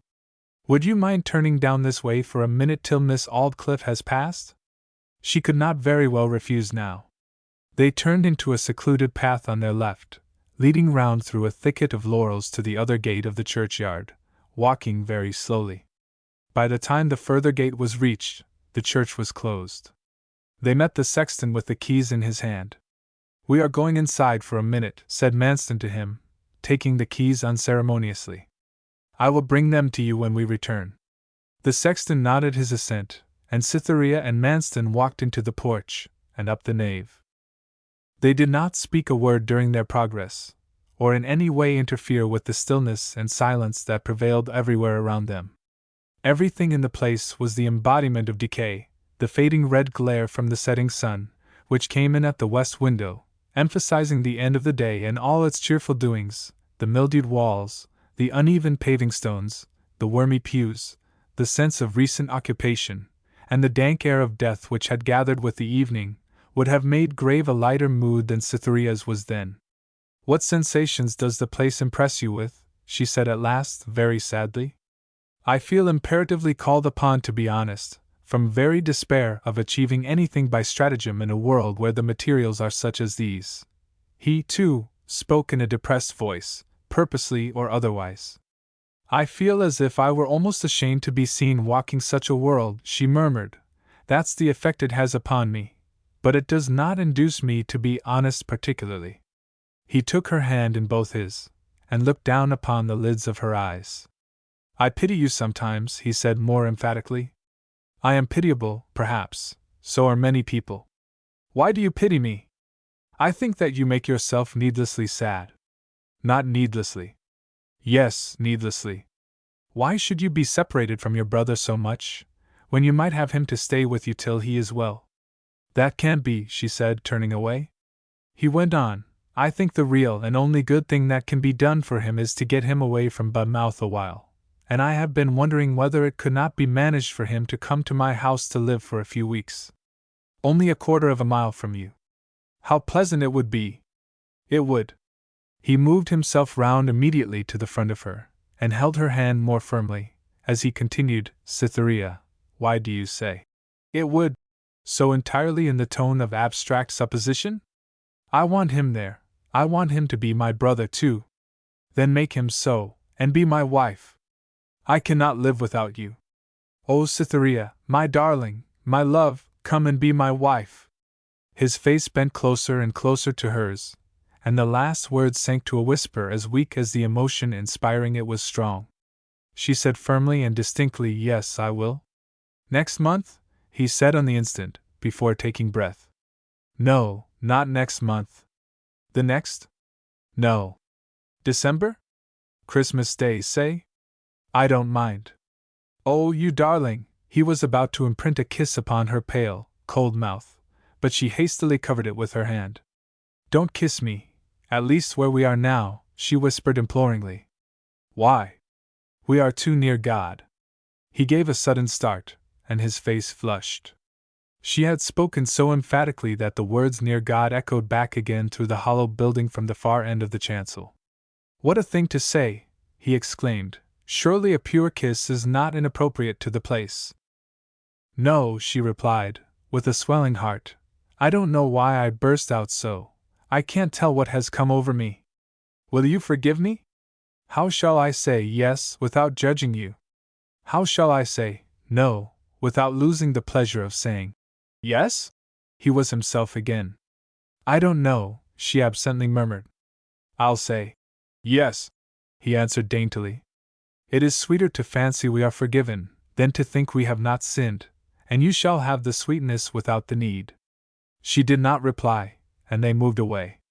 The church was nearly dark now, and melancholy in the extreme. She stood beside him while he locked the door, then took the arm he gave her, and wound her way out of the churchyard with him. Then they walked to the house together, but the great matter having been set at rest, she persisted in talking only on indifferent subjects. Christmas Day, then, he said, as they were parting at the end of the shrubbery. I meant Old Christmas Day, she said evasively. People do not usually attach that meaning to the words. No, but I should like it best if it could not be till then. It seemed to be still her instinct to delay the marriage to the utmost. Very well, love, he said gently. 'Tis a fortnight longer still, but never mind. Old Christmas Day. 9. The 11th of September. There. It will be on a Friday. She sat upon a little footstool gazing intently into the fire. It was the afternoon of the day following that of the steward's successful solicitation of her hand. I wonder if it would be proper in me to run across the park and tell him it is a Friday, she said to herself, rising to her feet, looking at her hat lying near, and then out of the window towards the old house. Proper or not, she felt that she must at all hazards remove the disagreeable, though, as she herself owned, unfounded impression the coincidence had occasioned. She left the house directly, and went to search for him. Manston was in the timber yard, looking at the sawyers as they worked. Cytherea came up to him hesitatingly. Till within a distance of a few yards she had hurried forward with alacrity. Now that the practical expression of his face became visible, she wished almost she had never sought him on such an errand. In his business mood he was perhaps very stern. It will be on a Friday, she said confusedly, and without any preface. Come this way, said Manston, in the tone he used for workmen, not being able to alter at an instant's notice. He gave her his arm and led her back into the avenue, by which time he was lover again. On a Friday, will it, dearest? You do not mind Fridays, surely? That's nonsense. Not seriously mind them, exactly, but if it could be any other day. Well, let us say Old Christmas Eve then. Shall it be Old Christmas Eve? Yes, Old Christmas Eve. Your word is solemn and irrevocable now? Certainly, I have solemnly pledged my word. I should not have promised to marry you if I had not meant it. Don't think I should. She spoke the words with a dignified impressiveness. You must not be vexed at my remark, dearest. Can you think the worse of an ardent man, Cytherea, for showing some anxiety in love? No, no, she could not say more. She was always ill at ease when he spoke of himself as a piece of human nature in that analytical way, and wanted to be out of his presence. The time of day, and the proximity of the house, afforded her a means of escape. I must be with Miss Aldclyffe now. Will you excuse my hasty coming and going? She said prettily. Before he had replied she had parted from him. Cytherea, was it Mr. Manston I saw you scudding away from in the avenue just now? Said Miss Aldclyffe, when Cytherea joined her. Yes. Yes. Come, why don't you say more than that? I hate those taciturn yeses of yours. I tell you everything, and yet you are as close as wax with me. I parted from him because I wanted to come in. What a novel and important announcement. Well, is the day fixed? Yes. Miss Aldclyffe's face kindled into intense interest at once. Is it indeed? When is it to be? On Old Christmas Eve. Old Christmas Eve. Miss Aldclyffe drew Cytherea round to her front, and took a hand in each of her own. And then you will be a bride, she said slowly, looking with critical thoughtfulness upon the maiden's delicately rounded cheeks. The normal area of the color upon each of them decreased perceptibly after that slow and emphatic utterance by the elder lady. Miss Aldclyffe continued impressively, you did not say Old Christmas Eve, as a fiancé should have said the words, and you don't receive my remark with the warm excitement that foreshadows a bright future. How many weeks are there to the time? I have not reckoned them. Not? Fancy a girl not counting the weeks. I find I must take the lead in this matter. You are so childish, or frightened, or stupid, or something, about it. Bring me my diary, and we will count them at once. Cytherea silently fetched the book. Miss Aldclyffe opened the diary at the page containing the almanac, and counted 16 weeks, which brought her to the 31st of December, a Sunday. Cytherea stood by, looking on as if she had no appetite for the scene. 16 to the 31st.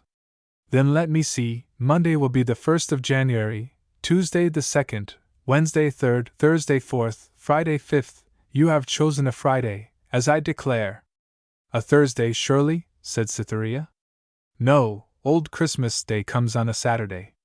The perturbed little brain had reckoned wrong. Well, it must be a Friday, she murmured in a reverie. No, have it altered, of course, said Miss Aldclyffe cheerfully.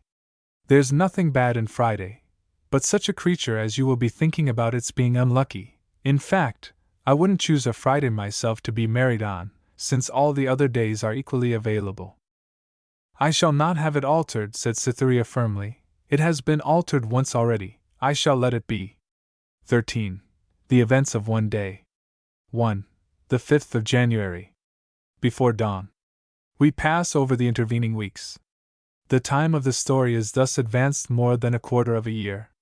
On the midnight preceding the morning which would make her the wife of a man whose presence fascinated her into involuntariness of bearing, and whom in absence she almost dreaded, Cytherea lay in her little bed, vainly endeavouring to sleep. She had been looking back amid the years of her short though varied past, and thinking of the threshold upon which she stood.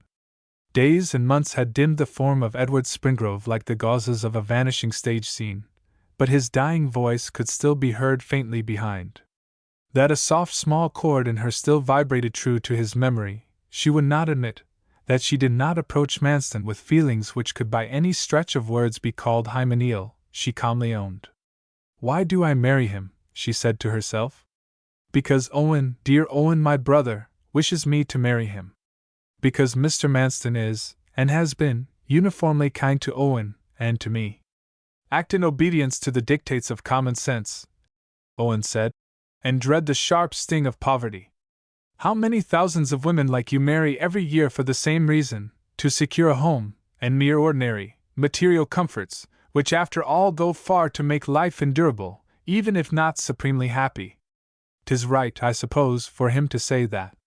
Oh, if people only knew what a timidity and melancholy upon the subject of her future grows up in the heart of a friendless woman who is blown about like a reed shaken with the wind, as I am, they would not call this resignation of oneself by the name of scheming to get a husband.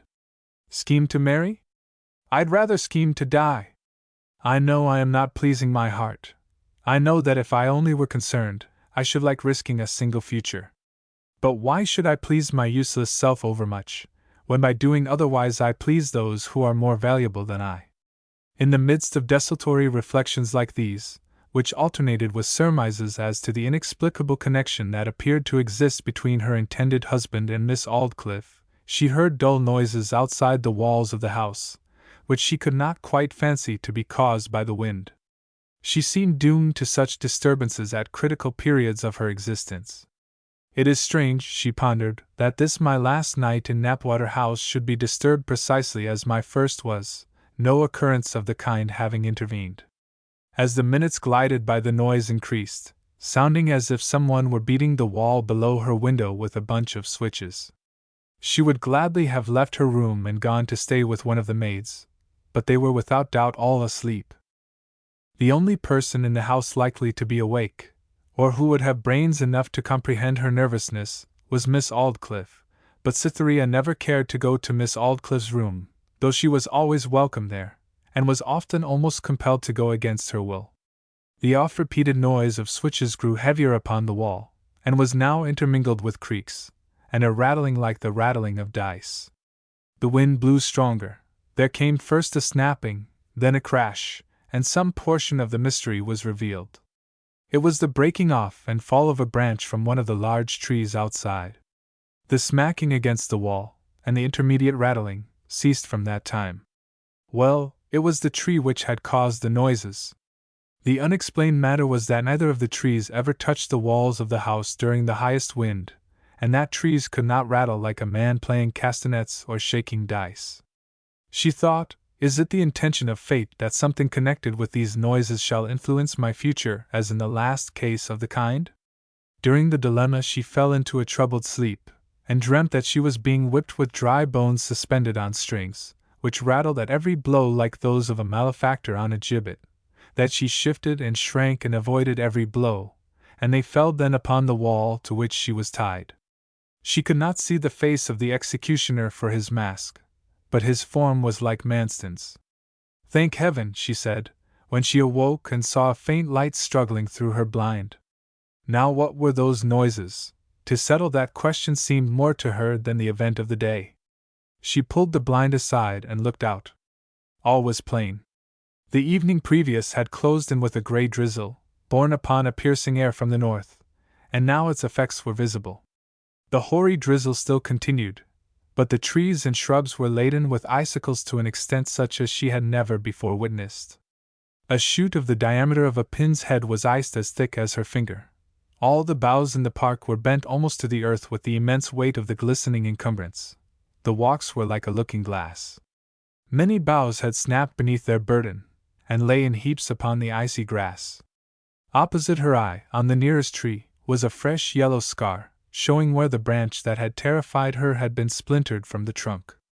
I never could have believed it possible, she thought, surveying the bowed-down branches, that trees would bend so far out of their true positions without breaking.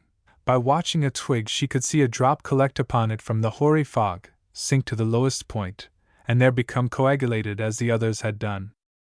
"Or that I could so exactly have imitated them," she continued. "On this morning I am to be married, unless this is a scheme of the Great Mother to hinder a union of which she does not approve. Is it possible for my wedding to take place in the face of such weather as this?" 2. Morning. Her brother Owen was staying with Manston at the old house.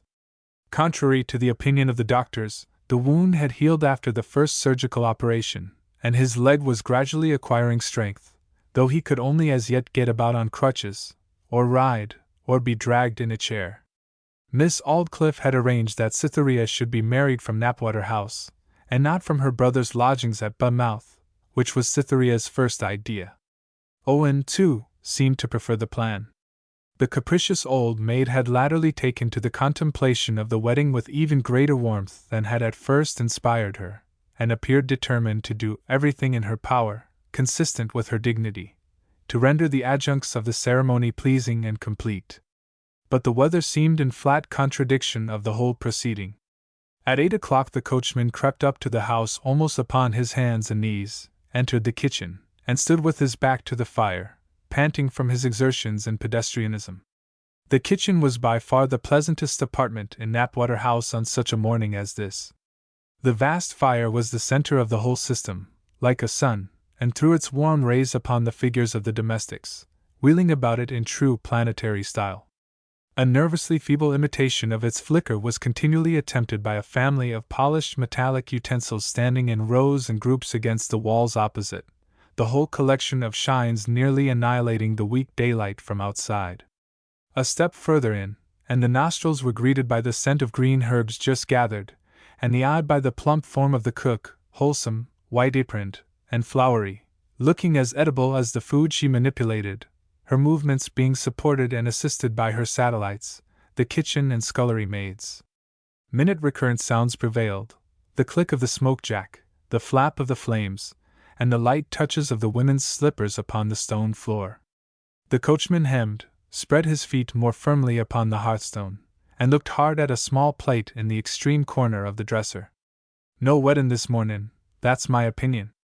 In fact, there can't be," he said abruptly, as if the words were the mere torso of a many-membered thought that had existed complete in his head. The kitchen maid was toasting a slice of bread at the end of a very long toasting fork, which she held at arm's length towards the unapproachable fire, travestying the flanconnade in fencing. "Bad out of doors, isn't it?" she said, with a look of commiseration for things in general. "Bad? Not even alive in soul, gentle or simple, can stand on level ground. As to get an uphill to the church, 'tis perfect lunacy. And I speak of foot passengers. As to horses and carriage, 'tis murder to think of 'em. I am going to send straight as a line into the breakfast-room, and say 'tis a closer. Hullo, here's Clerk Cricket and John Day a-comin'. Now just look at 'em and picture a weddin' if you can." All eyes were turned to the window, from which the clerk and gardener were seen crossing the court, bowed and stooping like Belle and Nebo. "You'll have to go if it breaks all the horses' legs in the county," said the cook, turning from the spectacle, knocking open the oven door with the tongs, glancing critically in, and slamming it together with a clang. "Oh, why shall I?" asked the coachman, including in his auditory by a glance the clerk and gardener who had just entered. "Because Mr. Manston is in the business. Did you ever know him to give up for weather of any kind, or for any other mortal thing in heaven or earth?" "Mornin' so's, such as it is," interrupted Mr. Cricket cheerily, coming forward to the blaze and warming one hand without looking at the fire. "Mr. Manston gi up for anything in heaven or earth, did you say? You might ha' cut it short by sayin' to Miss Aldclyffe, and leaven out heaven and earth as trifles. But it might be put off. Putten off a thing isn't getten rid of a thing, if that thing is a woman." "Oh, no, no!" The coachman and gardener now naturally subsided into secondaries. The cook went on rather sharply, as she dribbled milk into the exact center of a little crater of flour in a platter. "It might be in this case, she's so indifferent. Dang my old sides! And so it might be. I have a bit of news. I thought there was something upon my tongue, but 'tis a secret. Not a word, mind, not a word." "Why, Miss Hinton took a holiday yesterday." "Yes?" inquired the cook, looking up with perplexed curiosity. "D'ye think that's all?" "Don't be so cunning. If it is all, deliver you from the evil of raising a woman's expectations wrongfully. I'll skimmer your pate as sure as you cry amen." "Well, it isn't all. When I got home last night my wife said, 'Miss Adelaide took a holiday this mornin',' says she, my wife that is. 'Walked over to Netherminton, met the comin' man, and got married,' says she. Got married? What, Lord a mercy, did Springrove come?" "Springrove, no, Springrove's nahan to do Wyatt. 'Twas Farmer Bollins.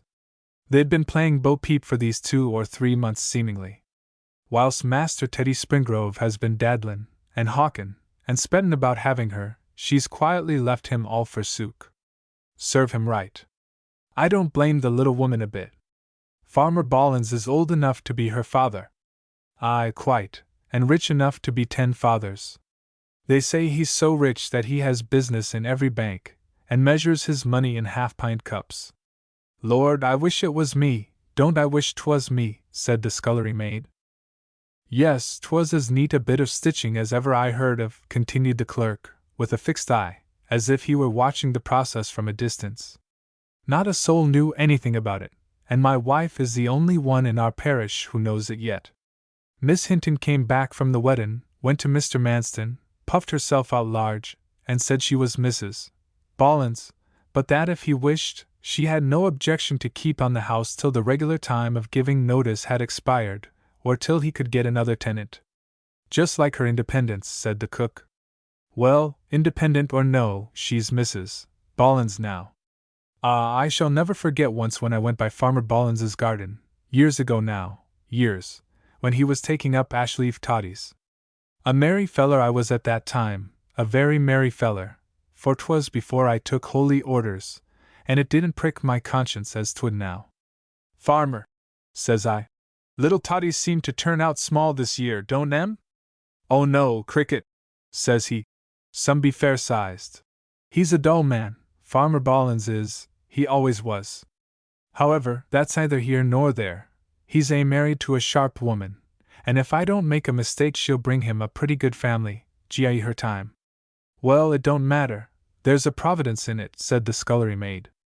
"God A'mighty always sends bread as well as children. But 'tis the bread to one house and the children to another very often.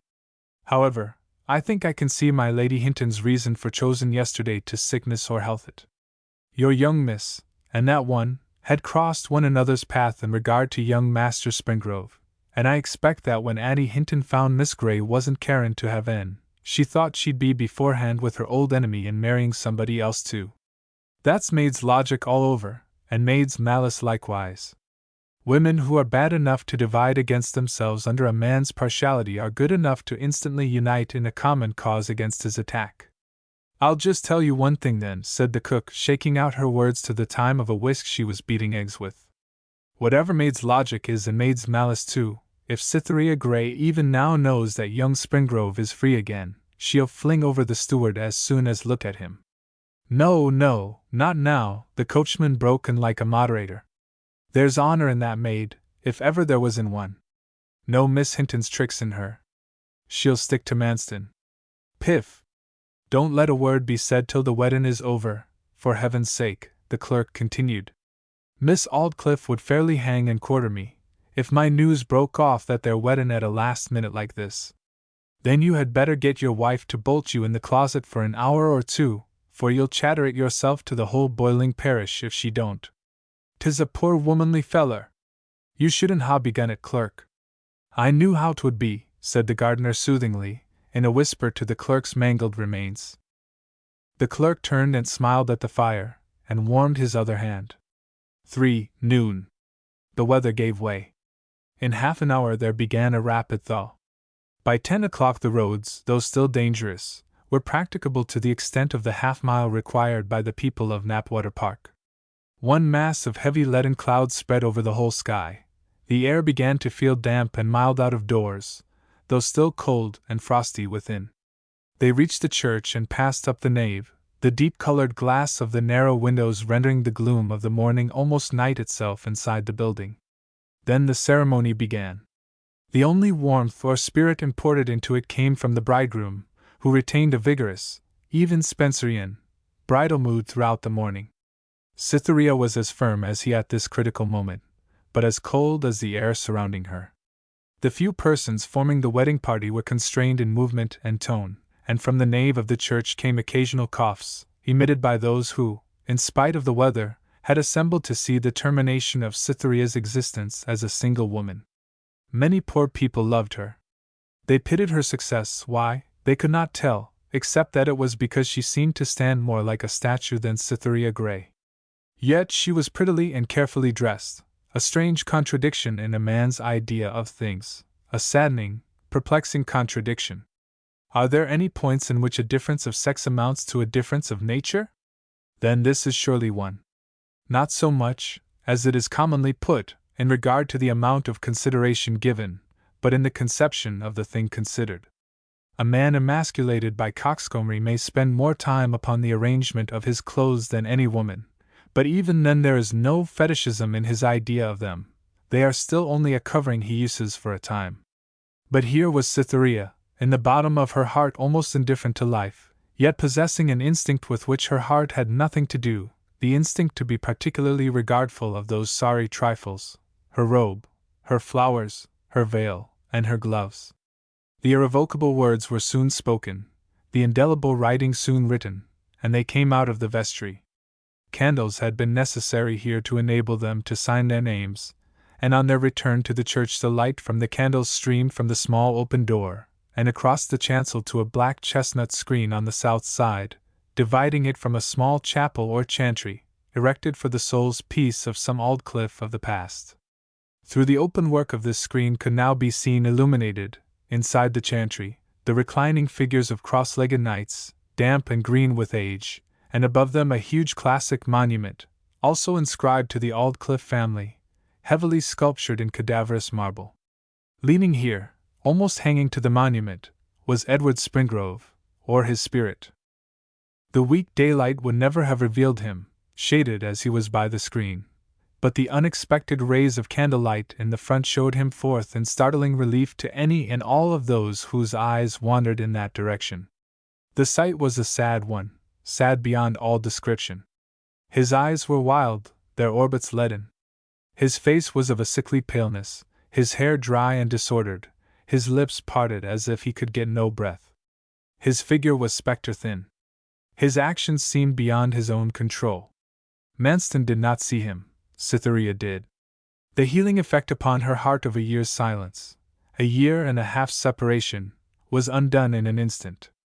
One of those strange revivals of passion by mere sight, commoner in women than in men, and in oppressed women commonest of all, had taken place in her, so transcendently, that even to herself it seemed more like a new creation than a revival. Marrying for a home, what a mockery it was!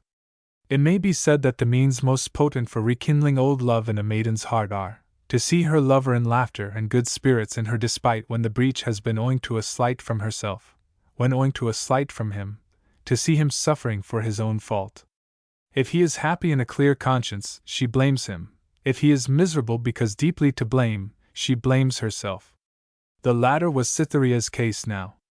First, an agony of face told of the suppressed misery within her, which presently could be suppressed no longer. When they were coming out of the porch, there broke from her in a low plaintive scream the words, "He's dying, dying. Oh God, save us!" She began to sink down, and would have fallen had not Manston caught her. The chief bridesmaid applied her vinaigrette. "What did she say?" inquired Manston.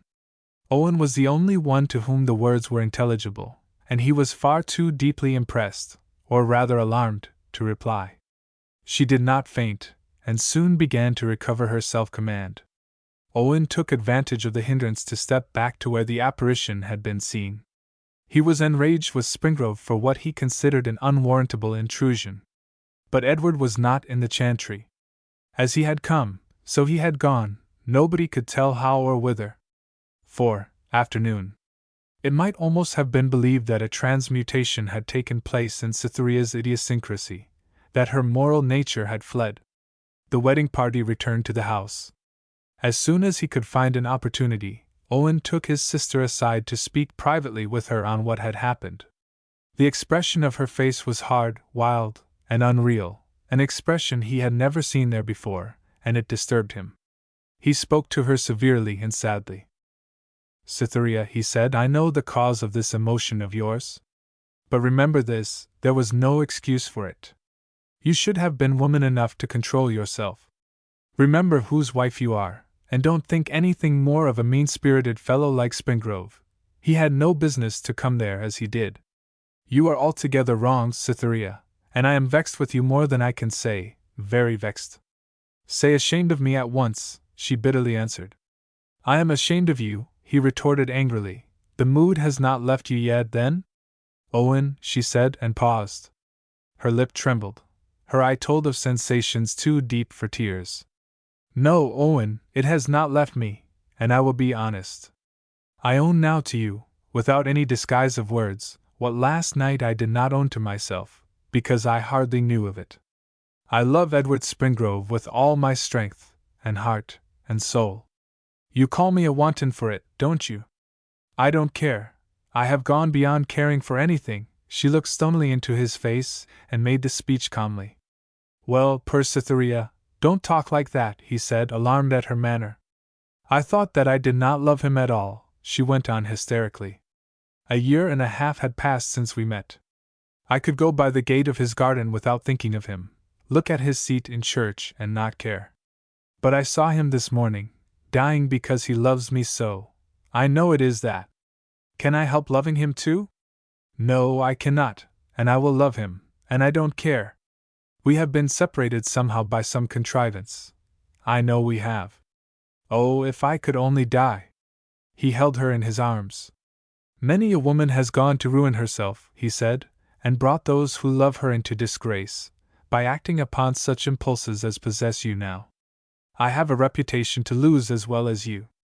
It seems that do what I will by way of remedying the stains which fell upon us, it is all doomed to be undone again." His voice grew husky as he made the reply. The right and only effective chord had been touched. Since she had seen Edward, she had thought only of herself and him. Owen, her name, position, future, had been as if they did not exist. "I won't give way and become a disgrace to you, at any rate," she said.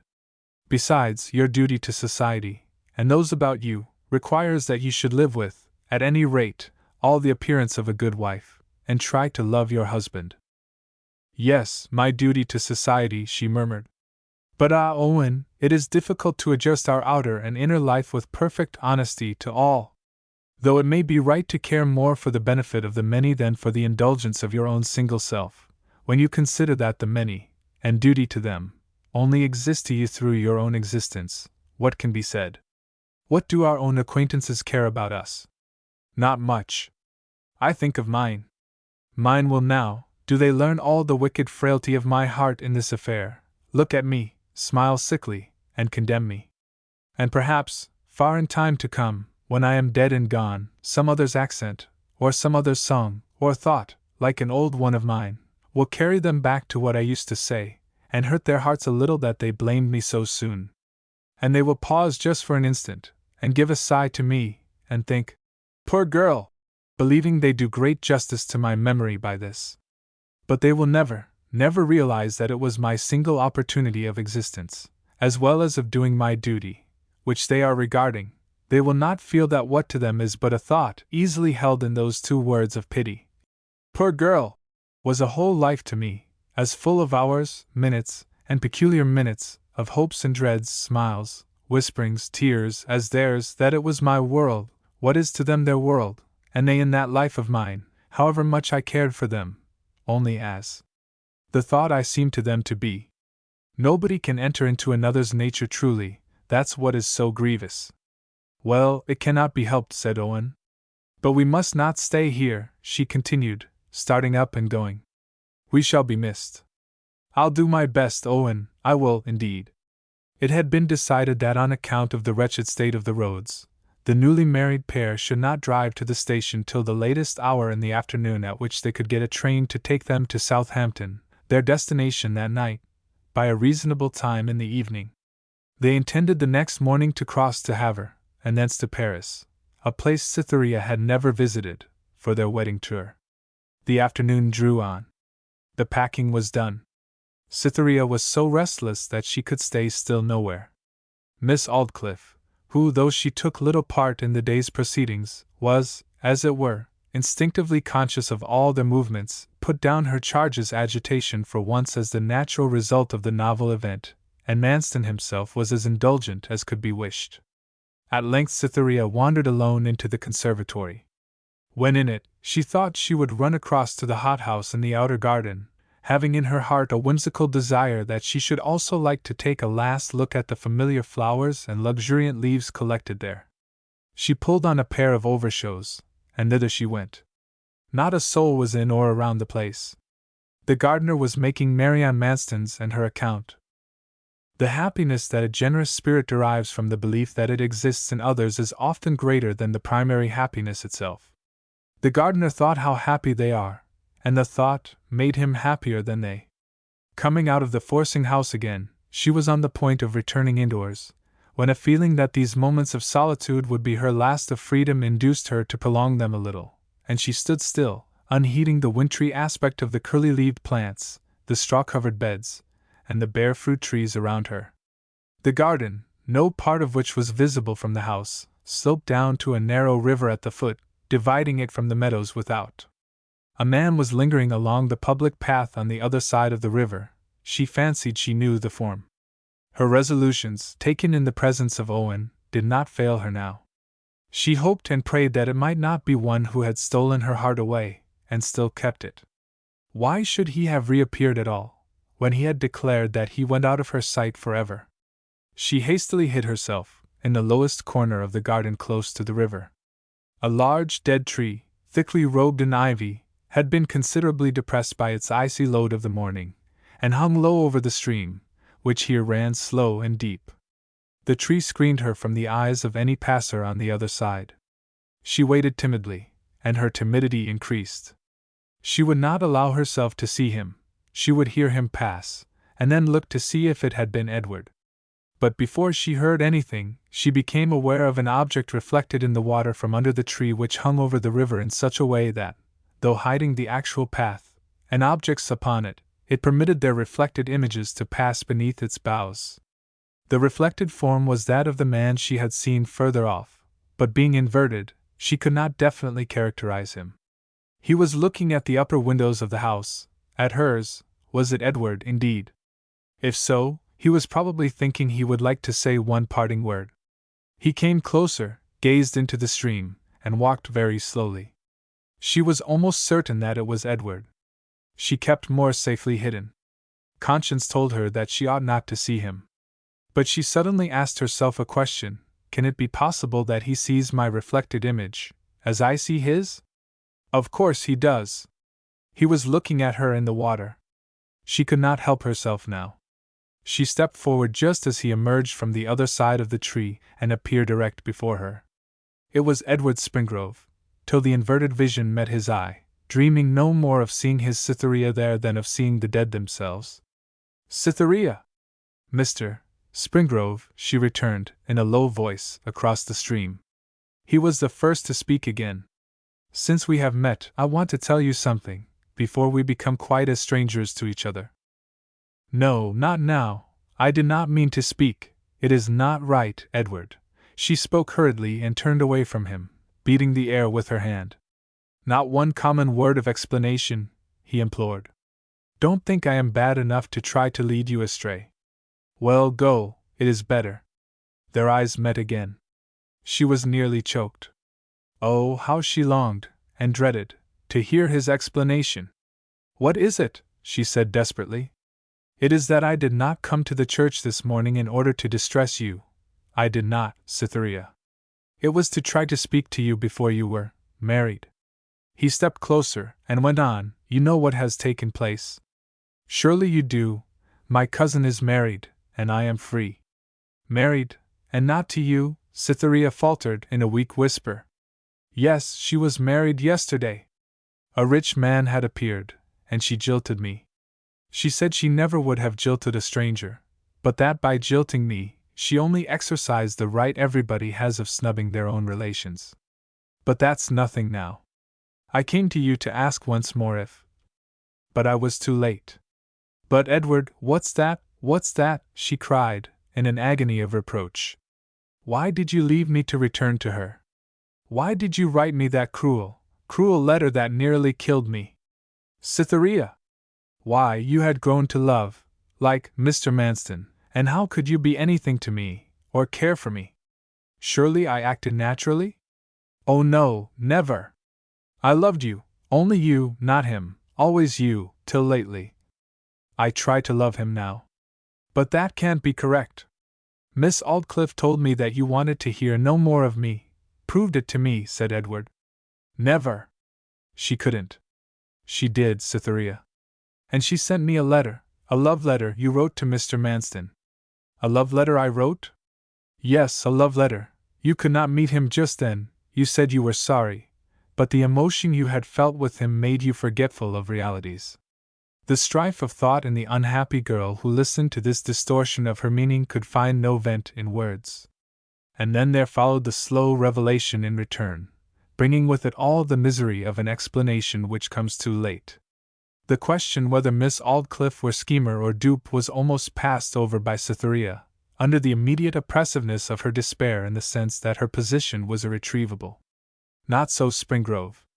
He saw through all the cunning half-misrepresentations, worse than downright lies, which had just been sufficient to turn the scale both with him and with her, and from the bottom of his soul he cursed the woman and man who had brought all this agony upon him and his love.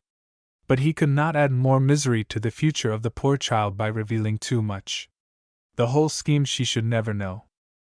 "I was indifferent to my own future," Edward said, "and was urged to promise adherence to my engagement with my cousin Adelaide by Miss Aldclyffe. Now you are married I cannot tell you how, but it was on account of my father. Being forbidden to think of you, what did I care about anything? My new thought that you still loved me was first raised by what my father said in the letter announcing my cousin's marriage. He said that although you were to be married on Old Christmas Day, that is tomorrow, he had noticed your appearance with pity, he thought you loved me still. It was enough for me.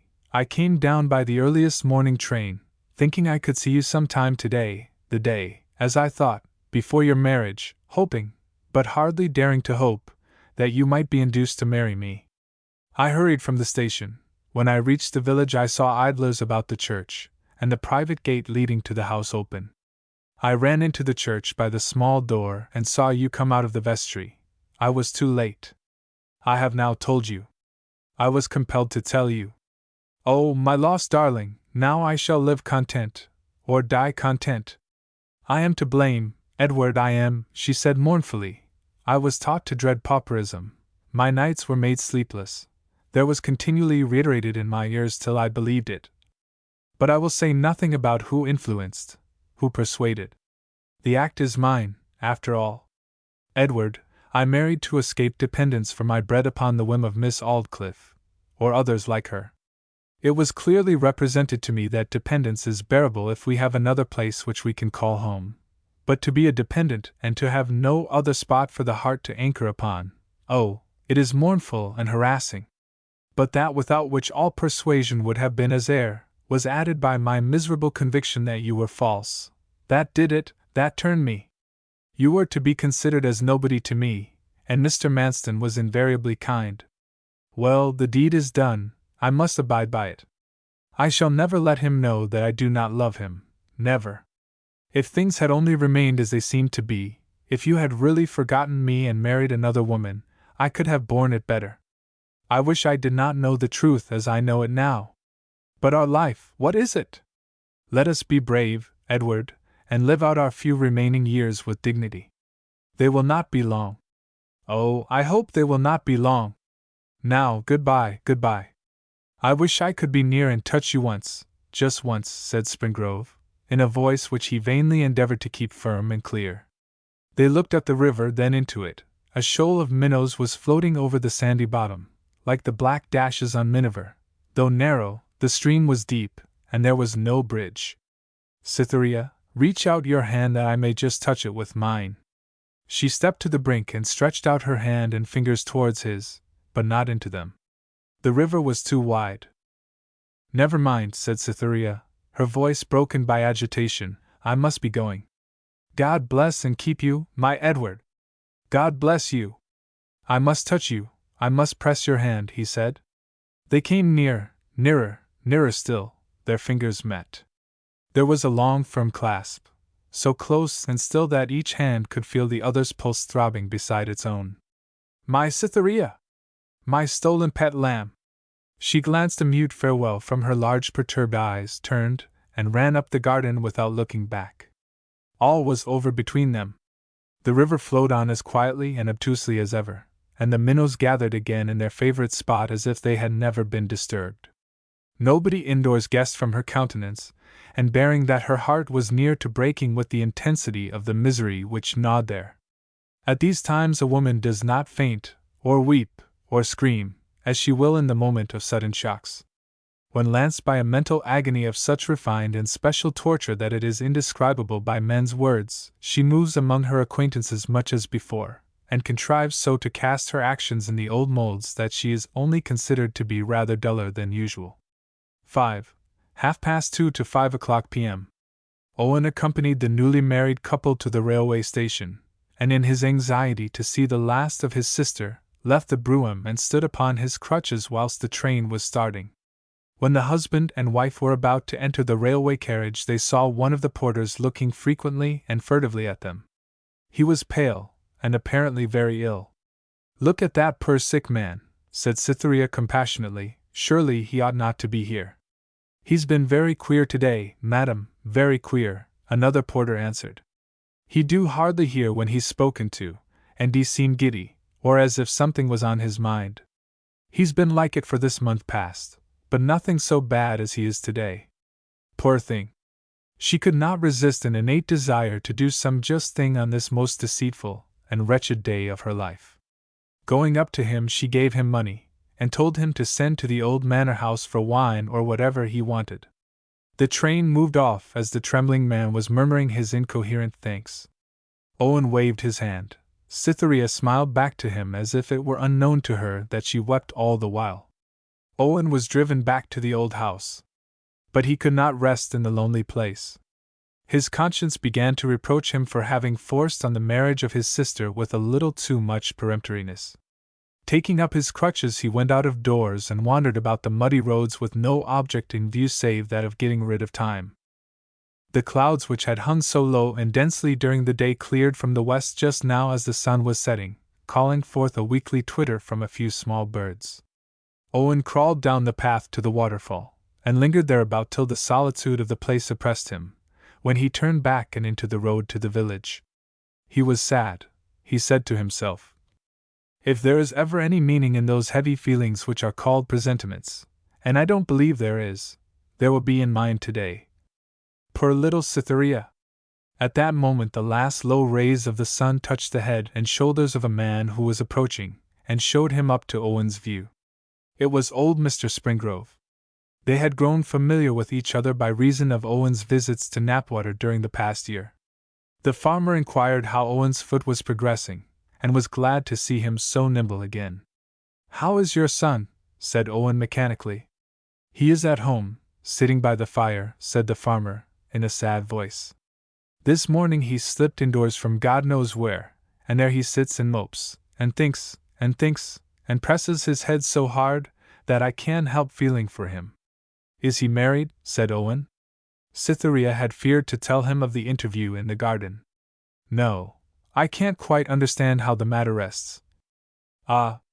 Edward, too, who started with such promise, that he should now have become such a careless fellow, not a month in one place. "There, Mr. Gray, I know what it is mainly owing to.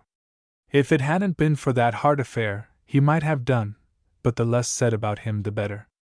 I don't know what we should have done if Miss Aldclyffe had insisted upon the conditions of the leases. Your brother-in-law, the steward, had a hand in making it light for us, I know, and I heartily thank him for it."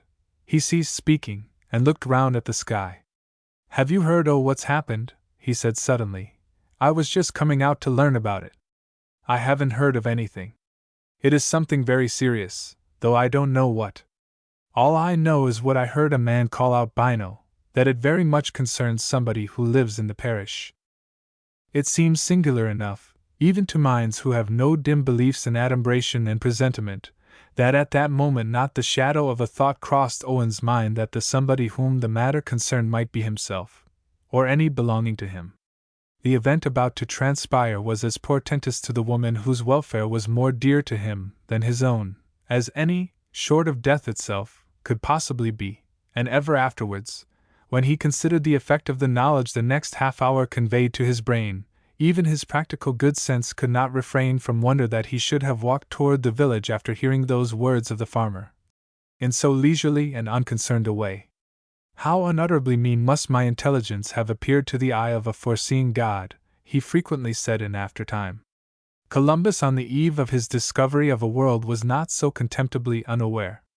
After a few additional words of commonplace the farmer left him, and, as has been said, Owen proceeded slowly and indifferently towards the village. The laboring men had just left work, and passed the park gate, which opened into the street as Owen came down towards it. They went along in a drift, earnestly talking, and were finally about to turn in at their respective doorways. But upon seeing him they looked significantly at one another, and paused. He came into the road, on that side of the village green which was opposite the row of cottages, and turned round to the right. When Owen turned, all eyes turned, one or two men went hurriedly indoors, and afterwards appeared at the doorstep with their wives, who also contemplated him, talking as they looked. They seemed uncertain how to act in some matter. "If they want me, surely they will call me," he thought, wondering more and more. He could no longer doubt that he was connected with the subject of their discourse. The first who approached him was a boy. "What has occurred?" said Owen. "Oh, a man ha got crazy religious, and sent for the parson." "Is that all?" "Yes, sir. He wished he was dead, he said, and he's almost out of his mind why wishen it so much. That was before Mr. Raunham came." "Who is he?" said Owen. "Joseph Chinney, one of the railway porters. He used to be night porter." "Ah, the man who was ill this afternoon. By the way, he was told to come to the old house for something, but he hasn't been. But has anything else happened? Anything that concerns the wedding today?" "No, sir." Concluding that the connection which had seemed to be traced between himself and the event must in some way have arisen from Cytherea's friendliness towards the man, Owen turned about, and went homewards in a much quieter frame of mind, yet scarcely satisfied with the solution. The route he had chosen led through the dairy yard, and he opened the gate. 5 minutes before this point of time, Edward Springrove was looking over one of his father's fields at an outlying hamlet of 3 or 4 cottages some mile and a half distant. A turnpike gate was close by the gate of the field.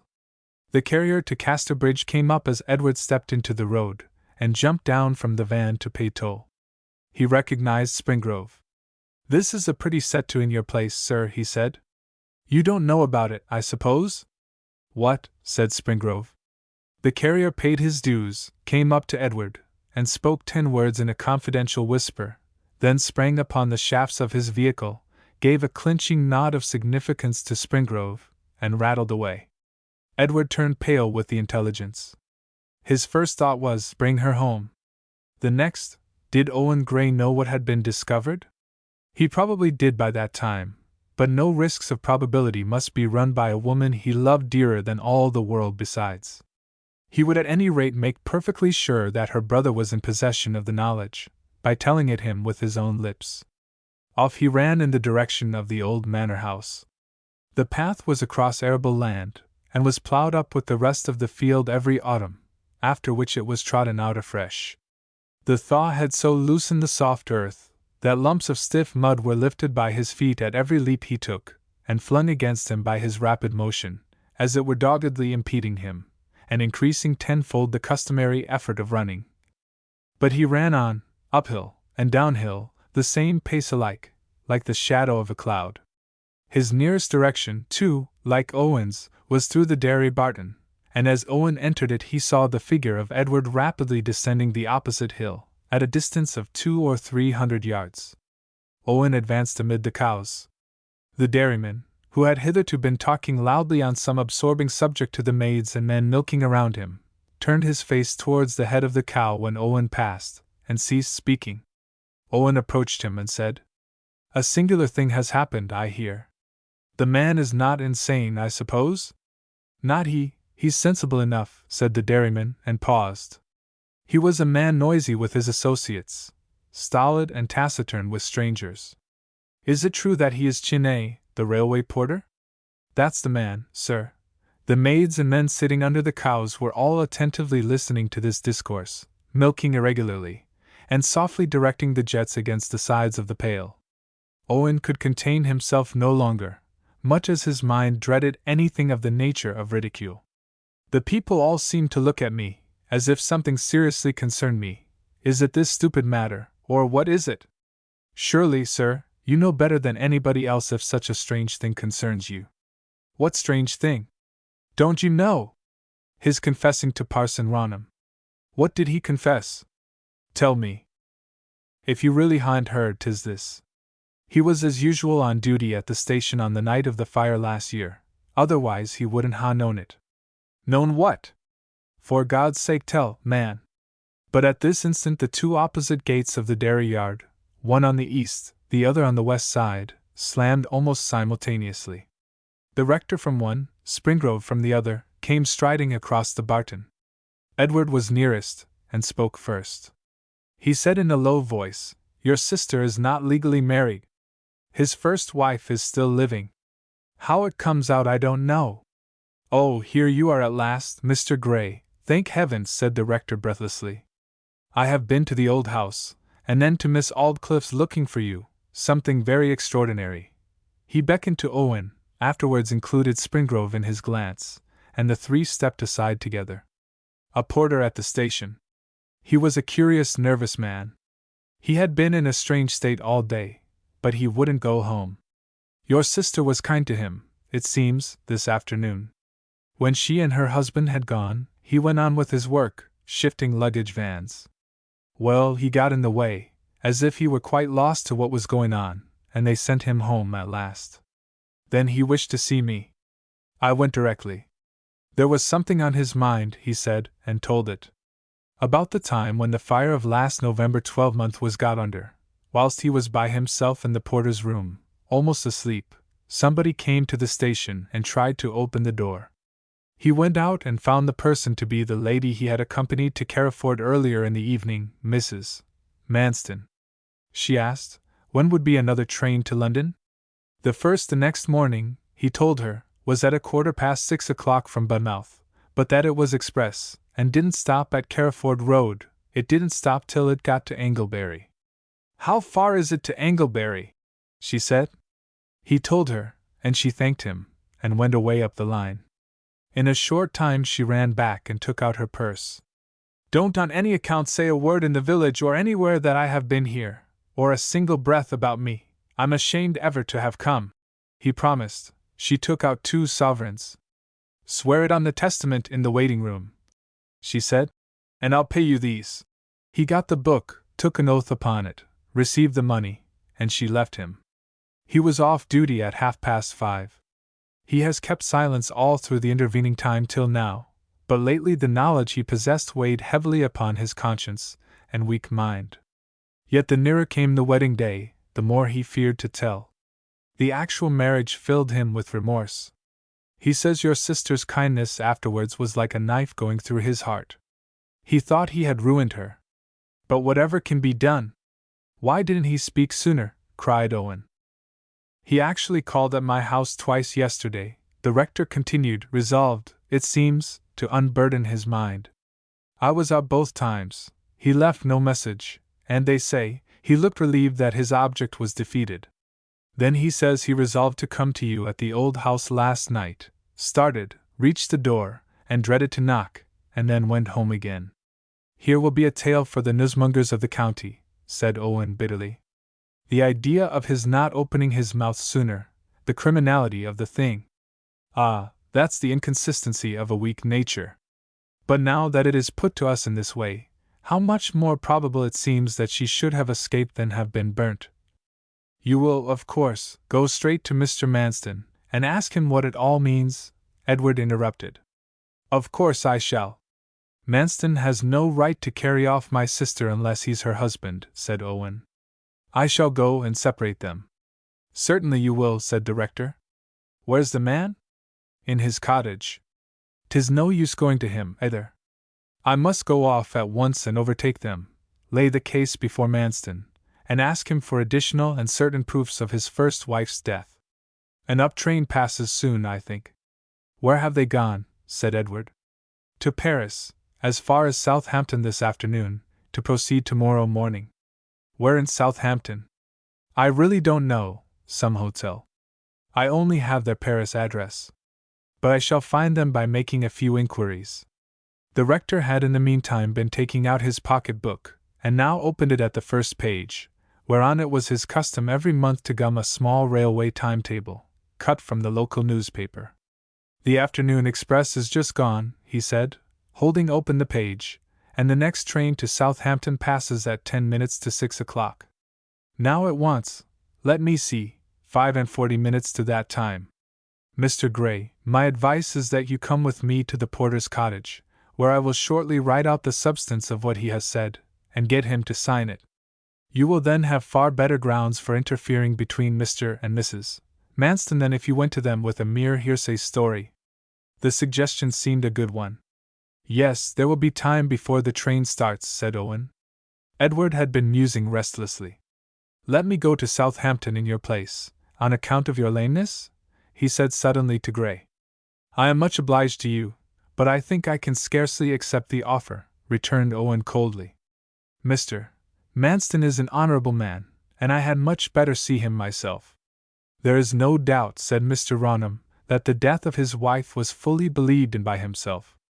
None whatever, said Owen, and the news must be broken to him, and the question of other proofs asked, in a friendly way. It would not do for Mr. Springrove to appear in the case at all. He still spoke rather coldly. The recollection of the attachment between his sister and Edward was not a pleasant one to him. You will never find them, said Edward. You have never been to Southampton, and I know every house there. That makes little difference, said the rector. He will have a cab. Certainly Mr. Gray is the proper man to go on the errand. Stay, I'll telegraph to ask them to meet me when I arrive at the terminus, said Owen. That is, if their train has not already arrived. Mr. Raunham pulled out his pocket-book again. The 2:30 train reached Southampton a quarter of an hour ago, he said. It was too late to catch them at the station. Nevertheless, the rector suggested that it would be worth while to direct a message to all the respectable hotels in Southampton, on the chance of its finding them, and thus saving a deal of personal labor to Owen in searching about the place. I'll go and telegraph, whilst you return to the man, said Edward, an offer which was accepted. Gray and the rector then turned off in the direction of the porter's cottage. Edward, to dispatch the message at once, hurriedly followed the road towards the station, still restlessly thinking. All Owen's proceedings were based on the assumption, natural under the circumstances, of Manston's good faith, and that he would readily acquiesce in any arrangement which should clear up the mystery. But, thought Edward, suppose, and heaven forgive me, I cannot help supposing it, that Manston is not that honorable man, what will a young and inexperienced fellow like Owen do? Will he not be hoodwinked by some specious story or another, framed to last till Manston gets tired of poor Cytherea? And then the disclosure of the truth will ruin and blacken both their futures irremediably. However, he proceeded to execute his commission. This he put in the form of a simple request from Owen to Manston, that Manston would come to the Southampton platform, and wait for Owen's arrival, as he valued his reputation. The message was directed as the rector had suggested, Edward guaranteeing to the clerk who sent it off that every expense connected with the search would be paid. No sooner had the telegram been dispatched than his heart sank within him at the want of foresight shown in sending it. Had Manston, all the time, a knowledge that his first wife lived, the telegram would be a forewarning which might enable him to defeat Owen still more signally. Whilst the machine was still giving off its multitudinous series of raps, Edward heard a powerful rush under the shed outside, followed by a long sonorous creak. It was a train of some sort, stealing softly into the station, and it was an up train. There was the ring of a bell. It was certainly a passenger train. Yet the booking-office window was closed. Ho, ho, John, 17 minutes after time and only 3 stations up the line. The incline again? The voice was the station-master's, and the reply seemed to come from the guard. Yes, the other side of the cutting. The thaw has made it all in a perfect cloud of fog, and the rails are as slippery as glass. We had to bring them through the cutting at twice. Anybody else for the 4:45 express? The voice continued. The few passengers, having crossed over to the other side long before this time, had taken their places at once. A conviction suddenly broke in upon Edward's mind, then a wish overwhelmed him. The conviction, as startling as it was sudden, was that Manston was a villain, who at some earlier time had discovered that his wife lived, and had bribed her to keep out of sight, that he might possess Cytherea. The wish was, to proceed at once by this very train that was starting, find Manston before he would expect from the words of the telegram, if he got it, that anybody from Carriford could be with him, charge him boldly with the crime, and trust to his consequent confusion, if he were guilty, for a solution of the extraordinary riddle, and the release of Cytherea. The ticket office had been locked up at the expiration of the time at which the train was due. Rushing out as the guard blew his whistle, Edward opened the door of a carriage and leapt in. The train moved along, and he was soon out of sight. Springrove had long since passed that peculiar line which lies across the course of falling in love, if, indeed, it may not be called the initial itself of the complete passion, a longing to cherish, when the woman is shifted in a man's mind from the region of mere admiration to the region of warm fellowship. At this assumption of her nature, she changes to him in tone, hue, and expression. All about the loved one that said she before, says we now. Eyes that were to be subdued become eyes to be feared for. A brain that was to be probed by cynicism becomes a brain that is to be tenderly assisted. Feet that were to be tested in the dance become feet that are not to be distressed. The once criticized accent, manner, and dress become the clients of a special pleader. 5 to 8 o'clock p.m. Now that he was fairly on the track, and had begun to cool down, Edward remembered that he had nothing to show, no legal authority whatever to question Manston or interfere between him and Cytherea as husband and wife. He now saw the wisdom of the rector in obtaining a signed confession from the porter. The document would not be a deathbed confession, perhaps not worth anything legally, but it would be held by Owen, and he alone, as Cytherea's natural guardian, could separate them on the mere ground of an unproved probability, or what might perhaps be called the hallucination of an idiot. Edward himself, however, was as firmly convinced as the rector had been of the truth of the man's story, and paced backward and forward the solitary compartment as the train wound through the dark heathery plains, the mazy woods, and moaning coppices, as resolved as ever to pounce on Manston, and charge him with the crime during the critical interval between the reception of the telegram and the hour at which Owen's train would arrive, trusting to circumstances for what he should say and do. Afterwards, but making up his mind to be a ready second to Owen in any emergency that might arise. At 33 minutes past 7 he stood on the platform of the station at Southampton, a clear hour before the train containing Owen could possibly arrive. Making a few inquiries here, but too impatient to pursue his investigation carefully and inductively, he went into the town. At the expiration of another half-hour he had visited 7 hotels and inns, large and small, asking the same questions at each, and always receiving the same reply: nobody of that name, or answering to that description, had been there.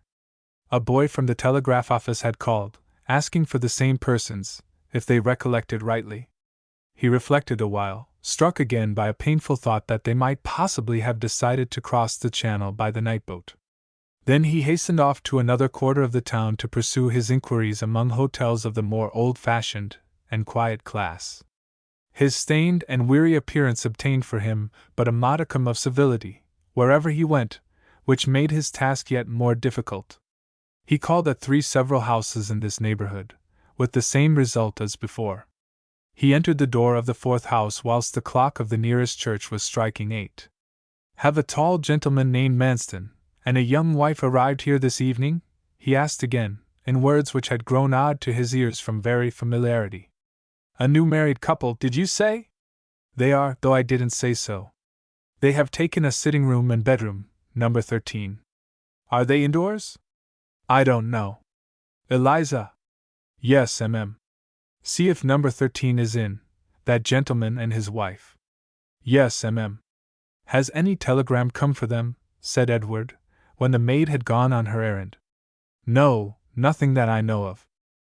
"Somebody did come and ask if a Mr. and Mrs. Masters, or some such name, were here this evening," said another voice from the back of the bar parlor. "And did they get the message?" "Of course they did not. They were not here. They didn't come till half an hour after that. The man who made inquiries left no message. I told them when they came that they, or a name something like theirs, had been asked for, but they didn't seem to understand why it should be, and so the matter dropped. The chambermaid came back. The gentleman is not in, but the lady is." "Who shall I say?" "Nobody," said Edward.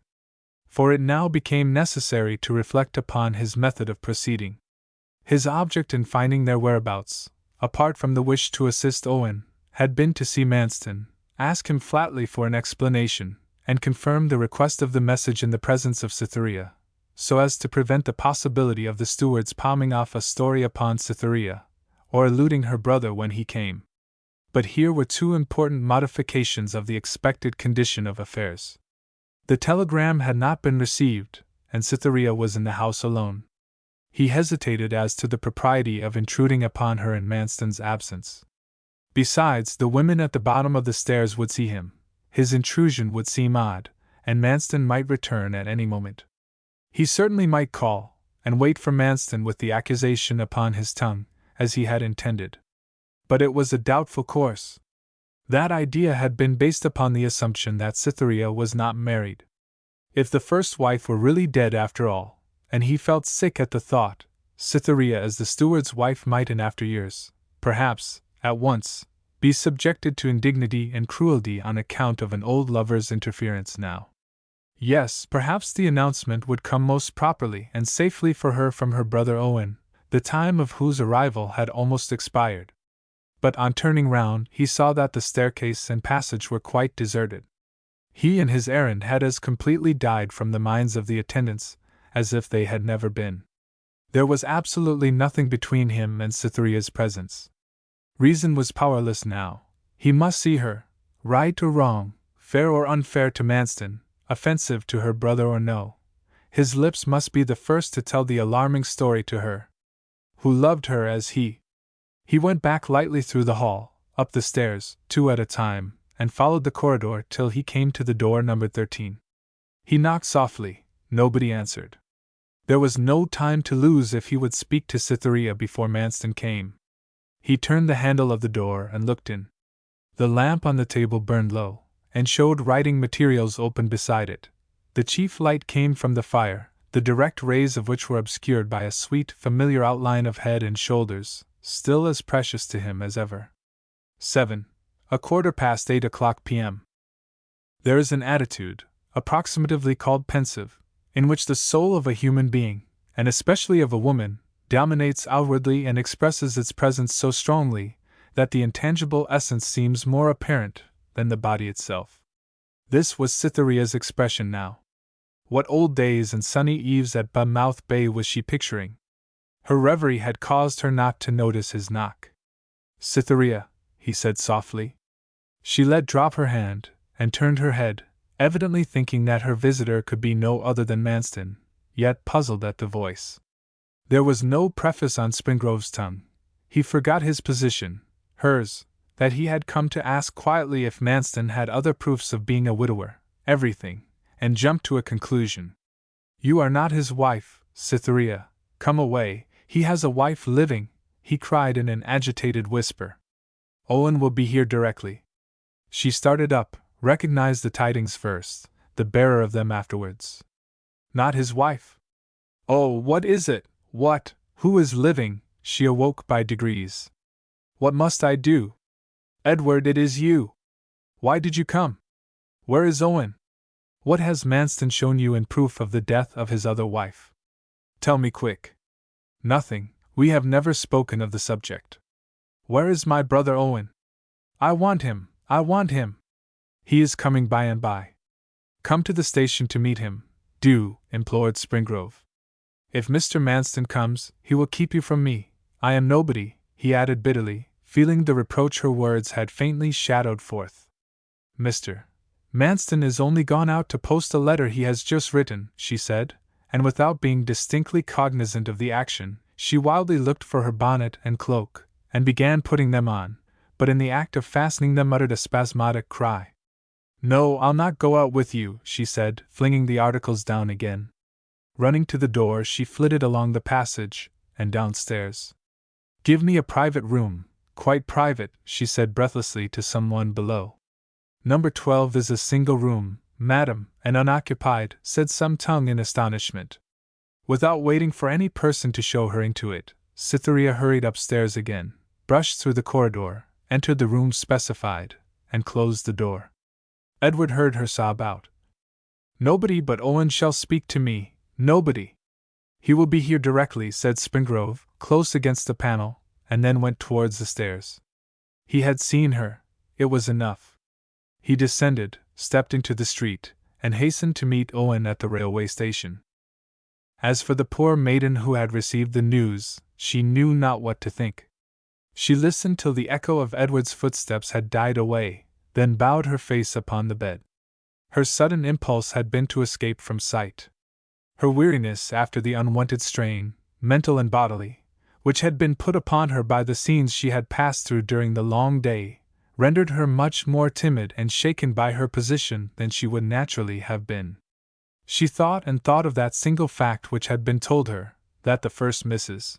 Manston was still living, till her brain seemed ready to burst its confinement with excess of throbbing. It was only natural that she should, by degrees, be unable to separate the discovery, which was matter of fact, from the suspicion of treachery on her husband's part, which was only matter of inference. And thus there arose in her a personal fear of him. Suppose he should come in now and seize me? This at first mere frenzied supposition grew by degrees to a definite horror of his presence, and especially of his intense gaze.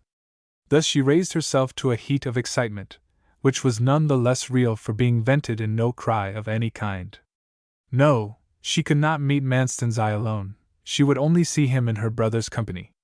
Almost delirious with this idea, she ran and locked the door to prevent all possibility of her intentions being nullified, or a look or word being flung at her by anybody whilst she knew not what she was. 8:30 p.m. Then Cytherea felt her way amid the darkness of the room till she came to the head of the bed, where she searched for the bell rope and gave it a pull. Her summons was speedily answered by the landlady herself, whose curiosity to know the meaning of these strange proceedings knew no bounds. The landlady attempted to turn the handle of the door. Cytherea kept the door locked. "Please tell Mr. Manston when he comes that I am ill," she said from the inside, "and that I cannot see him." "Certainly I will, madam," said the landlady. "Won't you have a fire?" "No, thank you." Nor a light? I don't want one, thank you. Nor anything? Nothing. The landlady withdrew, thinking her visitor half insane. Manston came in about 5 minutes later, and went at once up to the sitting room, fully expecting to find his wife there. He looked round, rang, and was told the words Cytherea had said, that she was too ill to be seen. She is in number 12 room, added the maid. Manston was alarmed, and knocked at the door. Cytherea! I am unwell, I cannot see you, she said. Are you seriously ill, dearest? Surely not. No, not seriously. Let me come in. I will get a doctor. No, he can't see me either. She won't open the door, sir, not to nobody at all, said the chambermaid, with wonder-waiting eyes. Hold your tongue, and be off, said Manston with a snap. The maid vanished. Come, Cytherea, this is foolish, indeed it is, not opening the door. I cannot comprehend what can be the matter with you. Nor can a doctor either, unless he sees you. Her voice had trembled more and more at each answer she gave, but nothing could induce her to come out and confront him. Hating scenes, Manston went back to the sitting-room, greatly irritated and perplexed. And there Cytherea from the adjoining room could hear him pacing up and down. She thought, suppose he insists upon seeing me, he probably may, and will burst open the door. This notion increased, and she sank into a corner in a half-somnolent state, but with ears alive to the slightest sound. Reason could not overthrow the delirious fancy that outside her door stood Manston and all the people in the hotel, waiting to laugh her to scorn. 9. 8:30 to 11 p.m. In the meantime, Springrove was pacing up and down the arrival platform of the railway station. 8:30, the time at which Owen's train was due, had come and passed, but no train appeared. When will the 8:30 train be in? He asked of a man who was sweeping the mud from the steps. She is not expected yet this hour. How is that? Christmas time, you see, 'tis always so. People are running about to see their friends. The trains have been like it ever since Christmas Eve, and will be for another week yet. Edward again went on walking and waiting under the draughty roof. He found it utterly impossible to leave the spot. His mind was so intent upon the importance of meeting with Owen, and informing him of Cytherea's whereabouts, that he could not but fancy Owen might leave the station unobserved if he turned his back, and become lost to him in the streets of the town. The hour expired. 10 o'clock struck. When will the train be in? Said Edward to the telegraph clerk. In 5:30 minutes. She's now at L. They have extra passengers, and the rails are bad today. At last, at 11:15, the train came in. The first to alight from it was Owen, looking pale and cold. He casually glanced round upon the nearly deserted platform, and was hurrying to the outlet, when his eyes fell upon Edward. At sight of his friend he was quite bewildered, and could not speak. Here I am, Mr. Gray, said Edward cheerfully. I have seen Cytherea, and she has been waiting for you these 2 or 3 hours. Owen took Edward's hand, pressed it, and looked at him in silence. Such was the concentration of his mind, that not till many minutes after did he think of inquiring how Springrove had contrived to be there before him. 11 o'clock p.m. On their arrival at the door of the hotel, it was arranged between Springrove and Gray that the latter only should enter, Edward waiting outside. Owen had remembered continually what his friend had frequently overlooked, that there was yet a possibility of his sister being Manston's wife, and the recollection taught him to avoid any rashness in his proceedings which might lead to bitterness hereafter. Entering the room, he found Manston sitting in the chair which had been occupied by Cytherea on Edward's visit, 3 hours earlier. Before Owen had spoken, Manston arose, and stepping past him closed the door. His face appeared harassed, much more troubled than the slight circumstance which had as yet come to his knowledge seemed to account for. Manston could form no reason for Owen's presence, but intuitively linked it with Cytherea's seclusion. Altogether this is most unseemly, he said, whatever it may mean. Don't think there is meant anything unfriendly by my coming here, said Owen earnestly, but listen to this, and think if I could do otherwise than come. He took from his pocket the confession of Chiney the porter, as hastily written out by the vicar, and read it aloud. The aspects of Manston's face whilst he listened to the opening words were strange, dark, and mysterious enough to have justified suspicions that no deceit could be too complicated for the possessor of such impulses, had there not overridden them all, as the reading went on, a new and irrepressible expression, one unmistakably honest. It was that of unqualified amazement in the steward's mind at the news he heard. Owen looked up and saw it. The sight only confirmed him in the belief he had held throughout, in antagonism to Edward's suspicions. There could no longer be a shadow of doubt that if the first Mrs. Manston lived, her husband was ignorant of the fact. What he could have feared by his ghastly look at first, and now have ceased to fear, it was quite futile to conjecture. Now I do not for a moment doubt your complete ignorance of the whole matter. You cannot suppose for an instant that I do, said Owen when he had finished reading. But is it not best for both that Cytherea should come back with me till the matter is cleared up? In fact, under the circumstances, no other course is left open to me than to request it. Whatever Manston's original feelings had been, all in him now gave way to irritation, and irritation to rage. He paced up and down the room till he had mastered it, then said in ordinary tones, "Certainly, I know no more than you and others know. It was a gratuitous unpleasantness in you to say you did not doubt me. Why should you, or anybody, have doubted me?" "Well, where is my sister?" said Owen. "Locked in the next room." His own answer reminded Manston that Cytherea must, by some inscrutable means, have had an inkling of the event. Owen had gone to the door of Cytherea's room. "Cytherea, darling, 'tis Owen," he said outside the door. A rustling of clothes, soft footsteps, and a voice saying from the inside, "Is it really you, Owen, is it really?" "It is." "Oh, will you take care of me?" "Always." She unlocked the door, and retreated again. Manston came forward from the other room with a candle in his hand, as Owen pushed open the door. Her frightened eyes were unnaturally large, and shone like stars in the darkness of the background, as the light fell upon them. She leapt up to Owen in one bound, her small taper fingers extended like the leaves of a lupin. Then she clasped her cold and trembling hands round his neck and shivered. The sight of her again kindled all Manston's passions into activity. "She shall not go with you," he said firmly, and stepping a pace or two closer, "unless you prove that she is not my wife, and you can't do it." "This is proof," said Owen, holding up the paper. "No proof at all," said Manston hotly. "'Tis not a deathbed confession, and those are the only things of the kind held as good evidence." "Send for a lawyer," Owen returned, "and let him tell us the proper course to adopt." "Never mind the law, let me go with Owen," cried Cytherea, still holding on to him. "You will let me go with him, won't you, sir?" she said, turning appealingly to Manston. "We'll have it all right and square," said Manston, with more quietness. "I have no objection to your brother sending for a lawyer, if he wants to." It was getting on for 12 o'clock, but the proprietor of the hotel had not yet gone to bed on account of the mystery on the first floor, which was an occurrence unusual in the quiet family lodging. Owen looked over the banisters, and saw him standing in the hall. It struck Gray that the wisest course would be to take the landlord to a certain extent into their confidence, appeal to his honor as a gentleman, and so on, in order to acquire the information he wanted, and also to prevent the episode of the evening from becoming a public piece of news. He called the landlord up to where they stood, and told him the main facts of the story. The landlord was fortunately a quiet, prejudiced man, and a meditative smoker.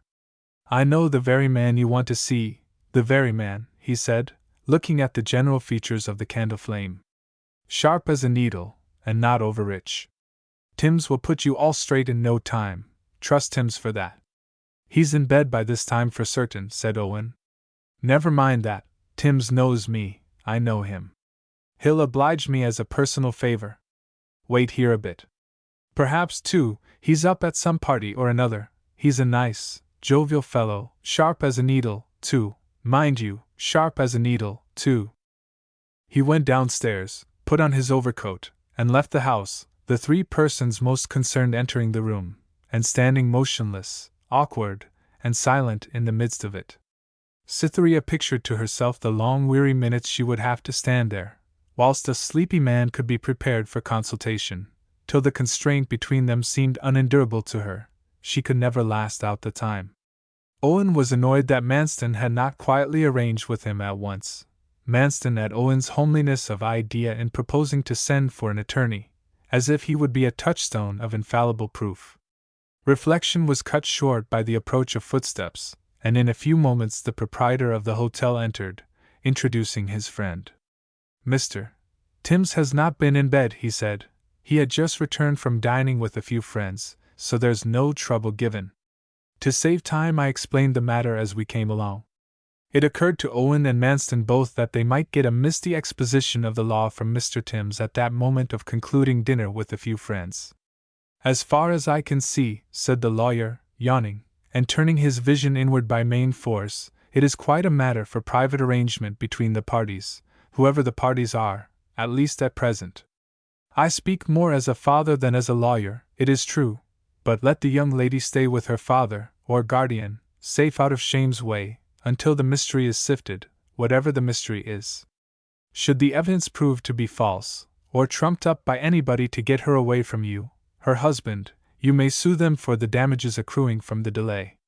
Yes, yes, said Manston, who had completely recovered his self-possession and common sense. Let it all be settled by herself.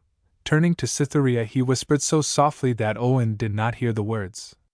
Do you wish to go back with your brother, dearest, and leave me here miserable and lonely, or will you stay with me, your own husband? I'll go back with Owen. Very well. He relinquished his coaxing tone, and went on sternly, and remember this, Cytherea, I am as innocent of deception in this thing as you are yourself. Do you believe me? I do, she said. I had no shadow of suspicion that my first wife lived. I don't think she does even now. Do you believe me? I believe you, she said. And now, good evening, he continued, opening the door and politely intimating to the three men standing by that there was no further necessity for their remaining in his room. In 3 days I shall claim her. The lawyer and the hotel keeper retired first. Owen, gathering up as much of his sister's clothing as lay about the room, took her upon his arm, and followed them. Edward, to whom she owed everything, who had been left standing in the street like a dog without a home, was utterly forgotten. Owen paid the landlord and the lawyer for the trouble he had occasioned them, looked to the packing, and went to the door. A fly, which somewhat unaccountably was seen lingering in front of the house, was called up, and Cytherea's luggage put upon it. Do you know of any hotel near the station that is open for night arrivals? Owen inquired of the driver. A place has been bespoke for you, sir, at the White Unicorn, and the gentleman wished me to give you this. Bespoken by Spingrove, who ordered the fly, of course, said Owen to himself. By the light of the street lamp he read these lines, hurriedly traced in pencil. I have gone home by the mail train. It is better for all parties that I should be out of the way. Tell Cytherea that I apologize for having caused her such unnecessary pain, as it seems I did, but it cannot be helped now. Yes. Owen handed his sister into the vehicle, and told the flyman to drive on. Per Spingrove, I think we have served him rather badly, he said to Cytherea, repeating the words of the note to her. A thrill of pleasure passed through her bosom as she listened to them. They were the genuine reproach of a lover to his mistress. The trifling coldness of her answer to him would have been noticed by no man who was only a friend. But in entertaining that sweet thought she had forgotten herself, and her position for the instant. Was she still Manston's wife? That was the terrible supposition, and her future seemed still a possible misery to her. For, on account of the late jarring accident, a life with Manston which would otherwise have been only a sadness, must become a burden of unutterable sorrow. Then she thought of the misrepresentation and scandal that would ensue if she were no wife. One cause for thankfulness accompanied the reflection. Edward knew the truth. They soon reached the quiet old inn, which had been selected for them by the forethought of the man who loved her well. Here they installed themselves for the night, arranging to go to Bournemouth by the first train the next day. At this hour Edward Springrove was fast approaching his native county on the wheels of the night mail. 14. The events of 5 weeks. 1. From the 6th to the 13th of January. Manston had evidently resolved to do nothing in a hurry. This much was plain, that his earnest desire and intention was to raise in Cytherea's bosom no feelings of permanent aversion to him. The instant after the first burst of disappointment had escaped him in the hotel at Southampton, he had seen how far better it would be to lose her presence for a week than her respect forever. "She shall be mine. I will claim the young thing yet," he insisted. And then he seemed to reason over methods for compassing that object, which, to all those who were in any degree acquainted with the recent event, appeared the least likely of possible contingencies. He returned to Knapwater late the next day, and was preparing to call on Miss Aldclyffe, when the conclusion forced itself upon him that nothing would be gained by such a step. No, every action of his should be done openly, even religiously. At least, he called on the rector, and stated this to be his resolve. "Certainly," said Mr. Raunham, "it is best to proceed candidly and fairly, or undue suspicion may fall on you. You should, in my opinion, take active steps at once. I will do the utmost that lies in my power to clear up the mystery, and silence the hubbub of gossip that has been set going about me. But what can I do? They say that the man who comes first in the chain of inquiry is not to be found. I mean the porter. I am sorry to say that he is not. When I returned from the station last night, after seeing Owen Gray off, I went again to the cottage where he has been lodging, to get more intelligence, as I thought. He was not there. He had gone out at dusk, saying he would be back soon. But he has not come back yet. I rather doubt if we shall see him again. Had I known of this, I would have done what in my flurry I did not think of doing, set a watch upon him. But why not advertise for your missing wife as a preliminary, consulting your solicitor in the meantime? Advertise. I'll think about it, said Manston, lingering on the word as he pronounced it. Yes, that seems a right thing, quite a right thing. He went home and remained moodily indoors all the next day and the next, for nearly a week, in short. Then, one evening at dusk, he went out with an uncertain air as to the direction of his walk, which resulted, however, in leading him again to the rectory. He saw Mr. Raunham. "Have you done anything yet?" the rector inquired. "No, I have not," said Manston absently. "But I am going to set about it." He hesitated, as if ashamed of some weakness he was about to betray. "My object in calling was to ask if you had heard any tidings from Budmouth of my Cytherea. You used to speak of her as one you were interested in." There was, at any rate, real sadness in Manston's tone now, and the rector paused to weigh his words ere he replied. "I have not heard directly from her," he said gently. "But her brother has communicated with some people in the parish." "The Springroves, I suppose," said Manston gloomily. "Yes, and they tell me that she is very ill, and I am sorry to say, likely to be for some days." Surely, I must go and see her," Manston cried. "I would advise you not to go," said Raunham. "But do this instead, be as quick as you can in making a movement towards ascertaining the truth as regards the existence of your wife. You see, Mr. Manston, an outstep place like this is not like a city, and there is nobody to busy himself for the good of the community, whilst poor Cytherea and her brother are socially too dependent to be able to make much stir in the matter, which is a greater reason still why you should be disinterestedly prompt." The steward murmured in assent. Still there was the same indecision, not the indecision of weakness, the indecision of conscious perplexity. On Manston's return from this interview at the rectory, he passed the door of the Rising Sun Inn. Finding he had no light for his cigar, and it being 3/4 of a mile to his residence in the park, he entered the tavern to get one. Nobody was in the outer portion of the front room where Manston stood, but a space round the fire was screened off from the remainder, and inside the high oak settle, forming a part of the screen, he heard voices conversing. The speakers had not noticed his footsteps, and continued their discourse. One of the two he recognized as a well-known night poacher, the man who had met him with tidings of his wife's death on the evening of the conflagration. The other seemed to be a stranger following the same mode of life. The conversation was carried on in the emphatic and confidential tone of men who are slightly intoxicated, its subject being an unaccountable experience that one of them had had on the night of the fire. What the steward heard was enough, and more than enough, to lead him to forget or to renounce his motive in entering. The effect upon him was strange and strong. His first object seemed to be to escape from the house again without being seen or heard. Having accomplished this, he went in at the park gate, and strode off under the trees to the old house. There, sitting down by the fire, and burying himself in reflection, he allowed the minutes to pass by unheeded. First the candle burned down in its socket, and stunk. He did not notice it. Then the fire went out. He did not see it. His feet grew cold, still he thought on. It may be remarked that a lady, a year and a quarter before this time, had, under the same conditions, an unrestricted mental absorption, shown nearly the same peculiarities as this man evinced now. The lady was Miss Aldclyffe. It was 12:30 when Manston moved, as if he had come to a determination. The first thing he did the next morning was to call at Knapwater House, where he found that Miss Aldclyffe was not well enough to see him. She had been ailing from slight internal hemorrhage ever since the confession of the porter Chiney. Apparently not much aggrieved at the denial, he shortly afterwards went to the railway station and took his departure for London, leaving a letter for Miss Aldclyffe, stating the reason of his journey thither, to recover traces of his missing wife. During the remainder of the week paragraphs appeared in the local and other newspapers, drawing attention to the facts of this singular case.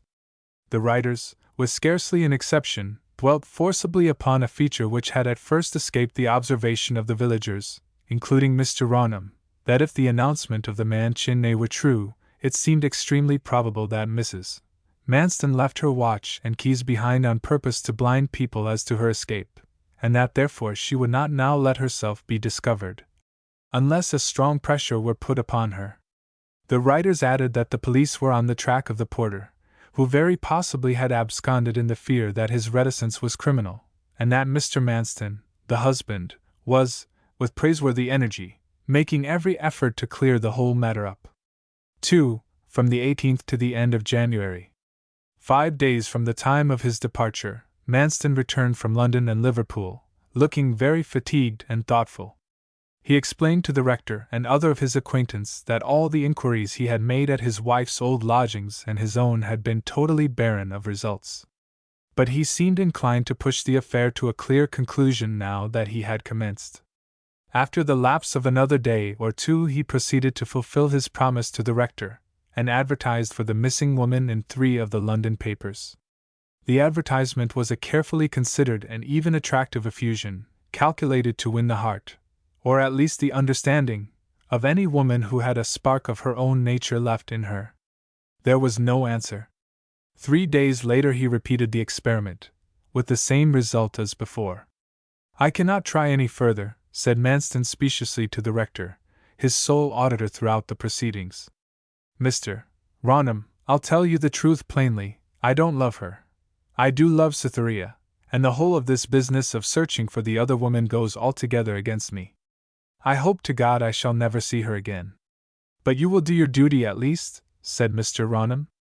"I have done it," said Manston. "If ever a man on the face of this earth has done his duty towards an absent wife, I have towards her, living or dead, at least," he added, correcting himself, "since I have lived at Knapwater. I neglected her before that time, I own that, as I have owned it before. I should, if I were you, adopt other means to get tidings of her if advertising fails, in spite of my feelings," said the rector emphatically. "But at any rate, try advertising once more. There's a satisfaction in having made any attempt 3 several times." When Manston had left the study, the rector stood looking at the fire for a considerable length of time, lost in profound reflection. He went to his private diary, and after many pauses, which he varied only by dipping his pen, letting it dry, wiping it on his sleeve, and then dipping it again, he took the following note of events. January 25th. Mr. Manston has just seen me for the 3rd time on the subject of his lost wife. There have been these peculiarities attending the 3 interviews. The first. My visitor, whilst expressing by words his great anxiety to do everything for her recovery, showed plainly by his bearing that he was convinced he should never see her again. The second. He had left off feigning anxiety to do rightly by his first wife, and honestly asked after Cytherea's welfare. The third, and most remarkable. He seemed to have lost all consistency. Whilst expressing his love for Cytherea, which certainly is strong, and evincing the usual indifference to the first Mrs. Manston's fate, he was unable to conceal the intensity of his eagerness for me to advise him to advertise again for her. A week after the third advertisement was inserted. A paragraph was attached, which stated that this would be the last time the announcement would appear. 3. The 1st of February. At this, the 11th hour, the postman brought a letter for Manston, directed in a woman's hand. A bachelor friend of the steward's, Mr. Dixon by name, who was somewhat of a chatterer, plenus rimerum, and who boasted of an endless string of acquaintances, had come over from Casterbridge the preceding day by invitation, an invitation which had been a pleasant surprise to Dixon himself, insomuch that Manston, as a rule, voted him a bore almost to his face. He had stayed over the night, and was sitting at breakfast with his host when the important missive arrived. Manston did not attempt to conceal the subject of the letter, or the name of the writer. First glancing the pages through, he read aloud as follows. My husband, I implore your forgiveness. During the last 13 months I have repeated to myself 100 times that you should never discover what I voluntarily tell you now, namely, that I am alive and in perfect health. I have seen all your advertisements. Nothing but your persistence has won me round. Surely, I thought, he must love me still. Why else should he try to win back a woman who, faithful unto death as she will be, can, in a social sense, aid him towards acquiring nothing? Rather the reverse, indeed. You yourself state in my own mind, that the only grounds upon which we can meet and live together, with a reasonable hope of happiness, must be a mutual consent to bury in oblivion all past differences. I heartily and willingly forget everything, and forgive everything. You will do the same, as your actions show. There will be plenty of opportunity for me to explain the few facts relating to my escape on the night of the fire. I will only give the heads in this hurried note. I was grieved at your not coming to fetch me, more grieved at your absence from the station, most of all by your absence from home. On my journey to the inn I writhed under a passionate sense of wrong done me. When I had been shown to my room I waited and hoped for you till the landlord had gone upstairs to bed.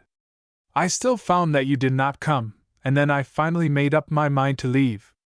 I had half undressed, but I put on my things again, forgetting my watch, and I suppose dropping my keys, though I am not sure where, in my hurry, and slipped out of the house. Well, that's a rum story, said Mr. Dixon, interrupting. What's a rum story? Said Manston hastily, and flushing in the face. Forgetting her watch and dropping her keys in her hurry.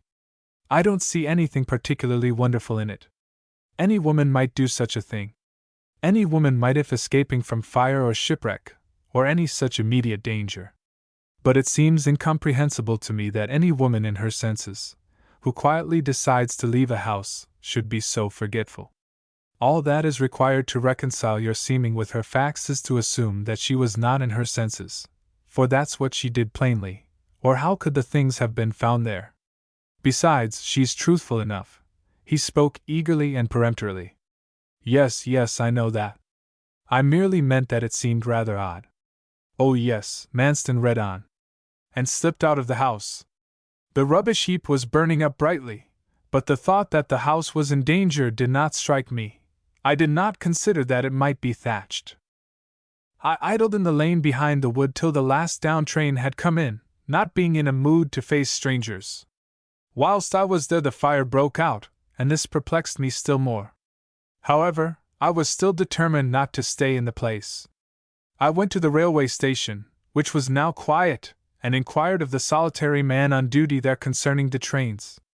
It was not till I had left the man that I saw the effect the fire might have on my history.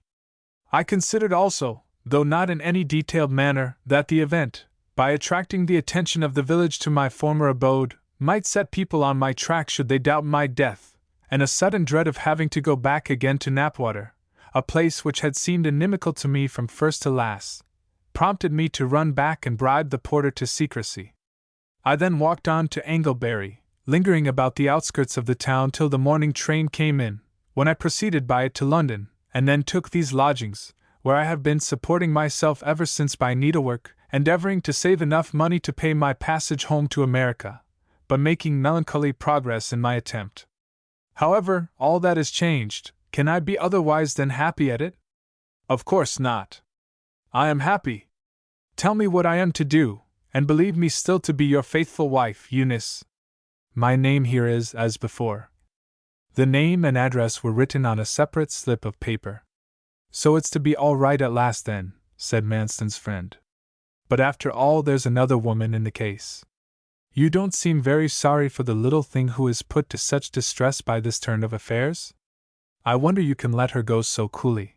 The speaker was looking out between the mullions of the window, noticing that some of the lights were glazed in lozenges, some in squares, as he said the words. Otherwise he would have seen the passionate expression of agonized hopelessness that flitted across the steward's countenance when the remark was made. He did not see it, and Manston answered after a short interval.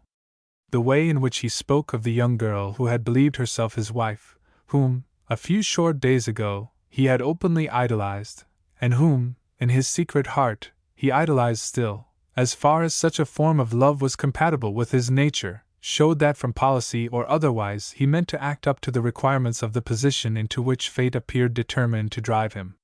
That's neither here nor there, he said. It is a point of honor to do as I am doing, and there's an end of it. Yes. Only I thought you used not to care overmuch about your first bargain. I certainly did not at one time. One is apt to feel rather weary of wives when they are so devilish civil under all aspects, as she used to be. But anything for a change. Abigail is lost, but Michael is recovered. You would hardly believe it, but she seems in fancy to be quite another bride, in fact, almost as if she had really risen from the dead, instead of having only done so virtually. You let the young pink one know that the other has come or is coming? Cui bono? The steward meditated critically, showing a portion of his intensely wide and regular teeth within the ruby lips. I cannot say anything to her that will do any good, he resumed. It would be awkward, either seeing or communicating with her again. The best plan to adopt will be to let matters take their course. She'll find it all out soon enough. Manston found himself alone a few minutes later. He buried his face in his hands, and murmured, "Oh, my lost one! Oh, my Cytherea! That it should come to this is hard for me. 'Tis now all darkness. A land of darkness as darkness itself, and of the shadow of death without any order, and where the light is as darkness." Yes, the artificial bearing which this extraordinary man had adopted before strangers ever since he had overheard the conversation at the inn, left him now, and he mourned for Cytherea aloud. 4. The 12th of February. Knapwater Park is the picture, at 11 o'clock on a muddy, quiet, hazy, but bright morning, a morning without any blue sky, and without any shadows, the earth being enlivened and lit up rather by the spirit of an invisible sun than by its bodily presence. The local hunt had met for the day's sport on the open space of ground immediately in front of the steward's residence, called in the list of appointments, Old House, Knapwater, the meet being here once every season, for the pleasure of Miss Aldclyffe and her friends. Leaning out from one of the first-floor windows, and surveying with the keenest interest a lively picture of pink and black coats, rich-colored horses, and sparkling bits and spurs, was the returned and long-lost woman, Mrs. Manston. The eyes of those forming the brilliant group were occasionally turned towards her, showing plainly that her adventures were the subject of conversation equally with or more than the chances of the coming day. She did not flush beneath their scrutiny; on the contrary, she seemed rather to enjoy it, her eyes being kindled with a light of contented exultation, subdued to square with the circumstances of her matronly position. She was, at the distance from which they surveyed her, an attractive woman, comely as the tents of Kedar. But to a close observer it was palpable enough that God did not do all the picture. Appearing at least 7 years older than Cytherea, she was probably her senior by double the number, the artificial means employed to heighten the natural good appearance of her face being very cleverly applied. Her form was full and round, its voluptuous maturity standing out in strong contrast to the memory of Cytherea's lissom girlishness. It seems to be an almost universal rule that a woman who once has courted, or who eventually will court, the society of men on terms dangerous to her honor cannot refrain from flinging the meaning glance whenever the moment arrives in which the glance is strongly asked for, even if her life and whole future depended upon that moment's abstinence. Had a cautious, uxorious husband seen in his wife's countenance what might now have been seen in this dark-eyed woman's, as she caught a stray glance of flirtation from one or other of the red-coated gallants outside, he would have passed many days in an agony of restless jealousy and doubt. But Manston was not such a husband, and he was, moreover, calmly attending to his business at the other end of the manor. The steward had fetched home his wife in the most matter-of-fact way a few days earlier, walking round the village with her the very next morning, at once putting an end, by this simple solution, to all the riddling inquiries and surmises that were rank in the village and its neighborhood. Some men said that this woman was as far inferior to Cytherea as earth to heaven. Others, older and sager, thought Manston better off with such a wife than he would have been with one of Cytherea's youthful impulses and inexperience in household management. All felt their curiosity dying out of them. It was the same in Carriford as in other parts of the world. Immediately circumstantial evidence became exchanged for direct. The loungers in court yawned, gave a final survey, and turned away to a subject which would afford more scope for speculation. 15. The events of 3 weeks. 1. From the 12th of February to the 2nd of March. Owen Gray's recovery from the illness that had incapacitated him for so long a time was, professionally, the dawn of a brighter prospect for him in every direction, though the change was at first very gradual, and his movements and efforts were little more than mechanical. With the lengthening of the days, and the revival of building operations for the forthcoming season, he saw himself, for the first time, on a road which, pursued with care, would probably lead to a comfortable income at some future day. But he was still very low down the hill as yet. The first undertaking entrusted to him in the new year began about a month after his return from Southampton. Mr. Gradfield had come back to him in the wake of his restored health, and offered him the superintendence, as clerk of works, of a church which was to be nearly rebuilt at the village of Tolchurch, 15 or 16 miles from Budmouth, and about half that distance from Carriford. "I am now being paid at the rate of £150 a year," he said to his sister in a burst of thankfulness, "and you shall never, Cytherea, be at any tyrannous lady's beck and call again as long as I live. Never pine or think about what has happened, dear, it's no disgrace to you. Cheer up, you'll be somebody's happy wife yet."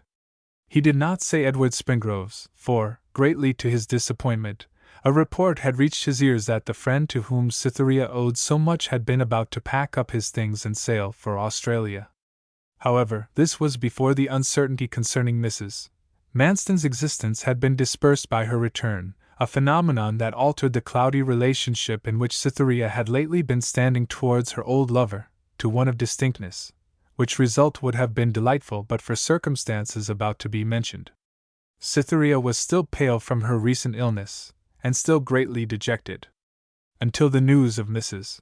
Manston's return had reached them, she had kept herself closely shut up during the daytime, never venturing forth except at night. Sleeping and waking, she had been in perpetual dread lest she should still be claimed by a man whom, only a few weeks earlier, she had regarded in the light of a future husband with quiet assent, not unmixed with cheerfulness. But the removal of the uneasiness in this direction, by Mrs. Manston's arrival, and her own consequent freedom, had been the imposition of pain in another. Utterly fictitious details of the finding of Cytherea and Manston had been invented and circulated, unavoidably reaching her ears in the course of time. Thus the freedom brought no happiness, and it seemed well nigh impossible that she could ever again show herself the sparkling creature she once had been. On this account, and for the first time in his life, Owen made a point of concealing from her the real state of his feelings with regard to the unhappy transaction. He writhed in secret under the humiliation to which they had been subjected, till the resentment it gave rise to, and for which there was no vent, was sometimes beyond endurance. It induced a mood that did serious damage to the material and plodding perseverance necessary if he would secure permanently the comforts of a home for them. They gave up their lodgings at Budmouth, and went to Tolchurch as soon as the work commenced. Here they were domiciled in one half of an old farmhouse, standing not far from the ivy-covered church tower, which was all that was to remain of the original structure. The long steep roof of this picturesque dwelling sloped nearly down to the ground, the old tiles that covered it being overgrown with rich olive-hued moss. New red tiles in 2s and 3s had been used for patching the holes wrought by decay, lighting up the whole harmonious surface with dots of brilliant scarlet. The chief internal features of this snug abode were a wide fireplace, enormous cupboards, a brown settle, and several sketches on the wood mantel, done in outline with the point of a hot poker, the subjects mainly consisting of old men walking painfully erect, with a curly-tailed dog behind. After a week or two of residence in Tallchurch, and rambles amid the quaint scenery circumscribing it, a tranquillity began to spread itself through the mind of the maiden, which Gray hoped would be a preface to her complete restoration. She felt ready and willing to live the whole remainder of her days in the retirement of their present quarters. She began to sing about the house in low tremulous snatches. 2. The 3rd of March. Her convalescence had arrived at this point on a certain evening towards the end of the winter, when Owen had come in from the building hard by, and was changing his muddy boots for slippers, previously to sitting down to toast and tea. A prolonged though quiet knocking came to the door. The only person who ever knocked at their door in that way was the new vicar, the prime mover in the church building. But he was that evening dining with the squire. Cytherea was uneasy at the sound, she did not know why, unless it was because her nerves were weakened by the sickness she had undergone. Instead of opening the door, she ran out of the room, and upstairs. "What nonsense, Cytherea," said her brother, going to the door. Edward Springrove stood in the grey light outside. "Capital! Not gone to Australia, and not going, of course," cried Owen. "What's the use of going to such a place as that? I never believed that you would." "I am going back to London again tomorrow," said Springrove, "and I called to say a word before going." "Where is—" "She has just run upstairs." "Come in, never mind scraping your shoes, we are regular cottagers now, stone floor, yawning chimney corner, and all, you see." "Mrs. Manston came," said Edward awkwardly, when he had sat down in the chimney corner by preference. "Yes." At mention of one of his skeletons Owen lost his blindness at once, and fell into a reverie.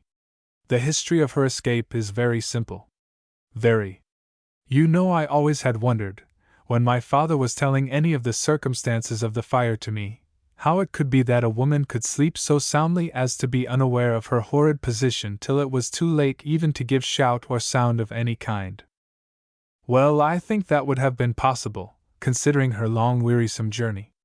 People have often been suffocated in their beds before they awoke. But it was hardly likely a body would be completely burnt to ashes as this was assumed to be, though nobody seemed to see it at the time. And how positive the surgeon was too, about those bits of bone! Why he should have been so, nobody can tell. I cannot help saying that if it has ever been possible to find pure stupidity incarnate, it was in that jury of Carriford. There existed in the mass the stupidity of 12 and not the penetration of 1. "Is she quite well?" said Springrove. "Who? Oh, my sister, Cytherea. Thank you, nearly well now. I'll call her. Wait 1 minute. I have a word to say to you." Owen sat down again. "You know, without my saying it, that I love Cytherea as dearly as ever." "I think she loves me too, does she really?" There was in Owen enough of that worldly policy on the subject of matchmaking which naturally resides in the breasts of parents and guardians, to give him a certain caution in replying, and younger as he was by 5 years than Edward, it had an odd effect. "Well, she may possibly love you still," he said, as if rather in doubt as to the truth of his words. Springrove's countenance instantly saddened. He had expected a simple yes, at the very least. He continued in a tone of greater depression. "Supposing she does love me, would it be fair to you and to her if I made her an offer of marriage, with these dreary conditions attached, that we lived for a few years on the narrowest system, till a great debt, which all honor and duty require me to pay off, shall be paid? My father, by reason of the misfortune that befell him, is under a great obligation to Miss Aldclyffe. He is getting old, and losing his energies. I am attempting to work free of the burden. This makes my prospects gloomy enough at present. But consider again," he went on. "Cytherea has been left in a nameless and unsatisfactory, though innocent state, by this unfortunate, and now void, marriage with Manston. A marriage with me, though under the materially untoward conditions I have mentioned, would make us happy, it would give her a locus standi. If she wished to be out of the sound of her misfortunes, we would go to another part of England, emigrate, do anything. I'll call Cytherea, said Owen. It is a matter which she alone can settle. He did not speak warmly. His pride could not endure the pity which Edward's visit and errand tacitly implied. Yet, in the other affair, his heart went with Edward. He was on the same beat for paying off old debts himself. Cythie, Mr. Springrove is here, he said, at the foot of the staircase. His sister descended the creaking old steps with a faltering tread, and stood in the firelight from the hearth. She extended her hand to Springrove, welcoming him by a mere motion of the lip, her eyes averted, a habit which had engendered itself in her since the beginning of her illness and defamation. Owen opened the door and went out, leaving the lovers alone. It was the first time they had met since the memorable night at Southampton. I will get a light, she said, with a little embarrassment. No, don't, please, Cytherea, said Edward softly. Come and sit down with me. Oh, yes. I ought to have asked you to, she returned timidly. Everybody sits in the chimney corner in this parish. You sit on that side. I'll sit here. 2 recesses, one on the right, one on the left hand, were cut in the inside of the fireplace, and here they sat down facing each other, on benches fitted to the recesses, the fire glowing on the hearth between their feet. Its ruddy light shone on the underslopes of their faces, and spread out over the floor of the room with the low horizontality of the setting sun, giving to every grain of sand and tumor in the paving a long shadow towards the door. Edward looked at his pale love through the thin azure twines of smoke that went up like ringlets between them, and invested her, as seen through its medium, with the shadowy appearance of a phantom. Nothing is so potent for coaxing back the lost eyes of a woman as a discreet silence in the man who has so lost them, and thus the patient Edward coaxed hers. After lingering on the hearth for half a minute, waiting in vain for another word from him, they were lifted into his face. He was ready primed to receive them. Cytherea, will you marry me? He said. He could not wait in his original position till the answer came. Stepping across the front of the fire to her own side of the chimney corner, he reclined at her feet, and searched for her hand. She continued in silence a while. Edward, I can never be anybody's wife, she then said sadly, and with firmness. Think of it in every light, he pleaded, the light of love first. Then, when you have done that, see how wise a step it would be.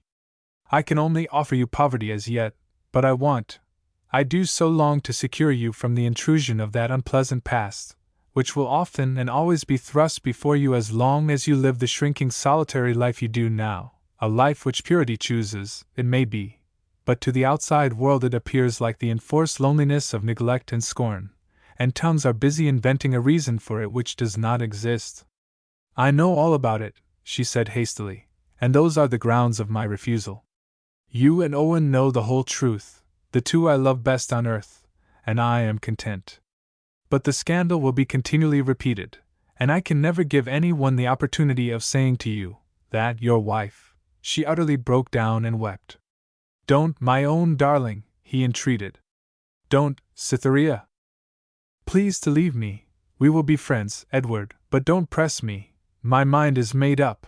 I will not marry you or any man under the present ambiguous circumstances. Never will I have said it, never? They were both silent.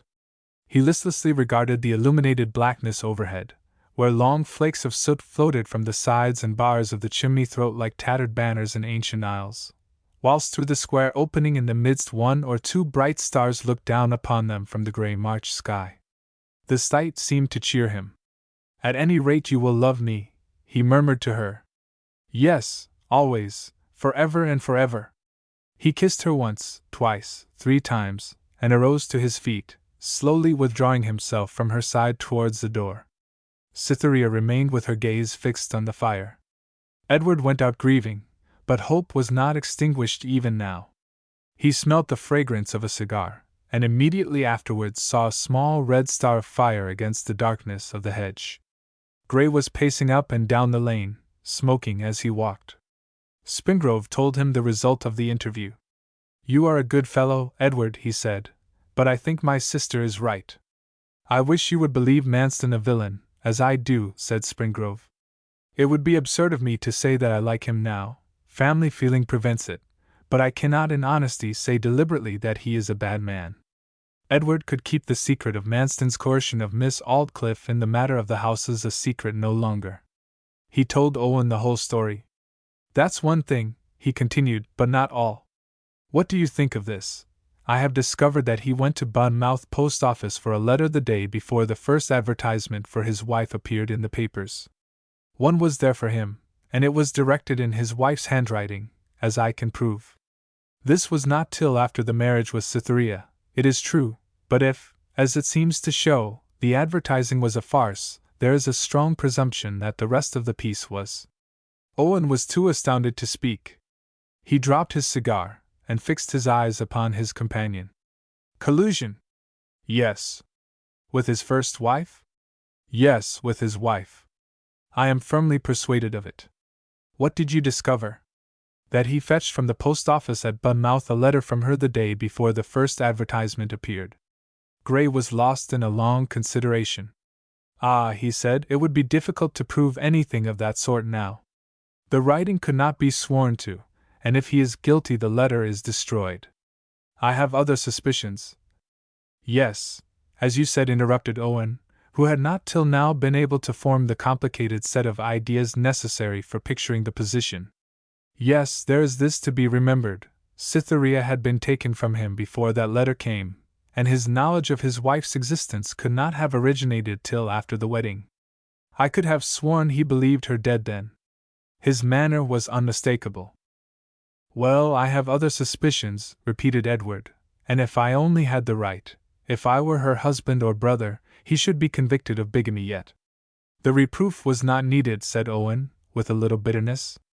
What can I do, a man with neither money nor friends, whilst Manston has Miss Aldclyffe and all her fortune to back him up? God only knows what lies between the mistress and her steward, but since this has transpired, if it is true, I can believe the connection to be even an unworthy one, a thing I certainly never so much as owned to myself before. 3. The 5th of March.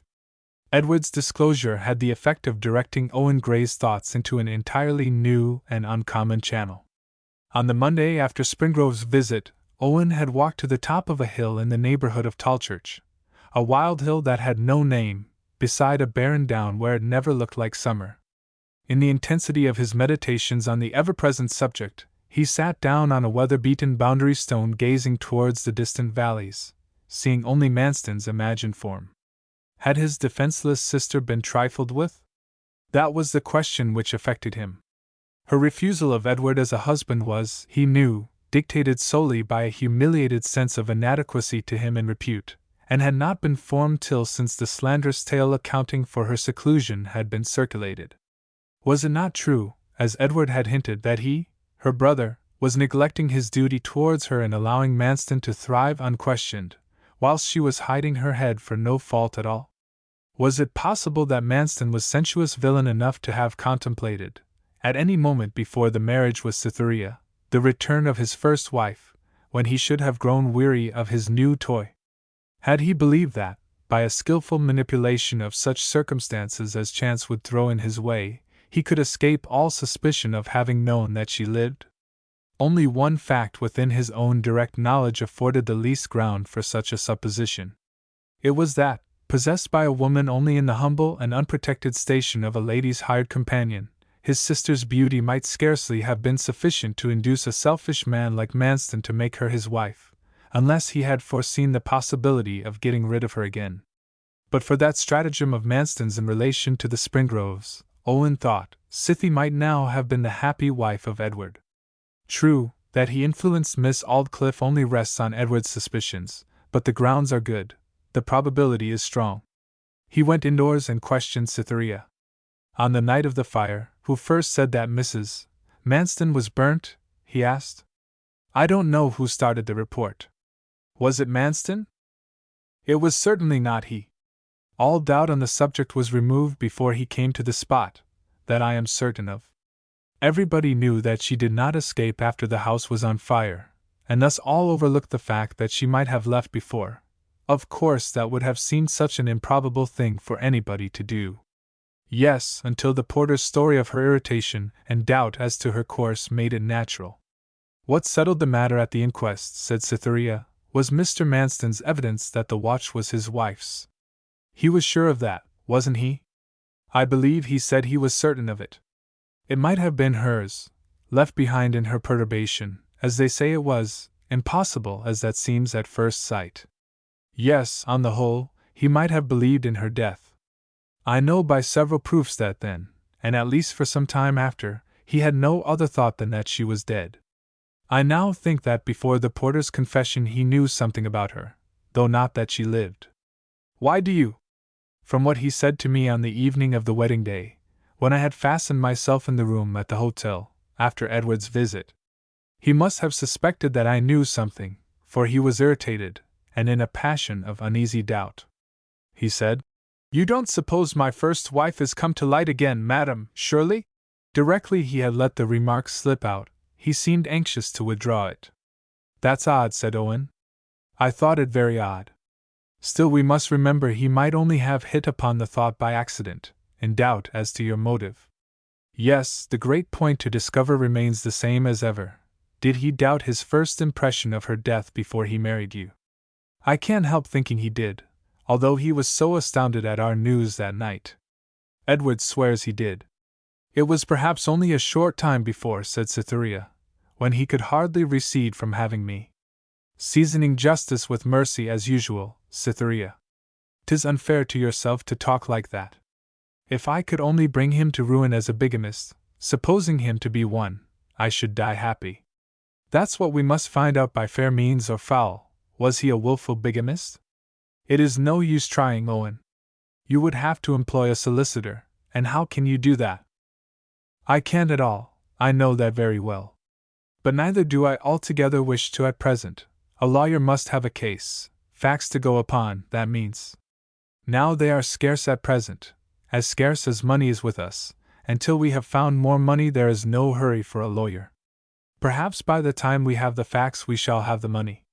The only thing we lose in working alone in this way is time, not the issue, for the fruit that one mind matures in a 12-month forms a more perfectly organized whole than that of 12 minds in 1 month, especially if the interests of the single one are vitally concerned, and those of the 12 are only hired. But there is not only my mind available. You are a shrewd woman, Cythie, and Edward is an earnest ally then. If we really get a sure footing for a criminal prosecution, the Crown will take up the case. I don't much care to press on in the matter, she murmured.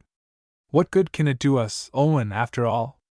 Selfishly speaking, it will do this good, that all the facts of your journey to Southampton will become known, and the scandal will die. Besides, Manston will have to suffer. It's an act of justice to you and to other women, and to Edward Springrove. He now thought it necessary to tell her of the real nature of the Springroves' obligation to Miss Aldclyffe, and their nearly certain knowledge that Manston was the prime mover in effecting their embarrassment. Her face flushed as she listened. And now, he said, our first undertaking is to find out where Mrs. Manston lived during the separation, next, when the first communications passed between them after the fire. If we only had Miss Aldclyffe's countenance and assistance as I used to have them, Cytherea returned, how strong we should be. Oh, what power is it that he exercises over her, swaying her just as he wishes. She loves me now. Mrs. Morris in her letter said that Miss Aldclyffe prayed for me. Yes, she heard her praying for me, and crying. Miss Aldclyffe did not mind an old friend like Mrs. Morris knowing it either. Yet in opposition to this, notice her dead silence and inaction throughout this proceeding. It is a mystery. But never mind that now, said Owen impressively. About where Mrs. Manston has been living. We must get this part of it first, learn the place of her stay in the early stage of their separation, during the period of Manston's arrival here, and so on, for that was where she was first communicated with on the subject of coming to Knapwater, before the fire, and that address, too, was her point of departure when she came to her husband by stealth in the night, you know. The time I visited you in the evening and went home early in the morning, and it was found that he had been visited too. Ah! Couldn't we inquire of Mrs. Leete, who keeps the post office at Carriford, if she remembers where the letters to Mrs. Manston were directed? He never posted his letters to her in the parish, it was remarked at the time. I was thinking if something relating to her address might not be found in the report of the inquest in the Casterbridge Chronicle of the date. Some facts about the inquest were given in the papers to a certainty. Her brother caught eagerly at the suggestion. Who has a file of the chronicles? He said. Mr. Raunham used to file them, said Cytherea. He was rather friendly disposed towards me, too. Owen could not, on any consideration, escape from his attendance at the church building till Saturday evening, and thus it became necessary, unless they actually wasted time, that Cytherea herself should assist. I act under your orders, Owen, she said. 16. The events of 1 week. 1. March the 6th. The next morning the opening move of the game was made.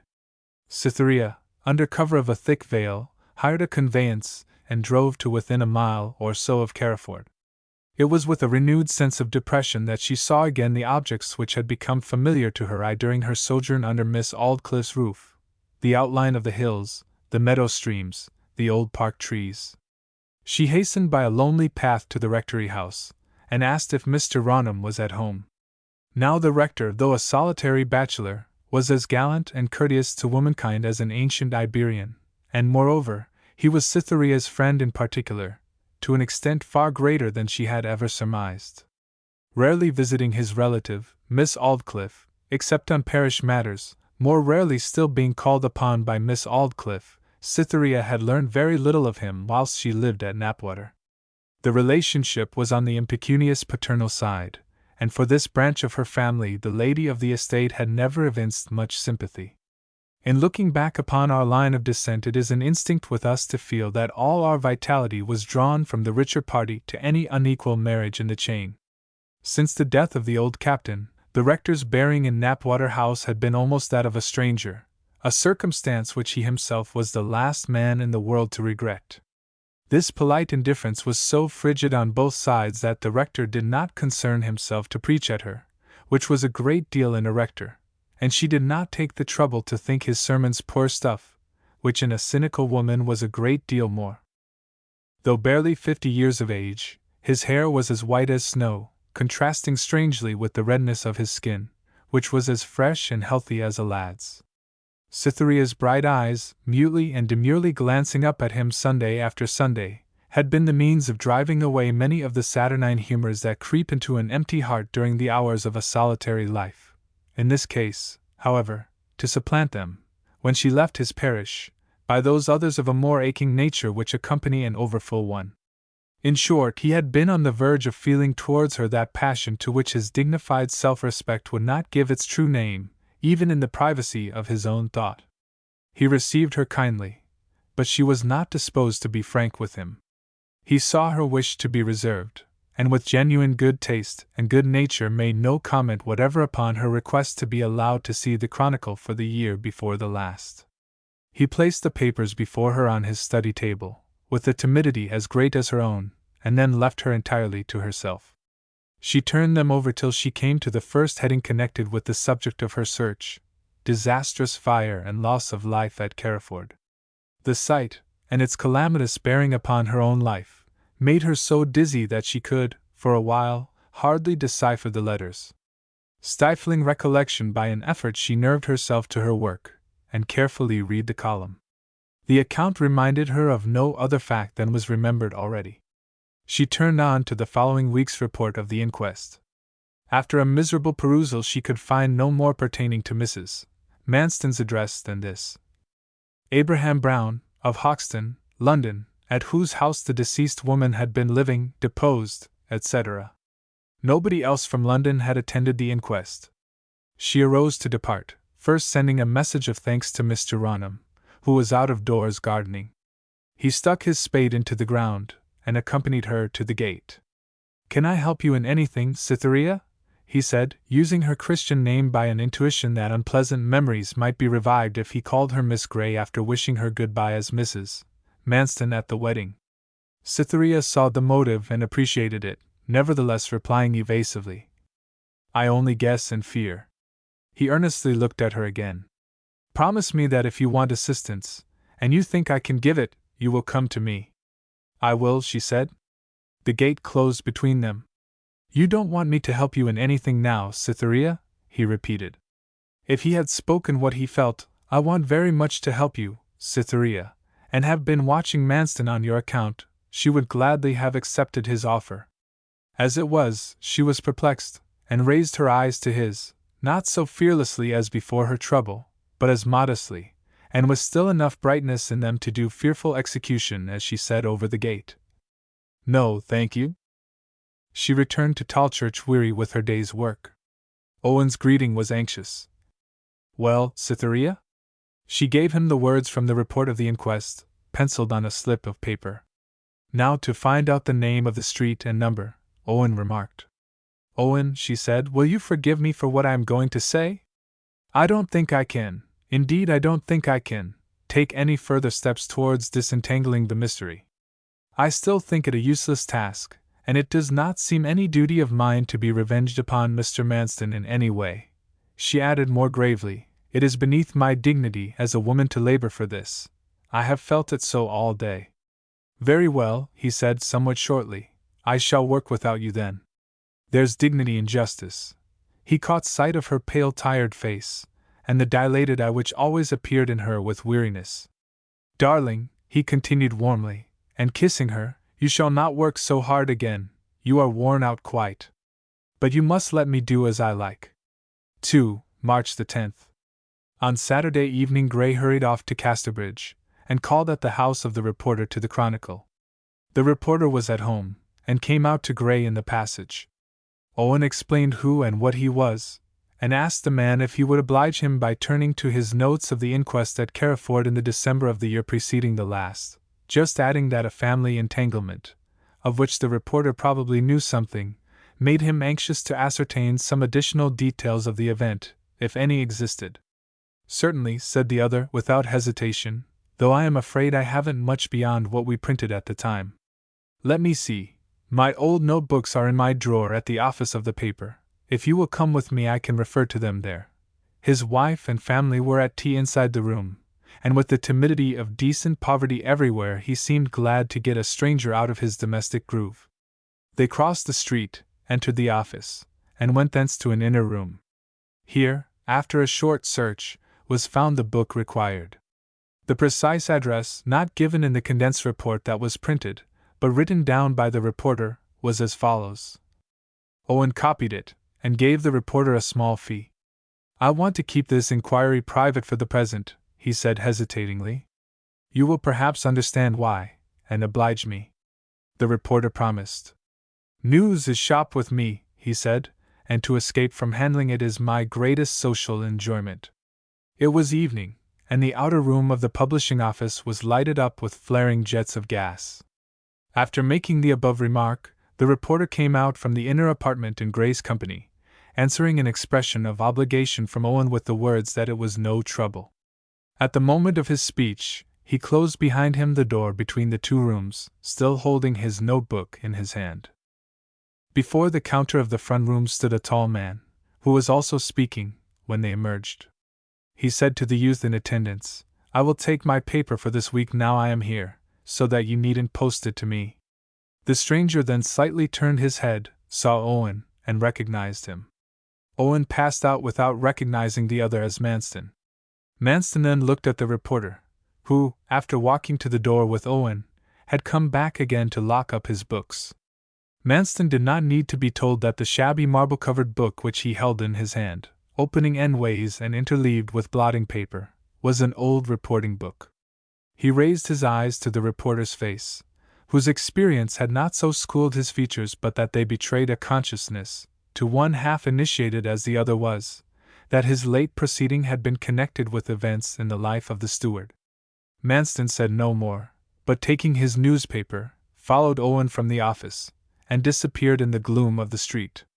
Edward Springrove was now in London again, and on this same evening, before leaving Casterbridge, Owen wrote a careful letter to him, stating therein all the facts that had come to his knowledge, and begging him, as he valued Cytherea, to make cautious inquiries.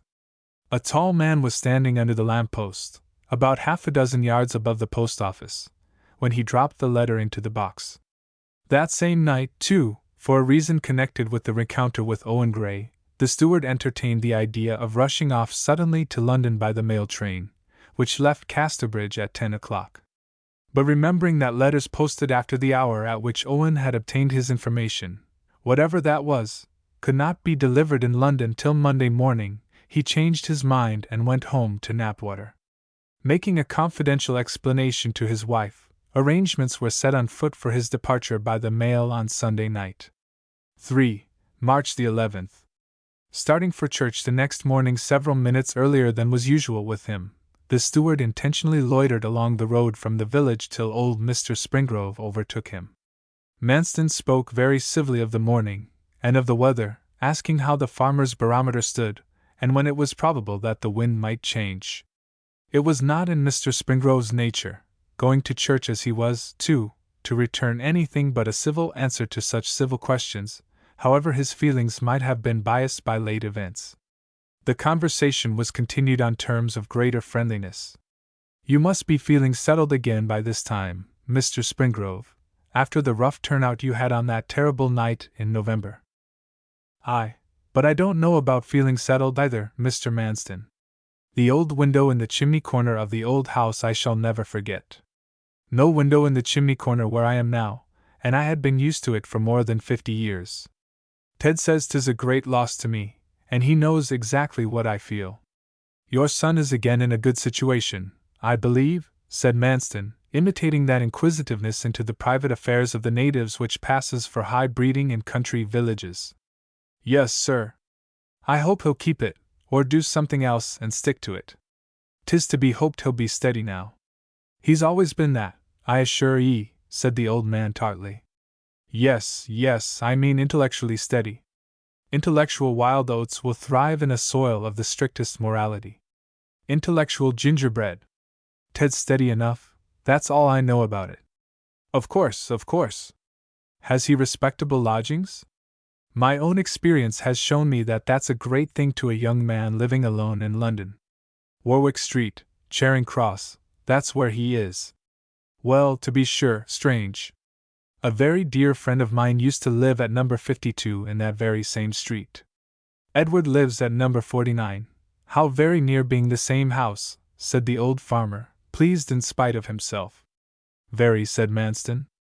"Well, I suppose we had better step along a little quicker, Mr. Springrove. The parson's bell has just begun." "Number 49, he murmured. 4. March the 12th.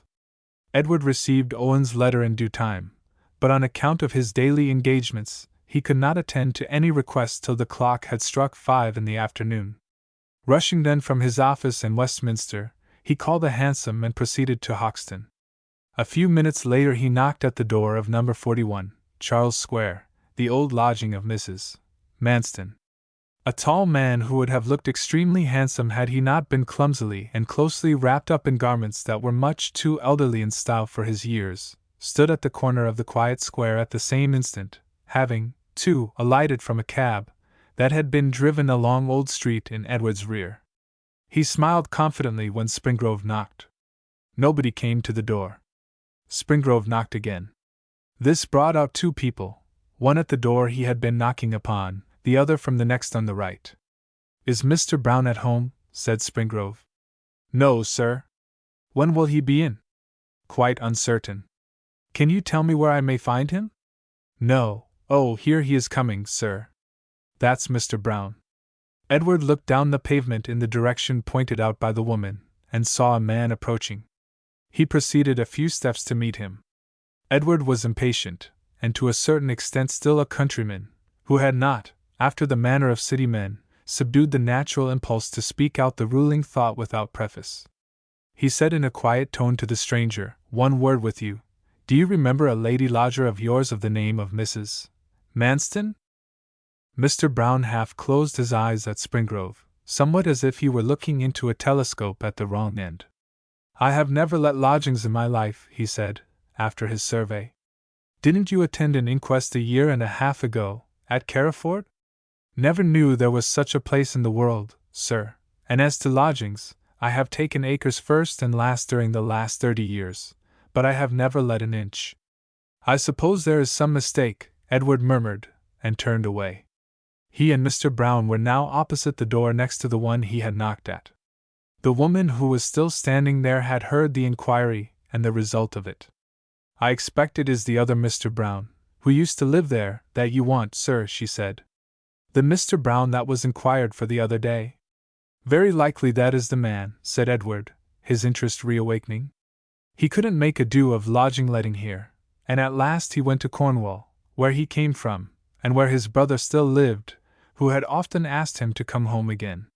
But there was little luck in the change, for after London they say he couldn't stand the rainy west winds they get there, and he died in the December following. Will you step into the passage? That's unfortunate, said Edward, going in. But perhaps you remember a Mrs. Manston living next door to you?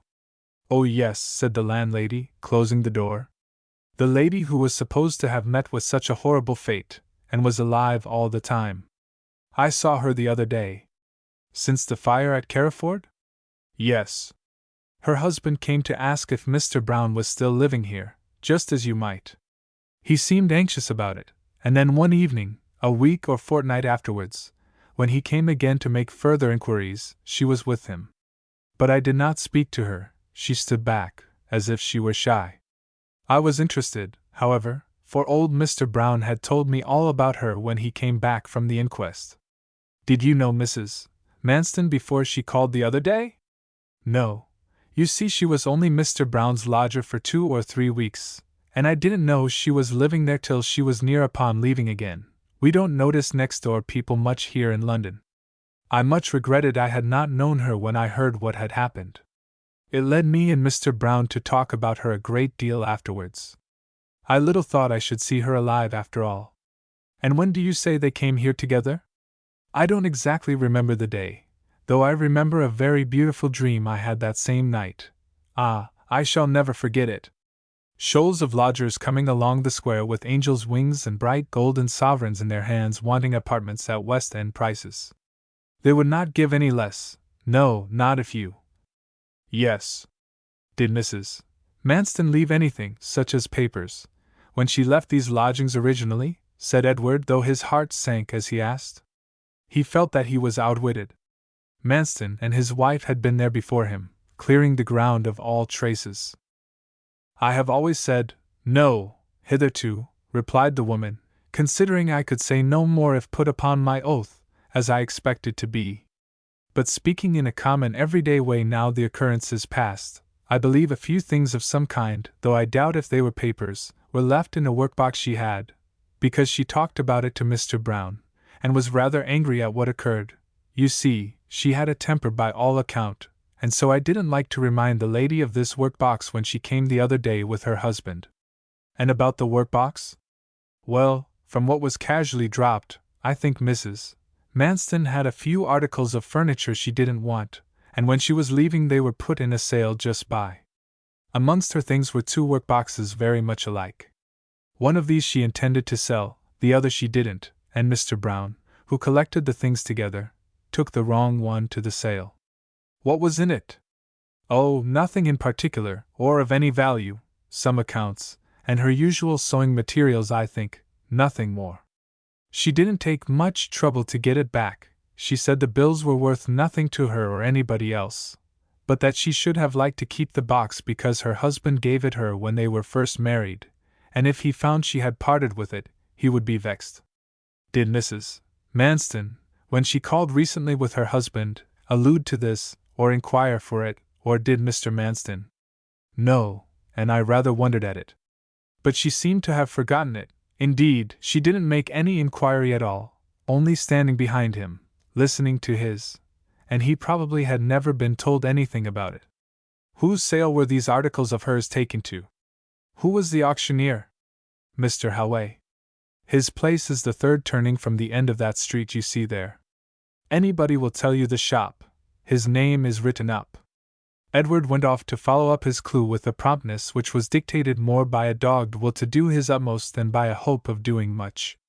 When he was out of sight, the tall and cloaked man, who had watched him, came up to the woman's door, with an appearance of being in breathless haste. Has a gentleman been here inquiring about Mrs. Manston? Yes, he's just gone. Dear me. I want him.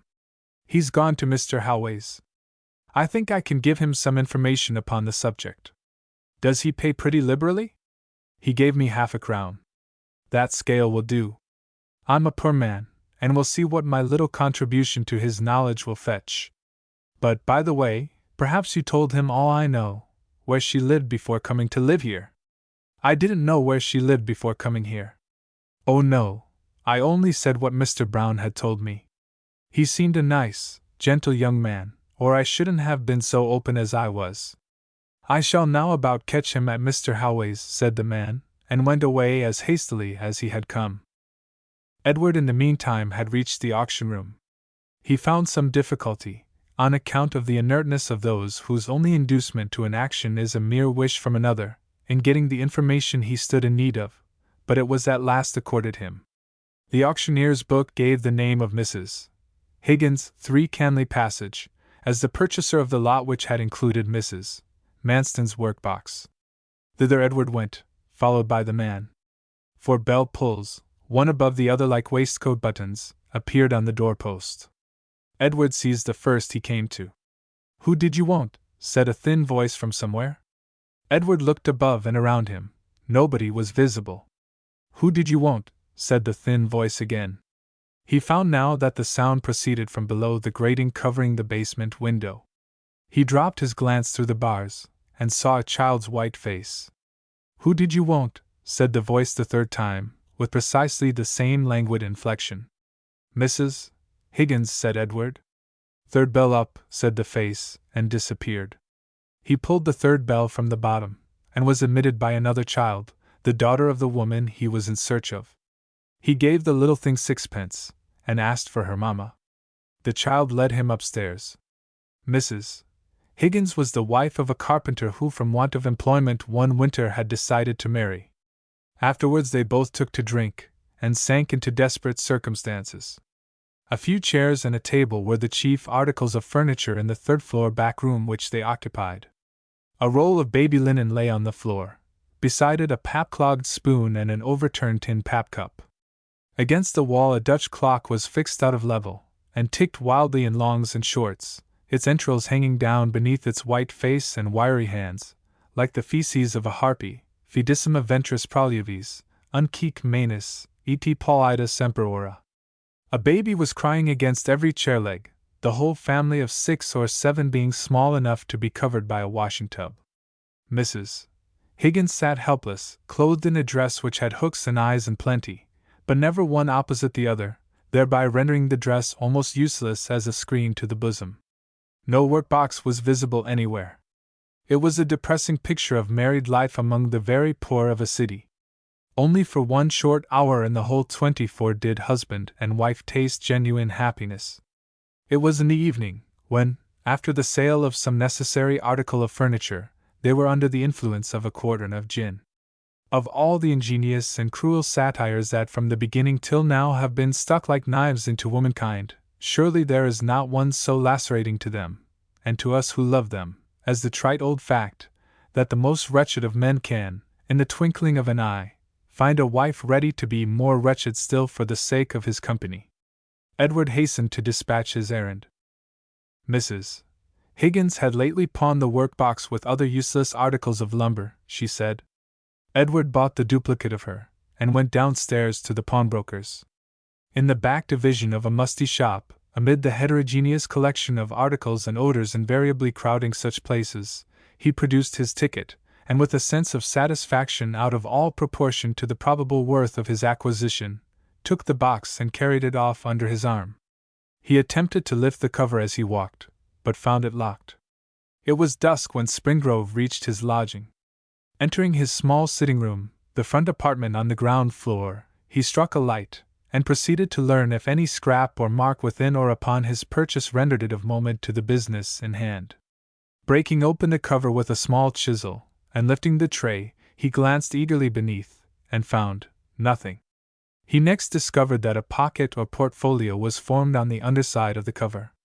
This he unfastened, and slipping his hand within, found that it really contained some substance. First he pulled out about a dozen tangled silk and cotton threads, Under them were a short household account, a dry moss rosebud, and an old pair of carte de visite photographs. One of these was a likeness of Mrs. Manston, Eunice being written under it in ink, the other of Manston himself. He sat down dispirited. This was all the fruit of his task, not a single letter, date, or address of any kind to help him, and was it likely there would be? However, thinking he would send the fragments, such as they were, to Gray, in order to satisfy him that he had done his best so far, he scribbled a line, and put all except the silk and cotton into an envelope. Looking at his watch, he found it was then 20 minutes to 7. By affixing an extra stamp he would be enabled to dispatch them by that evening's post. He hastily directed the packet, and ran with it at once to the post office at Charing Cross. On his return he took up the work-box again to examine it more leisurely. He then found there was also a small cavity in the tray under the pincushion, which was movable by a bit of ribbon. Lifting this he uncovered a flattened sprig of myrtle, and a small scrap of crumpled paper. The paper contained a verse or two in a man's handwriting. He recognized it as Manston's, having seen notes and bills from him at his father's house. The stanza was of a complimentary character, descriptive of the lady who was now Manston's wife. To shake, pull, and ransack the box till he had almost destroyed it was now his natural action. But it contained absolutely nothing more. Disappointed again, he said, flinging down the box, the bit of paper, and the withered twig that had lain with it. Yet valueless as the new acquisition was, on second thoughts he considered that it would be worth while to make good the statement in his late note to Gray, that he had sent everything the box contained except the sewing thread. Thereupon he enclosed the verse and myrtle twig in another envelope, with a remark that he had overlooked them in his first search, and put it on the table for the next day's post. In his hurry and concentration upon the matter that occupied him, Springrove, on entering his lodging and obtaining a light, had not waited to pull down the blind or close the shutters. Consequently, all that he had done had been visible from the street. But as on an average not one person a minute passed along the quiet pavement at this time of the evening, the discovery of the omission did not much concern his mind. But the real state of the case was that a tall man had stood against the opposite wall, and watched the whole of his proceeding. When Edward came out and went to the Charing Cross post office, the man followed him and saw him drop the letter into the box. The stranger did not further trouble himself to follow Springrove back to his lodging again. Manston now knew that there had been photographs of some kind in his wife's workbox, and though he had not been near enough to see them, he guessed whose they were. The least reflection told him to whom they had been sent. He paused a minute under the portico of the post office, looking at the 2 or 3 omnibuses stopping and starting in front of him. Then he rushed along the Strand, through Holywell Street, and on to Old Boswell Court. Kicking aside the shoeblacks who began to importune him as he passed under the colonnade, he turned up the narrow passage to the publishing office of the Post Office Directory. He begged to be allowed to see the Directory of the Southwest Counties of England for a moment. The shopman immediately handed down the volume from a shelf, and Manston retired with it to the window bench. He turned to the county, and then to the parish of Tolchurch. At the end of the historical and topographical description of the village he read: Postmistress Mrs. Hurston. Letters received at 6:30 a.m. by foot-post from Anglebury. Returning his thanks, he handed back the book and quitted the office, thence pursuing his way to an obscure coffee-house by the Strand, where he now partook of a light dinner. But rest seemed impossible with him. Some absorbing intention kept his body continually on the move. He paid his bill, took his bag in his hand, and went out to idle about the streets and over the river till the time should have arrived at which the night mail left the Waterloo station, by which train he intended to return homeward. There exists, as it were, an outer chamber to the mind, in which, when a man is occupied centrally with the most momentous question of his life, casual and trifling thoughts are just allowed to wander softly for an interval, before being banished altogether. Thus, amid his concentration did Manston receive perceptions of the individuals about him in the lively thoroughfare of the Strand, tall men looking insignificant, little men looking great and profound, lost women of miserable repute looking as happy as the days are long, wives, happy by assumption, looking careworn and miserable. Each and all were alike in this one respect, that they followed a solitary trail like the inwoven threads which form a banner, and all were equally unconscious of the significant whole they collectively showed forth. At 10 o'clock he turned into Lancaster Place, crossed the river, and entered the railway station, where he took his seat in the down mail train, which bore him, and Edward Springrove's letter to Gray, far away from London. 17. The events of one day. 1. March the 13th. 3 to 6 o'clock a.m. They entered Anglebury Station in the dead, still time of early morning, the clock over the booking office pointing to 25 minutes to 3.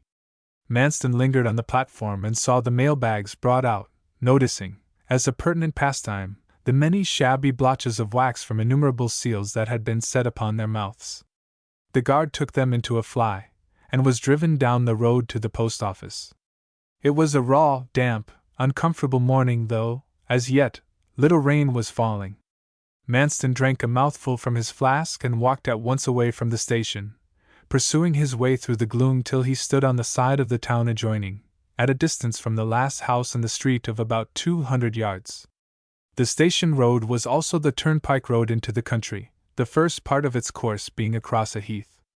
Having surveyed the highway up and down to make sure of its bearing, Manston methodically set himself to walk backwards and forwards a stone's throw in each direction.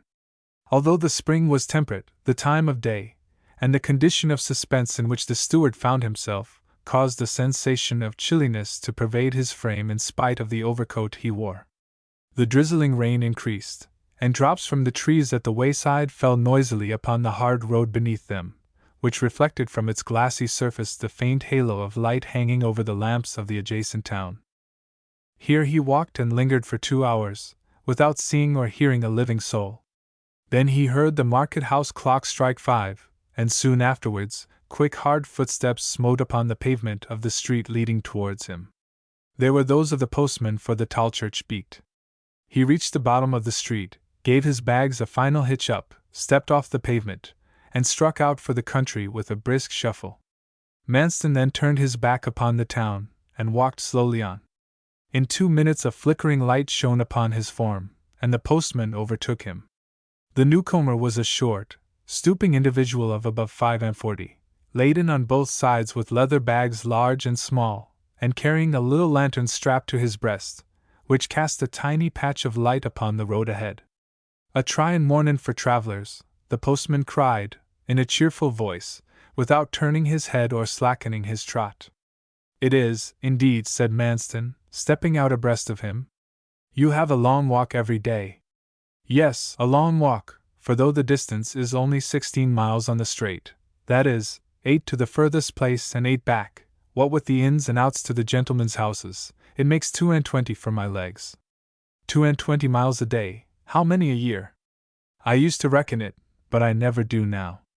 I don't care to think o' my wear and tear, now it do begin to tell upon me." Thus the conversation was begun, and the postman proceeded to narrate the different strange events that marked his experience. Manston grew very friendly.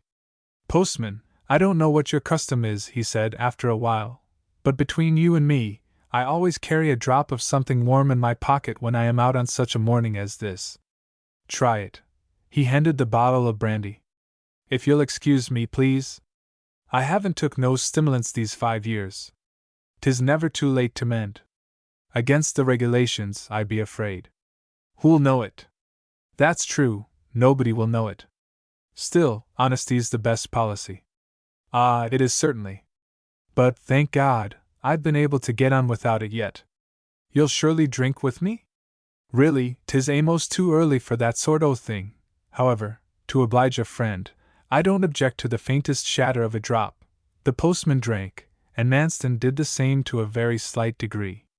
5 minutes later, when they came to a gate, the flask was pulled out again. "Well done," said the postman, beginning to feel its effect, "but guide my soul, I'd be afraid 'twill hardly do." "Not unless 'tis well followed, like any other line you take up," said Manston. "Besides, there's a way of liking a drop of liquor, and of being good, even religious, at the same time. Aye, for some thimble and button in and out fellers, but I could never get into the knack o' it, not I." "Well, you needn't be troubled. It isn't necessary for the higher class of mind to be religious. They have so much common sense that they can risk playing with fire. That hits me exactly. In fact, a man I know, who always had no other god but me, and devoutly loved his neighbor's wife, says now that believing is a mistake. Well, to be sure. However, believing in God is a mistake made by very few people, after all. A true remark. Not one Christian in our parish would walk half a mile in a rain like this to know whether the Scripture had concluded him under sin or grace. Nor in mine. Ah, you may depend upon it they'll do away wi Godimity altogether afore long, although we've had him over us so many years. There's no knowing. And I suppose the Queen'll be done away wi then. A pretty concern that'll be. Nobody's head to put on your letters, and then your honest man who do pay his penny will never be known from your scamp who don't. Oh, 'tis a nation! Warm the cockles of your heart, however. Here's the bottle waiting. I'll oblige you, my friend. The drinking was repeated. The postman grew livelier as he went on, and at length favored the steward with a song, Manston himself joining in the chorus. You understand, friend, the postman added, I was originally a mason by trade. No offense to you if you be a parson? None at all, said Manston. The rain now came down heavily, but they pursued their path with alacrity, the produce of the several fields between which the lane wound its way being indicated by the peculiar character of the sound emitted by the falling drops. Sometimes a soaking hiss proclaimed that they were passing by a pasture, then a patter would show that the rain fell upon some large-leafed root crop, then a paddling plash announced the naked arable, the low sound of the wind in their ears rising and falling with each pace they took. Besides the small private bags of the county families, which were all locked, the postman bore the large general budget for the remaining inhabitants along his beat. At each village or hamlet they came to, the postman searched for the packet of letters destined for that place, and thrust it into an ordinary letter-hole cut in the door of the receiver's cottage, the village post offices being mostly kept by old women who had not yet risen, though lights moving in other cottage windows showed that such people as carters, woodmen, and stablemen had long been stirring. The postman had by this time become markedly unsteady, but he still continued to be too conscious of his duties to suffer the steward to search the bag. Manston was perplexed, and at lonely points in the road cast his eyes keenly upon the short-bowed figure of the man trotting through the mud by his side, as if he were half inclined to run a very great risk indeed. It frequently happened that the houses of farmers, clergymen, etc., lay a short distance up or down a lane or path branching from the direct track of the postman's journey. To save time and distance, at the point of junction of some of these paths with the main road, the gatepost was hollowed out to form a letter-box, in which the postman deposited his missives in the morning, looking in the box again in the evening to collect those placed there for the return post. Tallchurch Vicarage and farmstead, lying back from the village street, were served on this principle.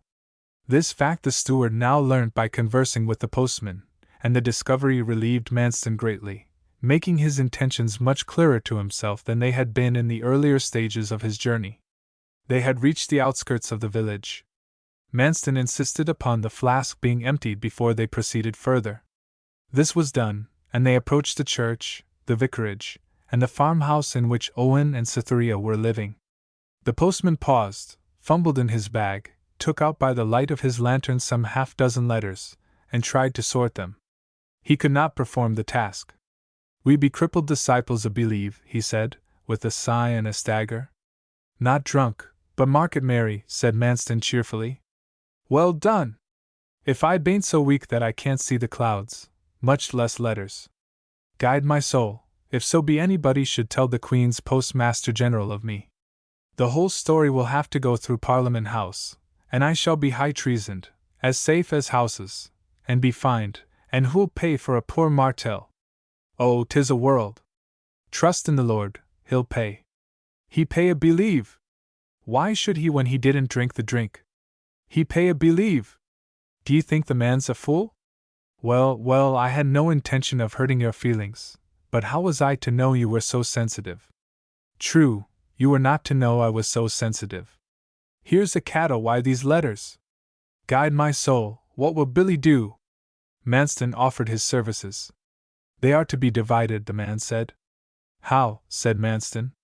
These, for the village, to be carried on into it. Any for the vicarage or vicarage farm must be left in the box of the gatepost just here.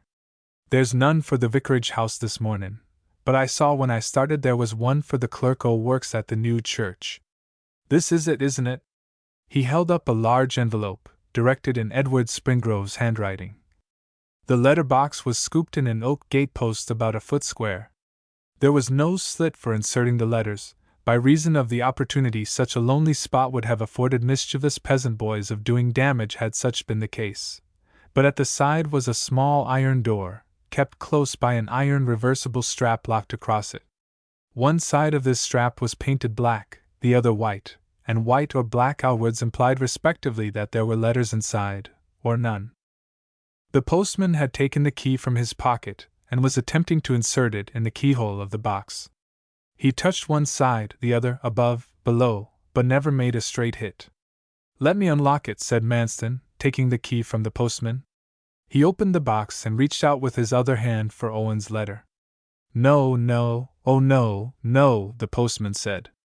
As one of Majesty's servants, care, Majesty's mails, duty, put letters, own hands. He slowly and solemnly placed the letter in the small cavity. Now lock it, he said, closing the door. The steward placed the bar across, with the black side outwards, signifying empty, and turned the key. You've put the wrong side outwards, said the postman. 'Tisn't empty. And dropped the key in the mud, so that I can't alter it, said the steward, letting something fall. What an awkward thing! It is an awkward thing. They both went searching in the mud, which their own trampling had reduced to the consistency of pap, the postman unstrapping his little lantern from his breast, and thrusting it about, close to the ground, the rain still drizzling down, and the dawn so tardy on account of the heavy clouds that daylight seemed delayed indefinitely. The rays of the lantern were rendered individually visible upon the thick mist, and seemed almost tangible as they passed off into it, after illuminating the faces and knees of the two stooping figures dripping with wet, the postman's cape and private bags, and the steward's valise, glistening as if they had been varnished. It fell on the grass, said the postman. No, it fell in the mud, said Manston. They searched again. I'm afraid we shan't find it by this light, said the steward at length, washing his muddy fingers in the wet grass of the bank. I'm afraid we shan't, said the other, standing up. I'll tell you what we had better do, said Manston. I shall be back this way in an hour or so, and since it was all my fault, I'll look again, and shall be sure to find it in the daylight. And I'll hide the key here for you. He pointed to a spot behind the post. It will be too late to turn the index then, as the people will have been here, so that the box had better stay as it is. The letter will only be delayed a day, and that will not be noticed. If it is, you can say you placed the iron the wrong way without knowing it, and all will be well. This was agreed to by the postman as the best thing to be done under the circumstances, and the pair went on. They had passed the village and come to a crossroad, when the steward, telling his companion that their paths now diverged, turned off to the left towards Carriford. No sooner was the postman out of sight and hearing than Manston stalked back to the vicarage letter-box by keeping inside a fence, and thus avoiding the village. Arrived here, he took the key from his pocket, where it had been concealed all the time, and abstracted Owen's letter. This done, he turned towards home, by the help of what he carried in his valise adjusting himself to his ordinary appearance, as he neared the quarter in which he was known. An hour and half's sharp walking brought him to his own door in Knapwater Park. 8 o'clock a.m. Seated in his private office, he wetted the flap of the stolen letter, and waited patiently till the adhesive gum could be loosened. He took out Edward's note, the accounts, the rosebud, and the photographs, regarding them with the keenest interest and anxiety. The note, the accounts, the rosebud, and his own photograph he restored to their places again. The other photograph he took between his finger and thumb, and held it towards the bars of the grate. There he held it for half a minute or more, meditating. It is a great risk to run, even for such an end, he muttered. Suddenly, impregnated with a bright idea, he jumped up and left the office for the front parlor.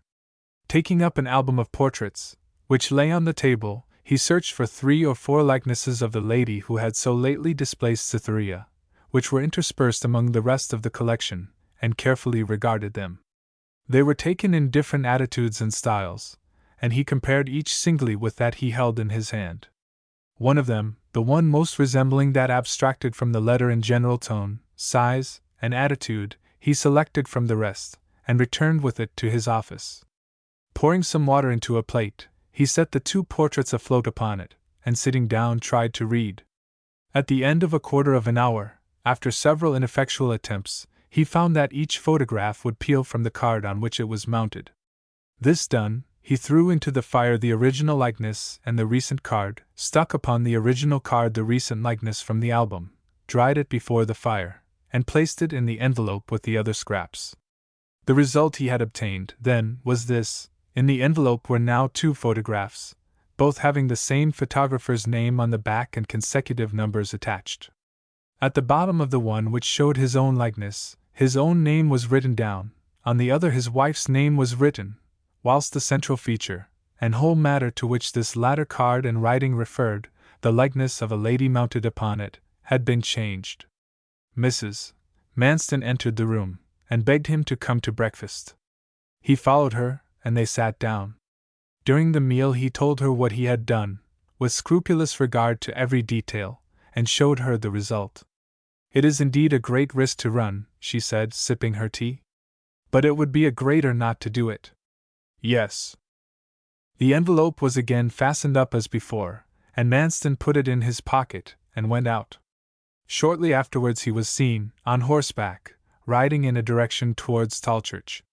Keeping to the fields, as well as he could, for the greater part of the way, he dropped into the road by the vicarage letter-box, and looking carefully about, to ascertain that no person was near, he restored the letter to its nook, placed the key in its hiding-place, as he had promised the postman, and again rode homewards by a roundabout way. 3. Afternoon. The letter was brought to Owen Gray, the same afternoon, by one of the vicar's servants who had been to the box with the duplicate key, as usual, to leave letters for the evening post. The man found that the index had told falsely that morning for the first time within his recollection, but no particular attention was paid to the mistake, as it was considered. The contents of the envelope were scrutinized by Owen and flung aside as useless. The next morning brought Springrove's second letter, the existence of which was unknown to Manston. The sight of Edward's handwriting again raised the expectations of brother and sister, till Owen had opened the envelope and pulled out the twig and verse. "Nothing that's of the slightest use, after all," he said to her. "We are as far as ever from the merest shadow of legal proof that would convict him of what I am morally certain he did, marry you, suspecting, if not knowing, her to be alive all the time." "What has Edward sent?" said Cytherea. "An old amatory verse in Manston's writing. Fancy," he said bitterly, "this is the strain he addressed her in when they were courting, as he did you, I suppose." He handed her the verse, and she read. A strange expression had overspread Cytherea's countenance. It rapidly increased to the most death-like anguish. She flung down the paper, seized Owen's hand tremblingly, and covered her face. "Cytherea! What is it, for heaven's sake?" "Owen, suppose— oh, you don't know what I think." "What?" "The light of azure eyes," she repeated with ashy lips. "Well, the light of azure eyes," he said, astounded at her manner. "Mrs. Morris said in her letter to me that her eyes are black." Mrs. Morris must have made a mistake, nothing likelier." "She didn't." "They might be either in this photograph," said Owen, looking at the card bearing Mrs. Manston's name. "Blue eyes would scarcely photograph so deep in tone as that," said Cytherea. "No, they seem black here, certainly." "Well, then, Manston must have blundered in writing his verses." "But could he? Say a man in love may forget his own name, but not that he forgets the color of his mistress's eyes. Besides, she would have seen the mistake when she read them, and have had it corrected." "That's true, she would," mused Owen. "Then, Cytherea, it comes to this: you must have been misinformed by Mrs. Morris, since there is no other alternative." "I suppose I must." Her looks belied her words. "What makes you so strange, ill?" said Owen again. I can't believe Mrs. Morris wrong. But look at this, Cytherea. If it is clear to us that the woman had blue eyes 2 years ago, she must have blue eyes now, whatever Mrs. Morris or anybody else may fancy. Anyone would think that Manston could change the color of a woman's eyes to hear you. Yes, she said, and paused. You say yes, as if he could, said Owen impatiently. By changing the woman herself, she exclaimed. Owen, don't you see the horrid, what I dread, that the woman he lives with is not Mrs. Manston, that she was burned after all, and that I am his wife? She tried to support a stoicism under the weight of this new trouble, but no. The unexpected revulsion of ideas was so overwhelming that she crept to him and leant against his breast. Before reflecting any further upon the subject, Gray led her upstairs and got her to lie down.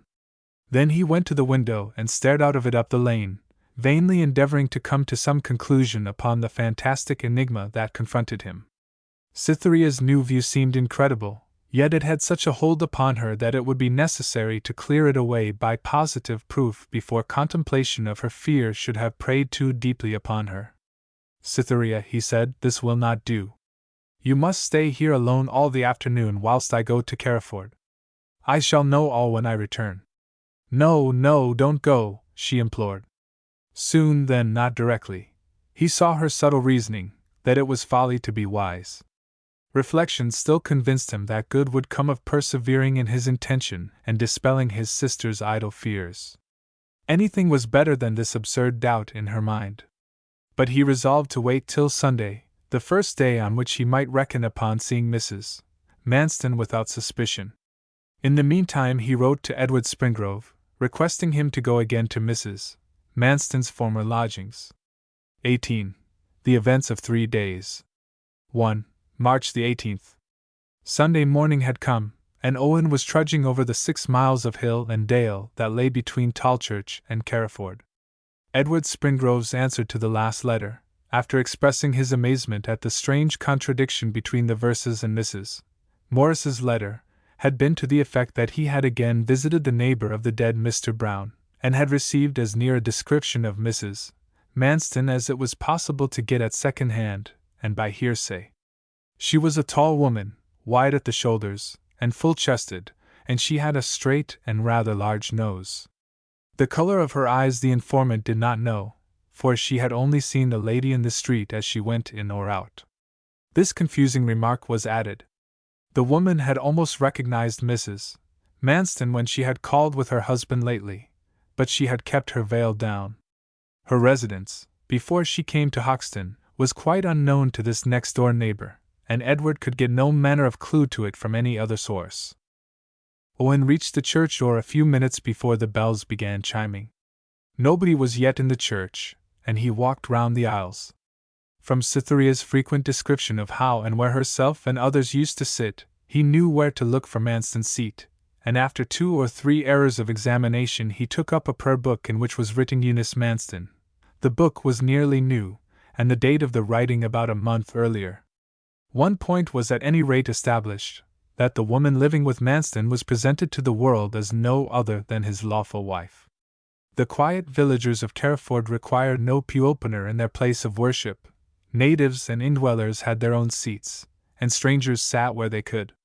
Gray took a seat in the nave, on the north side, close behind a pillar dividing it from the north aisle, which was completely allotted to Miss Aldclyffe, her farmers, and her retainers, Manston's pew being in the midst of them. Owen's position on the other side of the passage was a little in advance of Manston's seat, and so situated that by leaning forward he could look directly into the face of any person sitting there, though, if he sat upright, he was wholly hidden from such a one by the intervening pillar. Aiming to keep his presence unknown to Manston if possible, Owen sat, without once turning his head, during the entrance of the congregation.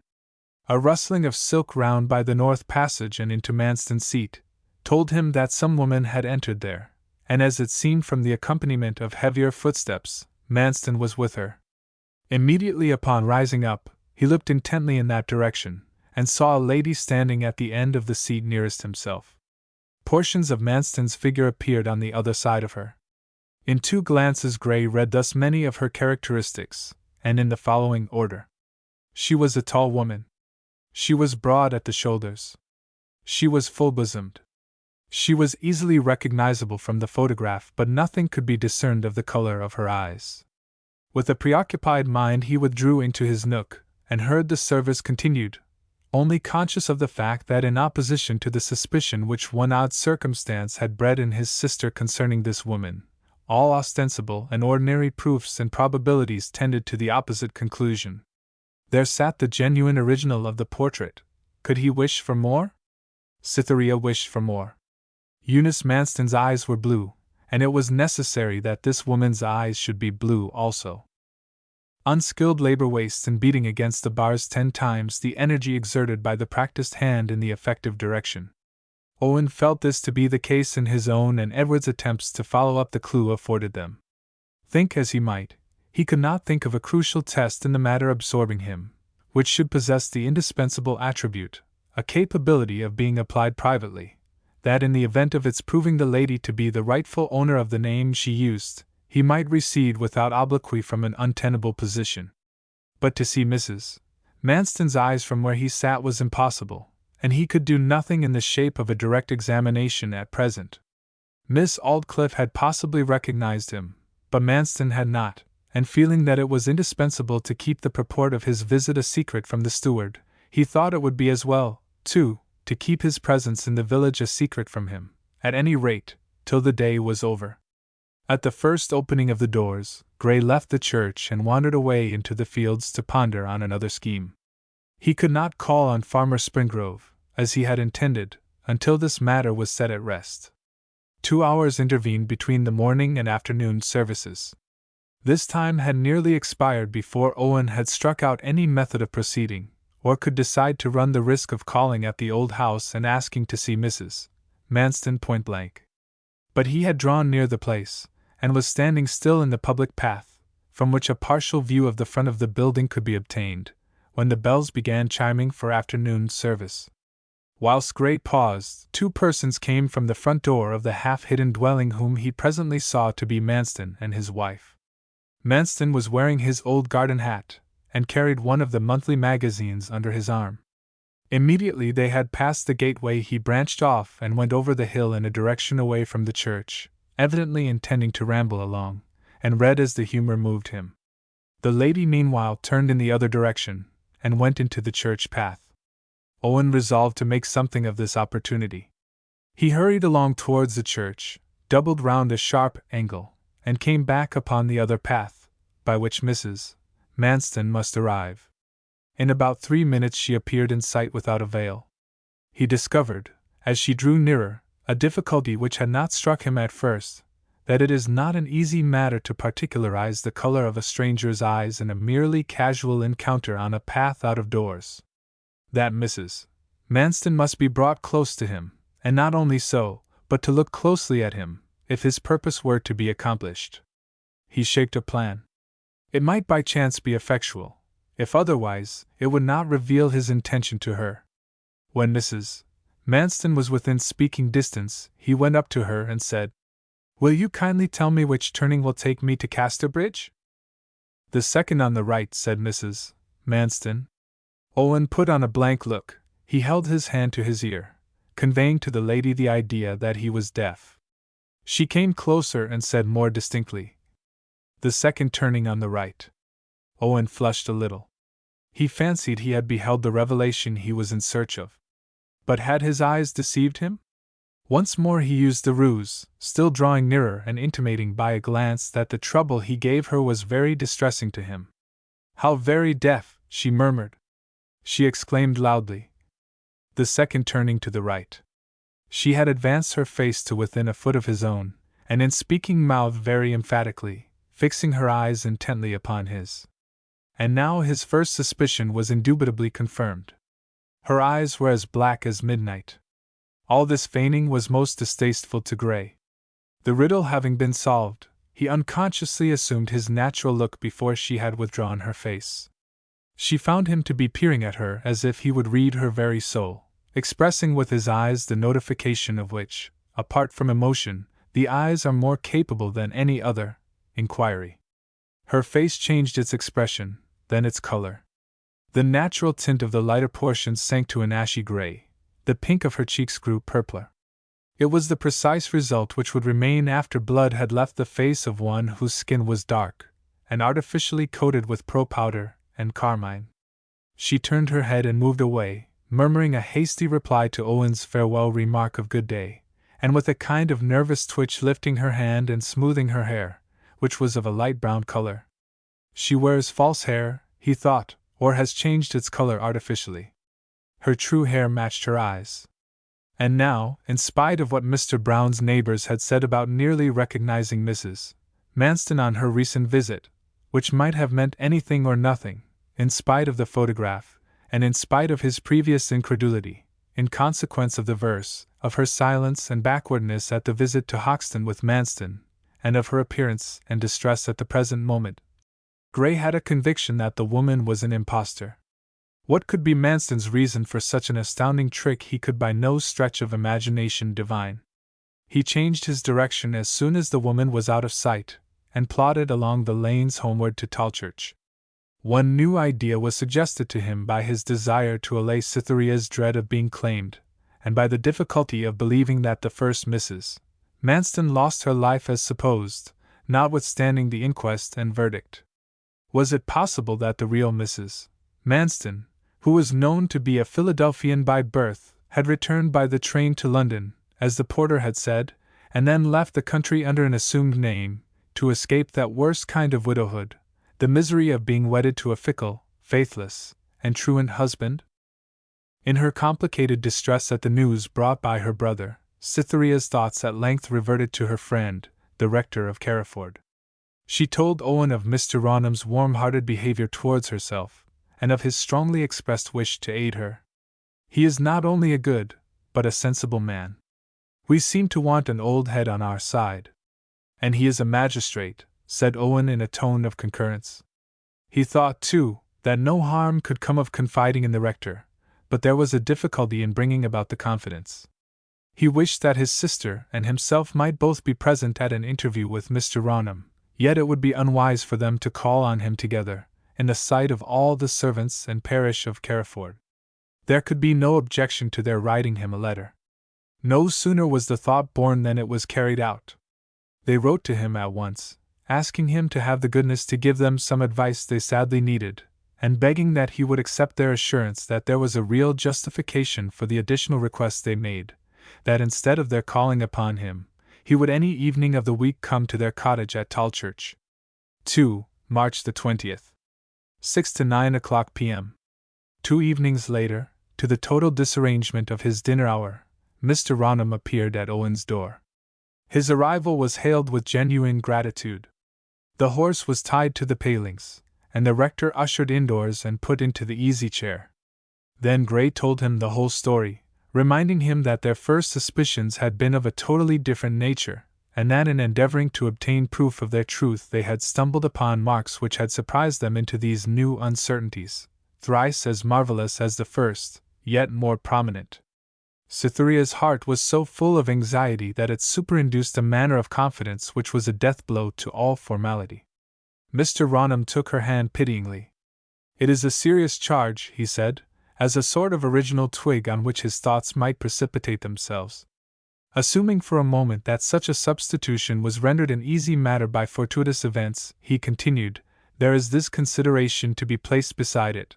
What earthly motive can Mr. Manston have had which would be sufficiently powerful to lead him to run such a very great risk? The most abandoned ray could not, at that particular crisis, have taken such a reckless step for the mere pleasure of a new companion." Owen had seen that difficulty about the motive. Cytherea had not. "Unfortunately for us," the rector resumed, "no more evidence is to be obtained from the porter, Chiney. I suppose you know what became of him? He got to Liverpool and embarked, intending to work his way to America, but on the passage he fell overboard and was drowned. But there is no doubt of the truth of his confession. In fact, his conduct tends to prove it true, and no moral doubt of the fact that the real Mrs. Manston left here to go back by that morning's train. This being the case, then, why, if this woman is not she, did she take no notice of the advertisement? I mean not necessarily a friendly notice, but from the information it afforded her have rendered it impossible that she should be personified without her own connivance. I think that argument is overthrown, Gray said, by my earliest assumption of her hatred of him, weariness of the chain which bound her to him, and a resolve to begin the world anew. Let's suppose she has married another man, somewhere abroad, say, she would be silent for her own sake.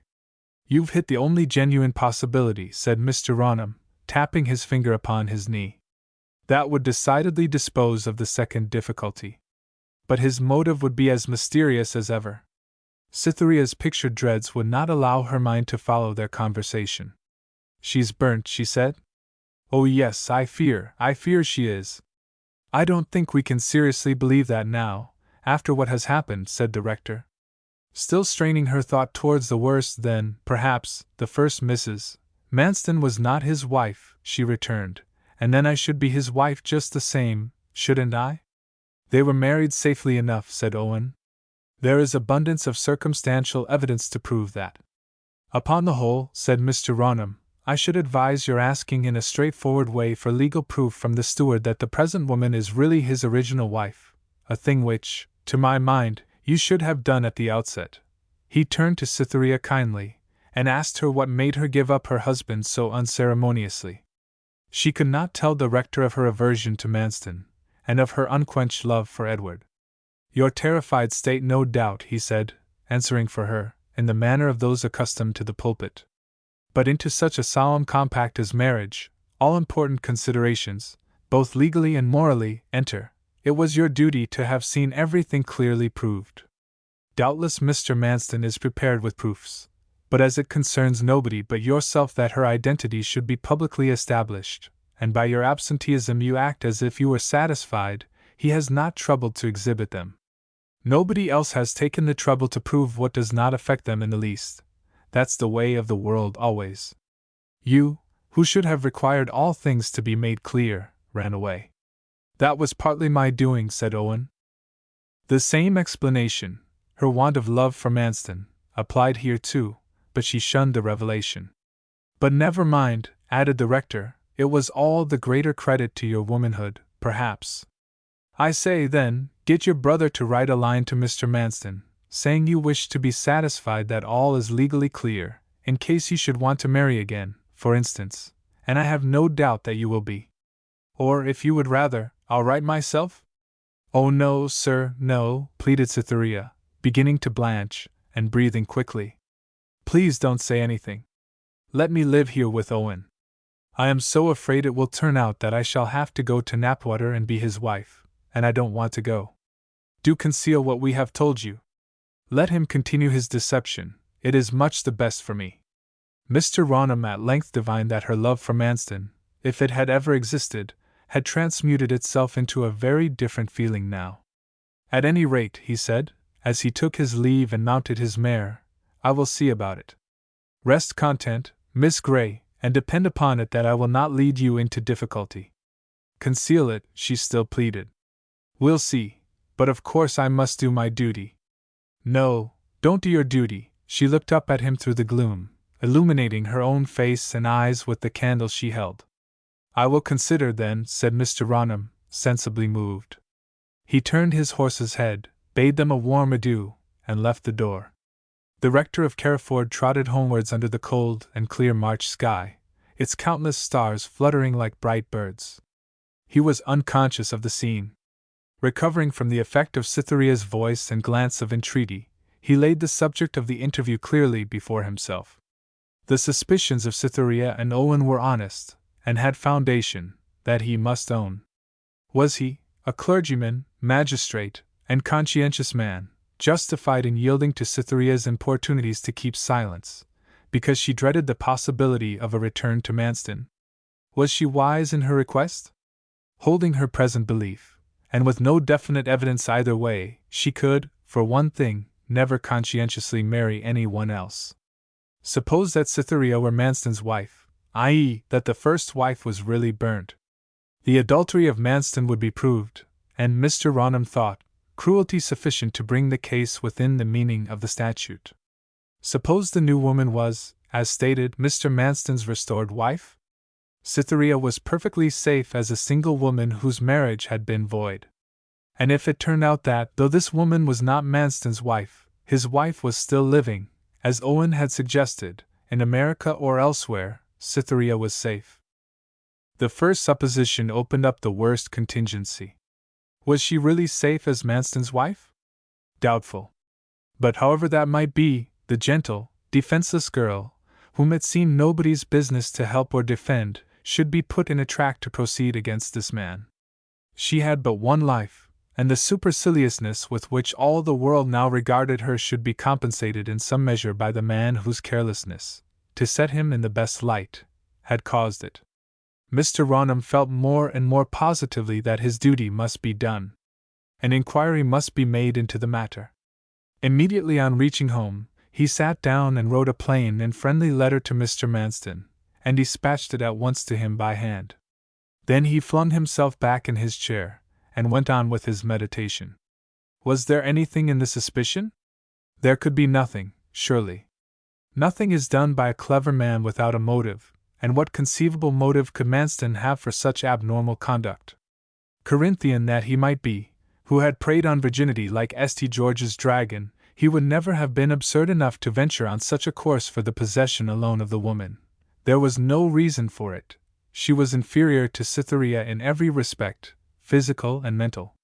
On the other hand, it seemed rather odd, when he analyzed the action, that a woman who deliberately hid herself from her husband for more than a 12-month should be brought back by a mere advertisement.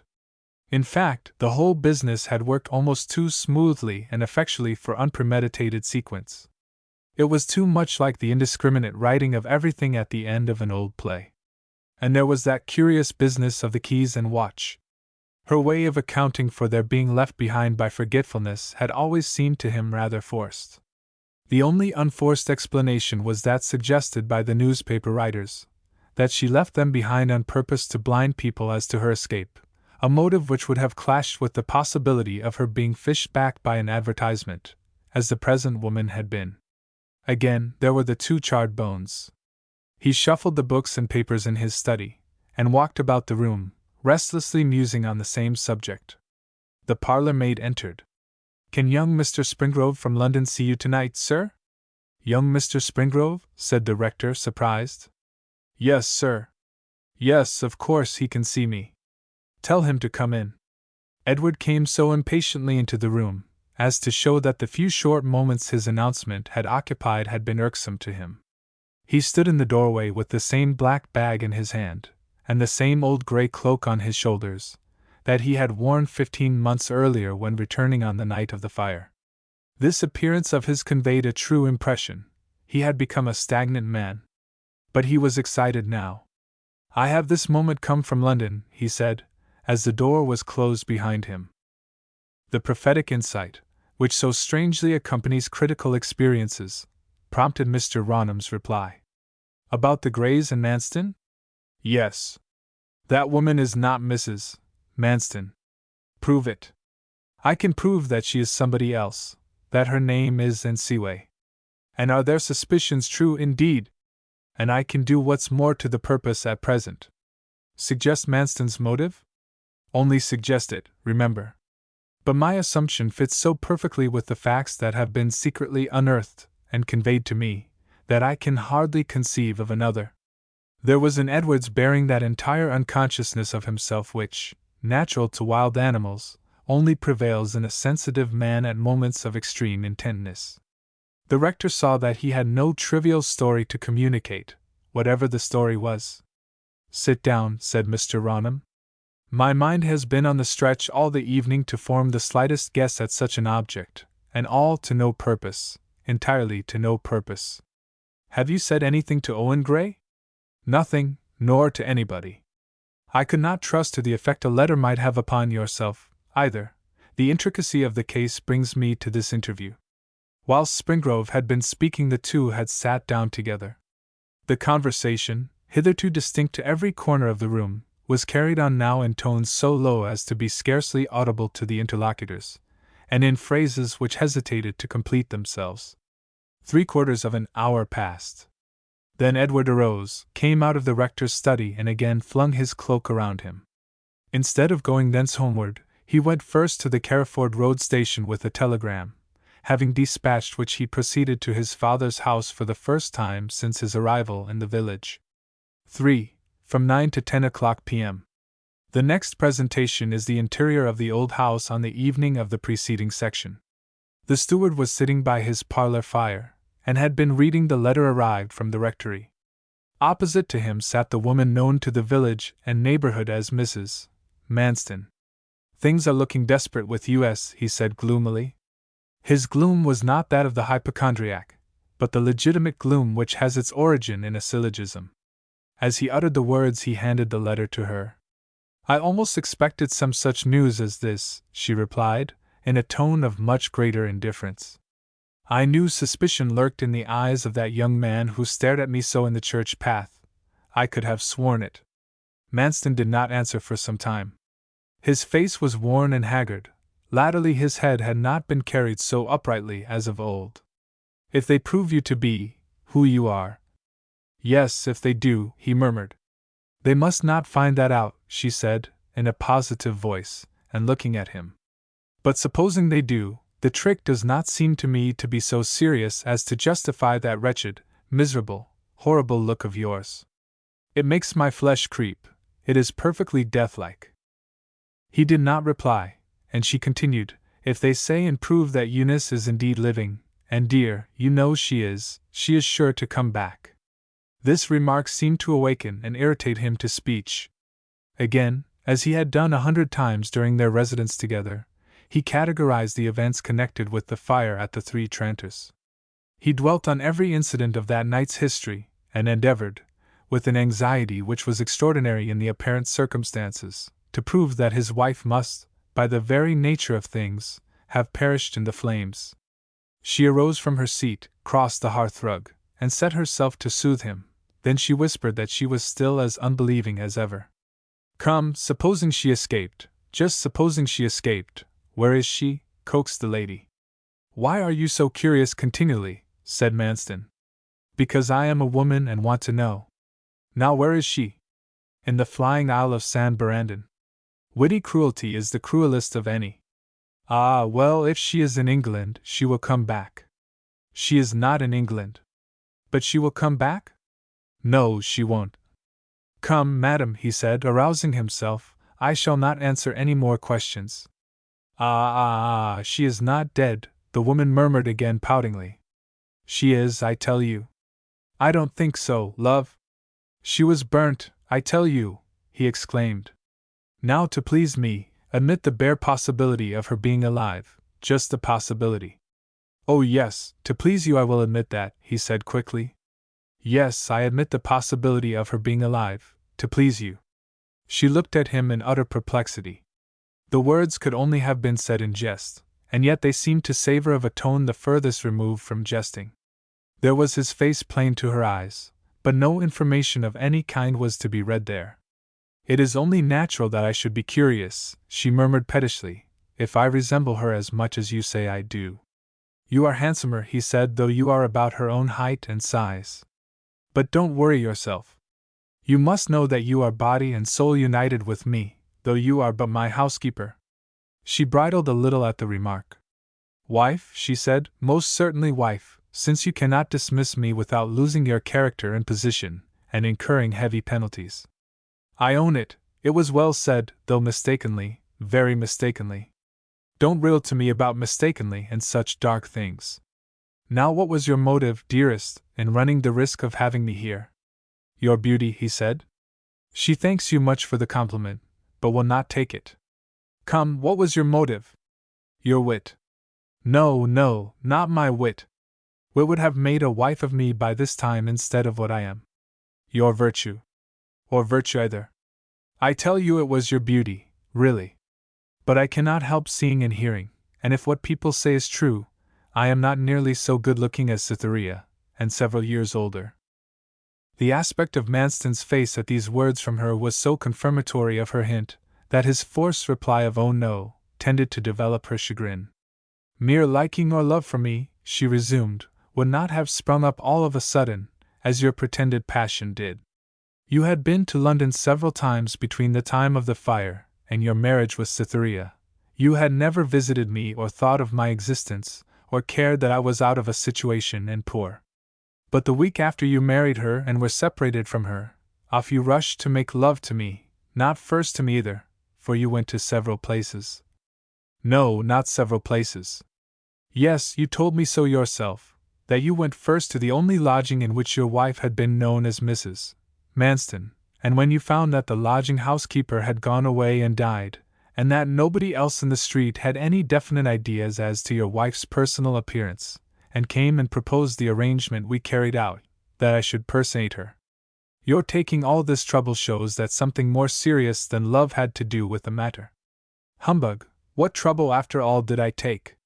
When I found Cytherea would not stay with me after the wedding, I was much put out at being left alone again. Was that unnatural? No. And those favoring accidents you mention, that nobody knew my first wife, seemed an arrangement of Providence for our mutual benefit, and merely perfected a half-formed impulse, that I should call you my first wife to escape the scandal that would have arisen if you had come here as anything else. My love, that story won't do. If Mrs. Manston was burnt, Cytherea, whom you love better than me, could have been compelled to live with you as your lawful wife. If she was not burnt, why should you run the risk of her turning up again at any moment, and exposing your substitution of me, and ruining your name and prospects? Why, because I might have loved you well enough to run the risk, assuming her not to be burnt, which I deny. No, you would have run the risk the other way. You would rather have risked her finding you with Cytherea as a second wife, than with me as a personator of herself, the first one. You came easiest to hand, remember that. Not so very easy either, considering the labor you took to teach me your first wife's history. All about how she was a native of Philadelphia. Then making me read up the guidebook to Philadelphia, and details of American life and manners, in case the birthplace and history of your wife, Eunice, should ever become known in this neighborhood, unlikely as it was. Ah! And then about the handwriting of hers that I had to imitate, and the dyeing my hair, and rouging, to make the transformation complete? You mean to say that that was taking less trouble than there would have been in arranging events to make Cytherea believe herself your wife, and live with you? You were a needy adventuress, who would dare anything for a new pleasure and an easy life, and I was fool enough to give in to you. Good heavens above, did I ask you to insert those advertisements for your old wife, and to make me answer it as if I was she? Did I ask you to send me the letter for me to copy and send back to you when the third advertisement appeared, purporting to come from the long-lost wife, and giving a detailed history of her escape and subsequent life, all which you had invented yourself? You deluded me into loving you, and then enticed me here. Ah, and this is another thing. How did you know the real wife wouldn't answer it, and upset all your plans? Because I knew she was burnt. Why didn't you force Cytherea to come back then? Now, my love, I have caught you, and you may just as well tell first as last, what was your motive in having me here as your first wife? Silence, he exclaimed.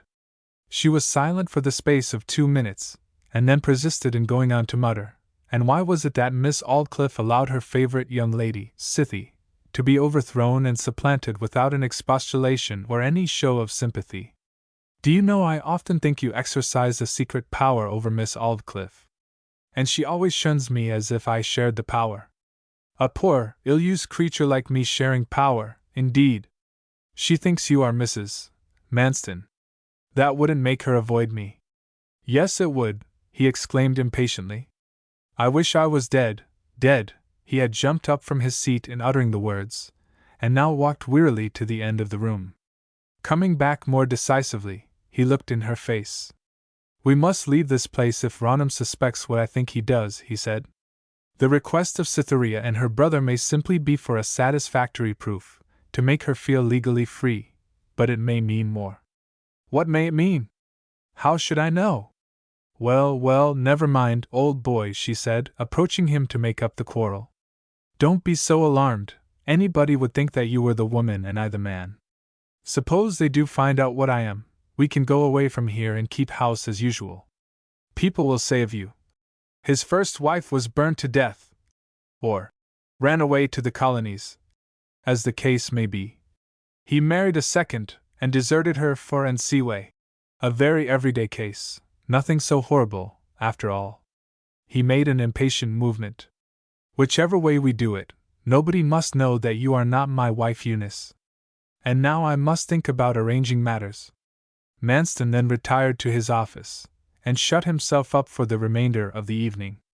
19. The events of a day and night. 1. March the 21st. Morning. Next morning the steward went out as usual. He shortly told his companion, N, that he had almost matured their scheme, and that they would enter upon the details of it when he came home at night. The fortunate fact that the rector's letter did not require an immediate answer would give him time to consider. And Seaway then began her duties in the house. Besides daily superintending the cook and housemaid, one of these duties was, at rare intervals, to dust Manston's office with her own hands, a servant being supposed to disturb the books and papers unnecessarily. She softly wandered from table to shelf with the duster in her hand, afterwards standing in the middle of the room, and glancing around to discover if any noteworthy collection of dust had still escaped her. Her eye fell upon a faint layer which rested upon the ledge of an old-fashioned chestnut cabinet of French Renaissance workmanship, placed in a recess by the fireplace. At a height of about 4 feet from the floor, the upper portion of the front receded, forming the ledge alluded to, on which opened at each end 2 small doors, the center space between them being filled out by a panel of similar size, making the third of 3 squares. The dust on the ledge was nearly on a level with the woman's eye, and though insignificant in quantity, showed itself distinctly on account of this obliquity of vision. Now opposite the central panel, concentric quarter circles were traced in the deposited film, expressing to her that this panel, too, was a door like the others, that it had lately been opened, and had skimmed the dust with its lower edge. At last, then, her curiosity was slightly rewarded. For the right of the matter was that, and had been incited to this exploration of Manston's office rather by a wish to know the reason of his long seclusion here, after the arrival of the rector's letter, and their subsequent discourse, than by any immediate desire for cleanliness. Still, there would have been nothing remarkable to and in this sight but for one recollection. Manston had once casually told her that each of the 2 side lockers included half the middle space, the panel of which did not open, and was only put in for symmetry. It was possible that he had opened this compartment by candlelight the preceding night, or he would have seen the marks in the dust, and effaced them, that he might not be proved guilty of telling her an untruth. She balanced herself on one foot and stood pondering. She considered that it was very vexing and unfair in him to refuse her all knowledge of his remaining secrets, under the peculiar circumstances of her connection with him. She went close to the cabinet. As there was no keyhole, the door must be capable of being opened by the unassisted hand. The circles in the dust told her at which edge to apply her force. Here she pulled with the tips of her fingers, but the panel would not come forward. She fetched a chair and looked over the top of the cabinet, but no bolt, knob, or spring was to be seen. "Oh, never mind," she said with indifference. "I'll ask him about it, and he will tell me." Down she came and turned away. Then, looking back again, she thought it was absurd such a trifle should puzzle her. She retraced her steps, and opened a drawer beneath the ledge of the cabinet, pushing in her hand and feeling about on the underside of the board. Here she found a small round sinking, and pressed her finger into it. Nothing came of the pressure. She withdrew her hand and looked at the tip of her finger. It was marked with the impress of the circle, and, in addition, a line ran across it diametrically. How stupid of me! It is the head of a screw.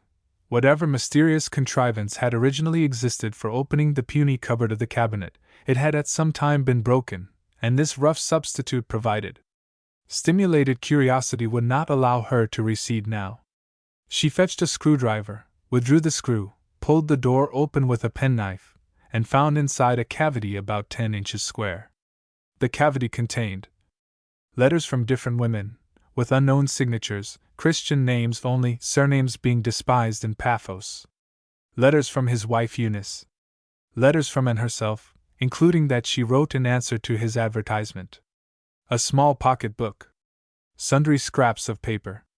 The letters from the strange women with pet names she glanced carelessly through, and then put them aside. They were too similar to her own regretted delusion, and curiosity requires contrast to excite it. The letters from his wife were next examined. They were dated back as far as Eunice's first meeting with Manston, and the early ones before their marriage contained the usual pretty effusions of women at such a period of their existence.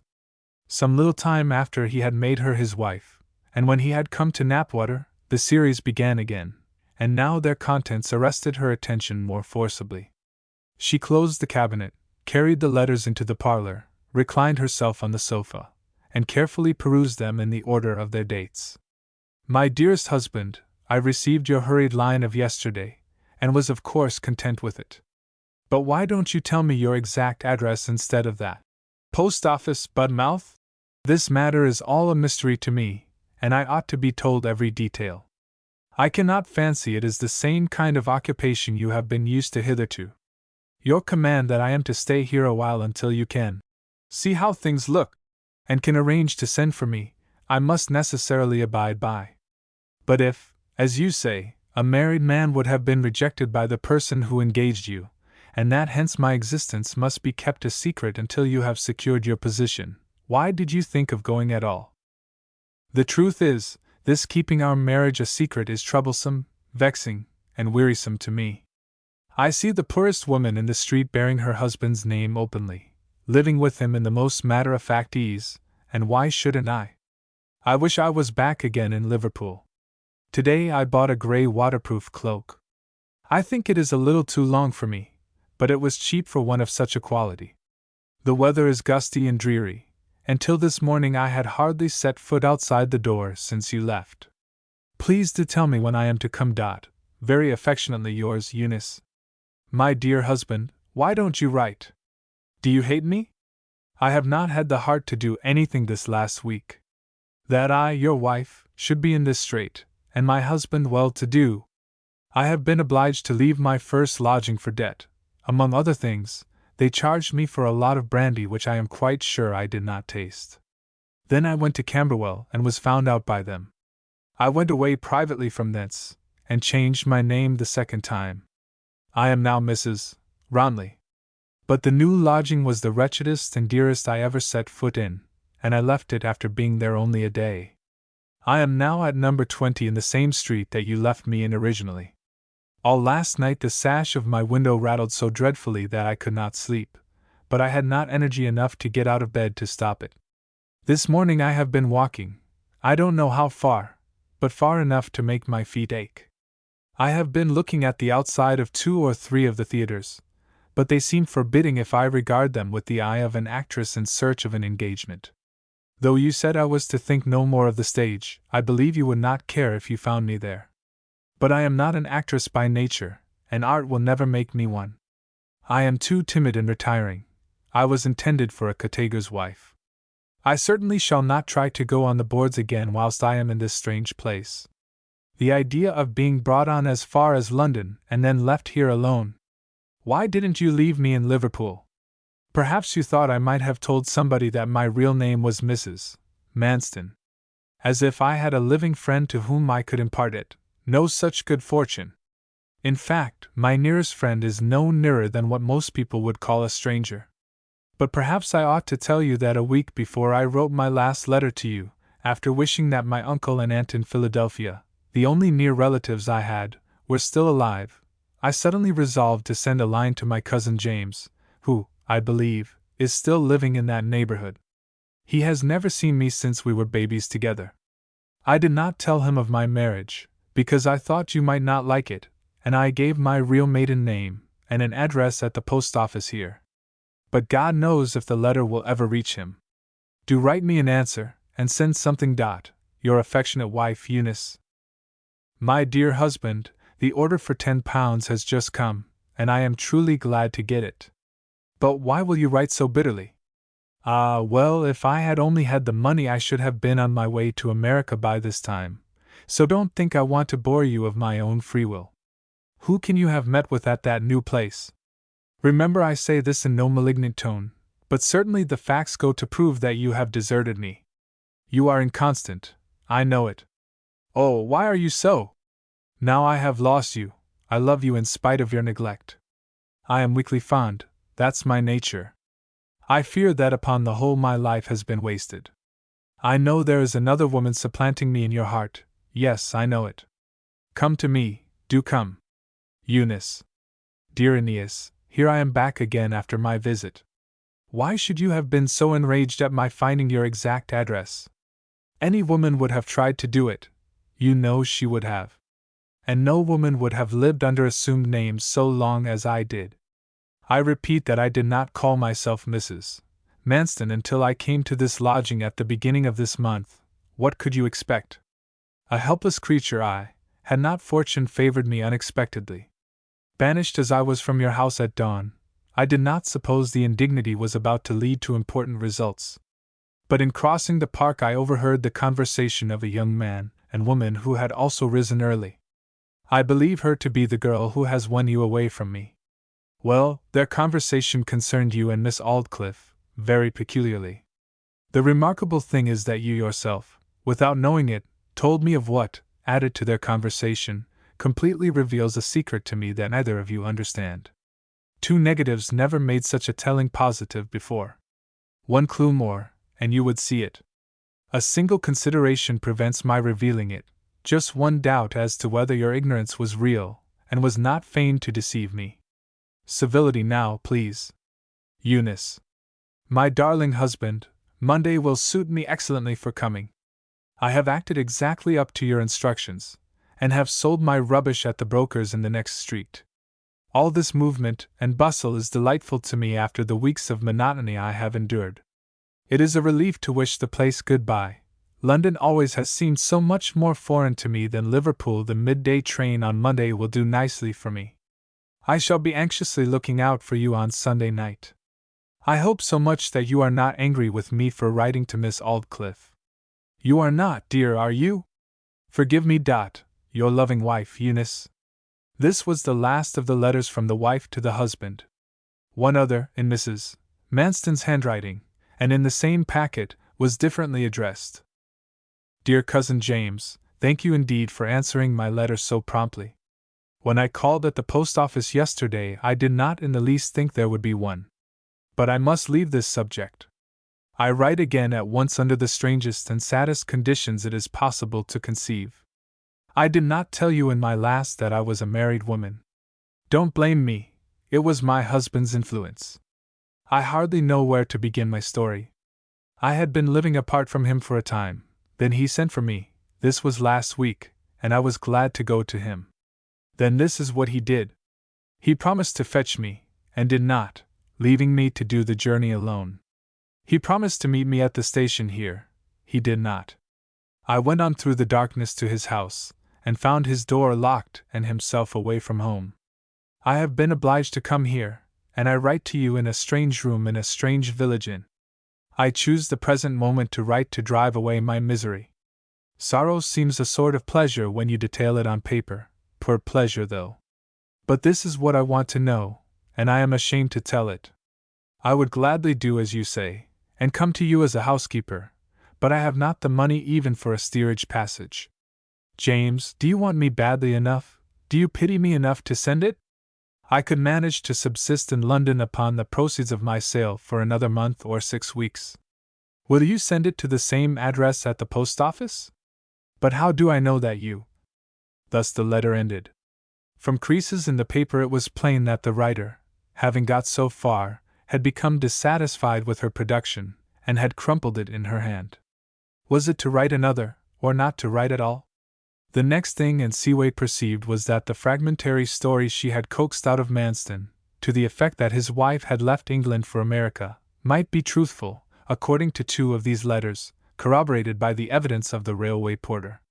And yet, at first, he had sworn in a passion that his wife was most certainly consumed in the fire. If she had been burnt, this letter, written in her bedroom, and probably thrust into her pocket when she relinquished it, would have been burnt with her. Nothing was surer than that. Why, then, did he say she was burnt, and never show Anne herself this letter? The question suddenly raised a new and much stranger one, kindling a burst of amazement in her. How did Manston become possessed of this letter? That fact of possession was certainly the most remarkable revelation of all in connection with this epistle, and perhaps had something to do with his reason for never showing it to her. She knew by several proofs that before his marriage with Cytherea, and up to the time of the porter's confession, Manston believed, honestly believed, that Cytherea would be his lawful wife, and hence, of course, that his wife Eunice was dead. So that no communication could possibly have passed between his wife and himself from the first moment that he believed her dead on the night of the fire, to the day of his wedding. And yet he had that letter. How soon afterwards could they have communicated with each other? The existence of the letter, as much as, or more than its contents, implying that Mrs. Manston was not burnt, his belief in that calamity must have terminated at the moment he obtained possession of the letter, if no earlier. Was, then, the only solution to the riddle that and could discern the true one, that he had communicated with his wife somewhere about the commencement of Anne's residence with him, or at any time since? It was the most unlikely thing on earth that a woman who had forsaken her husband should countenance his scheme to personify her, whether she were in America, in London, or in the neighborhood of Knapwater. Then came the old and harassing question, what was Manston's real motive in risking his name on the deception he was practicing as regarded Anne? It could not be, as he had always pretended, mere passion. Her thoughts had reverted to Mr. Raunham's letter, asking for proofs of her identity with the original Mrs. Manston. She could see no loophole of escape for the man who supported her. True, in her own estimation, his worst alternative was not so very bad after all, the getting the name of libertine, a possible appearance in the divorce or some other court of law, and a question of damages. Such an exposure might hinder his worldly progress for some time. Yet to him this alternative was, apparently, terrible as death itself. She restored the letters to their hiding place, scanned anew the other letters and memoranda, from which she could gain no fresh information, fastened up the cabinet, and left everything in its former condition. Her mind was ill at ease. More than ever she wished that she had never seen Manston. Where the person suspected of mysterious moral obliquity is the possessor of great physical and intellectual attractions, the mere sense of incongruity adds an extra shudder to dread. The man's strange bearing terrified Anne as it had terrified Cytherea, for with all the woman Anne's faults, she had not descended to such depths of depravity as to willingly participate in crime. She had not even known that a living wife was being displaced till her arrival at Knapwater put retreat out of the question, and had looked upon personation simply as a mode of subsistence a degree better than toiling in poverty and alone, after a bustling and somewhat pampered life as housekeeper in a gay mansion. 2. Afternoon. Mr. Raunham and Edward Springrove had by this time set in motion a machinery which they hoped to find working out important results. The rector was restless and full of meditation all the following morning. It was plain, even to the servants about him, that Springrove's communication wore a deeper complexion than any that had been made to the old magistrate for many months or years past. The fact was that, having arrived at the stage of existence in which the difficult intellectual feat of suspending one's judgment becomes possible, he was now putting it in practice, though not without the penalty of watchful effort. It was not till the afternoon that he determined to call on his relative, Miss Aldclyffe, and cautiously probe her knowledge of the subject occupying him so thoroughly. Cytherea, he knew, was still beloved by this solitary woman. Miss Aldclyffe had made several private inquiries concerning her former companion, and there was ever a sadness in her tone when the young lady's name was mentioned, which showed that from whatever cause the elder Cytherea's renunciation of her favourite and namesake proceeded, it was not from indifference to her fate. "Have you ever had any reason for supposing your steward anything but an upright man?" he said to the lady. "Never the slightest." "Have you?" said she reservedly. "Well, I have." "What is it?" "I can say nothing plainly, because nothing is proved. But my suspicions are very strong." "Do you mean that he was rather cool towards his wife when they were first married, and that it was unfair in him to leave her?" "I know he was. But I think his recent conduct towards her has amply atoned for the neglect." He looked Miss Aldclyffe full in the face. It was plain that she spoke honestly. She had not the slightest notion that the woman who lived with the steward might be other than Mrs. Manston, much less that a greater matter might be behind. That's not it. I wish it was no more. My suspicion is, first, that the woman living at the old house is not Mr. Manston's wife. Not Mr. Manston's wife? That is it. Miss Aldclyffe looked blankly at the rector. Not Mr. Manston's wife. Who else can she be? She said simply. An improper woman of the name of Seaway. Mr. Raunham had, in common with other people, noticed the extraordinary interest of Miss Aldclyffe in the well-being of her steward, and had endeavored to account for it in various ways. The extent to which she was shaken by his information, whilst it proved that the understanding between herself and Manston did not make her a sharer of his secrets, also showed that the tie which bound her to him was still unbroken.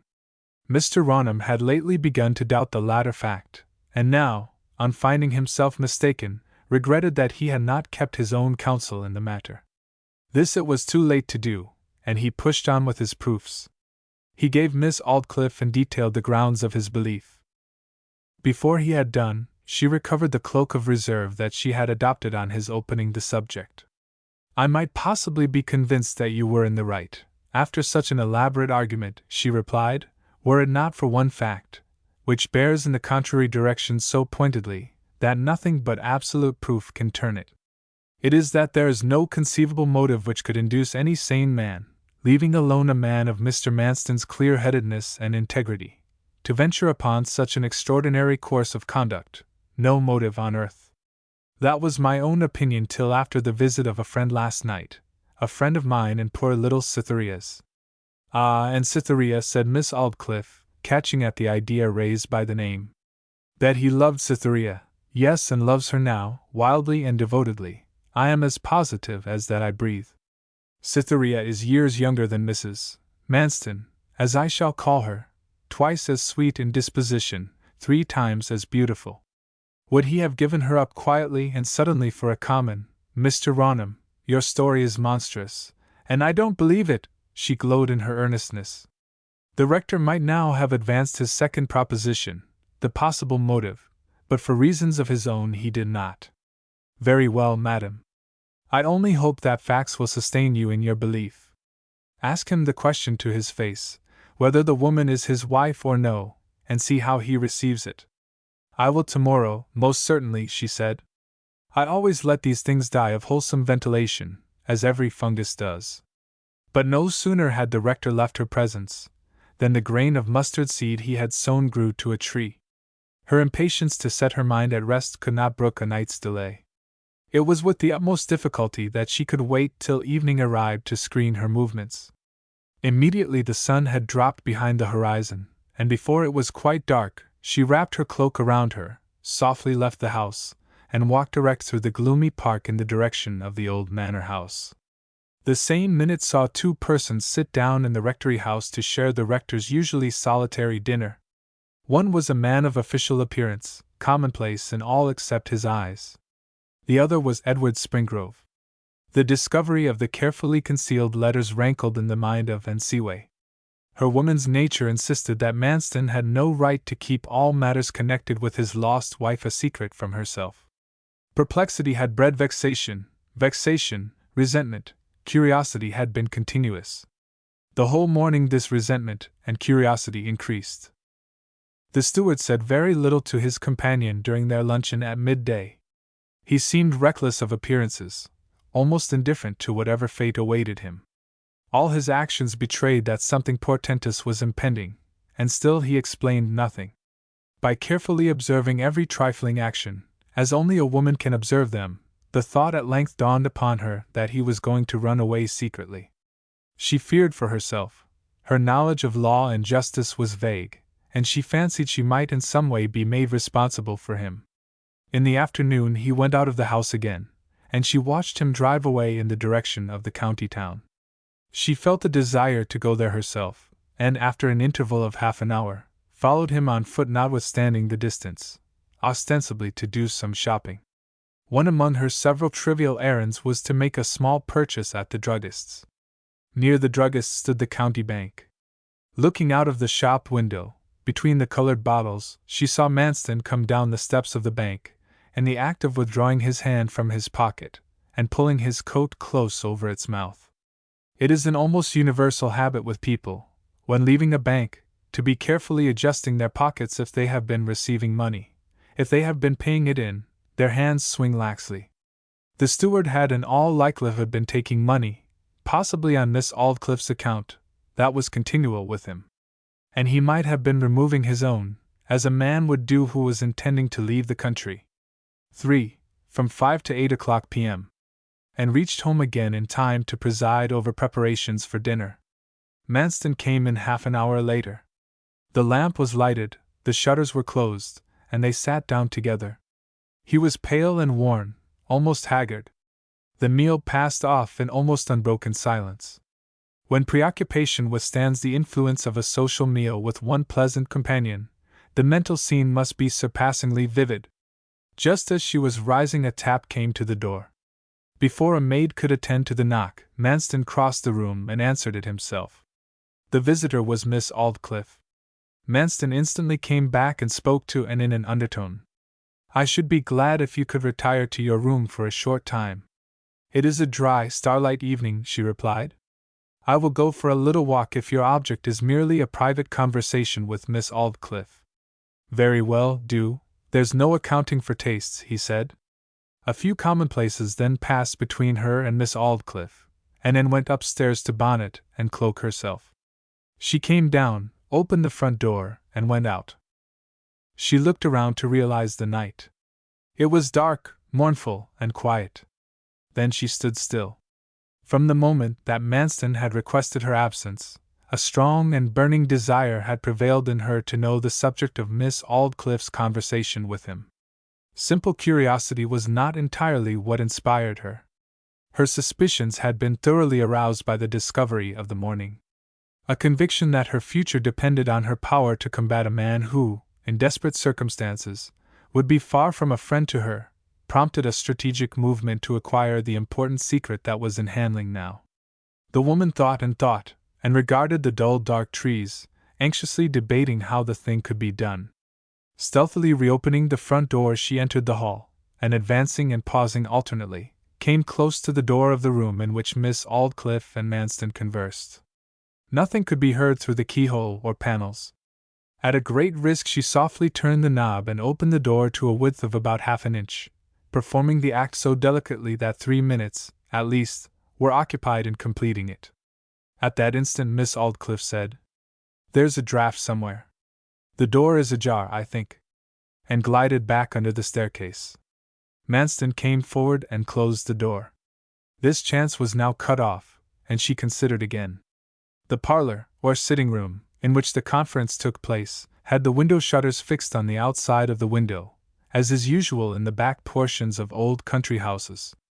The shutters were hinged one on each side of the opening, and met in the middle, where they were fastened by a bolt passing continuously through them and the wood mullion within, the bolt being secured on the inside by a pin, which was seldom inserted till Manston and herself were about to retire for the night, sometimes not at all. If she returned to the door of the room she might be discovered at any moment, but could she listen at the window, which overlooked a part of the garden never visited after nightfall, she would be safe from disturbance. The idea was worth a trial. She glided round to the window, took the head of the bolt between her finger and thumb, and softly screwed it round until it was entirely withdrawn from its position. The shutters remained as before, whilst, where the bolt had come out, was now a shining hole 3/4 of an inch in diameter, through which one might see into the middle of the room. She applied her eye to the orifice. Miss Aldclyffe and Manston were both standing, Manston with his back to the window, his companion facing it. The lady's demeanor was severe, condemnatory, and haughty. No more was to be seen, and then turned sideways, leant with her shoulder against the shutters and placed her ear upon the hole. "You know where," said Miss Aldclyffe. "And how could you, a man, act a double deceit like this? Men do strange things sometimes. What was your reason? Come." "A mere whim. I might even believe that, if the woman were handsomer than Cytherea, or if you had been married some time to Cytherea and had grown tired of her. And can't you believe it, too, under these conditions, that I married Cytherea, gave her up because I heard that my wife was alive, found that my wife would not come to live with me, and then, not to let any woman I love so well as Cytherea run any risk of being displaced and ruined in reputation, should my wife ever think fit to return, induce this woman to come to me, as being better than no companion at all. I cannot believe it.